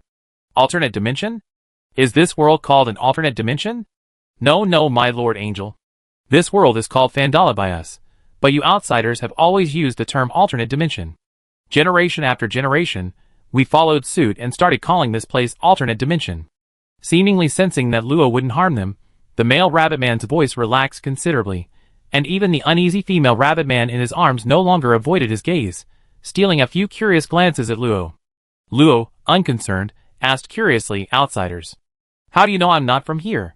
You say there are many people like me who come here frequently?" Yes, adults possess a sense of not belonging to another dimension, so we can recognize them. My grandfather told me that approximately every 30,000 sunsets, a circular hole larger than 100 suns will appear, and countless outsiders will descend upon this other dimension. According to the somewhat subtle explanation from the male rabbit man, a group of extraordinary individuals enters this place roughly every 100 years. From the description, one can roughly guess that most are magicians, and their purpose seems to be searching for something. What exactly that is, the rabbit men don't know. In their short history, every time outsiders enter, they cause devastating destruction to the local creatures. Tribes that cannot escape are completely wiped out. Even the rabbit family's knowledge of history is only about 300 years, anything beyond that is a blank. Under pressure from outsiders, every creature in this alternate dimension possesses some degree of talent for evading detection and search. The rabbit people here, however, possess exceptional burrowing abilities. Unless it's a cheat like search, no other creature could discover the rabbit people family hidden over 500 meters underground. My angel, I heard that every group of outsiders who enters leaves behind a small portion. They establish tribes near the River of Life in this alternate dimension. The River of Life? Come to think of it, having flown this far, Luo hasn't seen a single river yet. Without rivers, the settlement's water needs certainly can't be met. Where is it? It's in the bountiful grasslands, just north of this grassland. Go through the barren swamps and mountain tribes, and you get there. As if worried Luo wouldn't believe him, the male rabbit man added softly, "A traveler from the Turtle Man tribe told me this. It's absolutely true." Patting the little rabbit man's head, Luo didn't care about the truth, she couldn't tell anyway, but having a direction was enough. "That's settled then. This magic core is for you too. I repair the damaged parts." Placing the third tier Transcendent Storm Tiger magic core on the small table, Luo floated up and flew upwards. The rabbit man seemed somewhat incredulous that this outsider had left so easily, momentarily stunned, staring blankly as Luo flew away into the void above. Behind Luo, earth magic constructed a solid layer of rock, solidifying an area of about 10 meters around into a single unit. Within this, Luo sensed an entrance, sloping upwards, but the location of the entrance remained unknown.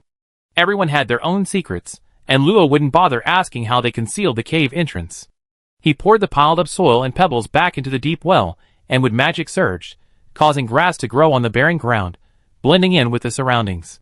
After carefully sensing it, aside from a trace of residual magic, this place was almost indistinguishable from other places. In a few days, it would completely merge with its surroundings. Looking at the boundless grassland to the north, Luo adjusted his mage's hat and murmured to himself, "The gathering place of outsiders? I arrived." Chapter 97. A streak of azure light whipped up gusts of wind, the surging wind magic carrying the figure within at breakneck speed across the clouds, leaving a faint white trail, the mist left behind by the rapidly heated and cooled air. Caw! A massive shadow abruptly descended above the small figure, its semi-invisible form completely obscuring the enormous creature hovering overhead. From above, one could see a pterosaur-like bird with its 10-meter-wide membranous wingspan spread, its several-meter-wide beak gaping open, revealing menacing serrated teeth, ready to devour. For magical beasts, the size of their prey is not the sole criterion for hunting. The flesh and blood of extraordinary beings contain extremely rich magical power, enough to satisfy their hunger. Even though this tiny insect is smaller than a fingernail, it still entices them to reveal themselves and hunt. That sound is awful. A childish, impatient voice rang out as a pillar of red and yellow fire shot into the sky, burning through the large bird's ferocious head. A crystalline flash shone within the fire, which the girl grabbed in her hand. So this is what a second-tier transcendent magic core looks like. A blue light pierced through layers of clouds, leaving a straight trail behind, followed by the slowly falling carcass of the enormous bird. Minutes later, it kicked up clouds of dust on the ground, and soon countless small magical beasts emerged from all directions, devouring the heavenly feast. However, all of this was irrelevant to Luo. The grassland was unexpectedly vast. Even at a speed of nearly 300 meters per second, after 3 hours of full-speed flight, he could only barely see the edge of the grassland. It was hard to imagine how large this grassland was, but it was certainly larger than the Karlov Empire. A dozen minutes later, Luo hovered in midair, letting the cold wind at high altitude tousle his long hair. Looking at the towering, pale blue-green wind wall before him, he was somewhat bewildered. What was this thing? The wind wall seemed to encircle this vast, boundless grassland, with no way to pass through. How did the turtle people the rabbits mentioned get here? He slowly flew towards the wind wall. A faint repulsive force acted on him, very weak, and Luo easily overcame the resistance. But after traveling several thousand meters, the repulsive force acting on Luo had become overwhelming. The surrounding area was filled with chaotic blue air currents, which stung his skin. If it weren't for the constantly replenishing layer of earth and yellow shield on the outermost layer, Luo's clothes would have been tattered long ago. Looking ahead, in the depths of his vision, he could vaguely see enormous, twisted entities moving, splashing up lightning-like blue waves, inspiring awe. He wondered what kind of being could cause such a commotion. It seems this place called alternate dimension isn't as simple as the rabbit people said.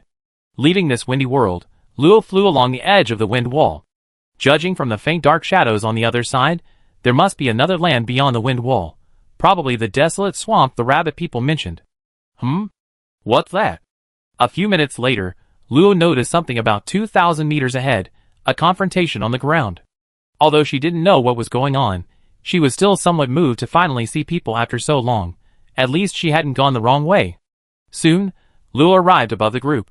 Without concealing her presence, the two groups below quickly noticed her arrival and turned their attention to her. A little further away were 5 kobolds, wielding crude spears against 6 humans on the other side. The 6 humans, 3 men and 3 women, looked quite young, the oldest no more than 20, dressed simply, like commoners. Both groups were at the mortal realm, ranging from the 5th to the 8th rank, their strength roughly equal. Adjusting her mage hat, Luo slowly descended, pulling out the lollipop she was sucking on. Her crimson eyes stared directly at the young man who appeared to be the leader, and she asked gently, "Excuse me, how do I get to the other side?" "So cute." The young man, however, stared intently at Luo, seemingly ignoring her words. The 2 boys behind him couldn't help but swallow hard, not daring to look up. The 3 girls, however, made no attempt to hide their envy as they gazed at Luo's beautiful clothes. Why are these people staring at me like that? Luo frowned slightly, releasing a faint aura of a superhuman. The heavy pressure instantly cleared the young man's eyes, and he hurriedly lowered his head nervously, saying, "I'm so sorry, sir, you look so beautiful, I didn't notice for a moment." In her memory, it seemed this wasn't the first time someone had stared at her like that, but Luo still wasn't used to being stared at like this, feeling a little embarrassed, and unable to calm herself down. Thinking, Luo suddenly wondered if the Luo that Galega knew had the same personality as her, or the opposite. Would she also be uncomfortable being watched? "Never mind, tell me, how do we get to the other side?" The young man was about to speak when the kobolds not far away became unhappy. Didn't they see we were still facing off? The largest kobold, half as strong as half his former self, bared his canine teeth and shouted fiercely, "You human superhuman, don't get in our way. Otherwise, our town's overlord dog won't let you off." Upon hearing the words Dominator Dog, the young man's face showed a hint of fear. He quickly whispered, "Sir, there's a giant kobold at the 2nd level of the Transcendent Realm in town. He's not someone to mess with. We better not get into a conflict with him." Do you think we can't hear you just because you're speaking so softly? I have Lord Dominator Dog behind me. You better pay your toll properly, or don't blame us for being impolite." Clearly, the young man's voice had been heard by the kobold dog with its keen hearing, and it launched into a tirade of sarcasm, as if afraid of being overlooked. Luo ignored the insane kobold and looked at the 5 people behind him, who looked worried. He asked curiously, "Don't we humans have any extraordinary beings who can rival that Dominator Dog thing?" Call him Lord Dominator Dog. Human child. Following Luo's example, the young man ignored the shouting kobold and said, Sir, our town is a multiracial community, mostly humans and beast men. We also have a second-tier extraordinary being, but to prepare for today's opening day, he temporarily left a week ago, and we haven't heard from him yet. I think your extraordinary being is dead, ha. Ha ha. My lord, don't believe their nonsense. The extraordinary lord is just going to the mountain tribes, he'd be back soon. He said this, but a look of worry flashed across the young man's face. The orcs have always been at odds with us. Many people have been bullied these past few days. That other extraordinary lord, at the first level, only dares to mediate, not to get angry. It's infuriating. Suddenly, as if he had thought of something, the young man quickly asked Luo, My lord, could you? Luo knew what he wanted to say. He simply hoped Luo could help. But Luo was just passing through. Was it necessary for him to interfere? I can only stay one night at most. I have to leave tomorrow. Mainly, Luo felt he should learn more about this place. It was a rare small town. He should be able to gather more information. Well, it had nothing to do with any other reason.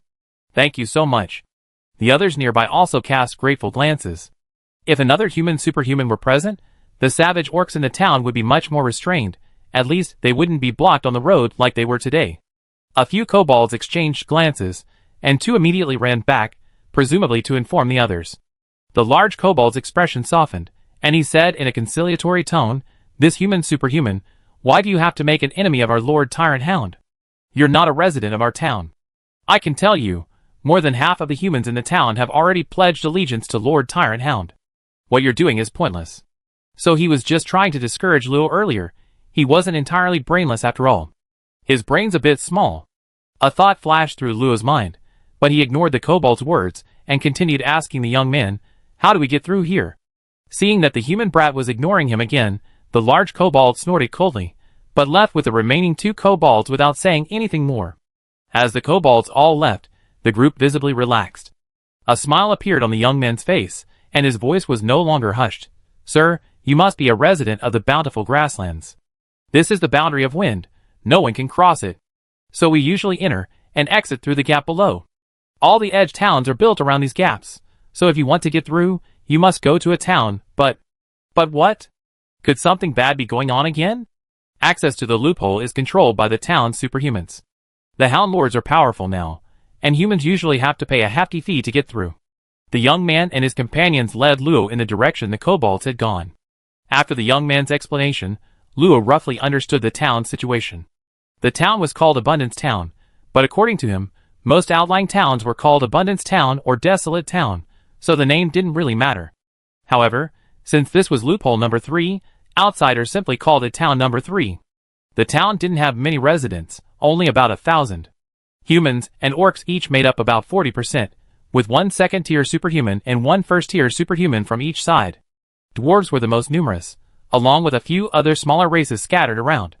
Why do you insist on crossing this loophole? Living here shouldn't be a problem, right? Luo needed to cross the desolate swamp, but the local residents shouldn't, right? Sir, you may not understand, but the fertile grasslands are too barren. Only the desolate swamp has enough resources to sustain everyone. And according to our elders' records, to leave this alternate dimension, you can only exchange special resources for a departure slot. The fertile grasslands are barren. The desolate swamp is fertile. What strange naming. But there's plenty of food here. Feeding you should be easy, right? Grass means animals, and you can farm. They shouldn't be unaware of such a simple principle. Sir, you're not a resident of this alternate dimension, are you? Hearing the young man's cautious question, Luo blinked. Was he that obvious? So what if we've been discovered? According to them, outsiders are common anyway. That's right, I'm from outside, so I don't know much about this place. Wow! Hearing this, their eyes practically sparkled. One of the more lively girls couldn't help but plead, Superhuman, can you tell me what the outside world is like? Are there many people? Well, quite a lot, I guess. Quite a few people surrounding her, shouting and yelling at her, right? I want to ask too. Are there skies this high and grasslands this big outside? I don't know about grasslands, but the sky is still this high. That sounds amazing. Are there many clothes as nice as what Superhuman wears? We don't even have any in this town, what a pity. There are quite a few of these styles, but your kind of clothing is rather rare. Well, Seemingly noticing Luo's unexpectedly easygoing nature, the group gradually relaxed, chattering away with questions. Luo, dealing with their questions, especially the three girls, even forgot what she wanted to ask herself. On the grassland, the view was vast, and after about an hour, many domes of varying heights could be seen lying on the ground from a great distance. Having endured the journey, Luo felt finally relieved. Why did these people ask so many questions? They even asked if outsiders were as cute as her, or if their skin was as fair as hers. Humph, was she a question and answer machine?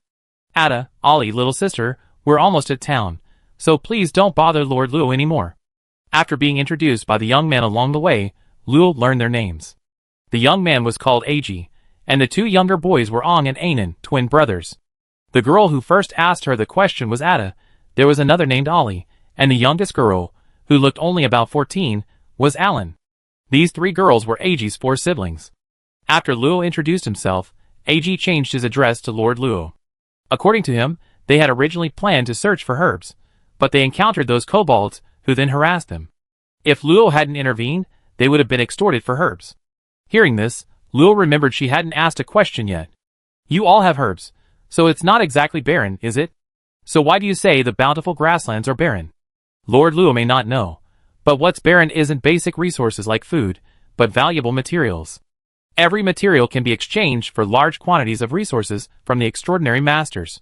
For example, sugar and salt, we can't make them ourselves, we can only buy them from those masters. The group continued walking while chatting, and half an hour later, they arrived at the town. The town was small, with most houses resembling large, domed tents, much like a nomadic settlement. There weren't even any walls or defensive structures. The outermost perimeter consisted only of some abandoned houses. A middle-aged man at the town entrance seemed to have spotted them, waving vigorously. Is that Adger back? How was the harvest? Not bad. Adger shouted back, introducing Luo to him. This is Uncle Ents. He's been very kind to us. I sell most of the herbs I gather to him. He sounds like a nice guy. Yes, Uncle Ents is very kind. It's a pity his wife has been bedridden for several years, which has made him quite haggard. When we go out to gather herbs, we often keep an eye out for herbs needed to treat his wife's illness. Luo didn't continue the conversation. She was an outsider, and instead said to Adger, Don't call me sir anymore. I don't want to reveal my identity too early. As she spoke, her aura subsided. Aside from her striking appearance, she was no different from an ordinary mortal cultivator. Understood, Miss Luo. Is it alright to address you like that? Whatever, let's go into town. Okay. Chapter 98. Wiping the fine sweat from her brow, Bella carefully examined the small puppet on the workbench. This stone puppet was only the height of her forearm, and its appearance was exactly like her own, lifelike. But it was too small.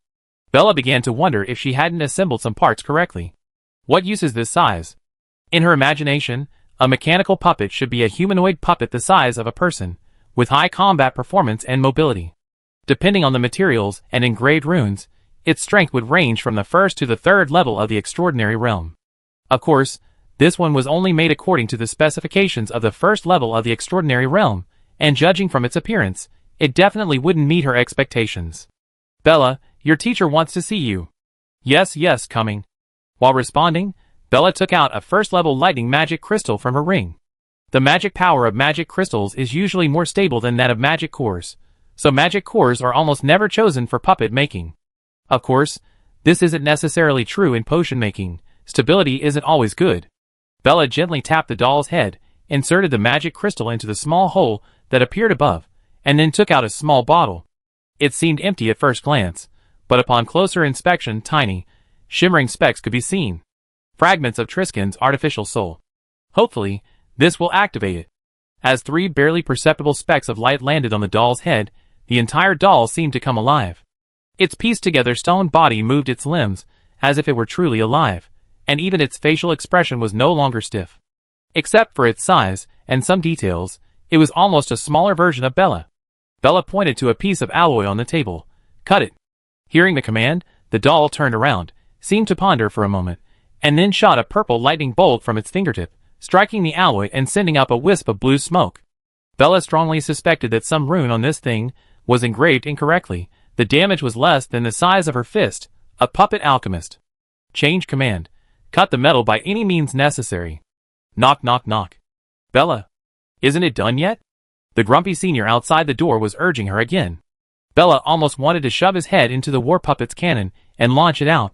Perhaps that would help in investigating whether the cannon could launch supplies or personnel. Cease command. The puppet, who was chewing on the alloy with its teeth, immediately stopped, returning to the stiffness of a stone sculpture, motionless. Snap.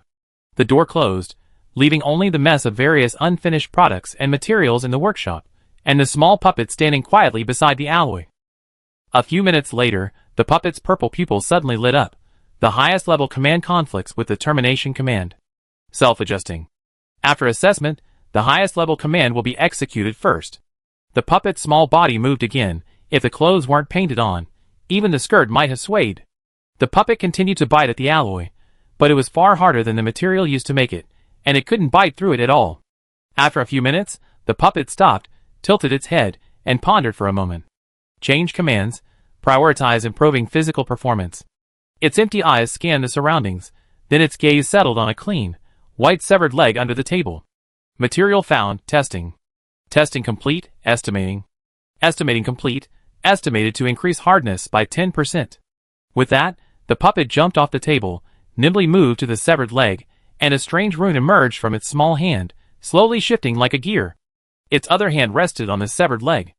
As the gears turned, the severed leg, carved from some kind of mineral, softened and became brittle as if weathered. A layer of fine gray powder fell from the puppet, even making its skin appear slightly whiter, and the puppet's body grew slightly larger. Correct error, unable to cut, change enhancement direction. The puppet's faint artificial soul grew a little larger, but upon recalculation, it was discovered that the current enhancement method lacked sufficient material to support it reaching the hardness to cut through the alloy. Sunlight streamed through the window, illuminating a book on the floor. Advanced Runes of Puppetry. Change command. Optimize magic usage. In the quiet room, a small, exquisite puppet was eerily flipping through the book, its pale purple eyes gleaming like gemstones. But unfortunately, no one could see this. The atmosphere in the town was not harmonious. Most people passed by in a hurry, while various orc subraces showed off more, especially the most numerous kobolds, whose dog-like noses were almost pointing skyward. Upon entering the town, Luo's adorable appearance immediately attracted the attention of many residents. Her soft, cute appearance, yet exuding a cool and aloof aura, drew glances from both men and women. Lowering her mage hat slightly, obscuring most of her face, Luo softly asked Ag, "Where's the tyrant hound?" "Miss Luo, why do you want to go there?" "The tyrant hound hates humans." Ag had initially thought Miss Luo would first familiarize herself with the town. Was it really a good idea to confront the tyrant's leader right away? He's currently the highest ranking person in town, isn't he? In response to Luo's question, Ag nodded. "Yes, Miss Luo." "Then he must possess the most knowledge, right?" "Well, that's true, but he's only at the second level of the Transcendent Realm, plus his Orcish physique, and there's another first-level Transcendent Realm cultivator, Miss Luo. Just lead the way." "Only a second-level Transcendent Realm cultivator." Alright, Ada, you take them back first. I take Miss Luo to the tyrant dog." The others clearly showed worry. Ada couldn't help but say anxiously, "Brother Ag, you have to be careful. I heard that the tyrant dog eats people when it gets angry. It's terrifying." "I be careful. We have someone as powerful as Miss Luo here." Patting Ada's hair, Ag walked ahead of Luo, heading towards the center along the path that could barely be called a main road. "You done a pretty good job as an older brother." Whether it was standing in front of them when they first met, or their genuine concern for him, it all showed that Ag held considerable prestige among them. "It's all right. My parents died early, so I raised my 3 younger sisters myself. Ong and Anan were refugees from another town. They were still young then, so I took them in and looked after them." Ong spoke lightly, but the hardships hidden beneath his words were unknown. In this town where humans weren't dominant, a helpless boy had to raise 3 younger sisters and help another pair of brothers. He must have endured much suffering. Luo tried to recall her parents, but only a fragmented emptiness remained. Even the concept of her father was ridiculously faint. Had the Luo of the past never even thought about her father? "I see. Don't worry, things will get better." "Thank you, Miss Luo, I will." Agle grinned broadly, pointing to a tall, pointed tower in the distance. "That's the residence of the Tyrant Hounds. They say they kidnapped a human superhuman, but that was a long, long time ago. The superhumans were left over from the last interdimensional opening. I only heard rumors. There are no professional halls here. and any superhumans here must be from outside. No wonder the people here are so eager to leave. Here, they're stuck in the mortal realm forever, and anyone with ambition wouldn't be happy. Trying to avoid attracting too much attention and avoiding groups of orcs, Angle led Luo behind a shop-like building, peeking out and pointing to a residential area surrounded by high iron fences. Miss Luo, that large area is Tyrant Hound's territory. Many kobolds patrol there. I can't go in. His words were filled with guilt for being of such limited use. You did very well. Wait a moment, I give you something. He searched his memory for a small soul spell, a marking spell, a minor spell that could locate intelligent life forms and sense their vital signs, requiring only 5 soul runes. 10 minutes later, 6 transparent arrays, like glass beads, appeared in Luo's hand. Place them on your body and activate them with your blood and chi. Leave the rest to the other 5. AG curiously picked one up and pressed it to his arm. As his blood and chi surged, the glass bead unfolded like a flower bud, transforming into a palm-sized array that merged into his skin. In Luo's perception, a small, transparent flame appeared at AG's location. As long as the distance wasn't excessively far, Luo could quickly locate AG using his senses, and the size of the flame could roughly indicate whether AG's vital signs were normal. Thank you, Miss Luo. Thank you so much. For an ordinary person like AG, this was equivalent to a life. Waving the excited AG away, Luo released her senses, focusing them into a beam, and extended it towards the spire where the hounds resided. Although it inevitably startled a few kobolds, Luo didn't give them time to react. Soon, a roar echoed from within the spire. Who dares to spy? The 2 kobolds guarding the gate nearly collapsed in fright. The sound reverberated throughout the small town. People on the streets hurriedly returned to their homes, and small shops closed their doors. In an instant, except for a few elderly people, the entire town fell silent. A massive, dark shadow flew down from the top of the tower, directly locking onto Luo's location. With a heavy thud, a 3-meter-tall giant kobold stood before Luo, its body covered in fat, its skin loose and half bald. The tyrant dog looked very old, but its eyes remained incredibly fierce. Its fist-sized, bloodshot eyes stared intently at Luo, a few drops of saliva dripping from the corner of its mouth as it exhaled a foul breath. Kid, you dare to be so bold? Didn't your family tell you not to use your senses to probe others so casually? I did, so what? The tyrant dog was stunned. It thought it was arrogant enough, but this kid was even more arrogant than it. Very well, you successfully angered me. So, are you prepared to face my wrath? A bone taller than a house appeared in the tyrant dog's hand, radiating a strong, strange pressure. It slammed heavily onto the ground, creating a dent. Don't underestimate this bone. The tyrant stroked the smaller end of the bone, quite pleased with itself. It's not simple. You sensed the aura on it, didn't you? Luo nodded, but was a little confused about what this kobold was up to. Wasn't it coming in all aggressive, ready to fight? Why was it acting like it was introducing its weapon? Kid, do you know what this aura is? Luo shook her head cooperatively. She genuinely didn't know, but she could ask later. Right now, she just wanted to see how long this kobold could keep up this act.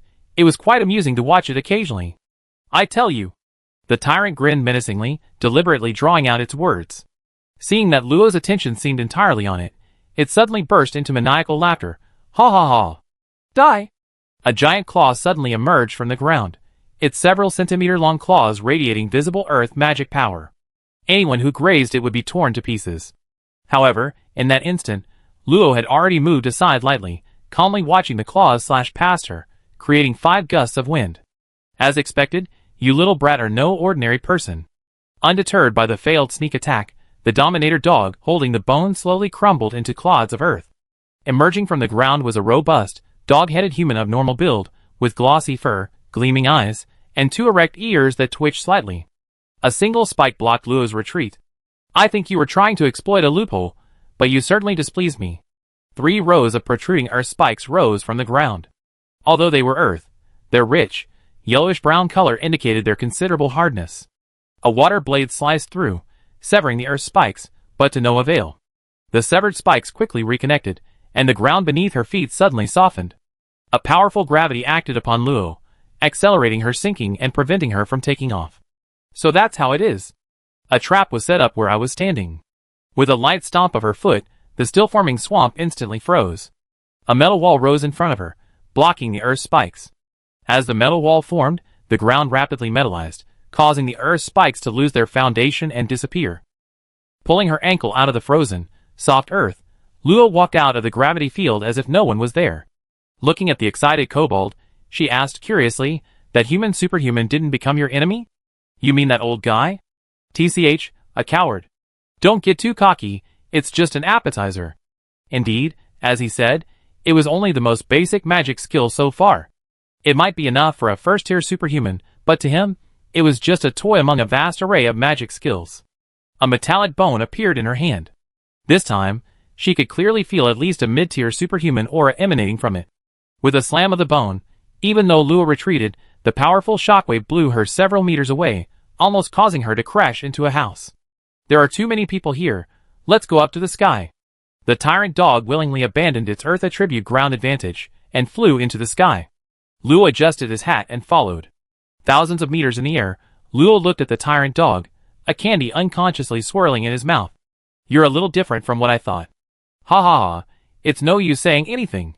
The golden bone struck again, carrying an inexplicable pressure that solidified the surrounding air.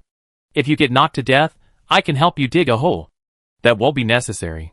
With a calm reply, a circular golden magic circle formed in front of Luo, inlaid with 3 solid and reflect runes. The bone struck it, instantly exploding with golden light. The magic circle shattered, but the bone was also bounced high into the air. "A mage, huh? Ha ha, you're so confident you don't even need to chant?" Luo didn't reply. Chanting was an essential skill for mages, but unfortunately, this person who inexplicably achieved extraordinary status hadn't even learned the pronunciation of runes. So what kind of chanting could she possibly know? LaSalle did have some rune pronunciations in her memory, but chanting magic wasn't like reading a book. If the crucial spiritual part wasn't understood, chanting was just emotionless recitation, which was worse than not chanting at all. At least casting without chanting was faster. Bang! The bone bounced back again. The tyrant clicked its tongue, somewhat dissatisfied. "You don't just know this one defensive spell, do you? Don't kid me." Seeing Luo reconstruct that simple magic circle, the tyrant couldn't help but get angry. It howled. The muscles in its right arm suddenly bulged, and the bone slammed down again, but it flashed with a barely perceptible yellow light. Crash! Just as Luo tried to control the magic circle again to defend herself, the bone instantly shattered it, and slammed down towards her head with undiminished momentum. Even a superhuman would be severely injured if hit. Under the bone's inherent pressure, it was impossible for her to move. However, the bully didn't see any tension on the human brat's face, which made him frown. Did this brat think this was a light blow? Immediately, he saw Luo raise her hand, astonished that a mage would dare to catch a warrior's direct attack with her bare hands, and the force in her hand had increased instead of decreased. He didn't believe a mage could withstand that. The bone seemed to have grown larger, covered in a thick, earthy yellow color, its weight compressing even the air. Boom! A loud explosion resounded in midair, the shockwave rolling, the resulting blast causing the residents on the ground to cover their ears. Ager hid in his house, with several others beside him, anxiously watching the battle above through the window. "Miss Luo, you absolutely can't be hurt."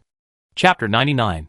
A petite figure plummeted hundreds of meters, like a bird with broken wings, her wide mage hat flying off and scattering into particles of light. But the tyrant hound above grinned, revealing its displeasure. "I hate humans, they're so tough." The bright yellow polyhedron, like a hollow sphere, perfectly enveloped Luo, withstanding the bone-like blow without a scratch. It truly lived up to its reputation, as a defensive item capable of resisting even a third-tier transcendent being. Luo awkwardly lowered her hand and reconstructed a hat. She had actually wanted to test how much her body could withstand, but she hadn't expected the item to trigger on its own. A shameful waste, a sin indeed. Touching the badge at her collar, she deactivated the barrier. 5 triangular magic circles quickly appeared before Luo, from which 5 sharp metal spikes shot towards the tyrant hound at a speed far exceeding that of arrows. "So you can use attack magic, huh? TSK, I thought you were just a little turtle shell." Casually knocking away 5 metal spikes, the tyrant dog was about to continue its taunts, when another head-sized metal spike ball was thrown from below. The bone hitting it caused a slight jolt. "You little brat, you're using me for practice, aren't you?" Luo nodded from a distance, casually conjuring another metal blade, 3 blades arranged in a triangular formation as they thrust towards the tyrant dog. "I never seen such an arrogant brat. I must say, you successfully angered me." "A what?" With a long howl, the tyrant dog's steel-like claws shattered the magically constructed blades. Its eyes instantly turned bloodshot, 2 puffs of white breath escaped its nostrils, and its muscles bulged violently, growing from about 1.9 meters to nearly 3 meters. Crimson battle aura swirled around its body, condensing into a suit of armor that seemed to drip blood. Ah! I grind you into mincemeat. With a roar, the towering tyrant's figure burst through the air, arriving before Luo. Its golden bone club extended into thick, blunt blades, seemingly poised to shatter the area with its most ferocious power. Looks like it's really angry. Well, there's nothing I can do then. I just have to test it again next time. As the tyrant charged, Luo retreated. A triple defensive array instantly formed, transforming into a thick rock shield. Behind him, a 2-meter-high circular array was rapidly constructing. This was a dual magic of gold and ice, the most powerful offensive magic Luo could currently construct directly, named Ultimate Frostbite. Of course, its source was that unfortunate Lazel. A massive amount of gold and ice magic began to gather. The tyrant dared not be careless. Fine, needle-like, blood-red bristles suddenly sprouted from its armor. With a barely perceptible whoosh whoosh whoosh, tens of thousands of stiff hairs detached, each a needle formed from battle aura, possessing immense destructive power. They rained down on Luo, engulfing the entire area. The rock shield automatically adjusted its angle, blocking all the hairs that might strike Luo, but it was also pierced down to a thin layer, easily broken even with magic power. Following closely behind was the tyrant's massive club. The chaotic gravity applied to Luo, forcing her to expend more attention on maintaining her balance. However, Luo's construction speed didn't decrease much. A massive surge of earth magic erupted from her body, dispersing the surrounding gravity field in the most wasteful yet fastest way. She quickly raised herself, dodging the tyrant's physical impact, and simultaneously reconstructed an earth shield in front of her, instantly transforming the thin rock shield back into its thick form. The runes imprinted from the Sea of Souls flew into the magic circle, arranging and connecting at lightning speed. Each rune was linked to specific runes, and the 2 arrays were tightly connected, stitched together by soul power like threads. If even one stitch was wrong, the entire magic circle would malfunction. However, Luo constructed multiple magic circles simultaneously without a single error. Watching the magic circle gradually take shape, Bakwan abandoned his initial contempt. He had originally wanted to play around a bit more, but this brat was more troublesome than he had imagined. Was she really only at the first level of the Transcendent Realm? Simultaneous spellcasting was one thing. Anyone who stayed in the Transcendent Realm long enough would eventually learn it. Using magic beyond one's level was also plausible. She was clearly a genius. Although she had already constructed over 30 runes, far exceeding the 1 to 10 runes to find for the first level of the Transcendent Realm, Bakwan had seen others who could do the same, but they were only close to the second level of the Transcendent Realm, posing no threat to him at his current level. But what on earth is this double array? The Earth Shield, golden spikes, and spike balls used before were all single magic arrays, basic, if not simple. Suddenly, a double array, requiring at least a 3rd-tier level to construct, appears? Isn't this leap too drastic? As the last rune landed in its proper place, a faint light flickered, and the 15 plus 32 double array was completely completed. The array slowly rose into the air, expanding several times its original size, condensing into hundreds of icy blue spikes, shrouded in a faint white mist. Knowing it couldn't stop the brat's magic, the tyrant dog simply stopped attacking. Its battle aura transformed into a translucent red eggshell, its fur gleaming with a brownish-yellow sheen. Its entire aura became restrained, as if all its magic power had been concentrated back into itself. Kid, after this spell, let's see how much magic power you have left. A golden bone club stood upright in front of him, a bright yellow light shield unfolding and merging with the eggshell form from battle aura, greatly enhancing its defensive capabilities and boosting the tyrant hound's confidence. Luo ignored him, lightly waving his hand, and hundreds of arm-length icicles fell like a rain of swords, shooting towards the distant eggshell. Their extremely low temperature caused the air they passed through to condense into fine ice shards. Clang, clang. Although they were ice, they struck the eggshell with a metallic clang. Enhanced by golden magic, each icicle of the extreme frost magic was a sword, its added cutting and sharpness visibly gnawing at the tyrant hound's eggshell. In just over 10 seconds, a hole had been pierced through the eggshell. Sharp icicles struck the tyrant dog directly, condensing a layer of frost on his skin. The extremely low temperature weakened his flesh, making it easier for subsequent icicles to cut through his skin, which in turn intensified the invasion of the cold. Luo naturally didn't know the advantages of multiple spells, But the more runes, the greater the power should be, right? The tyrant dog tried to swing his bones to shatter the icicles, but ice shards embedded themselves in his body. Ice magic seeped into his body, making him stiff, as if he were stuck in quagmire, greatly slowing him down. Damn it! Just a brat. Don't be so smug. Battle maniac. With an extremely angry roar, scorching flame surged from the tyrant dog's body, combining with earth magic to form a magma-like armor. The high temperature evaporated the icicles, and dispelled the bitter cold. His arrogant voice rang out in the white steam. Didn't expect that, did you? You're not the only multi-attribute superhuman. The sound abruptly stopped. The tyrant, staring at the 3 magic circles poised to unleash their power around the human girl, couldn't help but swallow hard. Was this even going to work? Wait! How do you still have so much magic power? He almost exhausted his earth magic power just to withstand most of the ice spikes. One more and he wouldn't even have enough magic power for flight, let alone 3 spells. He'd definitely be turned into an ice sculpture. Who knows?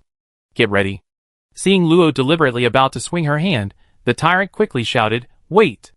I've been thinking, we have no grudges between us, no need to fight, right? But I was spying on you. It's okay, I'm a grown man, what's there to be afraid of? Look all you want. You polluted my senses. I was just eating normally, what's wrong with that? You're not pretty. I turned back. The nearly 3-meter-tall dog-headed man shrank back as if deflated, revealing a muscular body still bearing unhealed wounds. His fierce eyes cleared, and he even stuck out his tongue in a fawning manner. Luo was momentarily at a loss for words when it came to evaluating this kobold. Surely it wasn't that utterly shameless. Didn't you want to exploit the loophole? You can go anytime.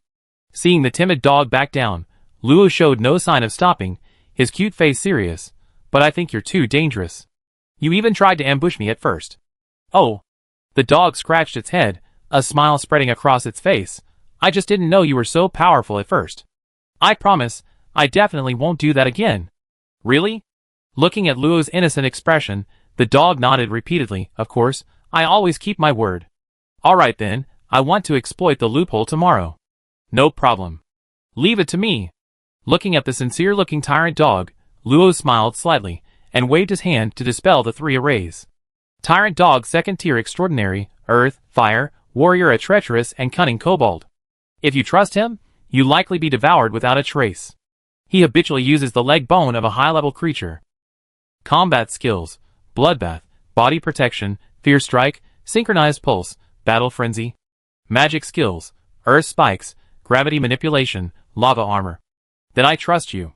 Don't you dare attack again. The tyrant patted its chest. Of course. Let's go down first, otherwise everyone in town will be terrified. I formally introduce you to everyone.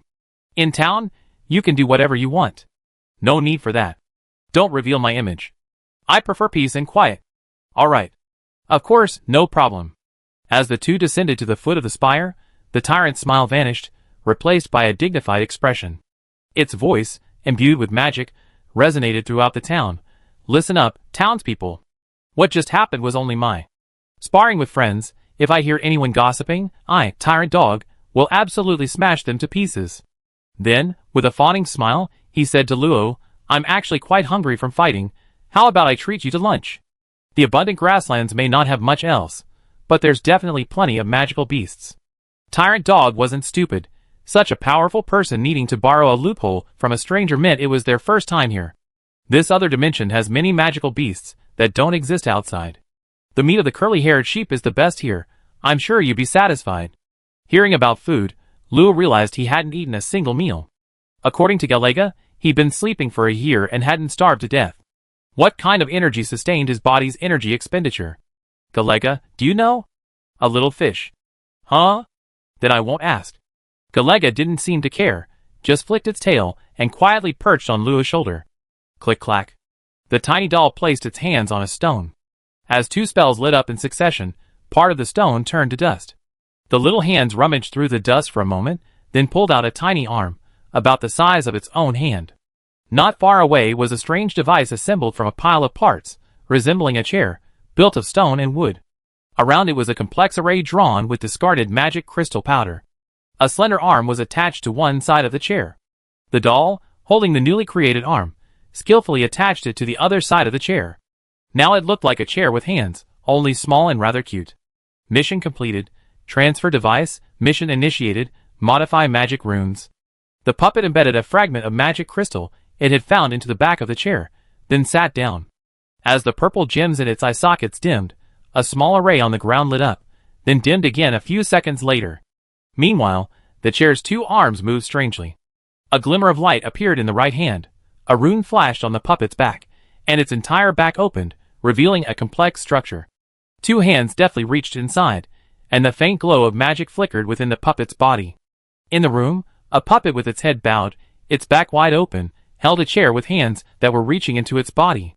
Even in broad daylight, the scene exuded an eerie atmosphere. "Miss Luo, when do you plan to go to the rift?" Luo, who was cutting mutton, paused, then continued cutting, replying casually, "Tomorrow." "Aren't you planning to go check it out now?" "Based on my experience, many outsiders will be using the rift in the next day or two, so it'd be very crowded." Speaking of which, Luo recalled the scene before she left, somewhat uncertainly saying, "If you mean the dimensional rift opening you mentioned refers to the celestial array, then it probably can't be open today." "What?" Ba Quan suddenly stood up. "This is no small matter. After this opening, we have to wait until next year, Miss Luo. Do you know when it will open?" He didn't ask how Luo got in since it hadn't opened, that wasn't important. The key was whether the dimensional rift could be opened. Luo shook her head. "I saw it dim, but it looks alright, no damage." If it were damaged, Luo felt there would be far more than just the nearly 1,000 people surrounding her. That should be alright, at most a few days later. "No, I have to leave for a bit, please forgive my poor hospitality." The bulldog's tone lost some of its pretense, and he hurriedly left the living room with a hint of urgency.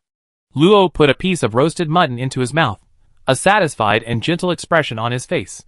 "I really wish his personality was better. Killing him would be a bit of a waste, right, Galega?" Meow. Receiving Galega's meaningless response, Luo contentedly took another bite of the tender, delicious mutton. Delicious. In a brightly lit underground cavern, a white-bearded ratman sat cross-legged in front of a massive steel door. Sensing someone approaching, he opened his eyes and looked at the newcomer, only to find it was the bulldog in tattered clothes. "Mayor, you arrived? This clothing is a small matter. How's the communication with the other towns?" The ratman stood up, not bothering with pleasantries. "Town 78 and 77 have lost contact. The rest of the towns remain unchanged. The opening date has been postponed. The time is undetermined. Contact all the other towns for me, and ask them for an earth core in exchange for this information. Also, block towns 2 and 4. Tell town 10 directly." "Postponed? I understand. What about the townspeople?" "Tell them to behave." "Has the old man returned yet?" "Not yet. Lord Marga hasn't been heard from for 7 days. You handle it. Be careful not to get yourself stranded in another dimension. Your lifespan won't last another 100 years. Hearing this, the ratman's voice became more impassioned. "Mayor, I keep an eye out. There'll be another chance in a year." With a wave of his hand, the tyrant left. Watching his figure, the ratman secretly resolved that he would definitely follow the mayor when he returned. Chapter 100. The hound had been gone for a long time. Luo didn't think he was simply dealing with some delayed opening date issue, but his absence was actually better. Some things still needed to be prepared. Since the hound had given prior notice, Luo could practically roam freely within this clearly maged tower, and in fact, no one could stop him. He got an empty room and checked it. There was nothing strange about it. Oh well, no one would mess around in their own home. Sitting on the bed, Luo tried to summon his soul power to construct a special rune. Soul. This rune representing the soul is key to many advanced soul spells, especially in controlling the soul, where it's indispensable.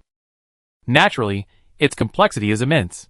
Luo wasn't confident he could complete it quickly, but everything has to be tried. "Right, Galega?" Meow. Let's take that as an affirmative answer.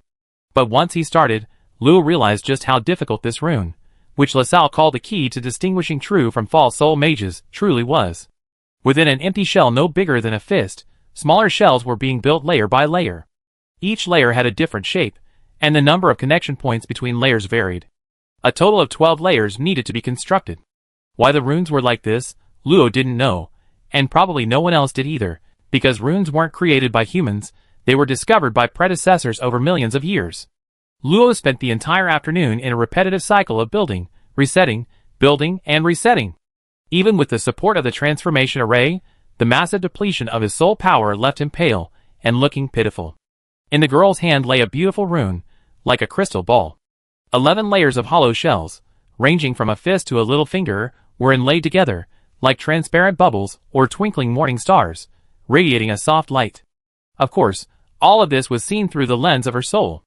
Luo was carefully constructing the final, rice grain-sized bead. She had already failed 13 times in a row here. Inscribing a complex, hollow structure on such a small object through 11 layers of soul power meant that a single mistake, a misplaced soul fluctuation, would distort and shatter the entire rune, forcing her to start all over again. Even Luo had to concentrate all her energy, her powerful perception completely confined to the tip of a needle, assisting her soul power in writing within. Almost there, almost there. Fine beads of sweat appeared on the girl's forehead. Everything outside had been shielded. With the final stroke, the entire rune flashed a faint light, gradually shrinking until it transformed into a transparent key. At the tip of the key was a slowly rotating soul rune. The 12 layers of the sphere rotated in different directions and at different speeds, constantly changing, just like a human soul, complex and ever-changing. Feeling the connection with it, Luo breathed a sigh of relief, stored the rune in his sea of souls, gave Galaga's head a good rub, and lay down on the bed. So tired. His soul power was actually quite abundant, but he felt a little tired. However, it was all worth it. With this, he didn't care what tricks the tyrant hound might pull. Looking at the darkening sky, Luo rubbed his temples, got up again, and walked to the window. His ruby-like eyes gazed at the pale blue barrier in the distance. If it weren't for the obstruction, it would actually be quite beautiful, complementing the color of the lush grasslands. Eiji's soul flame was stable, and there were even 5 more. Those belonged to the others. The 6 people were positioned close together, all without problems, so Luo stopped paying attention. She smacked her lips, realizing it was lunchtime. After eating curly-haired sheep's mutton once, the stimulation of her taste buds had given the nascent girl a taste for food. Perfect timing. We should eat after a busy day. I like that saying. When the tyrant returned from outside, his kobold subordinates hurriedly told him that the human girl had already eaten at 3 large tables. Her? The subordinate nodded. Mayor, she really ate that much. The kitchen cleaners are overwhelmed. Wait, how much grain do we have left? Well, Mayor, you specifically said we could follow her lead on most things, so we still have half a curly-haired sheep, 3 blue-scaled horses, and some fruits and vegetables. The tyrant dog was starting to doubt himself. That was the food he was going to bring out of the other dimension to taste. He loved that very food. And she actually, feeling a pang of pain in his heart, the tyrant dog almost bared his canines. Barely suppressing his anger, he said to his subordinate with a ferocious expression, "Get the granary ready in the next 2 days, or I stuff you in there." Yes, yes. Ignoring his pale-faced subordinate, the tyrant dog revealed a fierce glint in his eyes, and strode inside. This brat, he get what come to him. Click. The door opened. Luo was drinking an unknown fruit juice, which was sweet and sour and very appetizing. It has to be said that the living standards of the upper class are different from those of ordinary residents. Sighing inwardly, Luo asked the newly arrived tyrant dog, "Are you also going back to the outside world?" The tyrant dog, still puzzled, smiled and replied, "Yes, 100 years is a long time. I gathered enough materials to advance to the 4th rank, so I won't be coming back." Slurping her juice, Luo asked curiously, "What are you looking for here? Why do so many people want to come in? And why are some willing to stay here for 100 years? Miss Luo doesn't know. The tyrant dog was genuinely surprised this time. Even if a newcomer didn't know, wouldn't they at least have sought out information about the alternate dimension before entering? Alternate dimensions are rich in marks of various attributes, which are very effective for constructing runes, especially for advancing runes, which are extremely complex. Without the aid of marks, it might take 10 years just to advance. Then there's no need to stay here, is there? Seeing the doubt in Luo Qingche's eyes, Bakwin had to believe that this kid really didn't understand. Miss Luo, you see, I haven't reached the 3rd rank in 100 years. With this talent alone, it's difficult to advance through normal means, so I have to use some auxiliary runes to force a breakthrough. But all those runes are in the Warrior's Hall. I don't have enough resources to acquire them, so I have to stay here and spend 100 years collecting marks to make ends meet." Hearing this, Luo was still a little puzzled. These marks can be taken out? That's right. They're called marks, but they're actually very similar to magic crystals. Basically, as soon as they appear, they're bought up by the various halls. Everyone uses them when they advance in the halls. Didn't Miss Luo know that? Ah, could she say she never been there? Ahem, I just don't know much about it. Do you have a sample? It's nothing. Consider this a gift to Miss Luo, and also an apology for my impulsiveness earlier. The tyrant seemed unconcerned, a cyan bead appearing on its clawed hand. This is a wind attribute mark, which can temporarily enhance control over wind magic. It's only produced in the bountiful grasslands. He tossed the bead to Luo. Holding it, she felt a slight current, similar to the feel of a wind magic crystal. If it weren't for the fact that wind magic crystals are oval-shaped and don't contain obvious wind magic, Luo would have truly thought it was a magic crystal. However, the bountiful grasslands are the outermost layer, and also the most populous. Even if it recovered on its own within a century, it would have been almost completely plundered, making it one of the most expensive marks. The outermost layer? Hearing him say that, this alternate dimension seemed more complex than it appeared. Yes, passing through the gap in the wind realm leads to the desolate swamp, where you find earth attribute marks. After crossing the mountain tribes, you reach the river of life, which is water attribute. Hearing about the river of life again, and remembering her purpose, Luo couldn't help but ask, I heard there are tribes there? I was planning to go there. Tribes? The tyrant dog was clearly taken aback.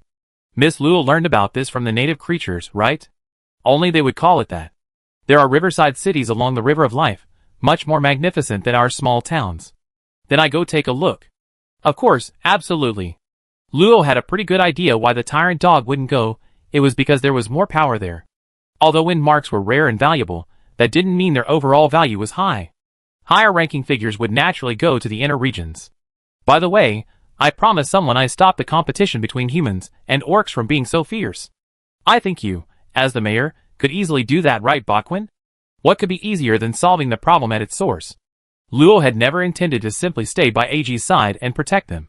That would be too passive. Alright, but I'm leaving too. At most, I can only restrain them before the opening day. What happens after that depends on the next mayor. It's okay, I don't care. It was only a one-night talk anyway. A glass of juice was quickly finished. Luo rubbed his slightly swollen belly, jumped off the chair, and said, You're so nice. I consider it. Without explaining anything, Luo casually pushed open the door and left, leaving Bakwin bewildered. Chapter 101. The tiny puppet flew to the shelf, found the materials it needed, and then landed back on the table. After modifying its runes, simple flight was now possible, making the puppet several times faster. Warning, insufficient materials. The puppet, in a human-like manner, rested its chin on its hand. There were no suitable materials here with good magical conductivity, malleability, reversible magical fixation, and strong capacity. What could a small puppet like it do? Suddenly, a book fell from the shelf, the sound attracting the puppet's attention. Flying over, it discovered it was a copy of the Complete Guide to Puppet Materials, Part 2. A flash of purple light appeared in its eyes, and the puppet quickly flipped through the catalog, but even after finishing, it still couldn't find suitable materials. After thinking for a while, the puppet flew onto the shelf and took down the top and bottom books next to it. The heavy books made the puppet almost fall to the ground. Half an hour later, the puppet finally found a high-grade material called gray crystal in the lower volume. This material was usually used in the central array base of a mage tower, and according to calculations, it should perfectly meet its needs. The puppet didn't know what a mage tower was, but it knew that levitation arrays generally required the support of a central array base. Outside the window were many enormous, suspended buildings. The puppet felt that what it needed should be there. As for whether it was legal, the puppet thought, I'm just a little puppet. Change command, explore suspended buildings. The little puppet flew out of the window without hesitation, leaving the messy room, and the room became quiet again. After a while, the door opened. A girl with long purple hair entered. Her usually tired face was full of energy, and a gear-like transparent rune appeared in her right eye, with faint ripples spreading out with each rotation. What an amazing discovery! Go on, let me see how far you can go. How could a mere puppet possibly hide anything from its master? All its actions were secretly authorized, but Bella wanted to know what the puppet's final destination would be like. The dawn, representing light, once again bathed the earth. Luo closed the book he had been reading all night, a colorful key appearing in his hand, quite different from the one from the previous night. He glanced at it, and then put it away. Let's leave today. There was still plenty of time, but Luo was quite bored here. Led by the tyrant dog, Luo arrived at the town's underground. Here was a giant cavern, 10 meters high, with torches simply stuck in the walls. The torches, made of some unknown material, burned continuously, illuminating the cavern with flickering light. The cavern was deserted. According to the tyrant dog, because the opening day was approaching, everyone was prohibited from passing through. Normally, nearly 100 people would come and go, and there would even be stalls set up. At the end of the cave, there was a 3-meter-high passageway. The bluish wind became very thin here. Even after reaching such a deep point, there was hardly any resistance. However, this passage, well, it truly lived up to its name as a loophole. A simple and crude naming indeed. "Miss Luo," the tyrant said with a smile, gesturing for Luo to walk further in, "from here, you can reach the desolate swamp. People from Desolate Town will meet you on the other side." Spitting out the small stick from her mouth, Luo counted carefully and found 10 lollipops left in her ring. She took out a new one and put it in her mouth, saying casually, "Tyrant, there are so many of you, I'm a little scared." The tyrant's smiling face froze, and he asked, somewhat puzzled, "What friend? Isn't it just you and me here?" Looking at the tyrant still speaking in riddles, Luo sighed softly. It was no wonder he was so confident. 3 companions at the second level of the transcendent realm were indeed enough to deal with a portion of her strength that had been revealed. However, Luo only wanted to get to the desolate swamp as soon as possible. With the gathering of information, she became increasingly curious about this world. Could the so-called center of the world be the very innermost layer? "Miss Luo?" Bringing her slightly wandering thoughts back, Luo's eyes turned cold. "You want to continue acting? But what if I don't want to anymore? Do you know what absolute strength is?" "What?" "Miss Luo, I don't quite understand." The tyrant was puzzled when he sensed Luo's aura surging at an irrational speed, breaking through to a level that even made him tremble in just 2 sentences. His expression changed drastically, and forgetting the prearranged signal, he shouted, "This brat is strange. Attack!" A panicked voice echoed from the void, "Old dog, didn't you say she was just a slightly stronger first-tier transcendent? This is bullshit. You got me in trouble. Never mind that for now, she must have used some kind of magic technique. Her true strength isn't that great." Another voice calmed the others down. In a flash of light, a lizardman and a bearman appeared. Thanks to both visual and magical shielding, even the lizardman couldn't tell where they were hiding. With a roar, the bearman swelled to more than 3 times its original size, almost reaching the top of the cavern.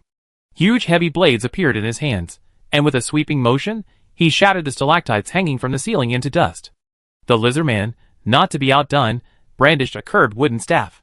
With a wave, over a dozen thorns materialized, leaping like venomous snakes, their eerie blue thorns clearly poisonous.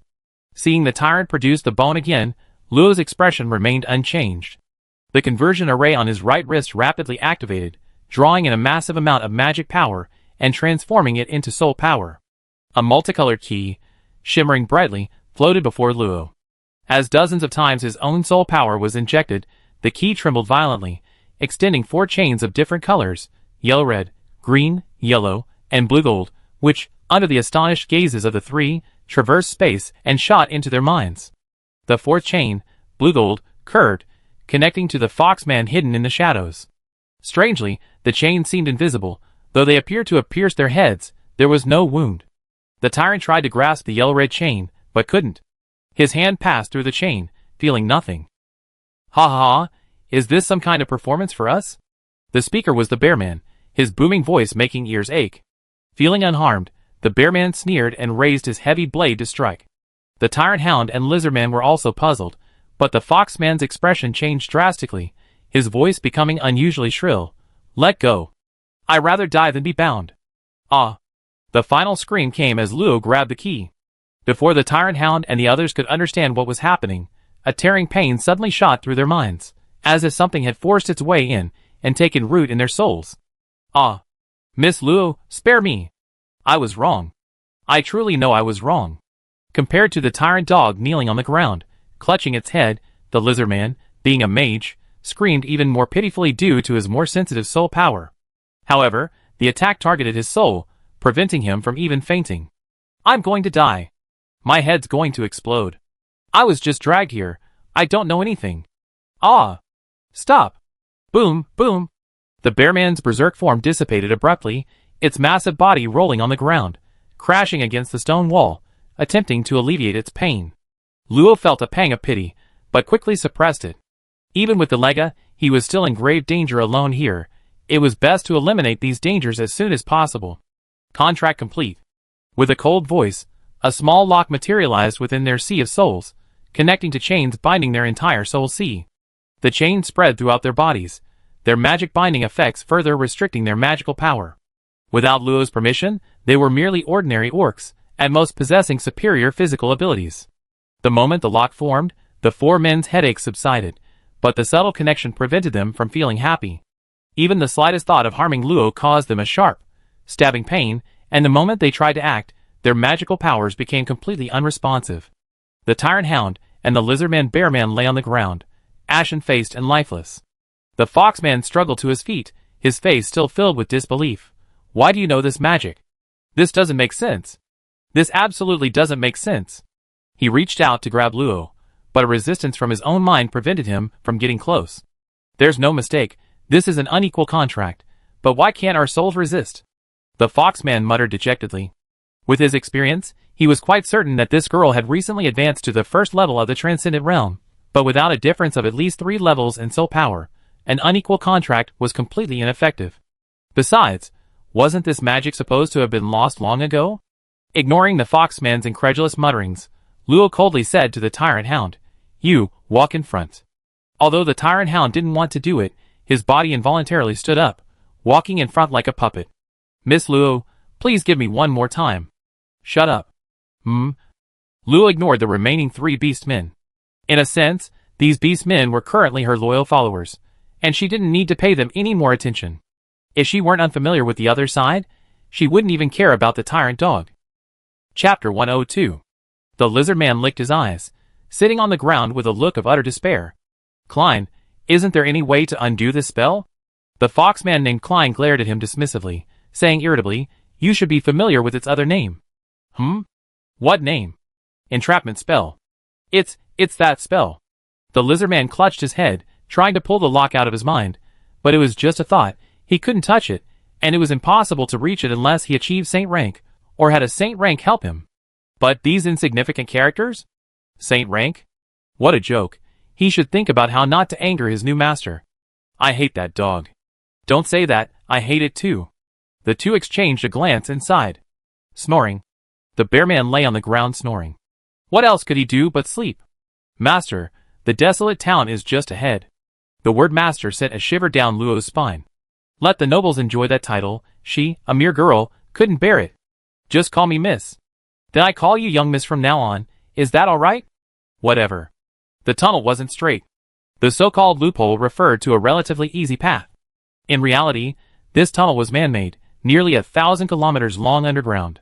After flying for over half an hour, the two finally arrived at the other side. Following the bearman's words, the exit was a small ground plaza. Once outside, they found 2 guards on either side, but almost no one was there. It was deserted. The guard paid no attention to their arrival, merely yawning, appearing utterly unprofessional. According to the tyrant's explanation, each bountiful town corresponds to a barren town. The barren swamp lacks resources, so people frequently travel to bountiful towns to purchase supplies. The 2 towns actually have quite close ties, so the guard wasn't surprised to see him. He's seen him far too often. The town wasn't large, with only slightly more residents than bountiful towns. Luo had no interest in wandering around, and a few minutes later, the two arrived outside the town. A putrid stench began to permeate the air, a stark contrast to the freshness of the grasslands on the other side. After filtering out the stench with magic, Luo finally had the leisure to observe the scenery outside the town. The town sat atop a high cliff, with stone steps carved down to lead down to a murky, muddy swamp. The desolate swamp, true to its name, is an endless brown swamp, with yellow mist hanging in the air. According to the tyrant dog, it's highly poisonous miasma. In all these years, he hasn't seen any magical beasts or superhumans survive in it. But thanks to the miasma, we don't need to worry about attacks from the sky. We only need to guard against the magical beasts hiding in the swamp. Luo looked at the bubbling swamp, somewhat puzzled. How do ordinary people cross here? Superhumans are only a small part of it, right? "Miss, the swamp isn't all dangerous areas. There are many shallow areas. Almost everyone in the town has a map, but areas not marked on maps are indeed very dangerous." "Then how do you find the marks?" "In the bountiful grasslands." Although she flew in a straight line, her senses never stopped, Yet she didn't find a single so-called mark. Perhaps there were too few to encounter. The markings can't be detected by perception. They're all searched area by manpower. However, we rarely collect them ourselves. We usually exchange ordinary supplies for the goods the residents have. They don't really need these. Luo didn't offer any opinion on this matter. The situation that had developed over so many years wasn't her place to comment. Where is the mountain tribe? Young miss, just head towards the center. The tyrant dog produced an old map. Its yellowed edges suggested it was older than Luo. This is a map drawn jointly by more than a dozen desolate towns in this area. Please take a look, young Mississippi. The map floated and unfolded in front of Luo. It was a roughly square area, spanning approximately 30,000 kilometers east to west and over 20,000 kilometers north to south. It was drawn with varying shades of yellow paint to indicate the depth of different areas, and some red lines, curving and twisting, marked passable paths. However, some black areas were marked as dangerous zones. Is this desolate swamp really that big? Just one area alone is over 600 million square kilometers, 60 times larger than the Karlov Empire. The sheer size of the entire swamp is unimaginable. At least in Luo's understanding, this definitely can't be a normal planet. Young miss, it might be hard to believe, but not just the desolate swamp. All the levels I know of are this big. From the fertile grasslands to the river of life, every area is almost the same size. Maybe it's just the shape. Luo didn't think much of it. After a moment, she called for the tyrant hound to follow. The swamp was no problem for the traveling superhumans. Even if there were magical beasts hidden within, they could only watch helplessly as the two flew by at high speed. All dangers are limited to mortals. The extraordinary are simply unreasonable. The town shrank, the surrounding scenery began to repeat itself, and the muddy ground made one dizzy. Young miss, it's easy to get lost here, should I? No need. If it were that easy to get lost, Luo would have been completely disoriented on the grasslands long ago. They had been flying for a long time, almost half a day, yet they still hadn't seen any place that resembled a boundary. Seeing that the tyrant dog, who had been trying its best to keep up, was almost panting heavily, Luo remembered that she would need his help to cross the mountain tribes later, so she slowed down and hovered in midair. Manipulating water magic, she drained the moisture from a large area underground and raised a solid earthen wall around it. Soon, a small dry area was formed. The two landed on it, and the tyrant dog, not caring about appearances, sat down on the ground, panting heavily. He initially thought the young lady was already abnormal enough, but she completely outclassed him in speed and endurance. How had he dared to provoke her in the first place? Wait, it seemed she provoked him first. Thinking of this, the tyrant suddenly felt incredibly pathetic. Looking at Luo gazing into the distance, he almost cried. I definitely behave like a dog from now on and never play with humans again. Unconsciously rubbing a strand of hair, Luo's beautiful eyes curiously stared at a dark dot in the distance. Distant really was. Even with Luo's eyesight, she could only see a tiny dot drifting slightly. Is that a mark? What mark? Following Luo's fair finger, the tyrant's eyes widened, but he could only see a hazy yellow sky. He turned his head innocently and asked, young lady, I don't see the mark you're pointing to. Glancing at the pitiful-looking tyrant, Luo told him to stay there and flew towards the little thing she had seen. Chapter 103. A dozen minutes later, a fist-sized mud ball appeared before Luo, suspended in midair by some undetectable force, slowly drifting. Glancing at the ground, Luo channeled his senses into the mud ball, only to find it was just ordinary soil. With a slight thought, he sliced the soil in half, revealing a hard, round bead in the center. It's really harder to find than I imagined. Even his senses couldn't detect it. It seemed he could only rely on luck. Such directly exposed marks had almost all been searched. Luo finding this one wasn't due to luck, but because it was bait. Boom! A ring of serrated edges, several meters long, pierced out from beneath the swamp, forming a death trap covering hundreds of square meters. The hidden, enormous maw rapidly closed, simultaneously exerting a powerful suction force, trying to drag Luo down to become its meal. Luo stored the mark in her ring, and casually pierced the jaw of the unknown magical beast with the metal spear she had conjured.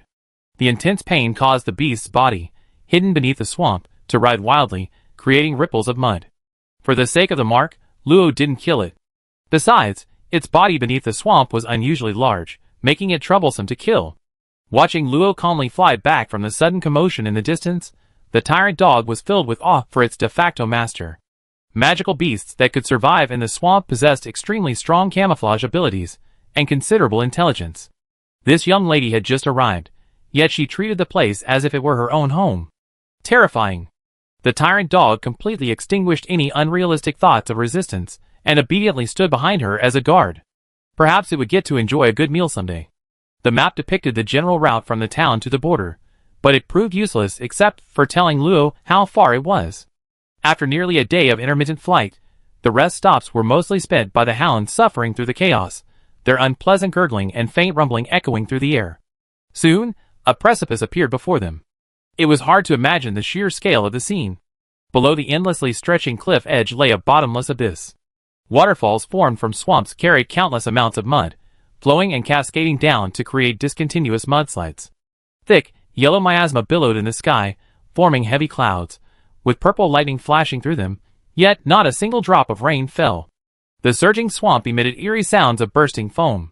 Occasionally, one could see unfortunate monsters swept away by the mud and falling into the abyss, flailing their limbs or wielding their tentacles in a final roar before vanishing from sight. Hey, tyrant dog, this place has absolutely nothing to do with the mountains, right? Forget mountains. There couldn't possibly be any tribe here. Young miss, the mountain tribe is at the bottom of the cliff. Seeing Luo's "Are you kidding me?" expression, tyrant dog quickly explained, these swampy soils settled down there, forming a continuous mountain range. A large number of indigenous people live there. They call themselves the mountain tribe. That's why we call them that. Sounds reasonable, doesn't it? Tilting her head and thinking for a moment, Luo decided to go down and take a look. The area ahead was already covered in miasma. Flying over was unrealistic. Erecting a shield, Luo leaped off the waterfall, propelled by gravity and her own strength, shooting downwards at near-sonic speed. Below lay a muddy mass resembling large chunks of clay and slime. One wrong step, and you could sink in. It wouldn't hurt, but Luo had no intention of trying. Dodged the oncoming mud and sewage, weaving through the gaps in the mudslides. A sense of adventure began to rise within Luo. Perhaps, what she truly loved was freedom, spreading her wings and soaring high into the sky, to see the world's splendor, unrestrained. However, this joy was quickly shattered. Help! Is anyone there? Help me! A faint cry for help reached Luo's ears through the roar of the waterfall, but they were in midair, with no foothold in sight. Who could be calling for help? Are all the magical beasts here this intelligent? Young lady, are you asking me? Know how much longer until we reach the bottom? Their descent was much faster than normal flight. It had been over 10 minutes, and they still couldn't see the bottom. Young miss, we're about halfway there. There's no danger here, so there's no need to rush. Hearing his reply, Luo abandoned her plan to pull him along and speed up again. The tyrannical dog, who was trying its best to keep up with Luo, suddenly felt a tremor run through it, as if some danger had slipped away, and felt inexplicably relieved. Help! Is someone coming to save me? The faint cries for help came again. Seeing the tyrannical dog's indifference, Luo decided it was best to ask. Didn't you hear the cries for help? Did I? The sound of the mud hitting the ground here is too loud. My hearing isn't very good. Because the mud waterfall is so viscous, some mud always moves slower than others. The faster mud crashes against it, creating a booming sound. After the impact, the faster mud slows down, and is then hit by even faster mud, like a cycle. In this waterfall that stretches endlessly in all directions, this happens constantly, so it's not as silent as one might imagine. I heard it. Let's go see. Maybe they really need help. Bakwing gave her a strange look. Is this young lady the kind of pushover? Should I be a good person too? Luo didn't know what Bakwing was thinking, otherwise she would definitely punch him. Following the faint sound, Luo raised her earth attribute shield and plunged into the waterfall. After swimming through the heavy mud for several minutes, she finally broke through the barrier and reached an open area. The cry for help suddenly became very clear, as if hearing the two enter. The voice grew more excited. Is anyone there? I'm Marga, from town number 3. I agree to any condition if you can get me out. Marga? What are you doing here? The voice of the tyrant dog clearly excited Marga. Tyrant dog? What are you doing here? But you come at the right time. Come quick, I'm trapped in this damn swamp. Noticing the tyrant dog's questioning gaze, Luo nodded. If it's someone he knows, he accepts a smaller reward. Having witnessed how scarce the marks were, Luo regretted not making the 3 orcs hand over their collection before leaving. Now that someone was asking for help, it was only natural to accept a small fee. The tyrant dog took the lead, following Marga's voice deeper into the empty cave. It was clear it was in a hurry. It was unclear whether the two were as close as they appeared. Soon, Luo followed the tyrant dog to the depths of the cave. A strange man was soaking in a strange mud spring, only his head visible. Seeing the two, the head became even more excited. Here! Here! There's a natural gravity array nearby, be careful. Chapter 104. Even though the cave was extremely dark, with the faint light of magic, Luo could still clearly see a young head with a dozen or so thin braids above the mud, its face completely green. Literally, it was excitedly talking to the tyrant. Quick, pull me up. My magic is almost gone. If you're any slower, I might really sink. Looking closely, one could indeed see Marga's head slowly sinking. It was unclear how long he had been there, and he looked rather pathetic. Young miss. The tyrant looked at Luo, hesitant to actually rush forward to rescue her. What if the young lady didn't mean it that way? In the end, he would be the one to suffer. What young lady? Tyrant, you're not going to abandon me, are you? Marga's braids were already covered in mud. In another hour or so, he might not even be able to speak. He was frantic with worry, but what was Tyrant hesitating about? He's talking about me. A small figure flew closer. In the magical glow, the girl's silver-white hair and fair face seemed indistinguishable. The holy light melted the darkness of the cave, bringing some comfort, giving Marga the illusion of seeing an angel. Marga's second-tier transcendent, wood, water, earth, warrior/priest, an extremely strong stench of blood emanated from him. The remnants of 10,000 souls wailed on his body, as if he carried some great secret. The stench of blood wasn't detectable, presumably masked, but the priest's profession was intriguing. Priests are not a single profession, but they usually act as prayer or healers in temples or shrines, and sometimes preside over rituals, though these have nothing to do with bloodshed. But there is one type of priest who is the embodiment of blood and soul, the dark priest, known as the evil mage. They gain power from the sacrifice of flesh and the living, a power with numerous side effects, but undeniably real. Luo didn't know which type of priest was being displayed, but trusting the panel, he labeled this Marga a cultist. You are? Marga's hesitant voice brought Luo back to his senses. Looking at him seriously, Luo said, We can rescue you, but you have to give me half of the mark on your hand, all attributes included. Asterisk, I must be blind. This guy is definitely not an angel. Asterisk, Marga's pale face visibly darkened. He turned to look at the tyrant dog. Is this how you treat a friend of many years? Luo stroked his smooth chin. It seemed that AG's claim about the poor relationship between human superhumans and the tyrant dog was unreliable.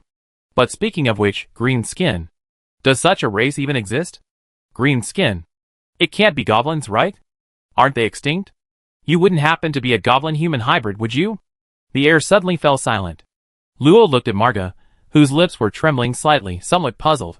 He waved his small, white hand in front of him. Hey. What's wrong? Did I say something wrong? Hee hee. Behind him came the tyrant dog's suppressed laughter, desperately covering its mouth.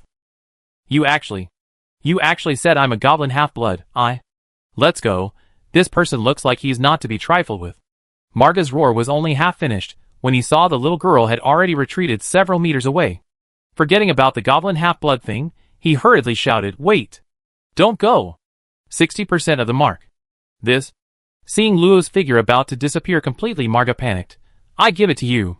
I give it to you. Returning leisurely to Marga's side, Luo looked at his description, wondering if he was being too kind, but still signaled to the tyrant hound to rescue him. He didn't know if the tyrant hound knew about his other profession, but it was highly likely it was, since orcs worship strength, and the actions of cultists weren't so objectionable to them. Under Luo's calm gaze, the tyrant hound manipulated earth magic to neutralize the gravity field near the swamp, then created an earthen pillar to lift Marga from the depths of the swamp. Ah! Finally alive. Marga's aura was very weak. His magic power had been almost completely depleted while fighting the gravity field. Now, he couldn't even condense water, and his clothes were covered in mud, completely unrecognizable. Taking out a handful of magic crystals from his ring, a relieved expression appeared on Marga's face. As his magic power recovered, Marga's tension and anxiety gradually disappeared, and his mind began to stir again. I give you at most 30%. Marga suddenly said, then stood up and pulled out 2 bulging cloth bags, judging by their size, containing nearly 100 marks. Hey! Marga! How can you go back on your word? Looking at the furious tyrant, Marga was unfazed. Tyrant, have you really forgotten what we're going to do with the marks? You're getting more and more cowardly. You don't actually think this brat is the young lady, do you? You abused her before. Enough. Tyrant's anxious shout interrupted him, and before Marga could speak, he hurriedly and solemnly said, I will dedicate my life to serving the young lady. I even volunteered to ask her to save you, but I never expected you to be such a cunning villain. Did that guy Xiong to knock your brains out? With a wave of her hand, casting a purification spell, Marga glanced at Luo, whose expression remained unchanged, and said disdainfully, a mere first-tier extraordinary girl makes you act like a dog, tyrant dog? Do you deserve your tyrant title? You want to fight? Fine, I don't have time to listen to your nonsense. Take this, consider it payment for saving me. I'm leaving. Tossing the bag to tyrant dog, Marga flew past the two without even glancing at Luo. In Marga's eyes, this transcendent level 1 cultivator, who hadn't even concealed her aura, was just a little girl trying to extort him. Just the mention of a half-goblin she mentioned. If it weren't for Bakwin's sake, he would have already killed her with a single blow. Bakwin, what do we do if this person doesn't keep their word? Young miss, this person is my friend of many years, you see. What I mean is, if we don't expose his entire fortune, I'd be letting down our brotherhood of so many years. Seeing Luo Bushin's unfriendly gaze, Bakwin immediately declared, I disliked him for a long time. Did I say you could leave? Leave the spatial ring behind. Taking a step forward to block Marga's path, Bakwin pulled out his signature bone, displaying a you won't let me pass until I kill you attitude. Are you really going to be a dog? A straight sword appeared in her hand as well, and Marga's tone was hostile. Don't push your luck. If I want to leave, you can't stop me. I never even seen that little girl before. You're going to end our years-long alliance for her? She's not some little girl, she's a demon, of course. He only dared to say this in his heart. The tyrant dog gave him a look that said, go ahead and say it. I won't listen to a word you say, stop talking nonsense. Your magic hasn't recovered yet. You can't beat me. Quit now. Then there's nothing to talk about. Let's see who's stronger. A flash of blue light appeared on his straight sword. Marga knew he was no match for the tyrant dog under normal circumstances, so he moved first, slashing at the tyrant dog's waist. Little trash, watch me smash you with a bone. The tyrant dog wasn't going to back down either. Battle aura surged from his body, forming a blood-red armor. He struck first, smashing down his bone club. The entire cave was shaken by the commotion of the battle. Mud and sewage from the cave ceiling rained down as the two fought. After watching for a while, and confirming that Marga couldn't defeat the tyrant dog, he turned his attention to the mud swamp from afore. Luo didn't know why Marga was here, but he was quite curious about this swamp that could obstruct perception and trap a second-tier transcendent being. It feels like there's some secret here. Take this kick. Ouch. You ambushed me. The swamp was about 3 meters wide, as regular as a large vat, with a powerful gravity array above it. Luo only stretched out his hand to test it, and almost fell in. Strangely, once outside the swamp, he couldn't feel the gravity anymore. I have reason to suspect that the gravity there is leaking from somewhere, don't you think, Galega? Yes, there are ruins. Ruins? Luo couldn't help but exclaim softly. Ruins? Does Miss know where there are ruins? Don't poke my nose. You half-goblin. You're the half-goblin. Your whole family are goblins. You're green. Ah! You did that on purpose, didn't you? Of course I did it on purpose. Ouch, my nose. I scratched your face to pieces. Blocking out the sound with magic, Luo immediately felt much quieter. Looking at the stagnant, muddy swamp, he was somewhat annoyed. If it were ruins, they'd all be soaked. What a pity. Ruins usually refer to the remains of cities, containing many leftover items and wealth, and of course, often accompanied by danger. In cities where intelligent life has disappeared, magical beasts breed. Some large ruins also retain uncontrollable barriers and formations. Accidentally triggering them could be fatal. Just go in. Galega, you're not kidding me, are you? With such strong gravity, what if we can't get out? Luo couldn't control gravity, and such a powerful array couldn't be dispelled with pure magic alone. What if she got trapped inside? Thinking of this, Luo couldn't help but shudder. That would definitely not be a good experience. Galega didn't reply. Instead, her entire body disintegrated into water droplets, flowing into the swamp. Instantly, the murky swamp quickly became clear. Cautiously peering down, she discovered that the gravity had vanished. After turning into a pool, Luo clearly saw a gray, wall-like structure at the bottom. Galega was standing on the wall, looking at her through a layer of water. Scratching her head, Luo didn't hesitate any longer. She manipulated the water surface to part, and sank into the pool. Splash. Hey, your young lady has fallen into the mud. Are you going to help her? What? The tyrant dog instinctively turned his head and saw a white figure disappear into the mud. Seeing the bully's distraction, Marga tried to slip away, thinking the opening day was more important, and decided to let the silly dog wait for its master.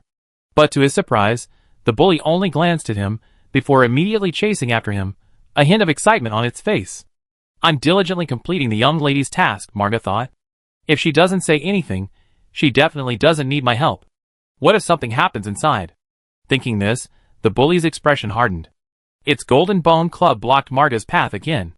It had to put in its best effort, even if the best, no worst, outcome didn't happen, it would still have a reason to exonerate itself. Goblin half-blood, prepare to die. Goblin my ass. The tranquil water suddenly became turbulent. A bubble about 2 meters high descended onto the surface of the water, which had remained dormant for countless years. The girl placed the watercolored kitten back on her shoulder, curiously observing the clearly brick-paved ground. The underwater area wasn't very large, but it wasn't small either, roughly the size of a small square. Perception seemed extremely suppressed here, only penetrating to a range of less than a meter. However, the fact that Galega had willingly entered meant that this place was definitely not as simple as it appeared on the surface. Controlling the movement of the bubble, Luo quickly discovered a well not far away. It was a very abrupt well, without any buckets or anything, and about 2 meters wide. Luo wasn't sure if it was a real well, because the inside was completely dry, with a thin film blocking out any water. The well was very deep, so deep that only a sliver of light could be seen, but how could there be light in such pitch-black water? Luo had only found this place thanks to the light from his light magic. Is it a reflection? He dispersed the soft light emanating from his body, but a bright spot of light still shone at the bottom of the well. He tried to drop a small stone in, and with a whoosh, the stone disappeared into the well at several times the normal falling speed. Do I have to go down? Seeing Galega nod, Luo patted his cheeks, deciding to trust Galega. He floated to the well's edge, abandoned his levitation, and was suddenly pulled down by a suction force. If his hat hadn't covered part of his long hair, his face might have been completely obscured. This fall lasted for about 10 minutes. As the light below rapidly intensified, a sudden feeling of weightlessness appeared, and his vision abruptly flipped. When Luo regained his senses, he was standing on a wide, dry patch of ground. Slightly dazed, Luo instinctively looked to his side. It was a deep hole very similar to the well he had jumped into. Looking down, he could only see complete darkness. Looking around again, it was incredibly bright. Although there was no sun or artificial light, it was like daytime, and everything was clearly visible. The place resembled a central plaza, with 4 long, wide staircases leading to different areas. To the north was a domed building, resembling some kind of palace. To the south was a fountain, though long since dried up, with a cluster of low houses behind it, presumably a residential area. To the east was a vast expanse of withered forest, seemingly corroded by something. To the west was something strange, a massive, collapsed black stone monument. The ruins weren't large, roughly the size of an ordinary city, with a dark curtain visible in the distance beyond the boundary. Galega, do you want me to do something? Galega rarely acted so proactively unless necessary, but this time it had willingly dispelled the gravity array and even jumped in first. Hearing Luo's words, Galega nodded. Here, there's a fish.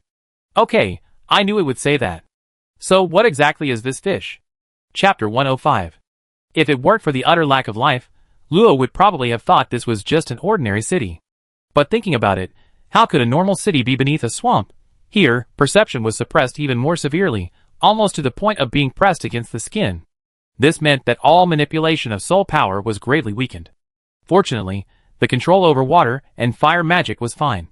Even though there was very little magic besides earth magic here, Luo could still draw upon his stored portion from his sea of souls, so safety wasn't a concern for the time being.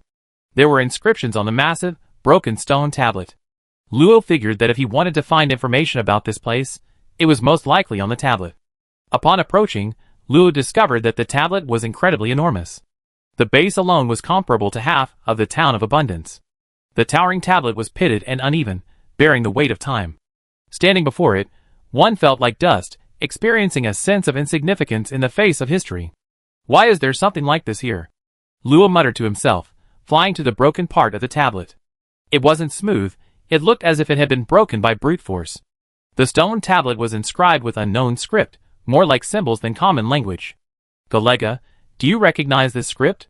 Yes, It's the language of the trolls, which disappeared 300,000 years ago. The Lega spoke calmly, acknowledging an unimaginable time span. If so, this place had existed for far longer than Luo had imagined. Luo had read about the ancient trolls, an intelligent race that vanished into history, completely unrelated to the monsters now known as trolls. However, having disappeared for so long, Luo had no way of finding a way to translate their script. She couldn't understand a single word on the stone tablet. The Lega, can you translate? Yes. But the Lega didn't continue speaking, only quickly flicking its tail. I know. Still a small fish? This time, a small fish is enough. Deal. If Galega hadn't solved the gravity array, she might not have been able to get in. In a way, this was a bonus from Galega. A point of blue fluorescence lit up from the tip of its tail. Before Luo could react, Galega flicked its tail, and the fluorescence drifted to Luo's forehead, disappearing into it. Soon, pure knowledge surfaced in Luo's mind, containing all the translations and grammar of the ancient troll language, even some prayers that looked like sacrificial offerings. However, simply translating was impossible. Reading it aloud was out of the question, as the human throat structure didn't support the pronunciation of this language. Patting Galega's head, Luo looked at the stone tablet. Most of the inscriptions were short phrases of praise and eulogy.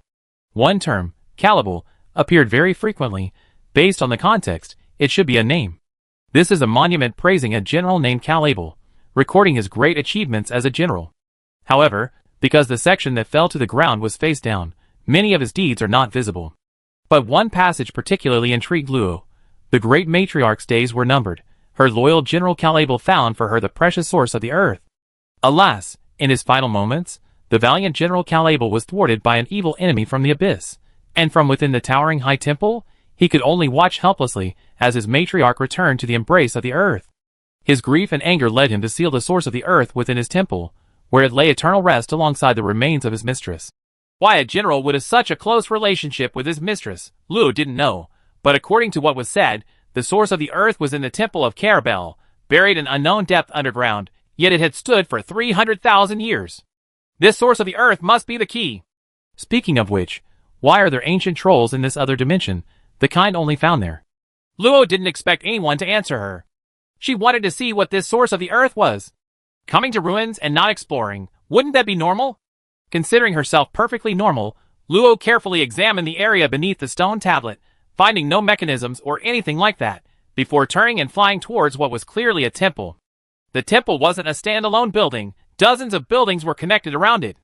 The various buildings that rose up were 10 times taller than ordinary houses, mostly a light earth color on the outside, their workmanship rough yet aesthetically pleasing. One could imagine that when trolls were still active, this place would be a bustling scene of demons coming and going. These unusually decorated buildings were likely important areas, where valuable items were stored. Of course, one had to be wary of possible barriers and formations. Covering her body with a layer of water magic, which transformed into a light blue dress, Luo arrived at the main entrance and forcefully pushed open the nearly 100-meter-high gate. Boom! The heavy stone door was slowly pushed open, emitting a deafening scraping sound. A few rays of light pierced through the cracks, dispelling some of the darkness that had been sealed for 300,000 years. Click! The door suddenly jammed. Fearing there might be some kind of mechanism, Luo didn't dare to continue pushing and threw a ball of light magic through the two-person wide gap. Although the light quickly faded without the control of soul power, Luo could still make out the general scene inside. The temple was a scene of utter desolation, with rubble and broken statues covering the floor. Several tall skeletons lay scattered, their bodies broken into pieces. At the deepest part, there was a throne about 10 meters high, upon which sat a skeleton much taller than the others. The skeleton wore dull blue armor, its right hand resting on a black great sword. It sat ramrod straight, and even after so much time, its empty eye sockets seemed to still be staring directly at her, a lingering killing intent locking onto Luo, sending chills down her spine. Such a terrifying aura. No wonder those trolls are so fanatical in their faith in him. Rubbing her forearms to dispel the chill, Luo transformed into a humanoid magic lamp and cautiously entered. Everything here was incredibly tall. Even a simple statue was over 20 meters high, and the skeletons lying in the rubble were 5 or 6 meters tall. The dome was 70 or 80 meters high, making it seem exceptionally vast to Luo, who was only 1.5 meters tall. Nothing unexpected happened along the way. Approaching the skeleton that was presumably the great general, Luo discovered a massive, blood-dripping spear embedded in his chest. Drip, drip. The sound of blood falling sent chills down Luo's spine, almost making his long hair stand on end. What kind of blood was this? Had it been flowing for 300,000 years, and still not dried up? Not daring to approach, Luo quickly moved away from the spear, bypassing the throne, and continuing to float inside. Behind the throne, unsurprisingly, was a hidden door, but it had been forcefully broken open. Blowing away the dust, several dark streaks could be seen extending inwards, though it was unclear whether they had been dragged in or out. The hidden door was directly embedded in the ground. Now only a sloping passage remained, making one wonder if there was any oxygen left inside. Taking a deep breath, Luo sealed her mouth and nose, puffed out her cheeks, and flew into what was, for her, a spacious passageway. Ancient trolls were mostly over 4 meters tall, so this passageway was naturally wide and long. Faint magical runes adorned the walls. Luo guessed that there must have been a defensive array here before, but with time and invasion, only the imprints of the runes remained. Having recorded the intact parts, Luo continued deeper. The deep, dark passage gave her a strong sense of claustrophobia, but fortunately, Luo could emit light, preventing her from flying too fast and crashing into a bend. The passageway wasn't too long. In less than half an hour, she reached its end. Suspended at the end of the passage, before Luo lay a vast graveyard. Chapter 106. The cemetery was extremely dark. Luo could barely make out what was below. Countless tombstones, several meters high, indicated that at least tens of thousands of corpses were buried here. Unfortunately, most of the graves had been destroyed. No one knew who would do such a thing. A thick layer of black mist seemed to flow across the graveyard floor, making Luo feel uneasy. What's that? It looked so eerie. Galega's tone was unusually serious. Nether energy. Touching it means certain death. Gulp, Luo swallowed hard, looking at the millions of square meters of graveyard filled with surging black mist. This place wasn't for a nobody like her to explore. Just go down, Galega suddenly said, catching Luo off guard. Huh? I'm going. Little fish is down there. Contact with the nether energy beforehand is good for you. Wait, isn't touching it fatal? I'm here. Despite the flat tone, Luo heard an unparalleled domineering aura hidden within. Seriously, if you're so powerful, why do I have to catch that little fish? A golden glow suddenly appeared around Luo. Looking at the black mist, she suddenly felt no discomfort at all. She glanced at Galega and decided to trust him. He descended slowly and nervously, until the black mist melted away the moment it touched the faint golden light. Only then did Luo breathe a sigh of relief, wiping away the slight bead of cold sweat. Curious, he asked Galega, where's the little fish? In the center. Luo was currently at the very edge. In the center was a tall tomb, clearly belonging to someone of high status and power, with a thick, decaying wooden stake stuck in it. What might have once been a flag couldn't withstand the erosion of time, even in the near-still air of the graveyard, leaving only a half-rotten piece of wood. Amidst the surging black mist, Luo quickly arrived at the place Galega had pointed out. Strange runes and arrays covered the hill-like tomb, as if sealing something. Silently apologizing to the unknown tomb's occupant, Luo conjured a water arrow and attempted to shoot it at the tomb. Unsurprisingly, it only splashed a little water, failing to even wet it. An invisible barrier was still in effect. She conjured another water blade as thin as a cicada's wing and slashed down fiercely, but it didn't even leave a mark on the rotten wood. This is much tougher than a tyrant hound. Dispersing the shattered water blade, it was clear that her meager attack couldn't penetrate it. It looked broken, but it had actually lasted for 300,000 years without dissipating. How could a low-level superhuman possibly manage to break through it? Unfortunately, Luo wasn't a normal superhuman. Since she couldn't use attribute magic or soul magic, she could only amplify her power. A glittering golden light shone on the slender, pale fingers. With a gentle stroke, the golden light, like a sharp blade, sliced the entire tomb in two, plowing up the high mounds of earth on either side. The array above suddenly emitted a dazzling light, then vanished in the next instant. Feeling a wave of weakness wash over her, Luo clicked her tongue in astonishment. This was even more exhausting than when she hatched from the egg. She hadn't felt anything when she cut through space back then. The tomb's defenses were incredibly advanced. Galega didn't say anything, only its pupils contracted slightly before quickly returning to normal. Or rather, it knew to remain silent. Of course, Luo couldn't fathom what it was thinking. She simply trusted it. Floods of black mist billowed from the cracked tomb, quickly engulfing everything. Vision was completely useless in this mist, and coupled with the loss of perception, Luo was now practically blind. What's going on? The feeling of being blind filled Luo with a sense of panic.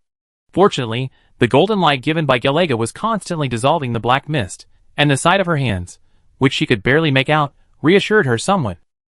Braving the surging black mist, Luo tried to grope her way closer, but she stumbled and bumped into a pile of overturned earth. A clod of earth rolled down, crushing Luo, who couldn't dodge in time. This wasn't ordinary soil. Even a small piece was incredibly heavy. Luo fell headfirst into the crevice like a prairie fire. Ouch! Ah! Bang bang. A dizzying sensation followed. Only when Luo felt her body finally stop did she have the strength to push away the loose soil that had been pressing down on her. After a moment's thought, she collected the grave's soul. It was so heavy, it might be valuable material. Ouch, that hurt so much. Light magic flowed through her body, healing the bruises completely. Luo got up, shaking her head as if trying to fly, but bumped her head on the ceiling. So hard. Did it collapse? A faint golden light supported the grave's soil above. If Galega hadn't intervened, she would probably be buried alive. That was dangerous. Rubbing its little head in gratitude, Luo could only grope her way along the rugged path where the black mist had surged. Because the only exit was blocked, the black mist couldn't escape, becoming increasingly dense, even forming a damp, watery texture. The surrounding earthen walls were made of some unknown material, and were exceptionally hard. Luo sometimes suspected that some kind of force was reinforcing all of this place. Unsure of the depth, Luo dared not recklessly pierce through the passage. Fortunately, although narrow, it was passable. Flying was out of the question. In some places, one had to duck to pass, so walking was much faster. Tap, tap. Faint footsteps echoed in this desolate place. With a faint golden light, the girl broke through the black mist and arrived at the end of the passage. Bang! Ah! My nose. Rubbing her reddened nose, Luo touched it. It was a barrier that appeared soft, but was actually as hard as rock. She had just bumped into it, giving her nose a close encounter. There wasn't a trace of magic here, and magic had no effect in the black mist. Even if Luo released her magic, it would vanish instantly upon exposure to the golden light.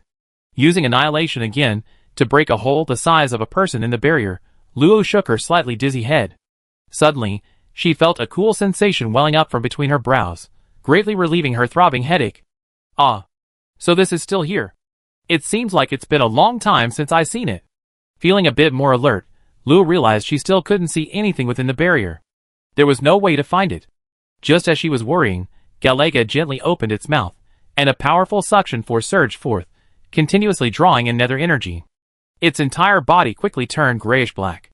In a short while, all the nether energy was devoured, and Galega's body was now pitch black, no longer its original crystalline pale blue. Galega, are you alright? You turned black. Just as Luo was getting worried, Galega gagged twice, and all the blackness quickly condensed into a bead the size of a finger, which it spat out. It's nothing, it's a gift. The bead flew up and landed in Luo's hand. The girl curiously took it, but it burned her hand. Ouch! She instinctively tried to shake the bead away, but it seemed glued to her hand, causing a burning pain. Luo shook her arm vigorously, but to no avail. A few minutes later, after Luo's sense of pain had gradually adjusted to the burning sensation, the pain suddenly disappeared. Ha, next time it hurt this much, please tell me beforehand. Okay. Sometimes she really wanted to pinch its cheeks hard. It was too much. Looking at her right hand, the bead made of nether energy that had been stuck to her palm was gone, but a small black flame-shaped pattern had formed on the back of her hand. What is this? Perhaps because of the gift, Galega quickly explained, Luo's body has just begun to adapt to the nether energy. This is the nether seal, which will make you immune to its harmful effects. In other words, the reason the nether seal wasn't given earlier was because direct contact would be fatal, but as her body gradually adapted while passing through the passage, she would only experience a brief period of pain, allowing the nether seal to be successfully inscribed. Wasn't I under your protection before? How did I adapt? Gradually adapt. That's a bit of a stretch. Anyway, it's a good thing, and Luo didn't delve deeper. What Galega is, Luo still has no clue, but it's definitely more than just a saint-level being, since its stats are still not visible. Focusing on the now clearer cave, Luo discovered a black chess piece resembling a horse floating in the center, slowly emitting nether energy. Soon, a faint layer of black mist reappeared in the cave. The golden light given by Galega had disappeared, but as it said, the nether seal would prevent her from being corroded by the nether energy. She only felt a slight warmth on the back of her hand, without any discomfort. Is this what Gallega is looking for? Yes. Suddenly, a blue light flashed in the chess piece's eyes, and a phantom figure abruptly expanded from it, a black steed identical to the chess piece. The chess piece was at its center, rapidly releasing black mist that solidified its body. Only when it grew larger could it be clearly seen. A black skeletal horse clad in rusty armor, two eerie blue flames burning fiercely in its empty eye sockets. A faint spiritual fluctuation emanated from it. Human retreat. Chapter 107. Humans retreat. A faint soul fluctuation emanated from the jet-black skeletal horse, rapidly expanding into a soul storm that violently blew Luo against the barrier. Had she not been slightly off-center, she might have been blown back into the passage. Question mark, Netherworld, Saint Rank, Incomplete, Saint Darkness, all attributes, Night, Netherworld Night, an unknown powerful being, now only a soul and bones, from whom no further information could be obtained. Suggestion, wait to die. The Netherworld Night, as the name suggests, is a profession not belonging to normal humans, like the Dark Priest. In the book, it is only described in a simple sentence, an evil claw that corrodes all things. Although she didn't understand why a horse would be a knight, the mere title of Saint Rank left Luo's mind blank. She was no longer like when she first woke up, and didn't even realize Caravaggio was Saint Rank. For a superhuman, encountering a Saint Rank meant only one thing, utter crushing defeat. Luo didn't know if annihilation would work on it, but as long as she had the thought, Luo was certain that this saint-level being could obliterate her in a fraction of a second. Retreat immediately. A stronger gust of wind blew Luo's hat off, bringing her back to her senses. Wait a minute, why is he only telling me to leave? This place seems to hold a huge secret. Defeating a mere transcendent level 1 like her was effortless. Could he be a good person, or perhaps a good horse? No way. The glaring incomplete, and only soul, and bones remain on the panel caught Luo's attention. Could it be that this saint-level being couldn't attack her? If you want me to leave, at least tell me why? Under the two eerie blue flames radiating intense soul energy, Luo stared directly into the Nether Knight's eye sockets. Anyway, I'm no threat to you. You see how hard I worked to get here. How about we have a chat? The Nether Knight's skeletal head tilted slightly, letting out a silent snort. Weak human, a boring race. Do you choose to leave your soul behind? The flames in its eye sockets flickered, and an invisible wave carrying waves of nether energy swept over Luo. Turn to bones. At such close range, Luo had no time to react, but a golden shield flashed around him, dissolving all the nether energy and the soul power within. Blocked it? The Nether Knight's tone held a hint of surprise. Human, who are you? Humph. Shouldn't you state your name first? Luo stood with her hands on her hips. With Gallega's help, she wasn't intimidated anymore. How dare they attack me? I'm not someone to be trifled with. Interesting, human. Listen up. My name is Sertso Passes Moriarty. I am the captain of the Netherworld Vanguard, commanding millions of Nether Knights. I have exterminated dozens of races, and slaughtered countless lives. The Nether Knight, who called himself Moriarty, stomped his hoof heavily, unleashing surging nether energy that coiled around his armor and bones, igniting a raging black flame. All living beings call me the Blade of Annihilation. Weak humans, state your names. The dense killing intent nearly blanked Luo's mind. It took him a while to recover, and he muttered to himself with lingering fear, was it really necessary to be so fierce? He then called out in a clear voice, listen up, my name is Luo, an ordinary magician. Moriarty lowered his head, seemingly scrutinizing Luo, before finally uttering a deep voice, I have a question. What year in the celestial calendar is it now? Are human superhumans already this young? The celestial calendar? It ended 200,000 years ago. This is the new era. Luo didn't lie. Calendars were relatively easy to find information about. Before the new era was the light calendar, before that the new god calendar, and before that, the celestial calendar. As for why the calendar was changed, Luo only knew it was related to war. There were no specific records. After all, even the current new era was nearly 100,000 years old. For most mortals, history 1,000 years ago was already blurry, let alone much more distant eras. Wait, you lived for 300,000 years? Moriarty ignored Luo's belated shock, looked up and pondered for a moment. Suddenly, the black flames on his body transformed into a tornado, enveloping him and rapidly shrinking. Soon, the tornado dissipated, revealing a small figure within. The tall, agile skeletal horse was gone, replaced by a girl half a head shorter than Luo, with a delicate, orchid-like fragrance, skin as white as jade, and a subtle air of nobility and majesty between her brows. Her long, straight black hair was ablaze with wisps of black flame, and her eerie blue eyes radiated a heavy, deathly aura. Meeting her gaze, one could feel the terrifying power hidden within. Her slender, pale body was completely naked, except for a thin veil of black mist swirling around her private parts, forming a negligible barrier. "Human, would you like to hear my story?" Her voice was light and airy, carrying an inherent nobility, completely different from the deep voice of the skeletal horse's previous form. Forcibly pulling her gaze away from that incredibly audacious sight, Luo Tong blushed and turned her head away. "What a shameless person. I don't like the word underworld. There was this underworld messenger who almost killed me." "Underworld messenger? That's a position, but it has nothing to do with the military. You wouldn't hate all of humanity because of one person, would you? What should I do?" This little lowly's words make so much sense. "Even so, you said before that you led your army to slaughter so many lives. I won't defect." Moriarty's petite, soft body half reclined in the void, completely unconcerned that her legs, which were so bright they hurt her eyes, were exposed. She swung her fair feet and asked Luo with some doubt, "What does what happened 300,000 years ago have to do with you?" "I did kill countless people, but that was my duty as a soldier. Now, with the passage of time, the underworld army of that time has long since disappeared. I am just an ordinary underworld knight." "Yes. It seems so. Even her empire is only 30,000 years old. What does the past have to do with her?" Of course, mainly because Luo had never heard of this before. Where would she get any hatred? If you're so powerful, how come you're here?" "That's a good question. Since I have nothing better to do, I just say it. Do you know what this place is?" Luo thought for a moment, then replied somewhat uncertainly, "You mean Pundala? Some natives told me that, but I'm not quite sure. Now everyone calls this an alternate dimension. Pundala, ah, what a nostalgic name." A trace of nostalgia flashed in Moriarty's eyes. "This is the battlefield where the army of the underworld and the living world, oh, the living world is what we call your world, clashed." As Moriarty's light voice rang out, Luo's pupils gradually dilated, and a magnificent yet tragic canvas slowly unfolded before her. "This is a war of aggression and resistance. This is a massacre that engulfed 4 worlds. This is an epic filled with bloodshed and heroism." Chapter 108. Pundala is another world straddling the realms of the living and the underworld, inhabited by its own native inhabitants. However, over 300,000 years ago, war descended upon this world.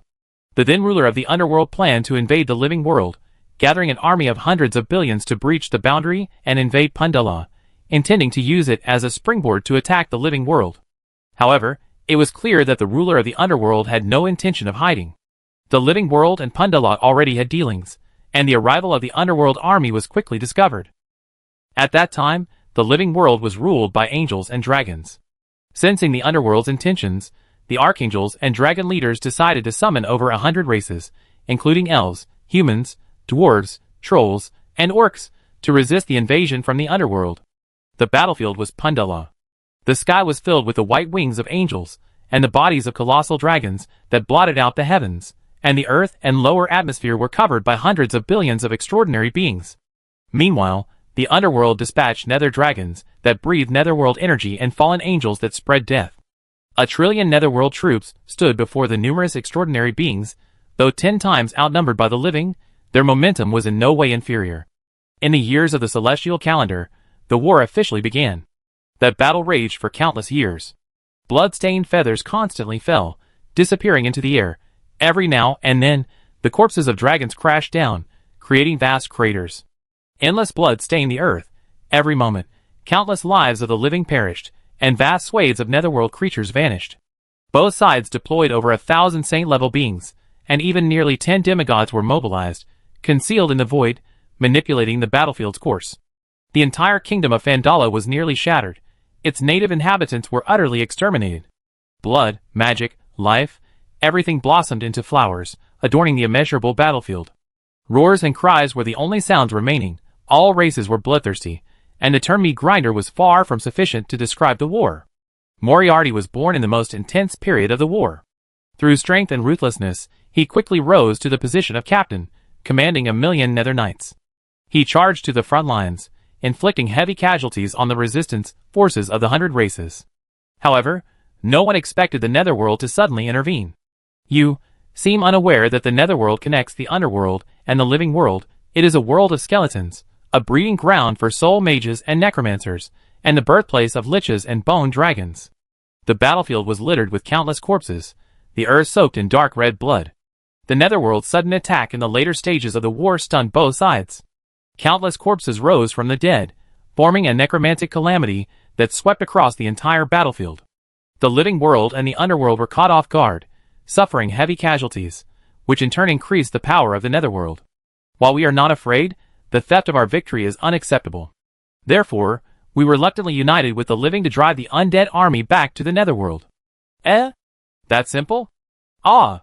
Hearing this overly simplistic account, Lo instinctively looked at Moriarty, then turned away, embarrassed by her nearly naked appearance.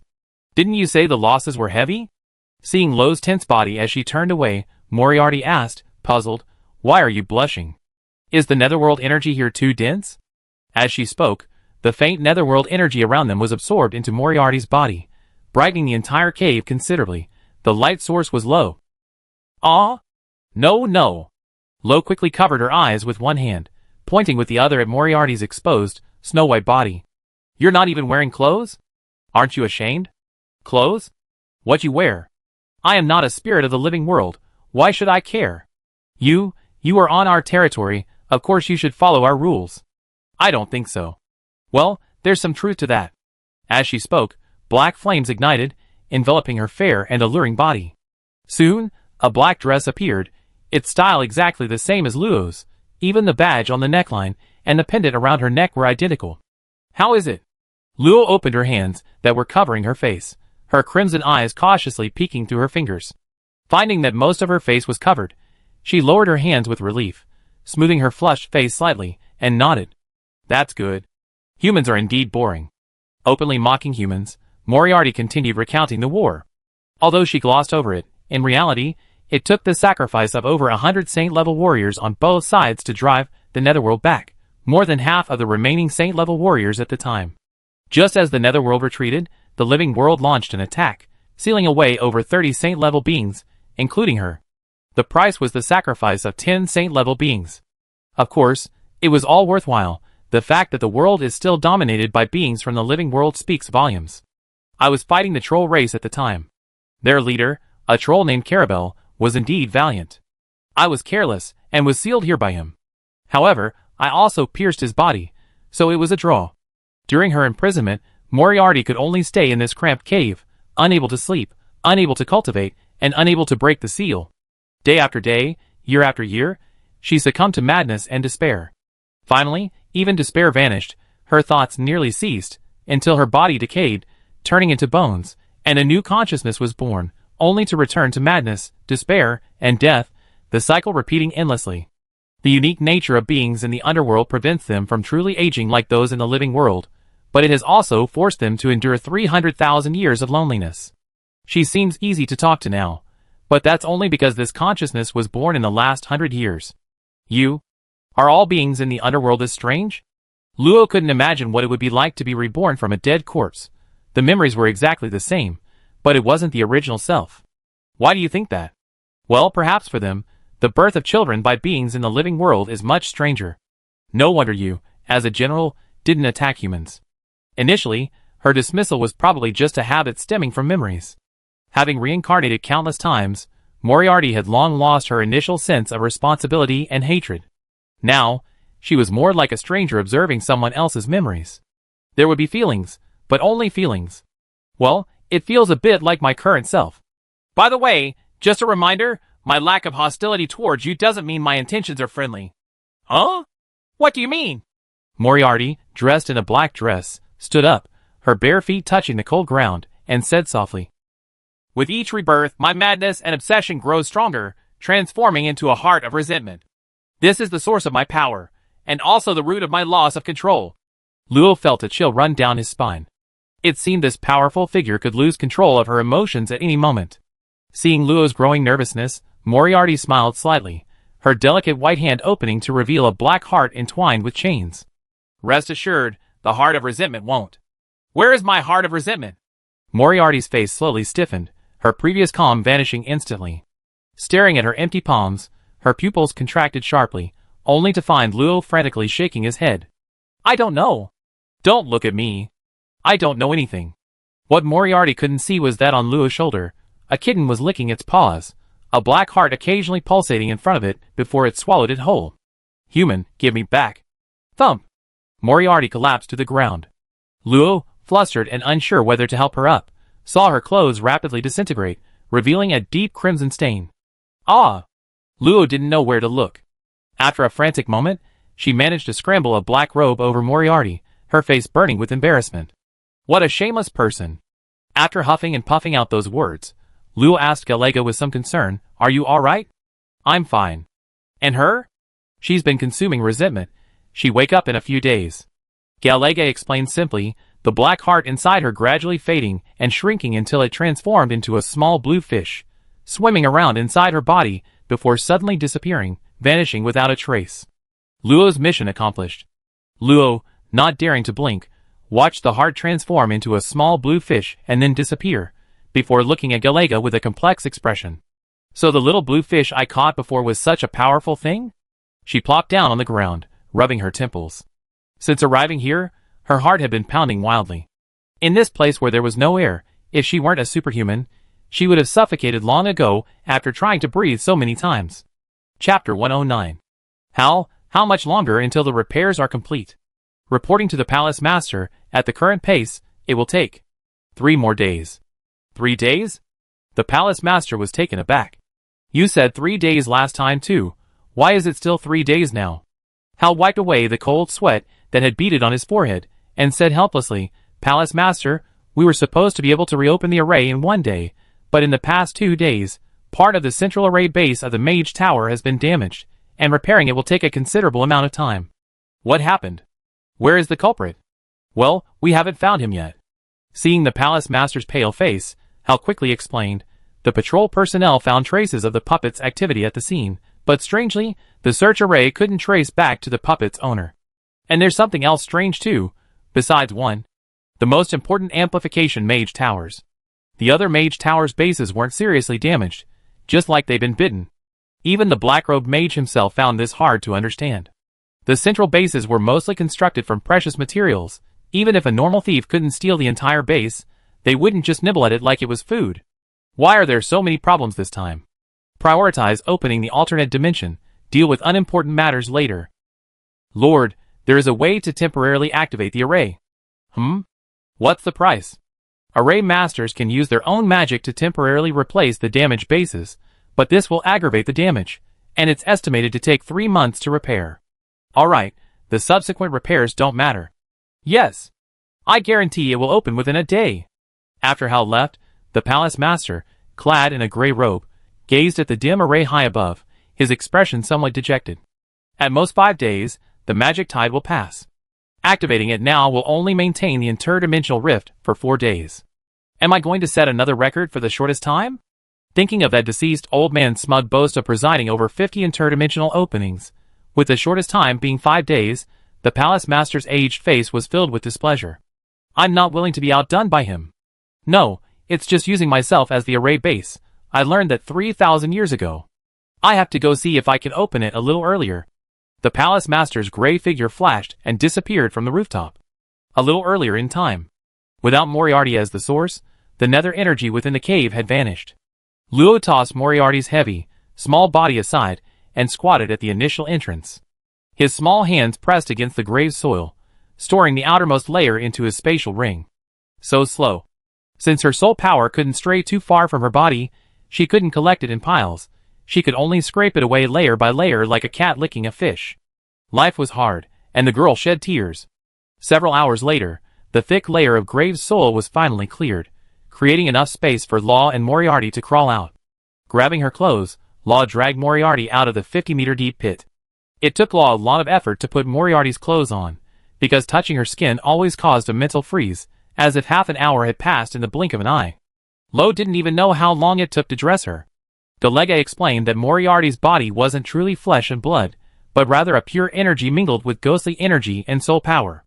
While Lo was immune to the ghostly energy, she had to bear the soul power containing Moriarty's will.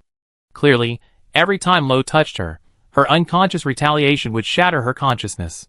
Finally, Lo simply slipped her into a robe-like garment, isolating her from direct contact. Why did I bring her up here? This question probably no one knew the answer to.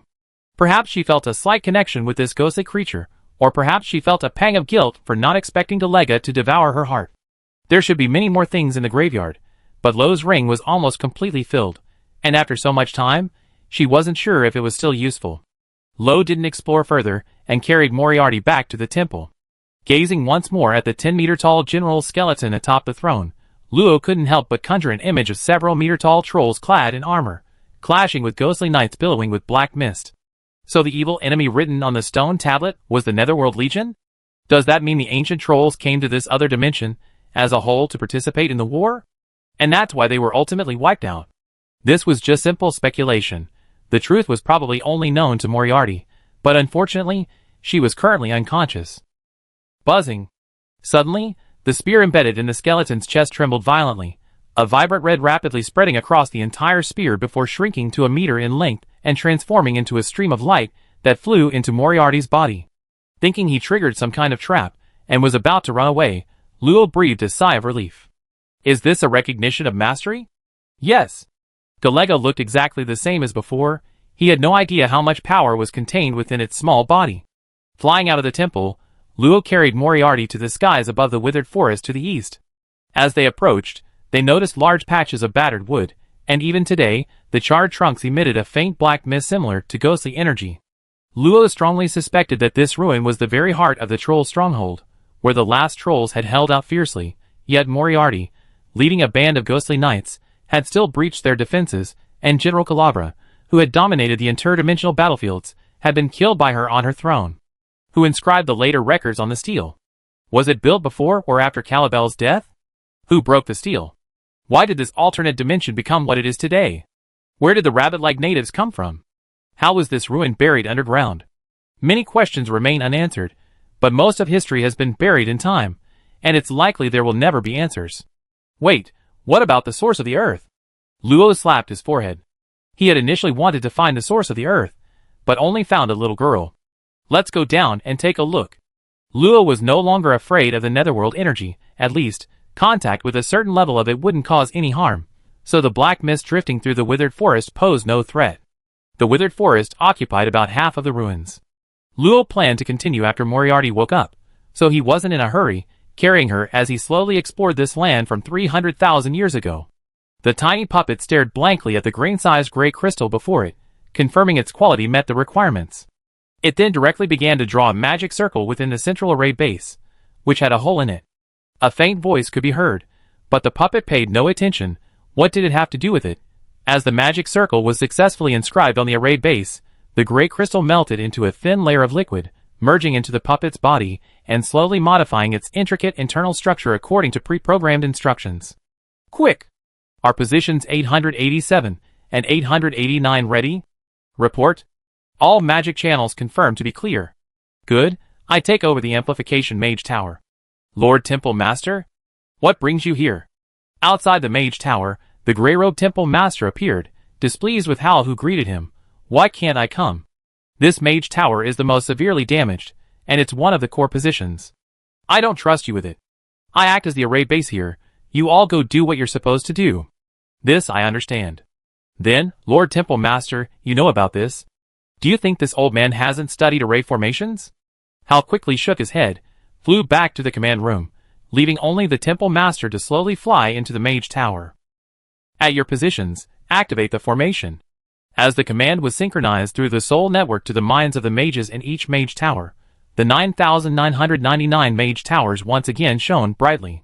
10,000 dazzling pillars of light rose into the vast formation high in the sky against the setting sun, driving away the twilight and illuminating the day. Buzz.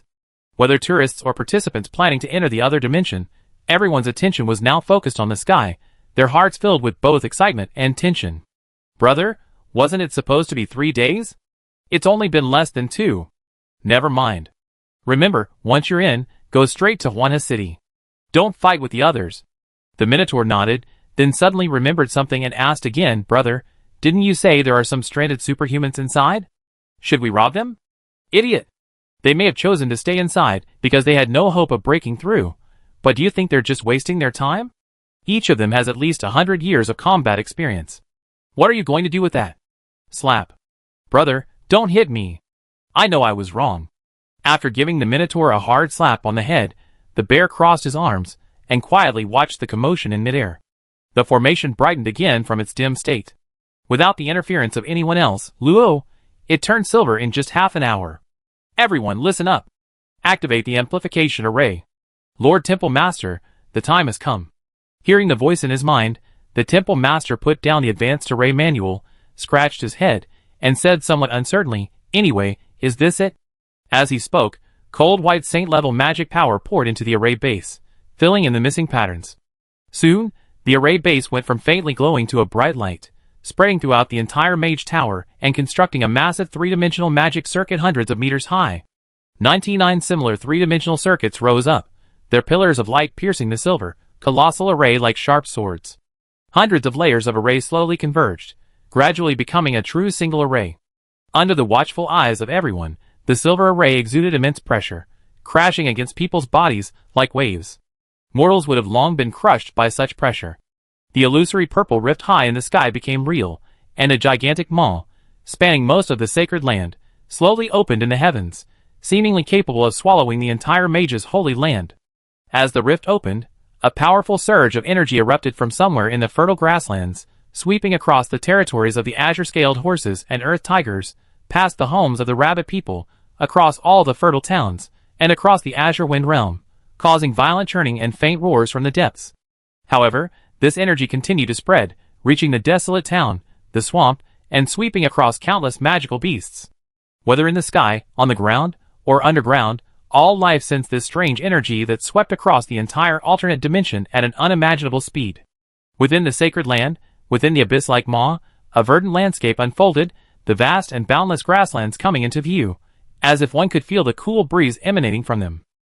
An aura not belonging to this world flowed out, the slight difference in magical concentration amplified infinitely, forming a wave-like flow of magic at the boundary, greatly shocking the extraordinary beings witnessing the opening of the other dimension for the first time.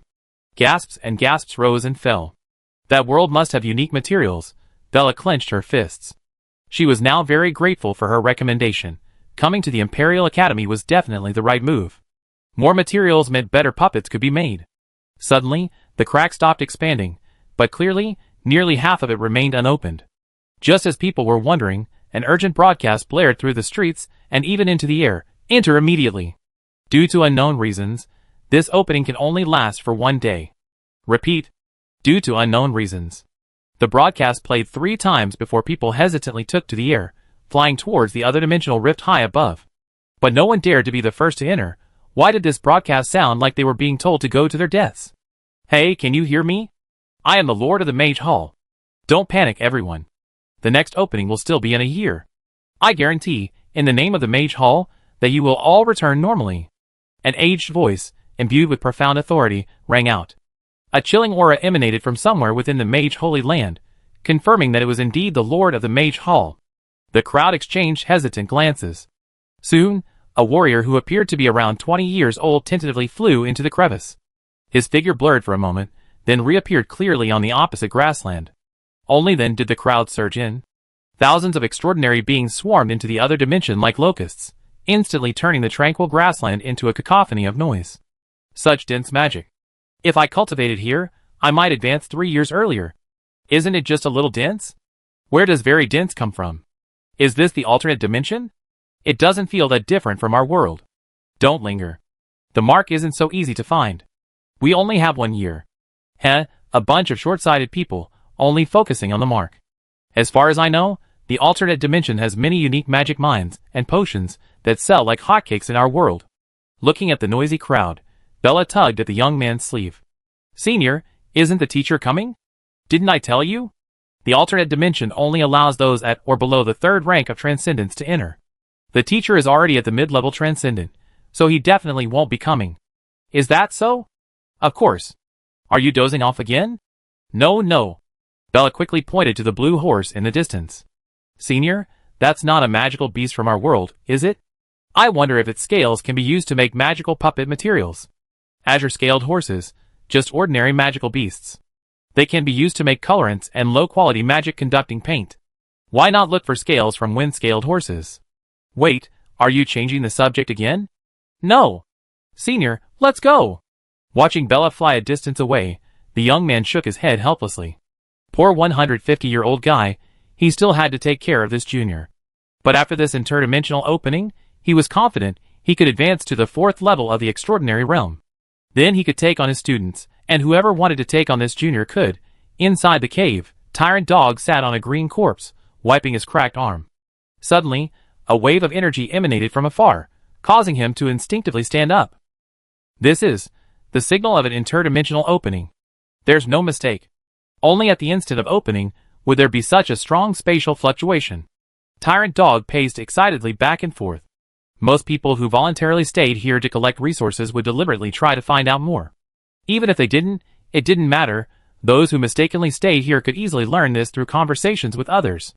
But soon, the Tyrant Dog stopped in his tracks, his expression shifting between anger and uncertainty, as he looked at the muddy swamp that had inexplicably turned into a pool and Marga lying on the ground. Each opening lasts about 5 days. Should I wait for her to come out? The Tyrant Dog was naturally worried that she would emerge the moment he left, and he'd be caught red-handed. But this might be his only chance to escape. If he returned to that world and ran back to the Orcish territory, what was there to fear about her finding him? Besides, what if she didn't know the opening time? He'd have to stay for a year, and by then everyone would be selling marks, with prices at least 30% lower.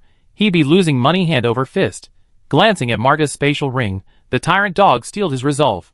I'm the Tyrant Dog, who has ruled Abundant Town for 100 years. How could I possibly submit to a mere brat? He cut off Marga's finger, put the ring on his own, and, ignoring his injuries, raised his shield and charged out of the swamp waterfall. Humph, brat, you can keep playing your pampered princess game. At his speed, he'd find the entrance in 2 days at most, then it'd be goodbye. Ha ha! Chapter 110. Luo broke off a perfectly straight branch, briefly imbued it with magic, and playfully swept it across a withered tree. Suddenly, she felt something brush against her body, causing her to shudder involuntarily. What's going on? She exclaimed in surprise. But aside from this electric-like sensation, nothing else happened after a long wait, so she abandoned her curiosity and continued deeper into the withered forest. So deep? The withered forest wasn't as small as it appeared. The deeper she went, the more she felt its vastness. Luo looked back. Dense, twisted dead trees filled her vision. The distant temple was now just a decorative spike. Even the dome had completely vanished. There was no wind, no life. Apart from Luo's soft breathing, it was deathly silent. After a while, a chill crept into her heart, making her instinctively want to warm her body with fire magic. Actually, she wanted to rub her arms, but the thing on her back would fall if she let go. What kind of place is this? I don't think the source of the earth would be here. She muttered to herself, trying to bolster her courage, while cautiously observing her surroundings. After a moment's thought, she drew her flaming sword. The object manipulation technique she awakened at the age of 12 didn't require Luo's soul or mental power, so she could still use it freely even here. The pale red flaming sword circled around Luo, protecting her like a guard. Unfortunately, Luo aspired to be a mage, and this sword was more often used as a tool for chopping trees. I hope shopkeeper Stonehammer doesn't mind. Half an hour later, Luo stopped, completely bewildered. Before her stood a familiar temple. Am I lost? To confirm if this temple was indeed the one she had just entered, Luo increased her flying speed, arriving before the bright yellow temple. The door was slightly ajar, just large enough for 2 people to walk side by side. She tossed a ball of light magic inside, and once again met the murderous gaze of the skeleton. I just went in, could I have circled back? Completely baffled, Luo thought for a moment, then turned back, traversing the withered forest in a dozen minutes at top speed. Before she even flew out, she saw the familiar temple dome. Wait a minute, why do I always end up at its main entrance? Even if this were a sphere, she should be able to see behind the temple, not just in this clearly hemispherical space. Looking back at the withered forest shrouded in a faint black mist, in Luo's mind, it was no longer a lifeless, barren wasteland, but a monster ready to devour anyone. Why is this place so eerie? Flying out of the withered forest, Luo planned to head directly to the back of the temple, where there was a large open space. She couldn't possibly encounter those trees again. The back of the temple was desolate, with the horizon visible at the edge. Luo quickened her pace, flying forward. Half an hour later, Luo had to stop. Looking at the distant horizon, then back at the back of the temple so close at hand, she felt an extreme sense of unease. Is this space not as normal as I thought? Luo tried going to the residential area and south of the dried-up fountain, but the same extremely illogical phenomenon occurred. In the residential area behind the fountain, the deeper she flew, the faster the distance between the houses increased. What started as about 10 meters between two houses became tens of thousands of meters after a kilometer. Unconvinced, Luo went to the west side of the stele again. There was no further obstacle there. The stele gradually disappeared behind him, leaving only the reddish-yellow earth. But as he flew, a stone wall suddenly appeared on the ground, its shape somewhat resembling the upper half of the stele, inscribed with troll script. The script was identical to the stele's, and given its shape, Luo had a bad feeling. He dug down beside it with his flaming sword, and after more than 10 minutes, Luo had to confirm that this was indeed the upper half of the stele. But wasn't that thing next to the lower half? Although confused, Luo still went to the top of the stele and translated the text. Most of it described the trolls' battle against the underworld army. Aside from a lot of rhetoric, the gist was that they'd lost yesterday, won today, and the great general was mighty. Isn't there any useful information? She wasn't a worshipper of Carabel. These words were meaningless to her. This passage is, as the last troll, I dragged my broken body to record the deeds of General Calabel. After the final battle, the archangel took the source of the earth, along with the 9 great treasures, to activate the ritual. The enemy wasn't completely wiped out, but that's no longer relevant to the trolls. Let the other races handle the rest. Sing the praises of General Calabel. This passage was actually at the beginning, but Luo had initially glanced at the lower sections and hadn't noticed it. So, the source of the earth isn't here anymore? Luo sighed deeply. All his efforts had been in vain, but looking at the stone tablet embedded in the ground, something felt off. Let's look ahead. Passing the stone tablet, Luo quickly spotted a suspended, broken stone pillar. The upper half was shattered, while the lower half abruptly disappeared. Floating beneath the pillar, Luo found nothing. It was empty. This pillar looked somewhat familiar.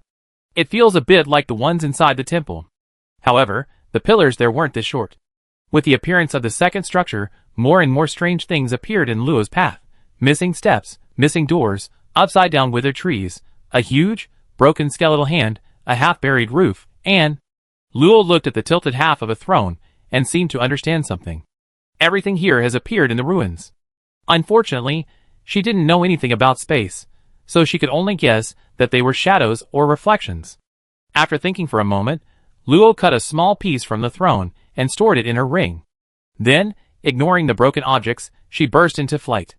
Luo was curious what lay at the end of this place, then she got lost. Ugh! Why this rock again? Luo had seen this half-buried boulder for the 3rd time, and each time from a different direction. Worse still, even when she headed back in the same direction, the scenery changed, and she no longer even knew which way she come from. I've been here, I've been there, and this branch, didn't I just see it? Galega perched on Luo's shoulder, leisurely flicking its tail, calmly watching Luo fly around anxiously. There were some things it wouldn't tell her, nor would it let her ask. Without first-hand experience, it would be too boring. Raising its head slightly, a blue figure flashed through its mind. You thought the same thing back then, didn't you? Chapter 111. The area outside most of Plenty Town was packed with people, those preparing to leave the alternate dimension and their families. Outside town 3, AG and Uncle Ince were squatting by the roadside. Ince was taking half-hearted puffs of his homemade tobacco, a hint of loneliness in his eyes. I never imagined that the little guy who used to peddle herbs with 3 little girls would grow up like this. Uncle Ince, how about? Oh dear. Ince gently tapped his head with his pipe. I won't leave here. Your sister-in-law isn't well yet. I can't abandon her. You're all still young. Going out and making your way in the world is what you should be doing. Looking at the dejected AG, Uncle Ince couldn't help but smile slightly. Perhaps when you come back 100 years from now, you still see my son and grandson. Uncle Ince, I will definitely bring Ada and Anan back to visit you. Ha ha, alright, time's almost up. I heard from Lord Chaofan that time is tight this time. You should hurry up and set off. Uncle Ince waved, signaling AG to leave quickly.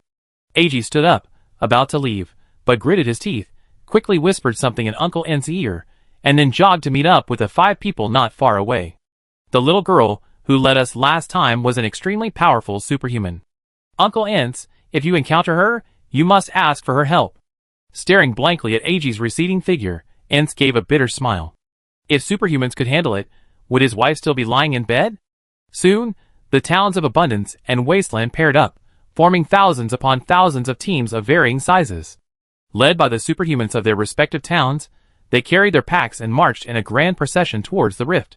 Most of these people were simply reborn as mortals in a different place, but a small minority would be incredibly lucky enough to break free from the shackles of mortal life and become extraordinary beings. Thousands of extraordinary beings swept across the sky, their combined powerful aura causing even the magical beasts on the grasslands to hide themselves as much as possible. The two groups formed a stark contrast. Every now and then, someone would look enviously at the adults in the sky, quickening their pace, dreaming of a future where they too could look down upon the mortals on the ground. A day later, as the mages of the Mage Temple led the last group of those who could emerge to the ground, the array in the sky slowly dimmed, and a tremendous buzzing sound resounded in the ears of nearly 100,000 people. Ager stared at the sky in astonishment, mouth agape. The endless purple cracks, the unimaginably massive array, the countless enormous suspended structures, and the extraordinary beings far more unfathomable than those who had entered, all of this overwhelmed these naive youngsters. With 5 people in tow, Eiji left in a daze. Most of the materials he carried had been used to exchange for the qualification to leave. At this point, he was poor in every sense, so he decided to first understand the situation of this world and survive. As all the mage towers went out, Hal rushed to the location of the Temple Master. Just a day ago, the mage tower where he and the Temple Master were located had suddenly experienced a violent tremor, causing the formation's duration to be greatly shortened. Could something have happened? Temple Master, are you alright? What could be wrong with me? Looking at the central formation base, now shattered into pieces, Hal's expression was somewhat unnatural. No, Temple Master, you're alright, but the mage tower is in trouble. This is... The Temple Master coughed awkwardly. Everything had been fine until he activated the array, only to find a small puppet at the center of the array base. Whose carelessly discarded puppet? He casually tried to toss the humanoid puppet away, but the saint-level magic exploded upon contact with the array base. A small spatial rift sucked the puppet in. To avoid interfering with the opening of the alternate dimension, he had to abandon his investigation and work with the other mage towers to complete the final steps. When he had time, he discovered that the puppet's traces had completely vanished. Now that the alternate dimension had just closed, his perception was filled with lingering spatial fluctuations, and that small fluctuation had long been concealed. Have someone repair this place quickly. I be leaving now. Lost in thought, the Temple Master vanished in a flash, leaving Hal scratching his head in bewilderment, giving up on asking the Temple Master. Under the waist-high grass, a broken puppet lay there, its body shimmering with subtle light, slowly repairing itself. Instruction error. Unable to determine. At the same time, a bright yellow figure flew rapidly across the vast grassland. Only half a day left, and I be leaving this place. Goodbye, miss. Ha ha ha. Luo had been wandering around for who knows how long. Now, the surroundings were filled with chaotic dirt and broken bricks. She was frozen in midair and on the ground. It wasn't scary, but was she going to spend her whole life wandering around here? Galega, do you know the exit? Go straight. Why does it feel like the further in she goes, the more chaotic it becomes? A soft moan suddenly rang out, and the girl behind him stirred. Luo froze for a moment, then quickly put her down on the ground. Have I been wandering around here for days? No way. Rip. The clothes wrapped around Moriarty were torn in two by her sudden movement. The rune stabilizing the clothes shattered, and the entire garment vanished into specks of light. Startled, Luo quickly conjured another sheet, and draped it over her, finally covering the embarrassing sight. Why are you moving around like that? At this moment, a pair of deep blue eyes slowly opened, like the finest gemstones, profound and beautiful. She blinked, propped herself up, rubbed her eyes, and ignored the slipped sheet revealing a large expanse of snow-white skin. Seeing that her dangerous area was about to be exposed, Luo quickly pressed down on the sheet to prevent it from falling further. This person was still so shameless. Looking dazedly at Luo, who was so close, Moriarty suddenly called out softly, "Sister Luo." Eek. This coquettish sound was like a kitten's tongue teasing Luo's heart, making her shudder. You, can't you speak properly? Hee hee, Sister Luo's reaction is so cute, hug. Wait, what hug? Stop. Don't do this, I'm scared. But Moriarty completely ignored Luo's struggles, wrapped her arms around her, and hugged her tightly, even rubbing her face against her cheek happily. Huh, she's not distracted. Luo guessed that Moriarty had woken up, so she had deactivated her automatic defenses against harmless people, but who could tell her what was going on? Don't move. Do you remember who you are? Luo quickly asked, trying to change the subject, but Moriarty didn't let go at all, instead nuzzling her face down. Of course I remember. I'm Certso Pass's Moriarty, the most powerful ghost knight. Sister Luo smells so good, a sweet scent, hee hee. Taking a deep breath, Moriarty let out a strange chuckle. Just as she was about to touch his small chest, Luo quickly and firmly pressed down on her smooth chin. Wait, explain yourself first. What's wrong with you? Otherwise I hate you. Seemingly stunned by the threat of hate you, Moriarty reluctantly released his hands, pitifully saying, I'm so lonely here. Sister Luo was the first creature to find me and chat with me. She tries to get closer without me noticing. As he spoke, he tried to get closer again, but Luo swiftly stepped back, warily saying, You weren't like this before. Where did his previous indifference and disdain go? You're a saint-level monster who's lived for 300,000 years. Don't act like a child. It wasn't until Galega explained that Luo realized that after his resentment was devoured, Moriarty was now practically a newborn infant, possessing memories, but lacking self-awareness. His war experience, and the unwavering will forged through countless reincarnations had also vanished. So she's just a little kid who knows a lot. Yes. Sister Luo hugged me. Don't cling to me. Chapter 112. Junior, what's wrong? Nothing, Senior, let's go. Alright, if there are any problems, be sure to speak up. The alternate dimension is only relatively safe, but it also has certain dangers. Bella nodded, gently rubbing her forehead to calm the shock in her mind. Just now, part of the rune connecting the mechanical puppet had suddenly collapsed, and now it was impossible to pinpoint its location. How did I sense it appearing in this dimension? Luckily, the connection wasn't completely lost. Let's go find it. Thinking this, Bella forced herself to stay awake, took out 2 nimble blue birds, activated the array, and gently tossed them. The birds immediately flew towards the vaguely sensed direction. Bella Sr. saw this, but didn't pay attention, because he himself had taken out a spherical puppet and sent it flying to scout the way. Watch out for hidden monsters. Prepare your battle puppets. Yes, Senior. Although a little sleepy, Bella knew this wasn't the academy or home. Puppet masters, as a branch of alchemy, were only good for bullying mortals. Against other superhumans, they'd be easily defeated. Therefore, preparing puppets in advance was essential. First, no sticking to me. Second, no using nether energy. Third, be obedient. Fourth, Sister Luo, is there a fourth one? Moriarty looked pitiful, his eyes welling up with tears, making Luo's words choke. She couldn't bring herself to say the fourth rule. Why did she feel like she was bullying a little kid? Okay, no, don't hug me. Repelling Moriarty's stealthy outstretched hand, Luo felt a headache coming on from this childlike ghost knight. The chaotic scene around her made her temples throb. Sister Luo, what's wrong? We can't get out of here. Sister Luo, are you looking for that thing? Huh? What is it? Luo was confused, but Moriarty's small hand swept aside, clearing away all the clods of earth and pebbles to reveal a straight passage. At the end of the passage was a pale golden feather radiating a holy light. The soft light seemed to possess a high-level purification quality. Just one glance dispelled all restlessness and anxiety, calming the mind. This feather. Involuntarily, Luo flew towards the feather along the passage. The light on it was welcoming, radiating a rich, warm magic that enveloped her entire being. Sister Luo, this looks like an angel's feather. It's so pretty. Moriarty's eyes sparkled. She clearly loved it. She reached out and grabbed it, only to get burned. Ouch, it hurts. I don't like it anymore. Startled by her outburst, Luo quickly flew over and grabbed her hand that had touched the feather. She found her palm was charred, but the sores healed quickly, returning to its fair and smooth state. Luo breathed a sigh of relief, both amused and exasperated. You're a creature of the underworld, this is an angel. Shouldn't you know that? Humph. I don't want to see it again. Sister Luo, take it away.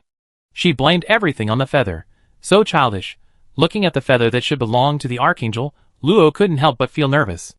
Although it felt very welcoming, what if it burned her hand away too? It's all light magic, so casting a light spell isn't too much to ask, right? Gathering a ball of light, Luo carefully tossed it over.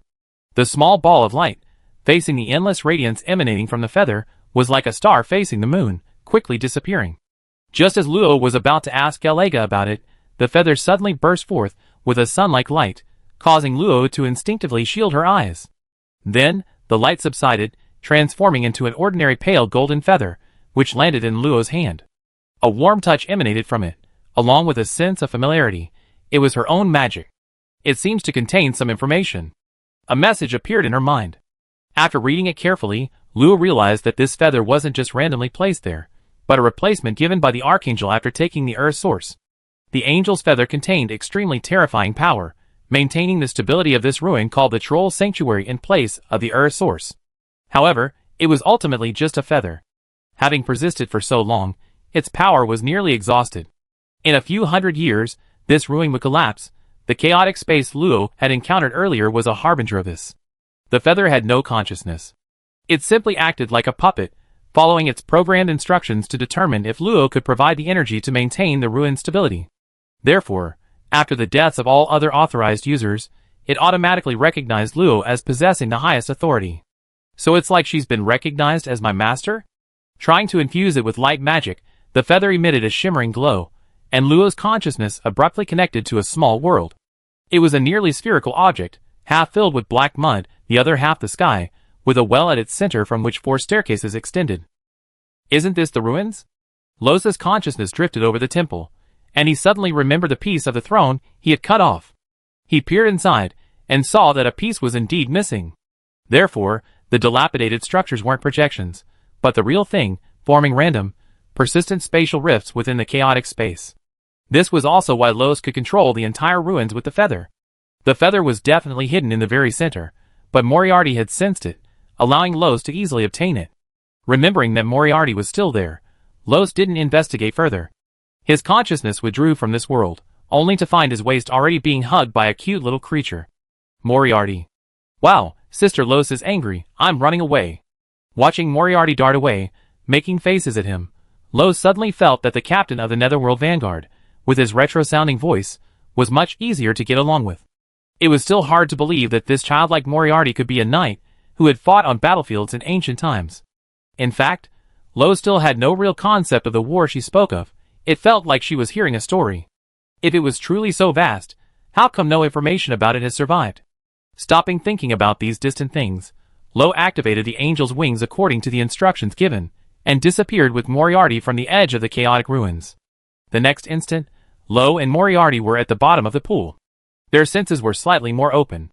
Luo created a dry bubble, and included Moriarty within it. Sister Luo, so much water. It's fun. Don't move around. Let's get out of here. Forgot the third rule?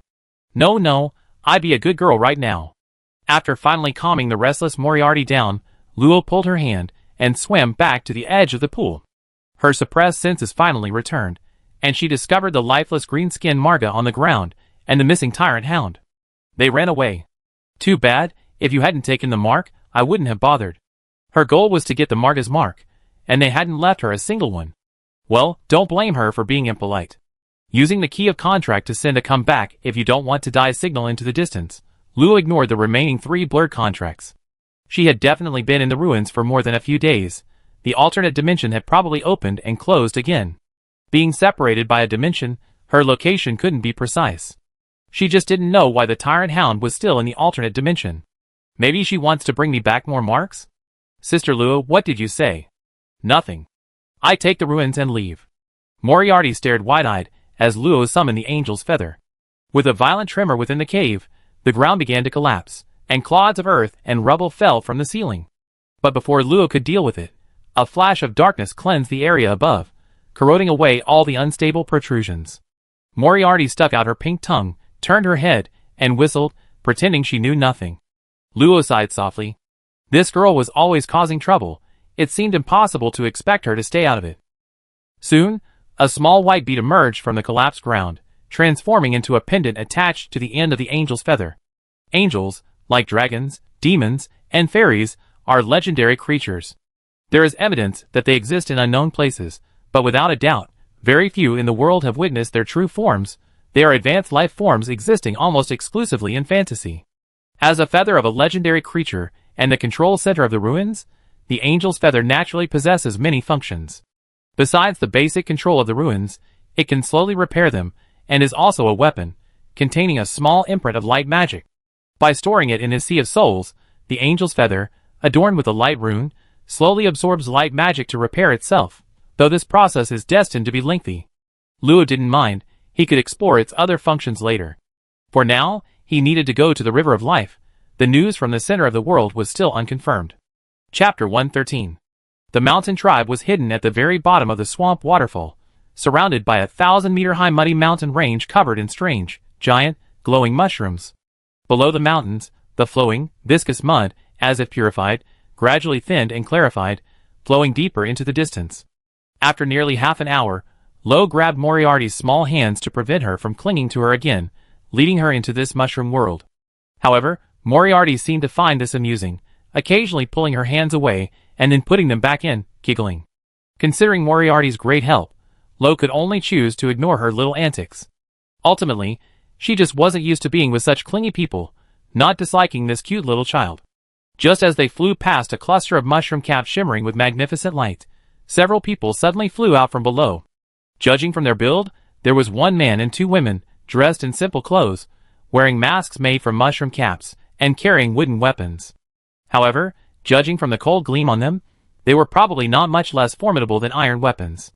The three exuded a strange aura, a mixture of magic and soul power, their strength estimated to be at the first level of the extraordinary realm. The tyrant dog had mentioned that the mountain tribe was indigenous territory, but he hadn't said anything about the existence of beings like the extraordinary realm. While they were wondering, the leader, a man wielding a long spear and wearing a black mushroom mask, shouted, "Outsiders, stop! Don't you know flying is prohibited here? Is there such a rule?" Moriarty, hands on his hips, mimicked Luo's disdainful tone, saying, Yeah, is there such a rule? This little girl's aura doesn't seem like that of an outsider. Whatever, you two, you better behave yourselves on our Fandara territory.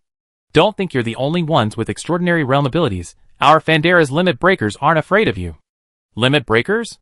This group of natives who called themselves limit breakers did indeed exude an aura far superior to ordinary people, but unlike the superhumans Luo had encountered, their auras were more chaotic and unstable, as if they had entered this realm using external force. If a fight broke out, they would probably be overwhelmed by the outsiders, but Luo didn't want trouble, so he spoke again, "We're just passing through, we won't disturb you." But the black mushroom-masked man remained unyielding. "If you don't comply, don't blame us for taking action." Seeing the three raise their weapons, with streams of light gathering on them, Luo stopped Moriarty's attempt to rush forward and slowly descended under the wary gazes of the masked men. No one knew how many natives comparable to superhumans were hidden in the mountains. There was no need to force their way in on a whim. They seemed to simply be preventing outsiders from flying. Once Luo approached the ground, the group immediately left. "I should have waited 2 days. The tyrant dog should know the way." This was a vast mushroom forest, radiating brilliant colors, blue, purple, red, yellow, green, and more, rising and falling with the soft sounds of breathing. Occasionally, small birds would flit by, emitting a whoosh sound. There were no magical beasts here. Observing those people, the only information given was vague, comparable to the first level of the transcendent realm.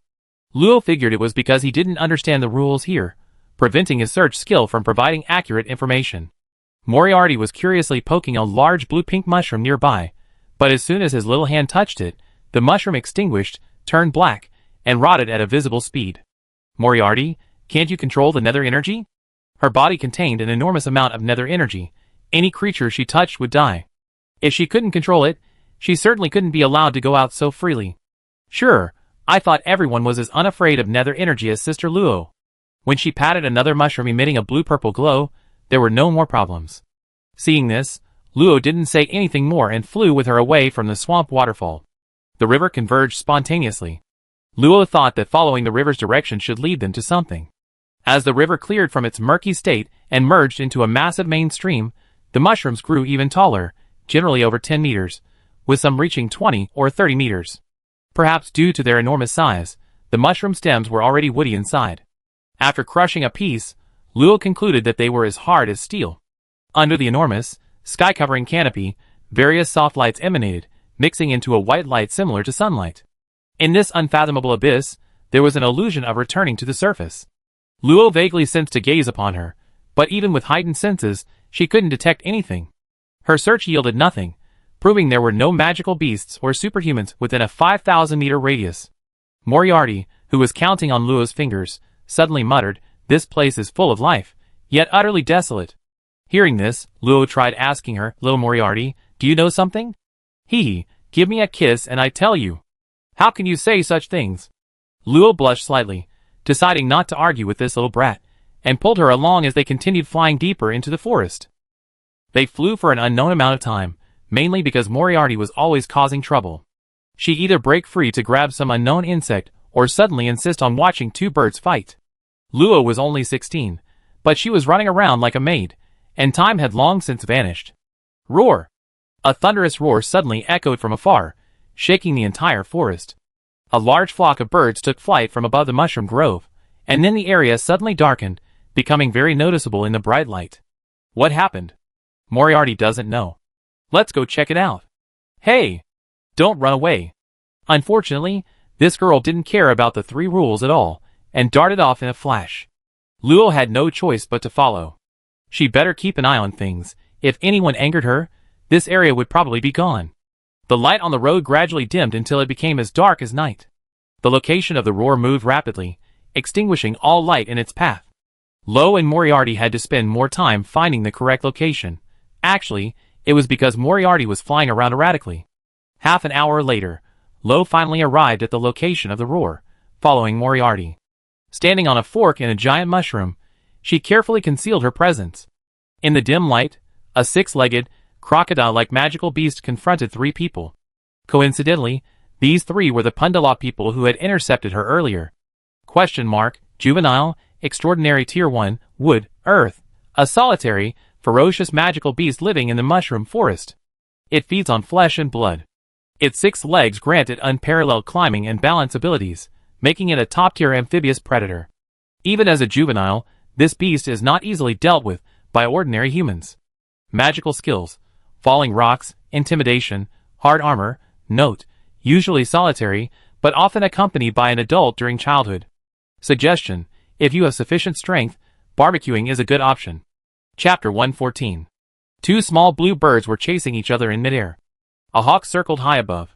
With no flying magical beasts around, the hawk was the only aerial hunter, and it had its sights set on the 2 birds. As the birds swiftly swooped past below, the hawk's outstretched wings suddenly flapped, and it swooped down like an arrow.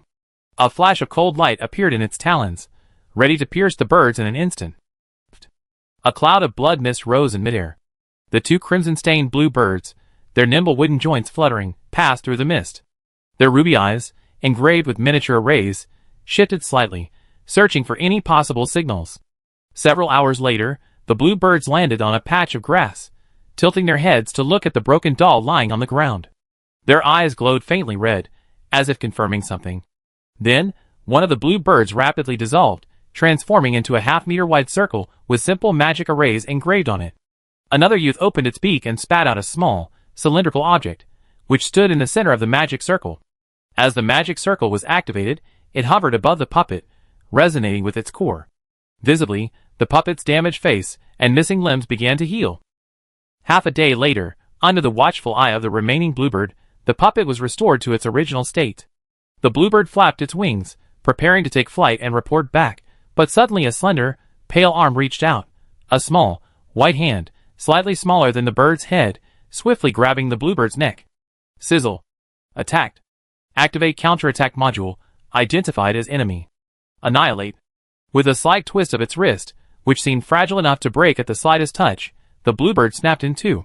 A flicker of confusion crossed the puppet's eyes, but it quickly vanished, returning to its emotionless emptiness. Unknown high-level energy detected, self-evolving, estimated time, undetermined. The desolate grassland returned to its tranquility, except for the remains of a bluebird puppet and a doll emitting faint sounds. Sun, lure the kata beast over there. Yuan, prepare the spores, aim them at the kata beast's mouth, don't let it dodge. A lithe figure wearing a yellow mushroom mask landed on the kata beast's head, thrusting a long-handled straight sword into it, but only a spark flew, the blade failing to penetrate. Before the long, serrated tail behind it could strike, the female Fandara named Sun leaped into the air, dodging all the falling rocks summoned by the kata beast at an unbelievable angle. Roar! Enraged, the kata beast disregarded the other 2, leaping forward and whipping its tail, snapping several mushroom trees. Its 6 thick, hooked legs seemed to tread on air, its massive body moving nimbly through the air, dodging several bursts of energy before lunging at Sun. Another female Dara woman named Yun, wearing a blue mushroom mask, took advantage of the Kata beast's distraction and pulled a dried mushroom from a small pouch at her waist. Water magic surged in her hand, and the mushroom quickly unfurled to the size of a fist. She then sprinkled a speck of green powder on it. Soon, the mushroom emitted a shimmering green light and intense magical fluctuations. Sun stopped fighting. Hearing this, Sun flew off the broken mushroom stem, drawing the Kata beast towards Yun. After another failed attack, the Kata beast let out another terrifying roar. Unexpectedly, Yun seized the opportunity and threw the glowing green mushroom, which shot into the Kata beast's open jaws. Tui! The Catamon, in a remarkably human-like manner, tried to spit out what was in its mouth, but soon, a shimmering green mist billowed from its mouth and quickly spread across its entire face. A flicker of fear crossed the Catamon's eyes. It violently shook its head, simultaneously unleashing its magic to try and disperse the green mist, but it was too late. Even though most of the mist was dispersed, a small amount remained in its mouth and nose. Soon, large swaths of mushrooms sprouted from every pore on its face, emitting a ghostly green glow, appearing terrifying in the dim mushroom forest. The excruciating pain caused it to writhe wildly, tearing apart every mushroom it touched. Soon, within a radius of several hundred meters, not a single intact mushroom could be found. The three avoided the Catamon's final frenzy, watching from afar as its breath gradually weakened. Half a day later, the Catamon's head was completely covered in green mushrooms, and all its magic had vanished. Only then did the man wearing the black mushroom mask rise to check, confirming that it was truly dead. Sun, Yun, you two hurry up and remove the Kata beast's magic core and leg meat. The three worked in perfect harmony. Although the young man didn't attack, his senses and magic power constantly monitored the surroundings, observing the two's actions and giving instructions. Sun was responsible for attracting the Kata beast's attention, while Yun was responsible for planting the spores on the Kata beast. Luo watched the mushrooms with great interest. He could roughly guess the principle, using those special mushrooms to absorb the Kata beast's magic power. There might be other factors, but they weren't important. What impressed Luo was how daring these people were. If the female Fandara named Sun hadn't managed to lure the Kata beast's mouth open in time, and the spores hadn't successfully parasitized its body, the three of them, barely considered first-tier transcendent beings, would have been lucky to escape. After all, judging from the previous attacks, these people couldn't even break through its defenses. And Lola tugged at Moriarty's skirt, signaling her to look away. Thousands of meters away, two enormous creatures were rapidly approaching along the riverbed without making a sound. Clicker beast, adult, extraordinary tier 3, earth, wood, a solitary, ferocious magical beast living in the mushroom forest. It feeds on flesh and blood. Its 6 legs grant it unparalleled climbing and balance abilities, making it a top-tier amphibious predator. Experienced adults are the most powerful hunters, adept at silently lurking behind their prey to deliver a fatal blow. Magic skills: falling rocks, hard armor, intimidation, regeneration. Note 1, usually solitary, but adults raising cubs are usually nearby. Note 2, in rare cases, adults appear in pairs. Note 3, adults possess intelligence comparable to normal humans. Kata beast, adult, extraordinary tier 3, fire, earth, wood. Magic skills: flame jet, falling rocks, intimidation. Huh? This one's a little different. Moriarty, whose skirt had been tugged, turned her head, confused. Sister Luo, what's wrong? Her voice was clear and innocent, ringing out loudly in the empty area where only the faint sound of slicing meat could be heard. Who are you? Luo slapped her cheek helplessly. This girl, she told her not to talk, and she'd forgotten immediately. However, encountering these people was a good opportunity to ask for directions.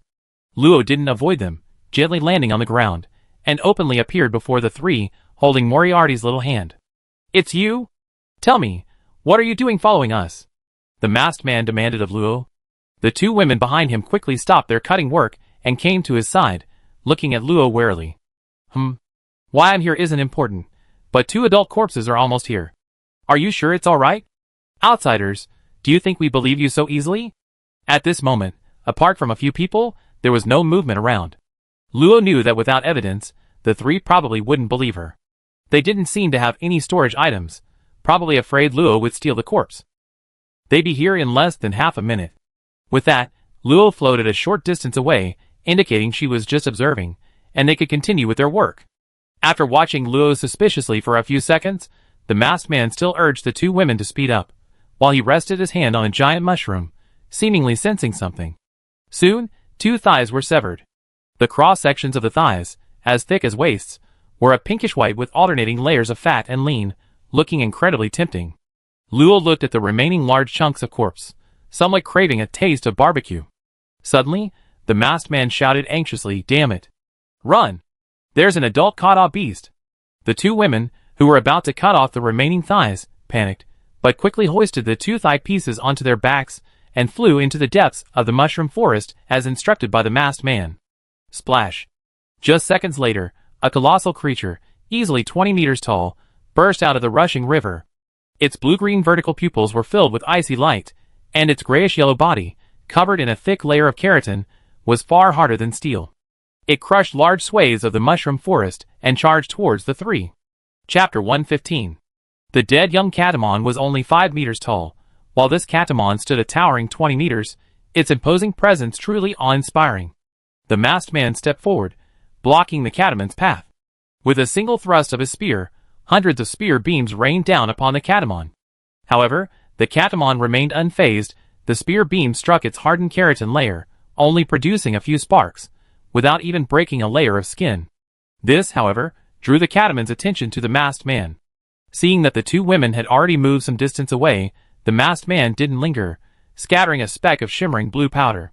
Upon contact with the ground, the scattered powder rapidly sprouted into tall blue mushrooms, quickly merging together to form a thick wooden wall. The charging catamon, unable to dodge in time, crashed headlong into it. The wooden wall was only breached, and the catamon was left dazed and disoriented. Clearly, these blue mushrooms were far beyond the size of ordinary giant mushrooms. "Outsiders, get out of here!" Luo, who had been watching the scene unfold, was stunned. She hadn't expected the masked man to care about her safety in this critical moment. Boom! Another loud crash came from nearby. Needless to say, it was another kata beast, blocking Sun and Yun's path. Sun! Sun had been swatted away by a tail. The masked man, ignoring Luo, leaped to catch her.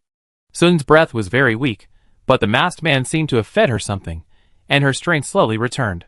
However, the first kata beast had also regained consciousness.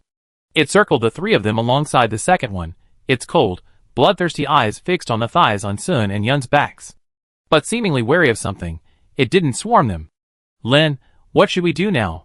Luo only knew the man's name was Lin, but didn't know if he had a surname. "Sun, heal your wounds first. The kata beasts are wary of the spores on us, but we can't delay long. Yun, watch for the right moment and throw the spores into their mouths. If you don't get any, it's okay. Remember, when they're about to attack, run in 3 directions. I use the attracting mushroom to lure 2 kata beasts onto me." "But Lin, what about you? It's my responsibility to take the meat back to the tribe. If I had listened to that outsider, we wouldn't be in this situation." "Wait, why haven't those 2 outsiders left yet?" Seeing Lin looking at her in astonishment, Luo waved at him playfully. Moriarty, standing beside her, also waved his little hand. "Sister Luo and I are here. Are those 2 outsiders idiots?" Although they couldn't sense her strength now, when they first encountered her, her aura was only at the first level of the extraordinary realm, similar to theirs. She didn't yet have the robes that could restrain the kata beasts. If they noticed her, they would only face certain death. Crack, crack. Suddenly, a series of clattering sounds, like stones hitting each other, came from a kata beast. Lin's voice turned panicked. "That's fire magic. Run! This kata beast has fire magic. The spores won't work on it." As he spoke, he forcefully pushed the 2 aside and flashed in front of another kata beast. His spear, like a cold star, pierced towards its eye with immense force. Even the kata beast dared not let its eye be directly pierced, and it quickly turned its head to avoid it. Lin seized the opportunity to pull out a handful of luminous green spores and sprinkled them on its face, but was immediately flung away by the kata beast. Behind him was another kata beast, its long, crocodile-like mouth wide open, a fireball gathering within it. It suddenly unleashed a powerful blast, transforming into a pillar of flame that hurtled towards Lin's back. "Damn it, I can't dodge!" Even with spores that were a natural counter to magical beasts, Lin was utterly powerless against 2 beasts far stronger than himself. Though unwilling to accept defeat, seeing the two girls break free of the encirclement offered some solace. At least they still had a chance to survive. But the expected impact and scorching heat didn't arrive. Lin turned around in surprise to steady himself, only to discover that the flame spewed by the kata beast swirled in the air like a vortex, seemingly continuously draining the kata beast's fire magic, causing it to writhe in agony. A moment later, the catamon could no longer draw upon any fire magic, its body limp, as it crashed to the ground with a loud boom. The blazing flames rapidly shrank, finally transforming into a fist-sized fireball that flew towards the white-haired, round-eared girl, who grabbed it. How did you handle it? This scene utterly shattered his worldview. Neither tribesmen nor outsiders had ever seen anyone defeat an adult catamon so easily. He felt embarrassed, remembering how he had kindly advised her to leave. She was so powerful, why should he worry about her? Roar! Before Lin could say anything more, the other catamon shook off the spores clinging to its face. Even with some microspores parasitizing it, that part of its flesh was directly destroyed and quickly regenerated. The spores had far less effect on it than on its juvenile form. Perhaps seeing the other catamon's condition, it was now glaring angrily at Luo, completely ignoring Lin. Sister Luo, this thing is so ugly. I don't like it. Let's just kill it. That's just how they look. There's nothing we can do about it, right? Don't always talk about killing it. Well, okay then. Luo suddenly felt a bit more worried about her future life raising a child. Is this what a brat is like? Watch out. It's coming. While the two were chatting, the kata beast finally ran out of patience, whipped its tail, and charged towards Luo and the other girl at full speed.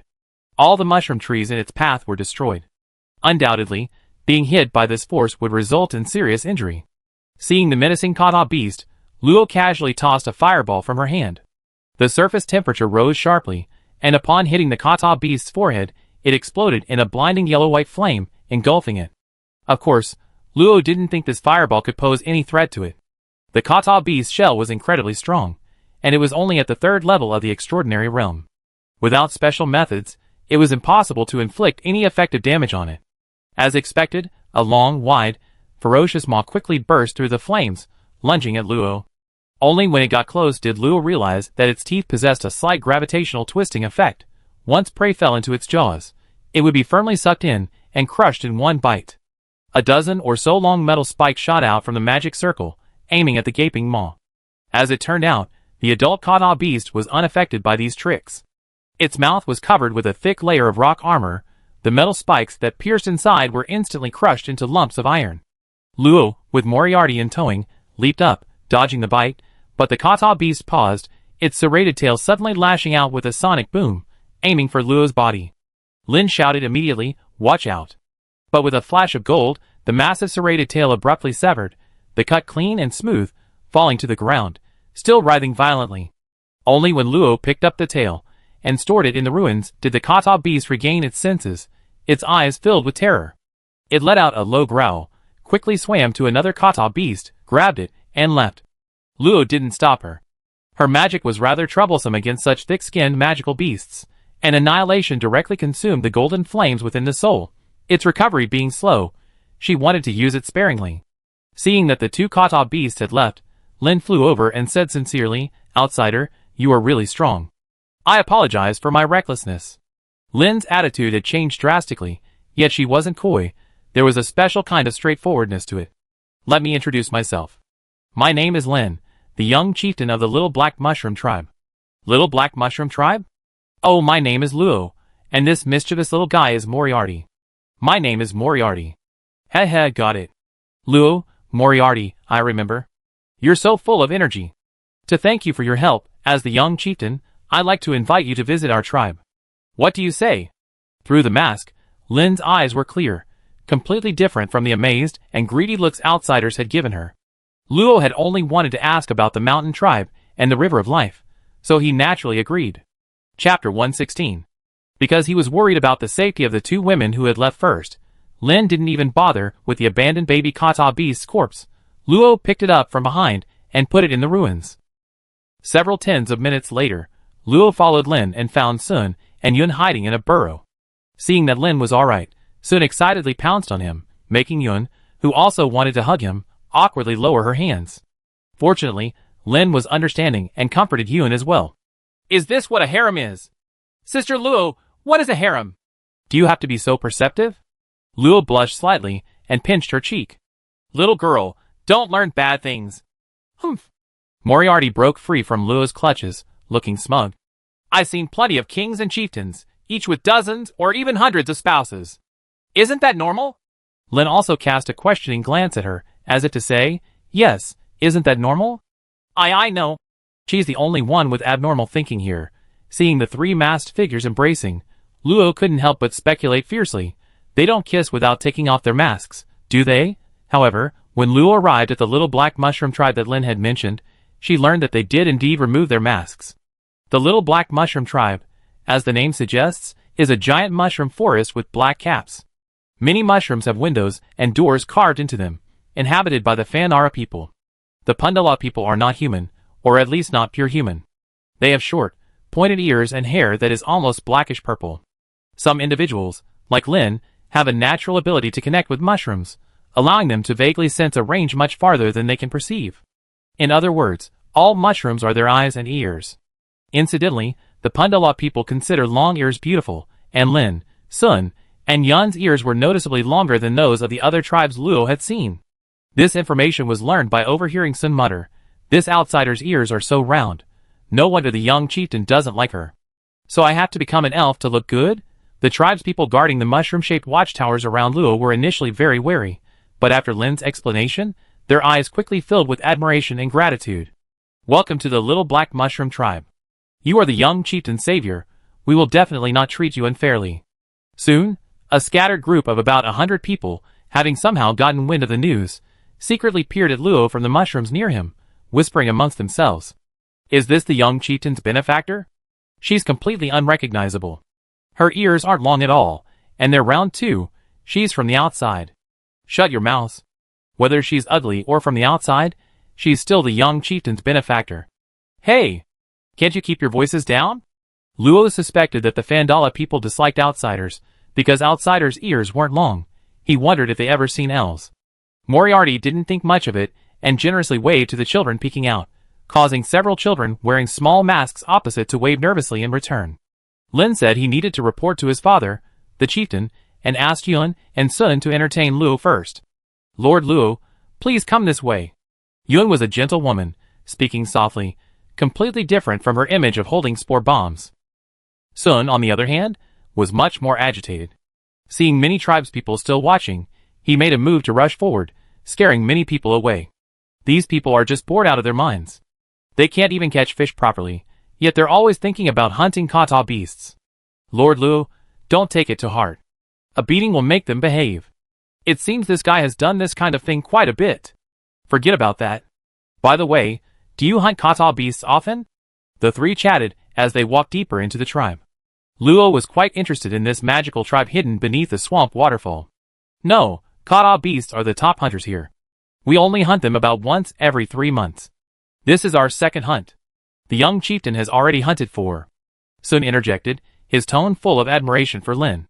Although the young kata beasts were only at the first level of the extraordinary realm, their armor, capable of withstanding magical techniques of the same level, and their large yet agile bodies, made them seem like something these 3 weaker first-level extraordinary realm warriors couldn't handle. Yet Lin had managed to command the killing of 4. Just looking at the record, it was no small feat. "I saw you use some kind of green powder. You call it spores?" "Lord Luo, you heard that." Sun stuck out his tongue. That was something they mentioned at the start of the hunt, yet the 3 of them hadn't noticed. June explained to Luo, "That's actually called parasitic spores. They grow rapidly by using the earth magic power within flesh and blood as nutrients. Kata beasts have abundant earth magic power, so parasitic spores are their nemesis." A hint of fear flashed in June's eyes as she said this, but kata beasts occasionally have water and fire variants, and they're completely immune to spores. One of them we encountered today was like that. Its abundant fire magic power killed the spores that invaded its body. So the young chieftain must have spoken to the chieftain about this, and the chieftain will soon form a hunting party with other tribes to find that kata beast. Luo couldn't help but think of the kata beast, which possessed only fire attribute magic. Its magical techniques were indeed different from the other one. By the way, kata beast meat is incredibly delicious. We always have a barbecue feast after our hunts. "Lord Luo, would you like to join us?" Food? Sister Luo, I want some." Seeing Moriarty suddenly perk up, Luo's words turned into, "Let's join together. I want to try it too." Sizzle.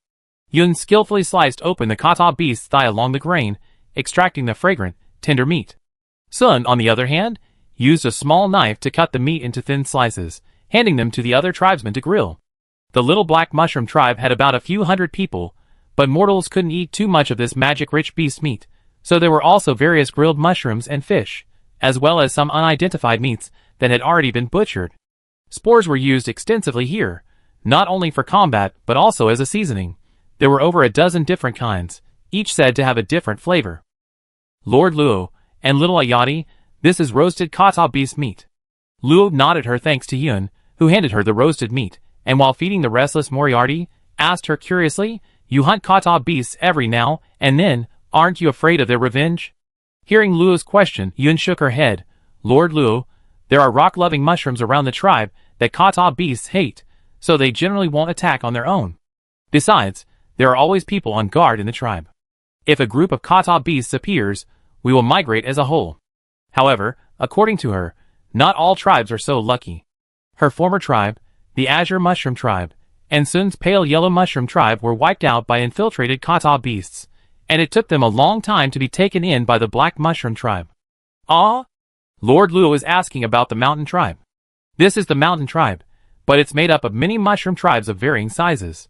The Little Black Mushroom Tribe, where the young chieftain is a branch of the Big Black Mushroom Tribe.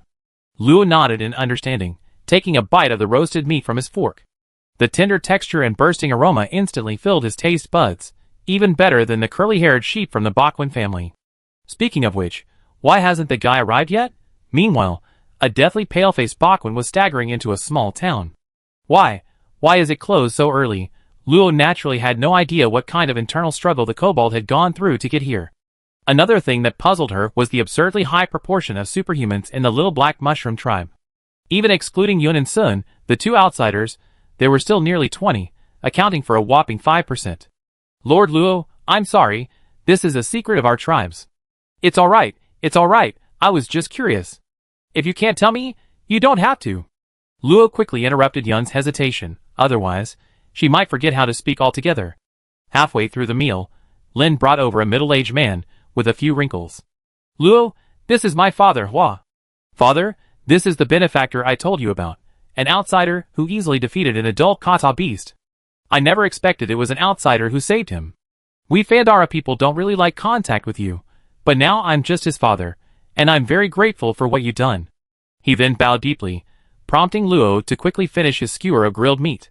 After swallowing it in a few bites, he said, "No need for such formality. I only helped because I needed something. That's a different matter." Hua's attitude was firm. "No matter your reasons, you saved me, that's it. I know you outsiders like to collect these things. These are just a small token of my appreciation. This is very grateful." Watching Hua wave her hand, several boxes piled high with round beads fell to the ground. Luo silently swallowed his words. This was what he deserved. "These things you call marks aren't very useful to us. I know it's nothing, so if you have any needs, we try our best to meet them." "Ahem, no problem. Tossing a couple of earthen marks to the eager Moriarty, Luo put away the boxes, a hint of shyness on his face. "Actually, what I mainly wanted to ask is, do you know where the center of this world is?" Hua paused for a moment, then shook her head. "I'm sorry, Xiao Luo, I've been here for so long, and I never heard of a center of the world." But then, as if remembering something, she added, "But I heard that following the River of Life leads to the next region. Perhaps you can find the information you're looking for there." Luo wasn't disappointed. She was going to the River of Life anyway. "Then do you know how to get to the River of Life?" "That's simple. There's a river outside the tribe. Just follow it downstream, and you see it. There's a city of you outsiders over there, called the City of the Ringing River." Hua didn't stay long, leaving after chatting for about 10 minutes. With the chieftain gone, Sun and Yun were noticeably more relaxed and gradually became more talkative. After eating and drinking their fill, Luo said she wanted to leave. Although Lin tried her best to persuade her to stay a few more days, she didn't stop her when she learned that Luo was eager to go to the River of Life. "Keep this mask. If you encounter the Black Mushroom Tribe, show it to them, and they help you." It was indeed Lin Dai's black mushroom mask. Luo didn't refuse. He carefully put it away, and left the tribe filled with spores and mushrooms under the watchful eyes of a group of tribespeople. Bye-bye, Sister Artie. Bye-bye. See you again sometime? Moriarty seemed to be having a lot of fun playing with the children, and seemed reluctant to leave. Chapter 117. Splash, splash. After flying for a while, the faint sound of waves approached. Lo, pulling Moriarty's small hand, quickened their pace, and finally, after a short while, they saw a magnificent river. Seeing this, Moriarty broke free from Lo's hand and shouted excitedly, "What a big river! Sister Lo!" It seemed that the reluctance of parting had long been forgotten. This was a river over 100 meters wide, its current swift and rapid. On the banks and riverbed, one could sense countless tiny tendrils, countless mycelia. Lynn had casually mentioned that swamp rivers could become clear under the influence of countless mycelia. Judging from the faint magical fluctuations, it wasn't entirely a biological phenomenon. Moriarty was flying excitedly above the river, reaching out to scoop up the splashing water. The river was very clean, and fish about the length of an arm swam around, one of the tribe's food sources. "Sister Luo, this fish is huge. Shall we grill it?" Moriarty was hugging a fish bigger than herself, her clothes soaked with river water and drool. "Didn't you just eat it a little while ago?" "I'm not full. She's just greedy. I give you something good to eat when we get to the City of the Rings." Okay." The big fish escaped unscathed, tossed back into the river by Moriarty, and vanished in an instant. Luo went over and patted her head to comfort her, noticing the faint black flames burning in Moriarty's hair. She couldn't tell what they were, touching them felt nothing, as if it were just a play of light and shadow. Without thinking much, she casually dried the clothes Moriarty wore, which were constructed from ghostly energy, and then pulled Moriarty downstream along the river. Along the way, there were enormous mushrooms of various colors.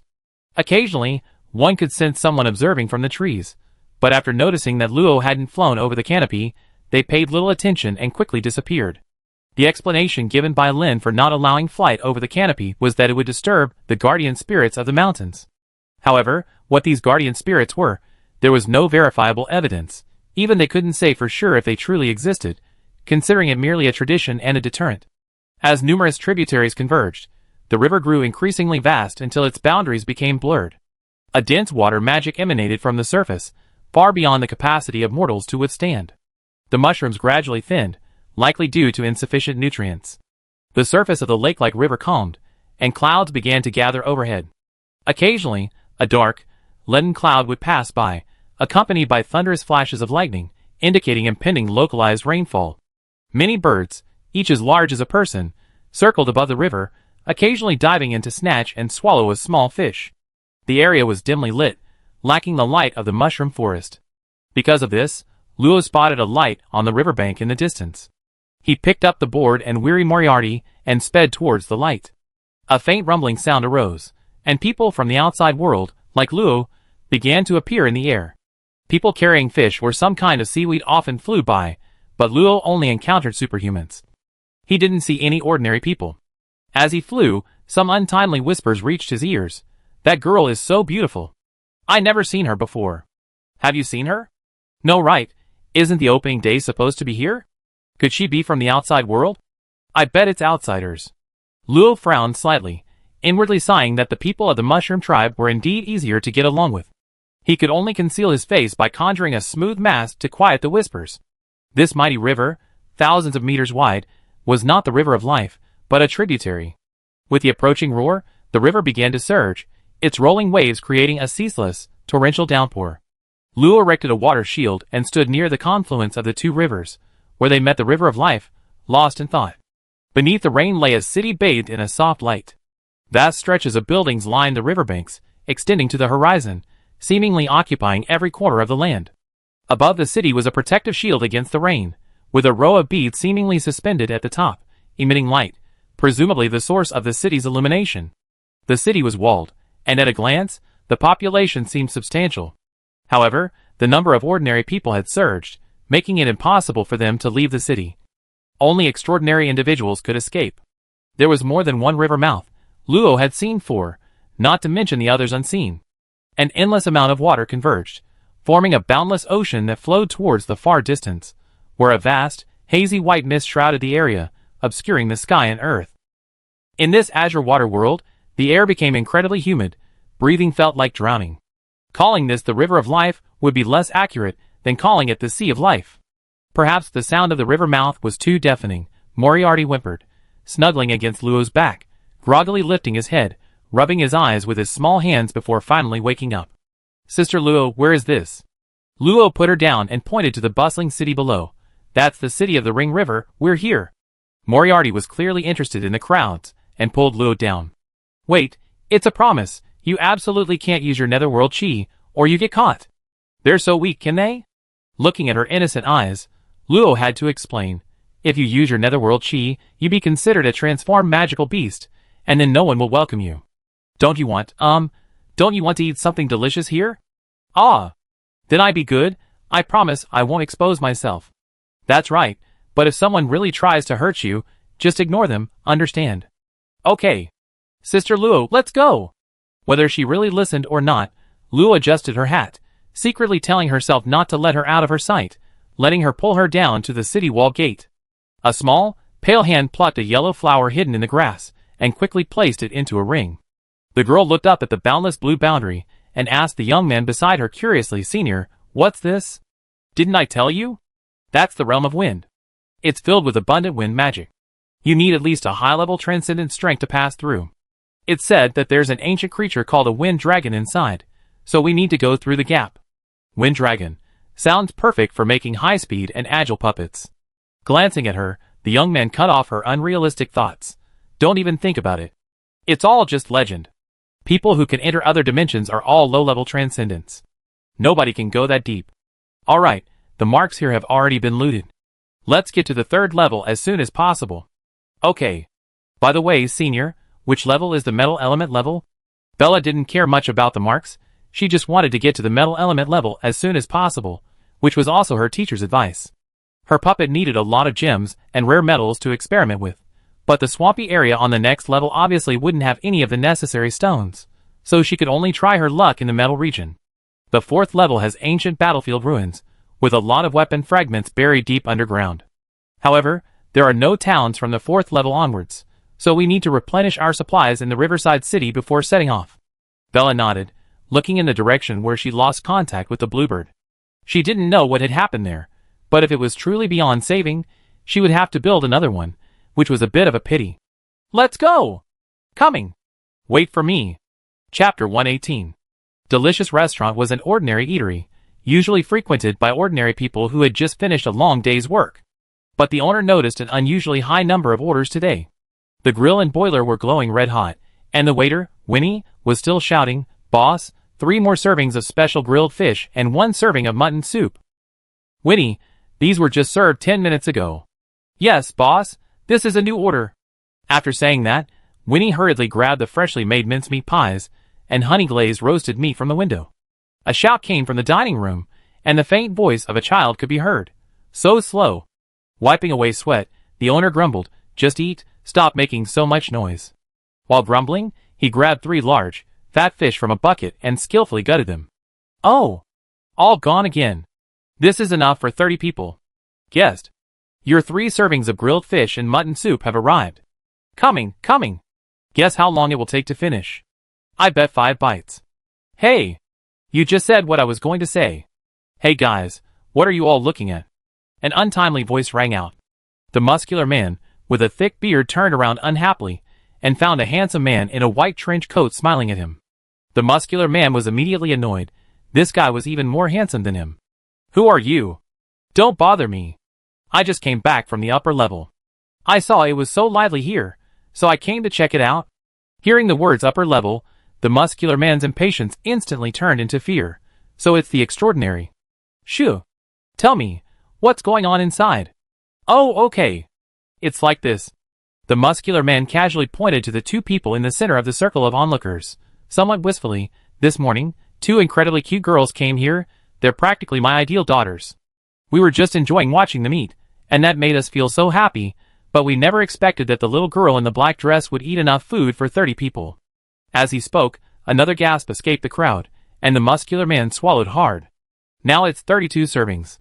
The man in the trench coat turned his gaze to the 2 girls in the center of the crowd, a look of surprise on his face.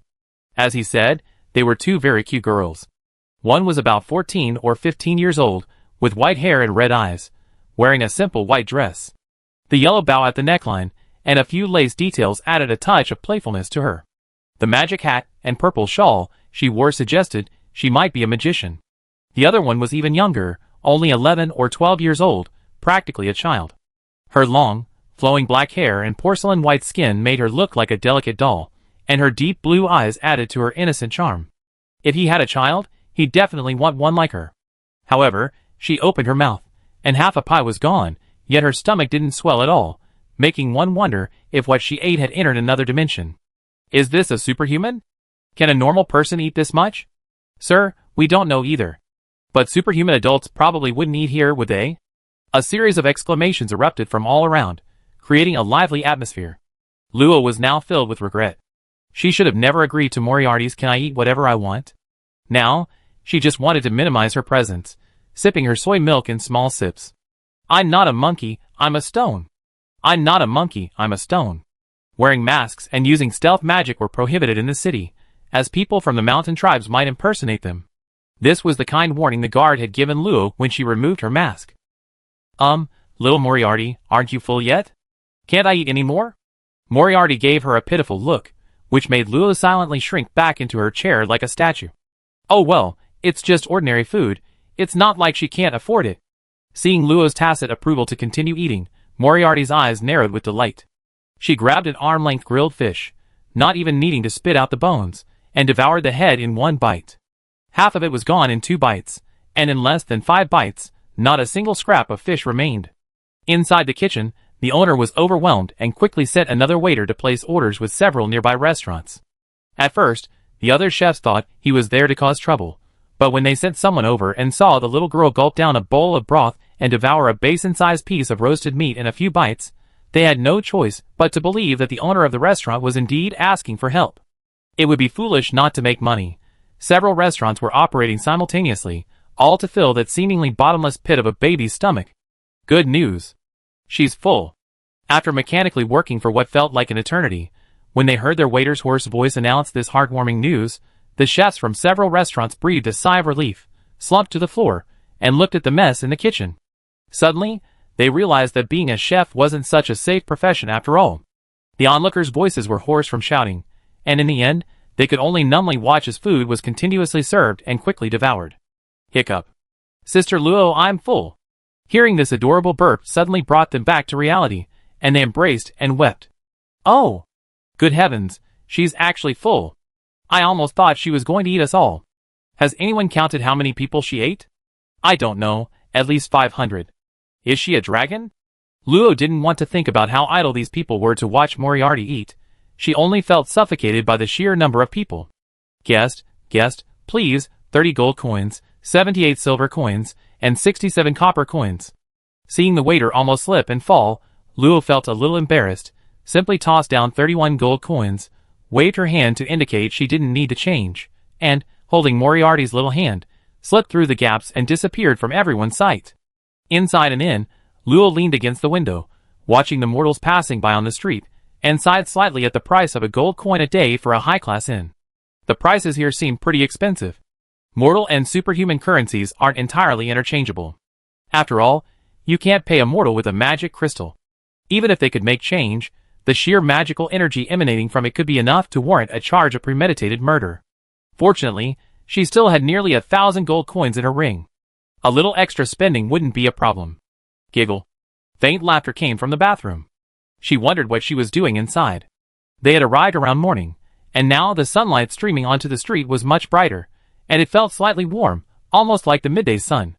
She wondered what kind of formation or barrier was at work. The population of the city surrounding the river is complex, including mortals from various races outside, primarily humans and orcs, along with smaller numbers of dwarves, goblins, and some unnamed races. Elves were nowhere to be seen. Then, there are the extraordinary individuals, mostly at the first level, with a small number at the second, and a very small number at the third. However, Luo noticed that almost all first and second level extraordinary individuals had concealed gills slightly above the back of their cheeks, as if the various races from the outside world had an extra pair of gills. Aren't they pure-blooded outsiders? From the hushed conversations he overheard, he learned that within the River of Life lived a humanoid race called the Merfolk. This was an intelligent race that spent most of its time hidden underwater. Like the people of the mountain tribes, they didn't need to go through a temple to rival the extraordinary, the reason for which was unknown. The merfolk didn't have as much aversion to outsiders, so intermarriage was common. Over 90% of the extraordinary beings here are hybrids of humans and merfolk, their merfolk blood allowing them to easily break through to the extraordinary realm. However, the price is that they can only live in this humid environment. Prolonged dehydration will kill them.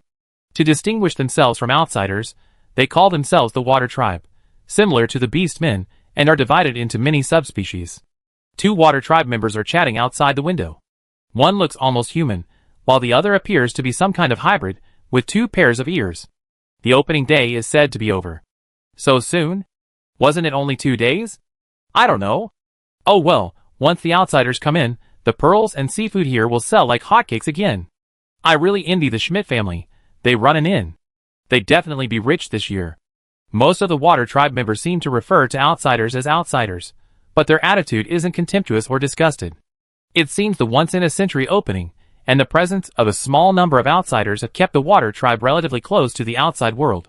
So what if I ate a little too much? Is it really necessary to keep watching me? With a sigh, Luo closed the window, blocking the two people's veiled gaze. The hotel Luo was staying in was a high-class establishment, catering specifically to those with superhuman abilities, and thus had a deliberately set-up barrier that could block the perception of even third-tier superhumans. In this city where the highest level of superhuman ability was only third tier, this measure was more than sufficient. After ensuring there were no surveillance cameras inside, a pale golden feather appeared before Luo, emitting a soft, faint glow, the Angel's Feather. Chapter 119. When not activated, the Angel's Feather only emits a faint glow, spontaneously hovering in midair, never touching the ground. Before the ruins are fully restored, many areas remain unexplored, so Luo didn't pay much attention to them, treating it merely as a super-large spatial ring, where she could simply toss any large items inside. She even emptied the grave soil from the ring she wore on her hand back into a corner. However, the ruins contain air, so they cannot prevent decay, unlike the ring. The Angel's Feather isn't small. The featherless end is 10 centimeters long, fitting perfectly in Luo's hand. By channeling a little light magic into it, the half-meter-long feather began to emit a bright light, warming her body. Luo remembered that the initial message told her that each angel's feather contained some of the light magic skills wielded by angels. What was the purpose and use of this? Luo didn't know, but she was still very interested in the legendary magic skills used by angels. Preferably something magical. Surely an archangel can't just be someone who wields a sword to kill, right? Extending his soul power into the angel's feather, Luo's consciousness instantly entered a pure white space, a hazy white space where even boundaries were indistinguishable. Flickering, star-like lights surrounded him. He counted 12 in total. Curious, Luo gently touched one with his slender, pale finger, and a strange surge of information flooded his mind. The Sword of Judgment? What kind of magical skill is that? Sounds like something a warrior would use. Wait, it's actually magic. Summoning a holy sword imbued with powerful light magic to descend from the sky, a high-level divine spell? Is divine magic also a kind of magic? Luo hadn't heard of divine magic, but judging from the description, it must be magic, right? What exactly is high level? Luo looked at the massive magic circle constructed from over 3,000 runes, rubbed his chin, and pondered. Is anything over 1,000 considered high level? Then there must be low level and mid level, right? Luo didn't know how to categorize it, but generally speaking, over 1,000 runes meant high level, under 1,000 meant mid level, and under 100 meant low level. Thinking about the attribute magic with the most runes, he currently controlled. Extreme Frost, which only had 47 runes, he couldn't help but suppress the arrogance he felt after easily defeating the Tyrant Hound. It seems it's not that I'm too strong, but that my opponent is too weak. Come to think of it, I don't seem to have seen many magic spells with over 100 runes. Everyone's using low-level magic spells. Are magic spells that rare? Even Lazel's most complex soul magic only had around 300 runes, a powerful offensive soul spell called Soul Storm, which Luo couldn't cast yet. There were too many runes he hadn't yet constructed. This is too complicated. Let's see if there's anything simpler. She lightly tapped another dot of light, taking a second to understand the information within. Healing spell? 278 runes, mid-level divine magic, limb regeneration, dispelling foreign magic. Looks like I guessed right, 100 to 1,000 runes are mid-level spells. Are all priests and churches this powerful? Luo vaguely felt like she'd seen priests before, but there were still many gaps in her memory, making her unsure if all priests knew healing spells. They're priests, so they probably do. But I don't think I need healing spells yet. Luo tapped the remaining points of light around him several times. Dispel, 126, mid-level divine spell, dispels all magic and buffs on enemies. This seems somewhat useful. Wait, isn't that just magical silence? The Church of Light is truly terrifying. Holy Light Possession, 338, intermediate divine spell, extremely resistant to the erosion of dark magic and nether energy, and also has considerable resistance to magic other than light attributes. It's a defensive spell. Holy Flame Bullets, 62, low-level divine spell. Finally some low-level ones. Fireballs that condense holy power, capable of causing great damage to dark and nether creatures. It's also specifically designed for nether creatures. Of these 12 magical spells, except for Holy Light Possession, which is non-magical, the rest are magic, turning the Archangel in Luo's mind into a mobile turret frantically casting spells with a staff. Magic really is my destiny. Excluding mid-tier and higher divine spells, only 3 are low-tier, 1 is Holy Flame Bullet, and the other 2 are called Beam and Light Feather Arrow. Beam requires 54 runes, and is described as a low-tier divine spell. It can condense powerful light magic into a scorching beam to melt enemies, possessing considerable penetrating power and sustained damage. Light Feather Arrow throws a long arrow that automatically locks onto and tracks the enemy's aura. Its penetrating power is even stronger than the beam, and it works better when paired with a bow, but it's not essential for use without one. Of course, these 12 magical skills are more effective against creatures of the underworld and darkness. This seems to be a characteristic of light attribute magical skills. But why call it divine magic? Luo couldn't figure it out. Perhaps it was because angels had a different name for magical techniques? But that didn't stop her from calling it magic. I'm a magician, so it should be called magic. Let the church people call it divine magic. With a slight thought, Luo withdrew from the pure white space. She didn't know its purpose yet. Perhaps she would find out later. For now, she needed to construct the runes she didn't have, otherwise she wouldn't be able to use them. Her mind sank into the sea of souls, and her pure white soul opened its eyes, scanning the more than 2,000 magical runes floating above. Besides the hundreds of runes she already had, she had constructed the rest in her spare time, drawing from some runes in LaSalle's memories, and complete runes she encountered on the road, accumulating to more than 2,000. However, the area around the light and darkness runes was almost empty. Luo channeled a wisp of light magic, recalling the structure of the rune called Holy. This was a rune that appeared very frequently, indicating its considerable importance and complex structure. Just as Luo was about to put pen to paper, he remembered what had happened when he was constructing the light attribute advancement rune. Won't there be another interference? Thinking this, Luo quickly constructed a sphere of soul power and guided the light power within to build the rune. Bang! Sure enough, just as the last stroke was about to be completed, a strange fluctuation appeared again. But Luo had been watching it closely. A flash of golden light annihilated the fluctuation, and the rune immediately took shape, flashing a faint light as it slowly floated near the light rune. Another arduous training session. Luo wiped away imaginary sweat, summarizing his 40 seconds of work.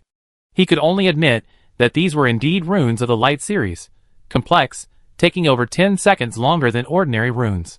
Taking advantage of this rare free time, Luo completed the construction of the remaining 30-odd runes. Occasionally mistakes occurred. The Annihilation rune failed to eliminate the fluctuation in time, requiring a second reconstruction. Who constructed the divine rune? The enormous golden eye, which had only closed briefly, opened again, but just like before, no matter how it scanned, it couldn't find the culprit. Could it not be in the celestial realm? But soon, the eye realized something was wrong.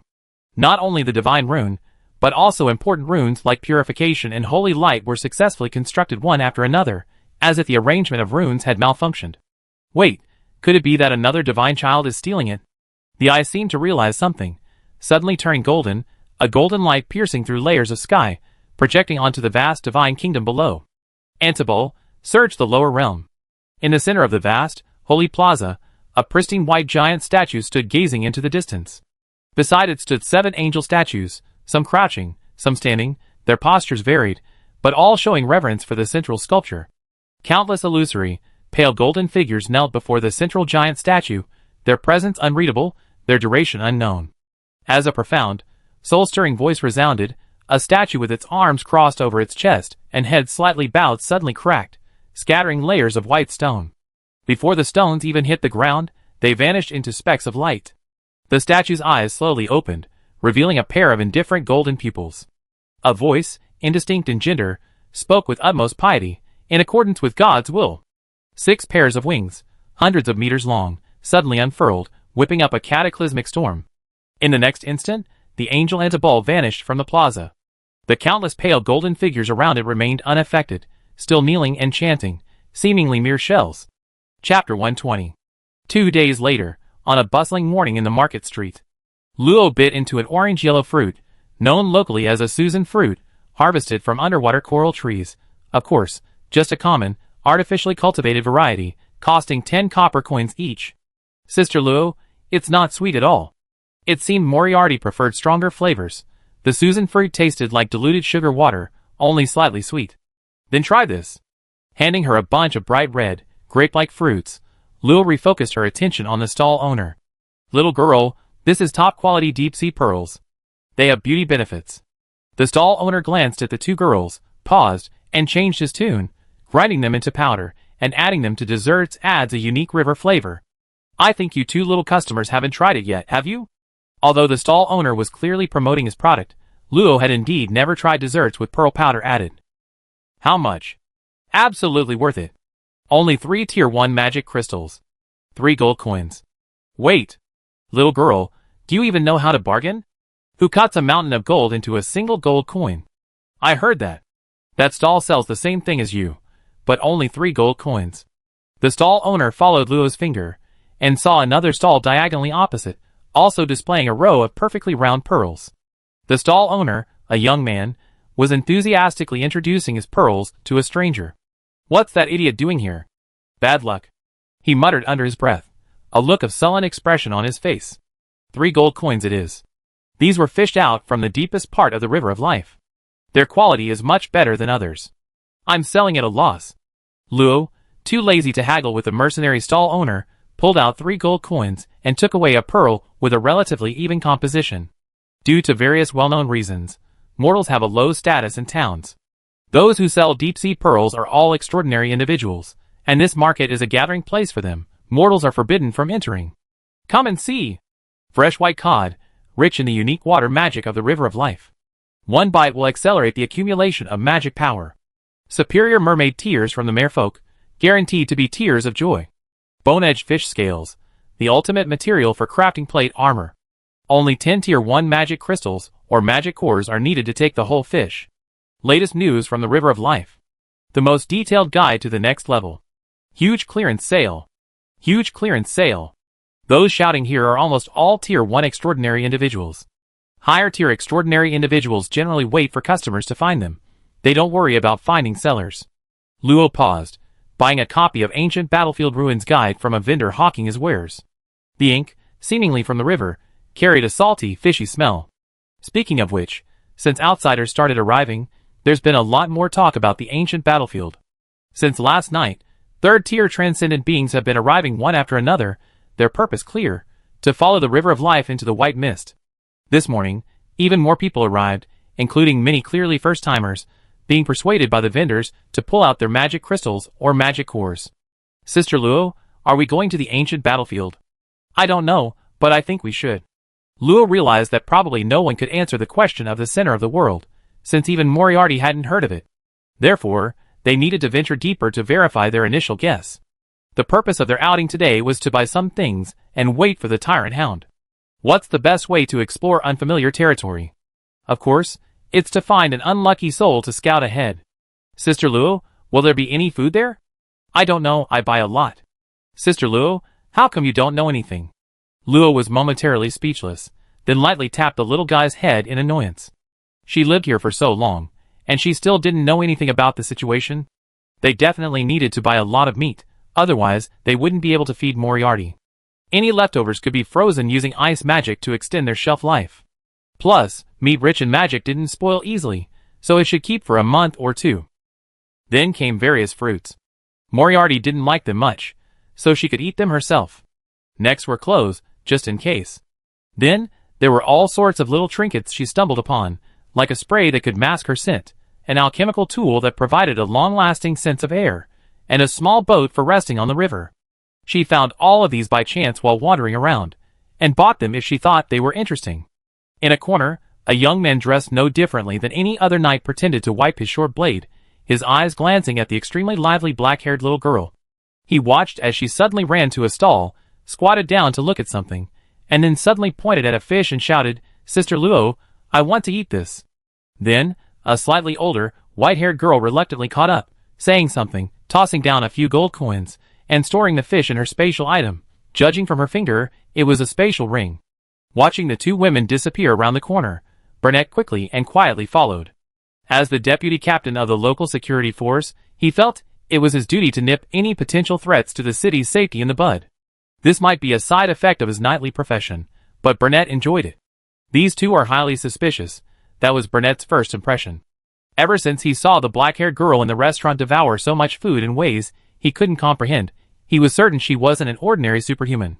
Most importantly, her personality seemed designed to cause trouble. You better not let me see you cause trouble, or else. Skillfully avoiding the few outsiders ahead, Burnett thought he saw the white-haired girl glance at him indifferently. Just my imagination? With my disguise, how could I possibly notice? He subtly pulled up his collar to conceal the lower half of his face, shifting his gaze to avoid being noticed.